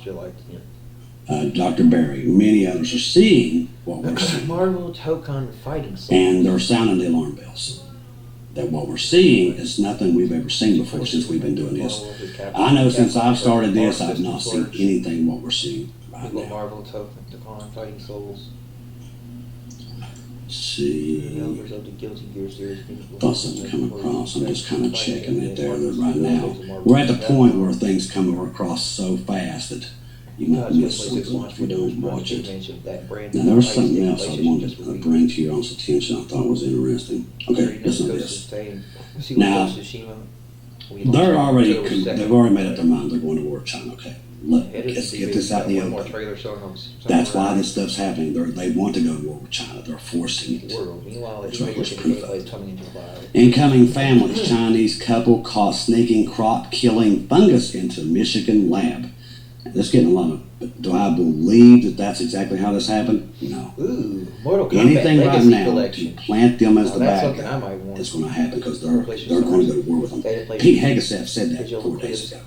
He said the world must declare war on Mortal Kombat China Legacy and prepare Collection is for the it. most That's what he comprehensive said. collection of Mortal Kombat games to date. play the classic. I know they're screaming peace, and One, most two, people are three. buying it, Their but arcade that's console not what even we're had seeing. LX edition. They want a war, and they want a world war, not just a war. The United States has made up their mind. We're going to war with China. That's a done deal. If they have to create it, and I believe there will be a 911 event that will create one of these wars to get America into this. Just like it was back in 9/11. This right here, there's going to be another one coming that will pull and get all the support of Congress. Of course, it's the same old, same old. Engineer it, go to war. That's what's happening. We're just seeing the lead up to it. Now, it's going to happen here soon because all the rhetoric that we're hearing about China tells me it's at the door, that they're going to create it to get it to happen. All right, number 2, it says right here, two Chinese nationals tried smuggling a deadly fungus into the U.S. that can destroy crops and poison foods.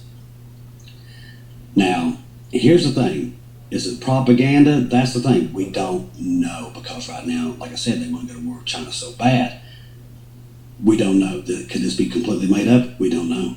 Like I said, they want war so bad, anything's possible. At this point, like Jesus said in the last days, remember he said you won't even know what to believe. And that's pretty much where we're at right now. And we've never been there before either. We're at a point now, the back and forth, back and forth, back and forth. And they want to go to war so bad that you can't believe anything that's coming out. The fungus devastates wheat, corn, rice, causes vomiting and liver damage. Of course, she's a black lady. And labeled a potential weapon. It triggers billions in crop losses yearly. Officials say that Jion's research was founded by China and that she's a Communist Party member. So what was she doing here in Michigan? That's the question I have. Why let them in? You see where I'm going with this? So, we have level 5 biohazard labs. They had to have clearance. Are you riding with me here? So why are they here? So they've got clearance to this lab. Really? They don't put that in there. But this is truth. I'm sorry, that's the way labs work. You got to have clearance. So they brought them here and let them come in the country. This dude? And they had a virus and kill all of our crops. Wake up, people. This is what's coming. The devil always tells you what he's going to do before he does it. We already know that. It's a much younger James. It's already in there. Okay. We know the crops and all that stuff's going to fail. And there's going to be plagues, bioweapons, all that junk's going to be used inside the tribulation. This right here's another sign. Now, most people would look over this, but we know that this happens in the tribulation. I know that they cannot come into this country and if they're scientists, they have to have clearance through a lab. So we invited them in. They got in here very clearly. If they wasn't, they wouldn't have got in here. So they let them in. And now they turn it to where, this is where they're trying to word it, is that they brought that in here to kill our crops. You see? They will create the war, one way or another. They will twist and turn. That's what Satan does. He twists and turns things. That's what he's done to the Christian population. He twists and turns everything in Scripture. But this is the same thing. He's twisting and turning everything. These guys could have just been invited over. They've been here many times. And that they do research with the United States. Because Fauci's pretty much said that they was working with China with these things. That was a lot of our research we was doing in Wuhan. Okay? Don't forget that. We have biolabs all over this world. Why? What are we doing? Why we got all these biolabs everywhere? People, you're going to have to quit thinking the way you're thinking, because I'm telling you, these people are plotting some really bad stuff, and this right here is proof of that. So they let these guys in, and then they turn it around and flip this story. It might have been a peaceful thing. They just want to be here to do research. And then they turn that, throw that out into the public. I might play that. For people to read this, just like I read it. So they're like, oh my goodness, we got to go after China now. They're trying to kill our crops. That's what they was hoping would happen. That's why they put it out. That shows you where we are with how bad they want to go to war. A world war. God warned us they're going to it. He's already told us they've made up their mind. There's no stopping them at this point. So he's let them go through with it. We will leave. They will get their war. That's what's coming, people. There's a couple of wars that will be fought during that tribulation, but we're not here to see them. Now we'll be here to lead up to it, but the day that it goes critical, the day that we call the dark, cloudy day, many people saw it, I saw it as a dark, cloudy day. When I was here, it turned pitch black outside like a major storm was coming. That's why we call it a dark, cloudy day. Well, simultaneously, the earthquake that will be felt around the world, not just here, everywhere. The ground will shake, the dead will rise first, they'll go up, and then us that are alive will go up next. That's what's coming in the tribulation and in the millennial reign. These are the segments that is on its way at the door at this point, okay? That startled me. You heard that knock, right? I hope that came across, but I just heard a big knock in there on that door. Startled me. That was at 1:30 that happened, but it was loud. Somebody knocked on that door, and there's nobody out there. So that startled me. That's why you saw me jump, because it was loud, and it scared Gabe because he just came through here. But a lot of people's been hearing those knocks. Lots of people. Knocks on their windows, their doors. It's like God saying, hey, hello, are you all ready? That's what we're getting. Trust the gospel, okay? 1 Corinthians 15, 1-4, Jesus died on the cross for our sins, past, present, future. He died, was buried, rose again on the third day, according to the scriptures. Trust in Jesus and Jesus alone. Confirm everything through him. And for the love of lollipops, do not take your eyes off of him right now. The world is going to a world war. I've read you many articles just preparing you for it, because the propaganda will lead you to the answers. And that's what we're seeing with that article and many others that's coming out right now. And what we see with Fly Radar proves that. While they say peace and peace, that's not what they're planning. They're planning world war. That's why they're mining the Baltics. That's why the U.S. right now has an R-135 circling Kaliningrad. We have a Navy AWACS sitting, watching everything that everybody in Belarus does on their front porch. Listen, people, don't be fooled. If America was not going to war with Russia and China, this stuff would not be there.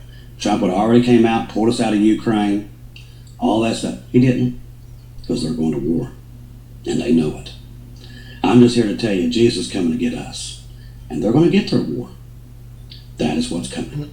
I want to thank everybody that did the PayPal, buy me coffees, and Super Sticker Show on YouTube. God bless each and every one of you for that. All we can do right now is do what we're doing.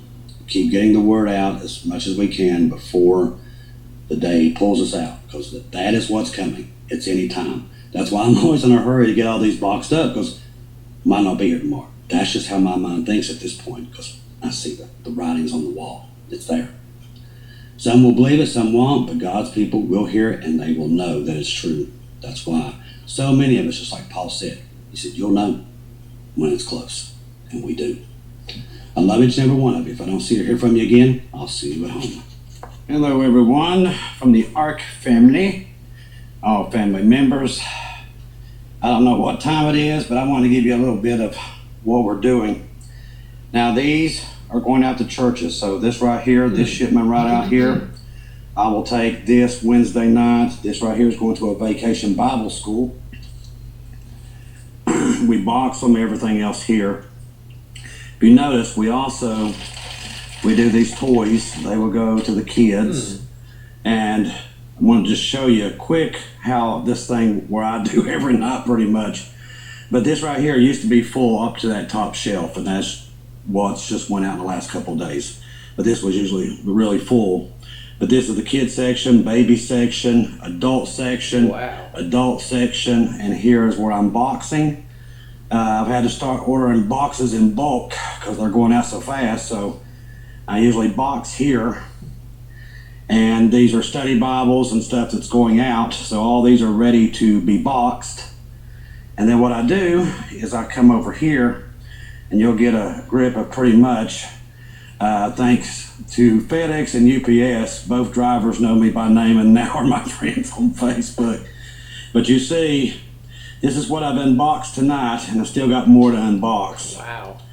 is all this has been unboxed. Still got 4 boxes to go. Wow. But everything you got coming in, I'll put over here, and I figure out this is how I do it. I undo it, and I take your letters out. I don't have an avalanche. And then I'll put them in my pocket. That's what I read off to you. But these are different things. These are Christian mugs, stuff like that I do here. Just started that here in locations. Kids love little cups and stuff like that, so we've been doing little cups. This is stuff that you all sent in, the Ark family. God bless each and every one of you. Like I said, you see what I do pretty much every night, and then I'll come over here. This is every night, people, literally every night. And I love it. It's nothing like it.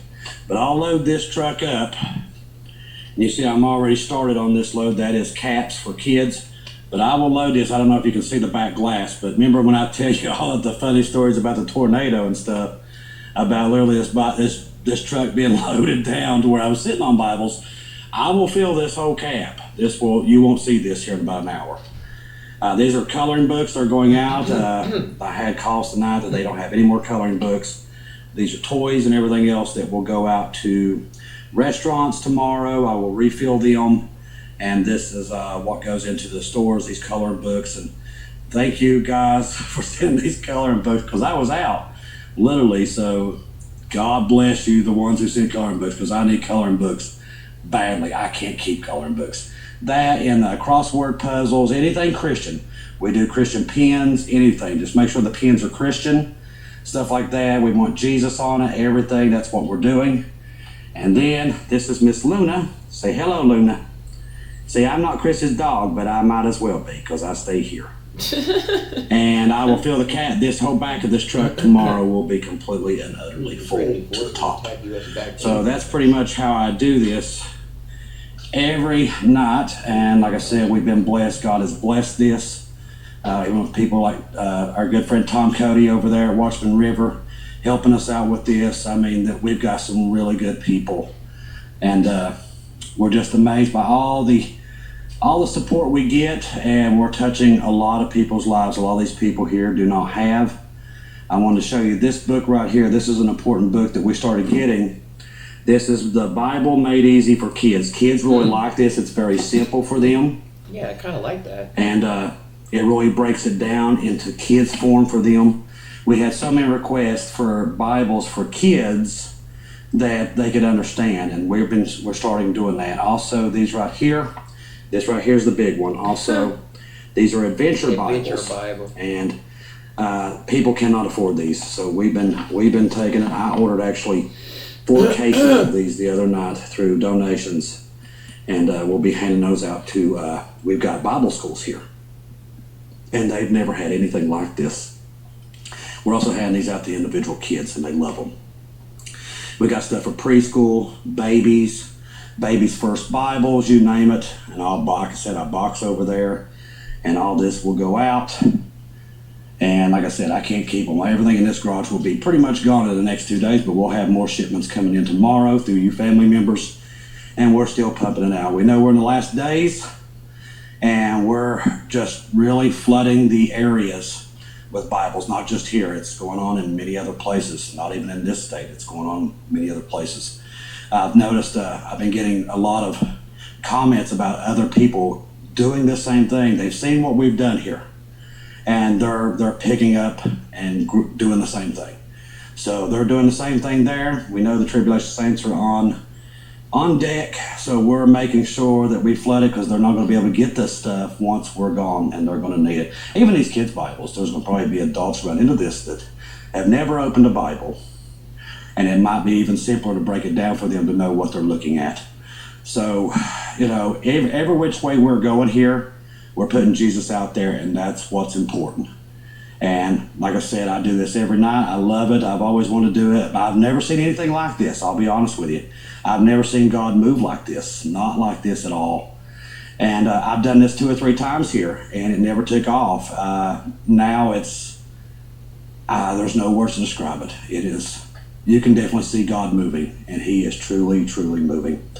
So I want to say thank you to all you family members out there on the Ark. This is a short video. I just wanted to give you an update of how we do this and just showing you what we're doing, and that it means a lot to these people here and everywhere else we're doing this. And we're doing through Feed My Sheep throughout the world, and we're just trying to touch as many lives as possible, and that's what we got to do. We could easily just sit around and say, okay, we know the end's coming, and do nothing. Works don't get you to heaven. That's not what we're doing here. We love Jesus, and we know what's about to happen. So we're providing that information out there in the public so they can run into it. And like I said, we're also praying for his protection once we're gone, that they'll be protected and people will find it very easily. So I want to say that I wanted to do this video so you can at least see how I do it each and every night. And by tomorrow, as soon as I get done with the morning program, I'll be back out on the road. And I also, when I run into go into gas station stuff, if I see kids anywhere, I'm handing them Bibles even where I'm at, no matter where I'm at. If it's Walmart parking lot, I'll holler at the kids, you want a coloring book? You want a bracelet? And this is what I do through the day. And then I come back tomorrow evening. Also, I put signs down there at the gym, and same thing there. If they need Bibles there, they know that they've got my number and everything to contact me. And then what we do is we just take the Bibles and drop them off at the locations they need them. So it's nonstop, and that's what we want. We want them going out as fast as they come in, and that's what's happening. So that shows us that God is behind this 100%. And we're doing this because we love Jesus, and we know there's rough times ahead. And we're putting that information out there so they can get a hold of that once all this stuff happens. So thank each and every one of you out there, you family members all over the world. We've actually had Bibles coming in here from Iceland. We've had Bibles coming in here from England, also Australia, Canada. Thank God for all of our brothers and sisters in Canada. A lot of that stuff comes from Canada. All over the United States, all the locations. We've even had some coming in from Asia. I mean, seriously, you can't even... It's so amazing that I can't even put it into words sometimes of what we've done. But I think we're sitting right now, this week, around 90,000 Bibles we've gotten out since February, which it boggles the mind that we've been able to do that. And we couldn't have done it without Jesus blessing it and you family members getting behind it. There's just no way. You guys have just went far and beyond. And I keep saying it, but may God bless each and every one of you. He knows each and every single one of you what we've done here in these last days. And just amazing, amazing, amazing family. I love each and every one of you. And thank you from everybody that I know that's ever gotten one of these Bibles, how tickled and happy they was. Thank you for getting behind this and helping us get this word out.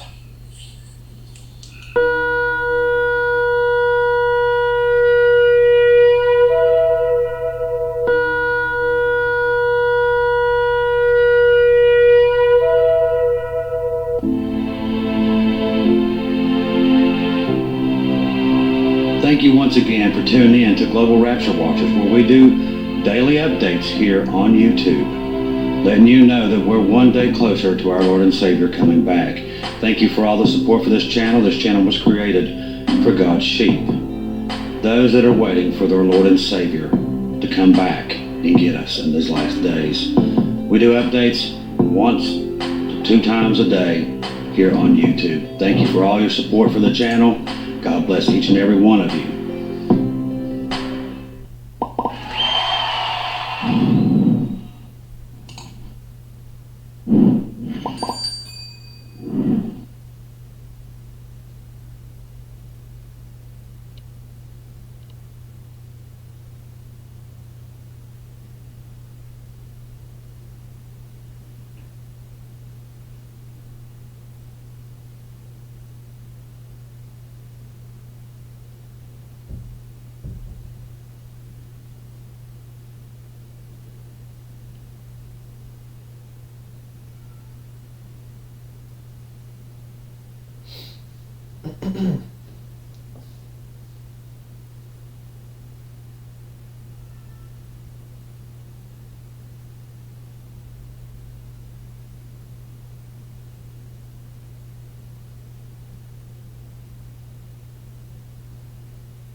All right. I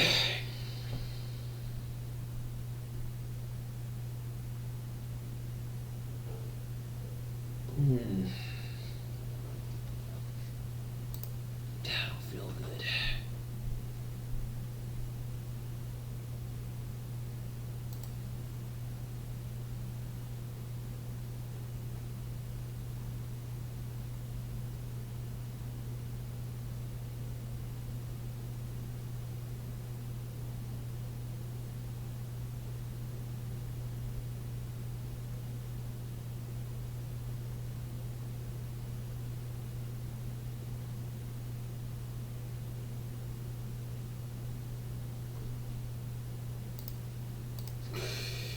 All right. Oh shit. Let's see.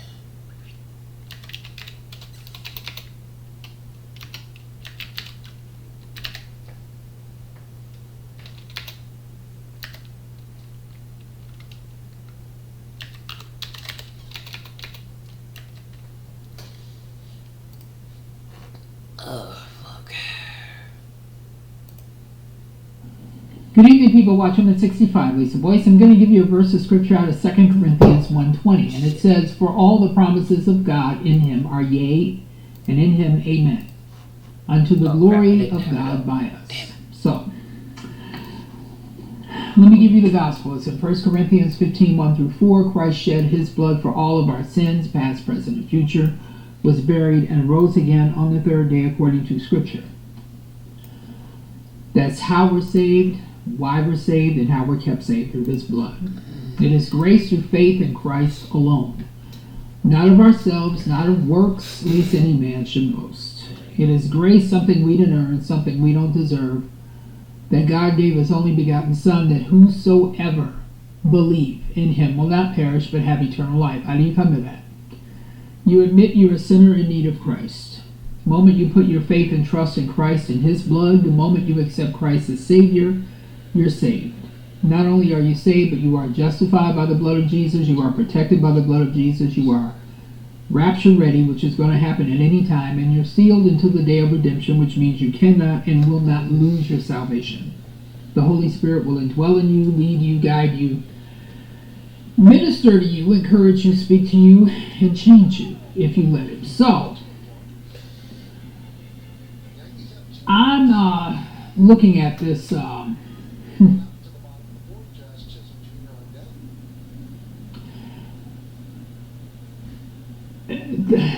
I don't even know how to describe this. This is so demonic, it's not even funny. This mother took out her 6-year-old. She said God told her to do it. See, this is where people, this is where she said God told her to do it. So she took him out. I'm not going to get into the details of this. This is heartbreaking. But I am going to link it in the description box. And let you look at this. Folks, if you don't know God's word, Satan will tell you his interpretation of his word. And it's wrong. It's wrong. So, you know, you look at stuff like this and it's just, it's pathetic. It really is. I got some intel about Russia. Now, this is saying that the Moscow Kremlin today, numerous discussions continued regarding the retaliation that Russia should inflict upon Ukraine for this past weekend's drones against 4 nuclear triad bases inside Russia. So this is really, really ramping up. And the bad thing is, we don't know what Russia's going to do. Nobody knows what Russia's going to do.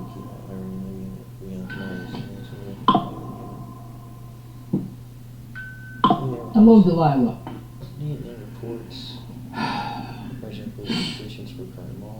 They made the comment earlier, don't cry when we retaliate. So you know what that means. It says, as a backdrop to those discussions, Dmitry Medvedev, former president of Russia prior to Putin, and currently the deputy chairman of the Federation Council, posted on social media today. Now, listen, Medvedev, even though he's not in a position of president, they listen to him. When Medvedev speaks, they listen, including Putin himself. This is what he said. To all who are worried and waiting for retribution, you need not worry. This is a normal person's quality. Retribution is inevitable. It is important to remember our army is actively advancing and will continue to advance. Everything that must explode will certainly explode.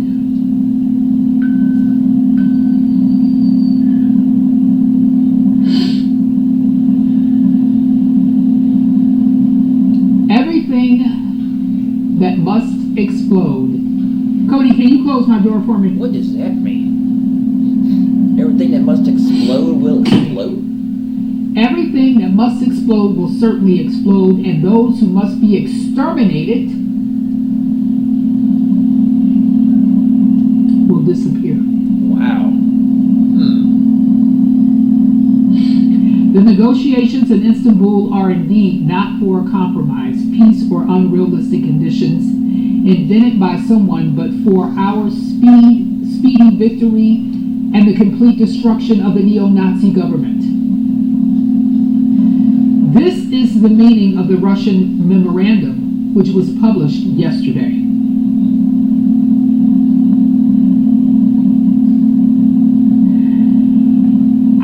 this is going to play out. I really don't know how this is going to play out at all.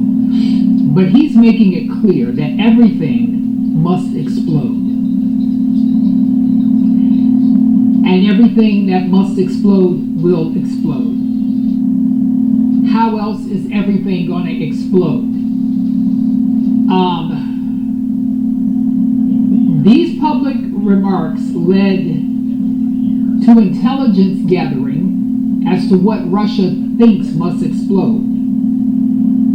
Who Russia wants exterminated. This is their words. This is what they're saying right now. Interesting. Two specific individuals were brought into the Kremlin to advise the Russian Army General and Putin on these issues. And today's discussion in the Kremlin, Vice President of the Russian Academy of Artillery and Rocket Scientists, I think his name is Konstantin Sivkov, made clear. First, we must destroy 4 key facilities in Kiev. The residence of the President of Ukraine, the headquarters of the main intelligence directorate of the General Staff of Ukraine, the General Staff itself, and the headquarters of the Security Service of Ukraine. These facilities, he said, must be destroyed in broad daylight, with the aim of destroying the personnel. These are not civilians. If Zelensky is there, let him be destroyed too. This is what this whole thing is saying. Oh, wow. The main thing is to destroy the apparatus, the experts. Next, the head of Moscow Center for the Study of Military and Political Conflicts, Andriy Klintsevich, said Russia's priority should be the destruction of Ukraine's energy and power transmission systems. 10 to 15 precise strikes are enough for that. With them, we can turn off all electricity to Ukraine, stop all its trains and military factories.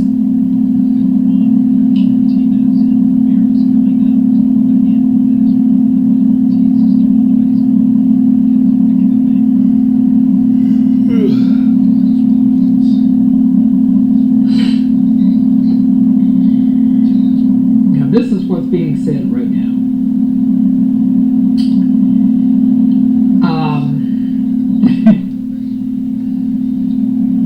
This is pretty serious. And I know. And you know what's funny? They haven't said too much. Trump hasn't said too much about Russia today. None. As a matter of fact, not anything. It's mostly been about Israel and the fake media putting out lies about what Israel is doing and what they're not doing. I haven't got too much information about Iran, but according to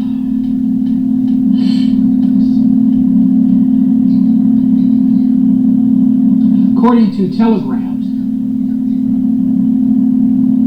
Israel is posed to launch a preemptive military strike against Iran's nuclear facility, signaling an uncompromising stance against Tehran's nuclear ambitions. Interesting.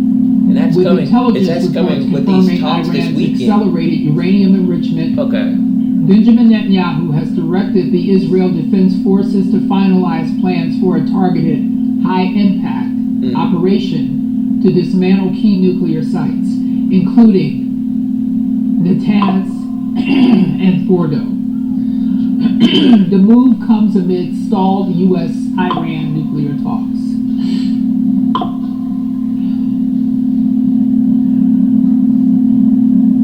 That's just all I have right now. We just have to sit back and wait and see what's going to happen here. This is one of those things you wait and see. Hurry up and wait type of thing. The planned operation is expected to involve precision airstrikes and cyber warfare. Wow. So that's all I have. If anything else comes up, I will gladly give it to you.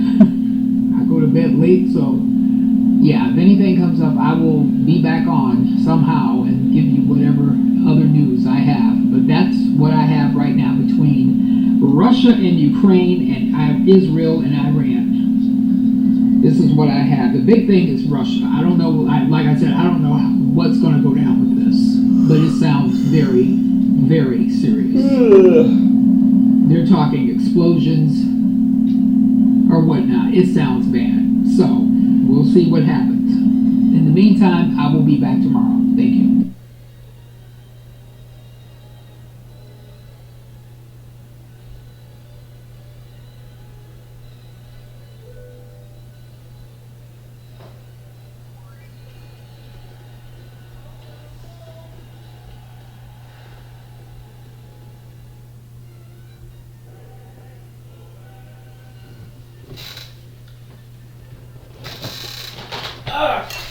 Ow!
I feel like I don't have stuff that.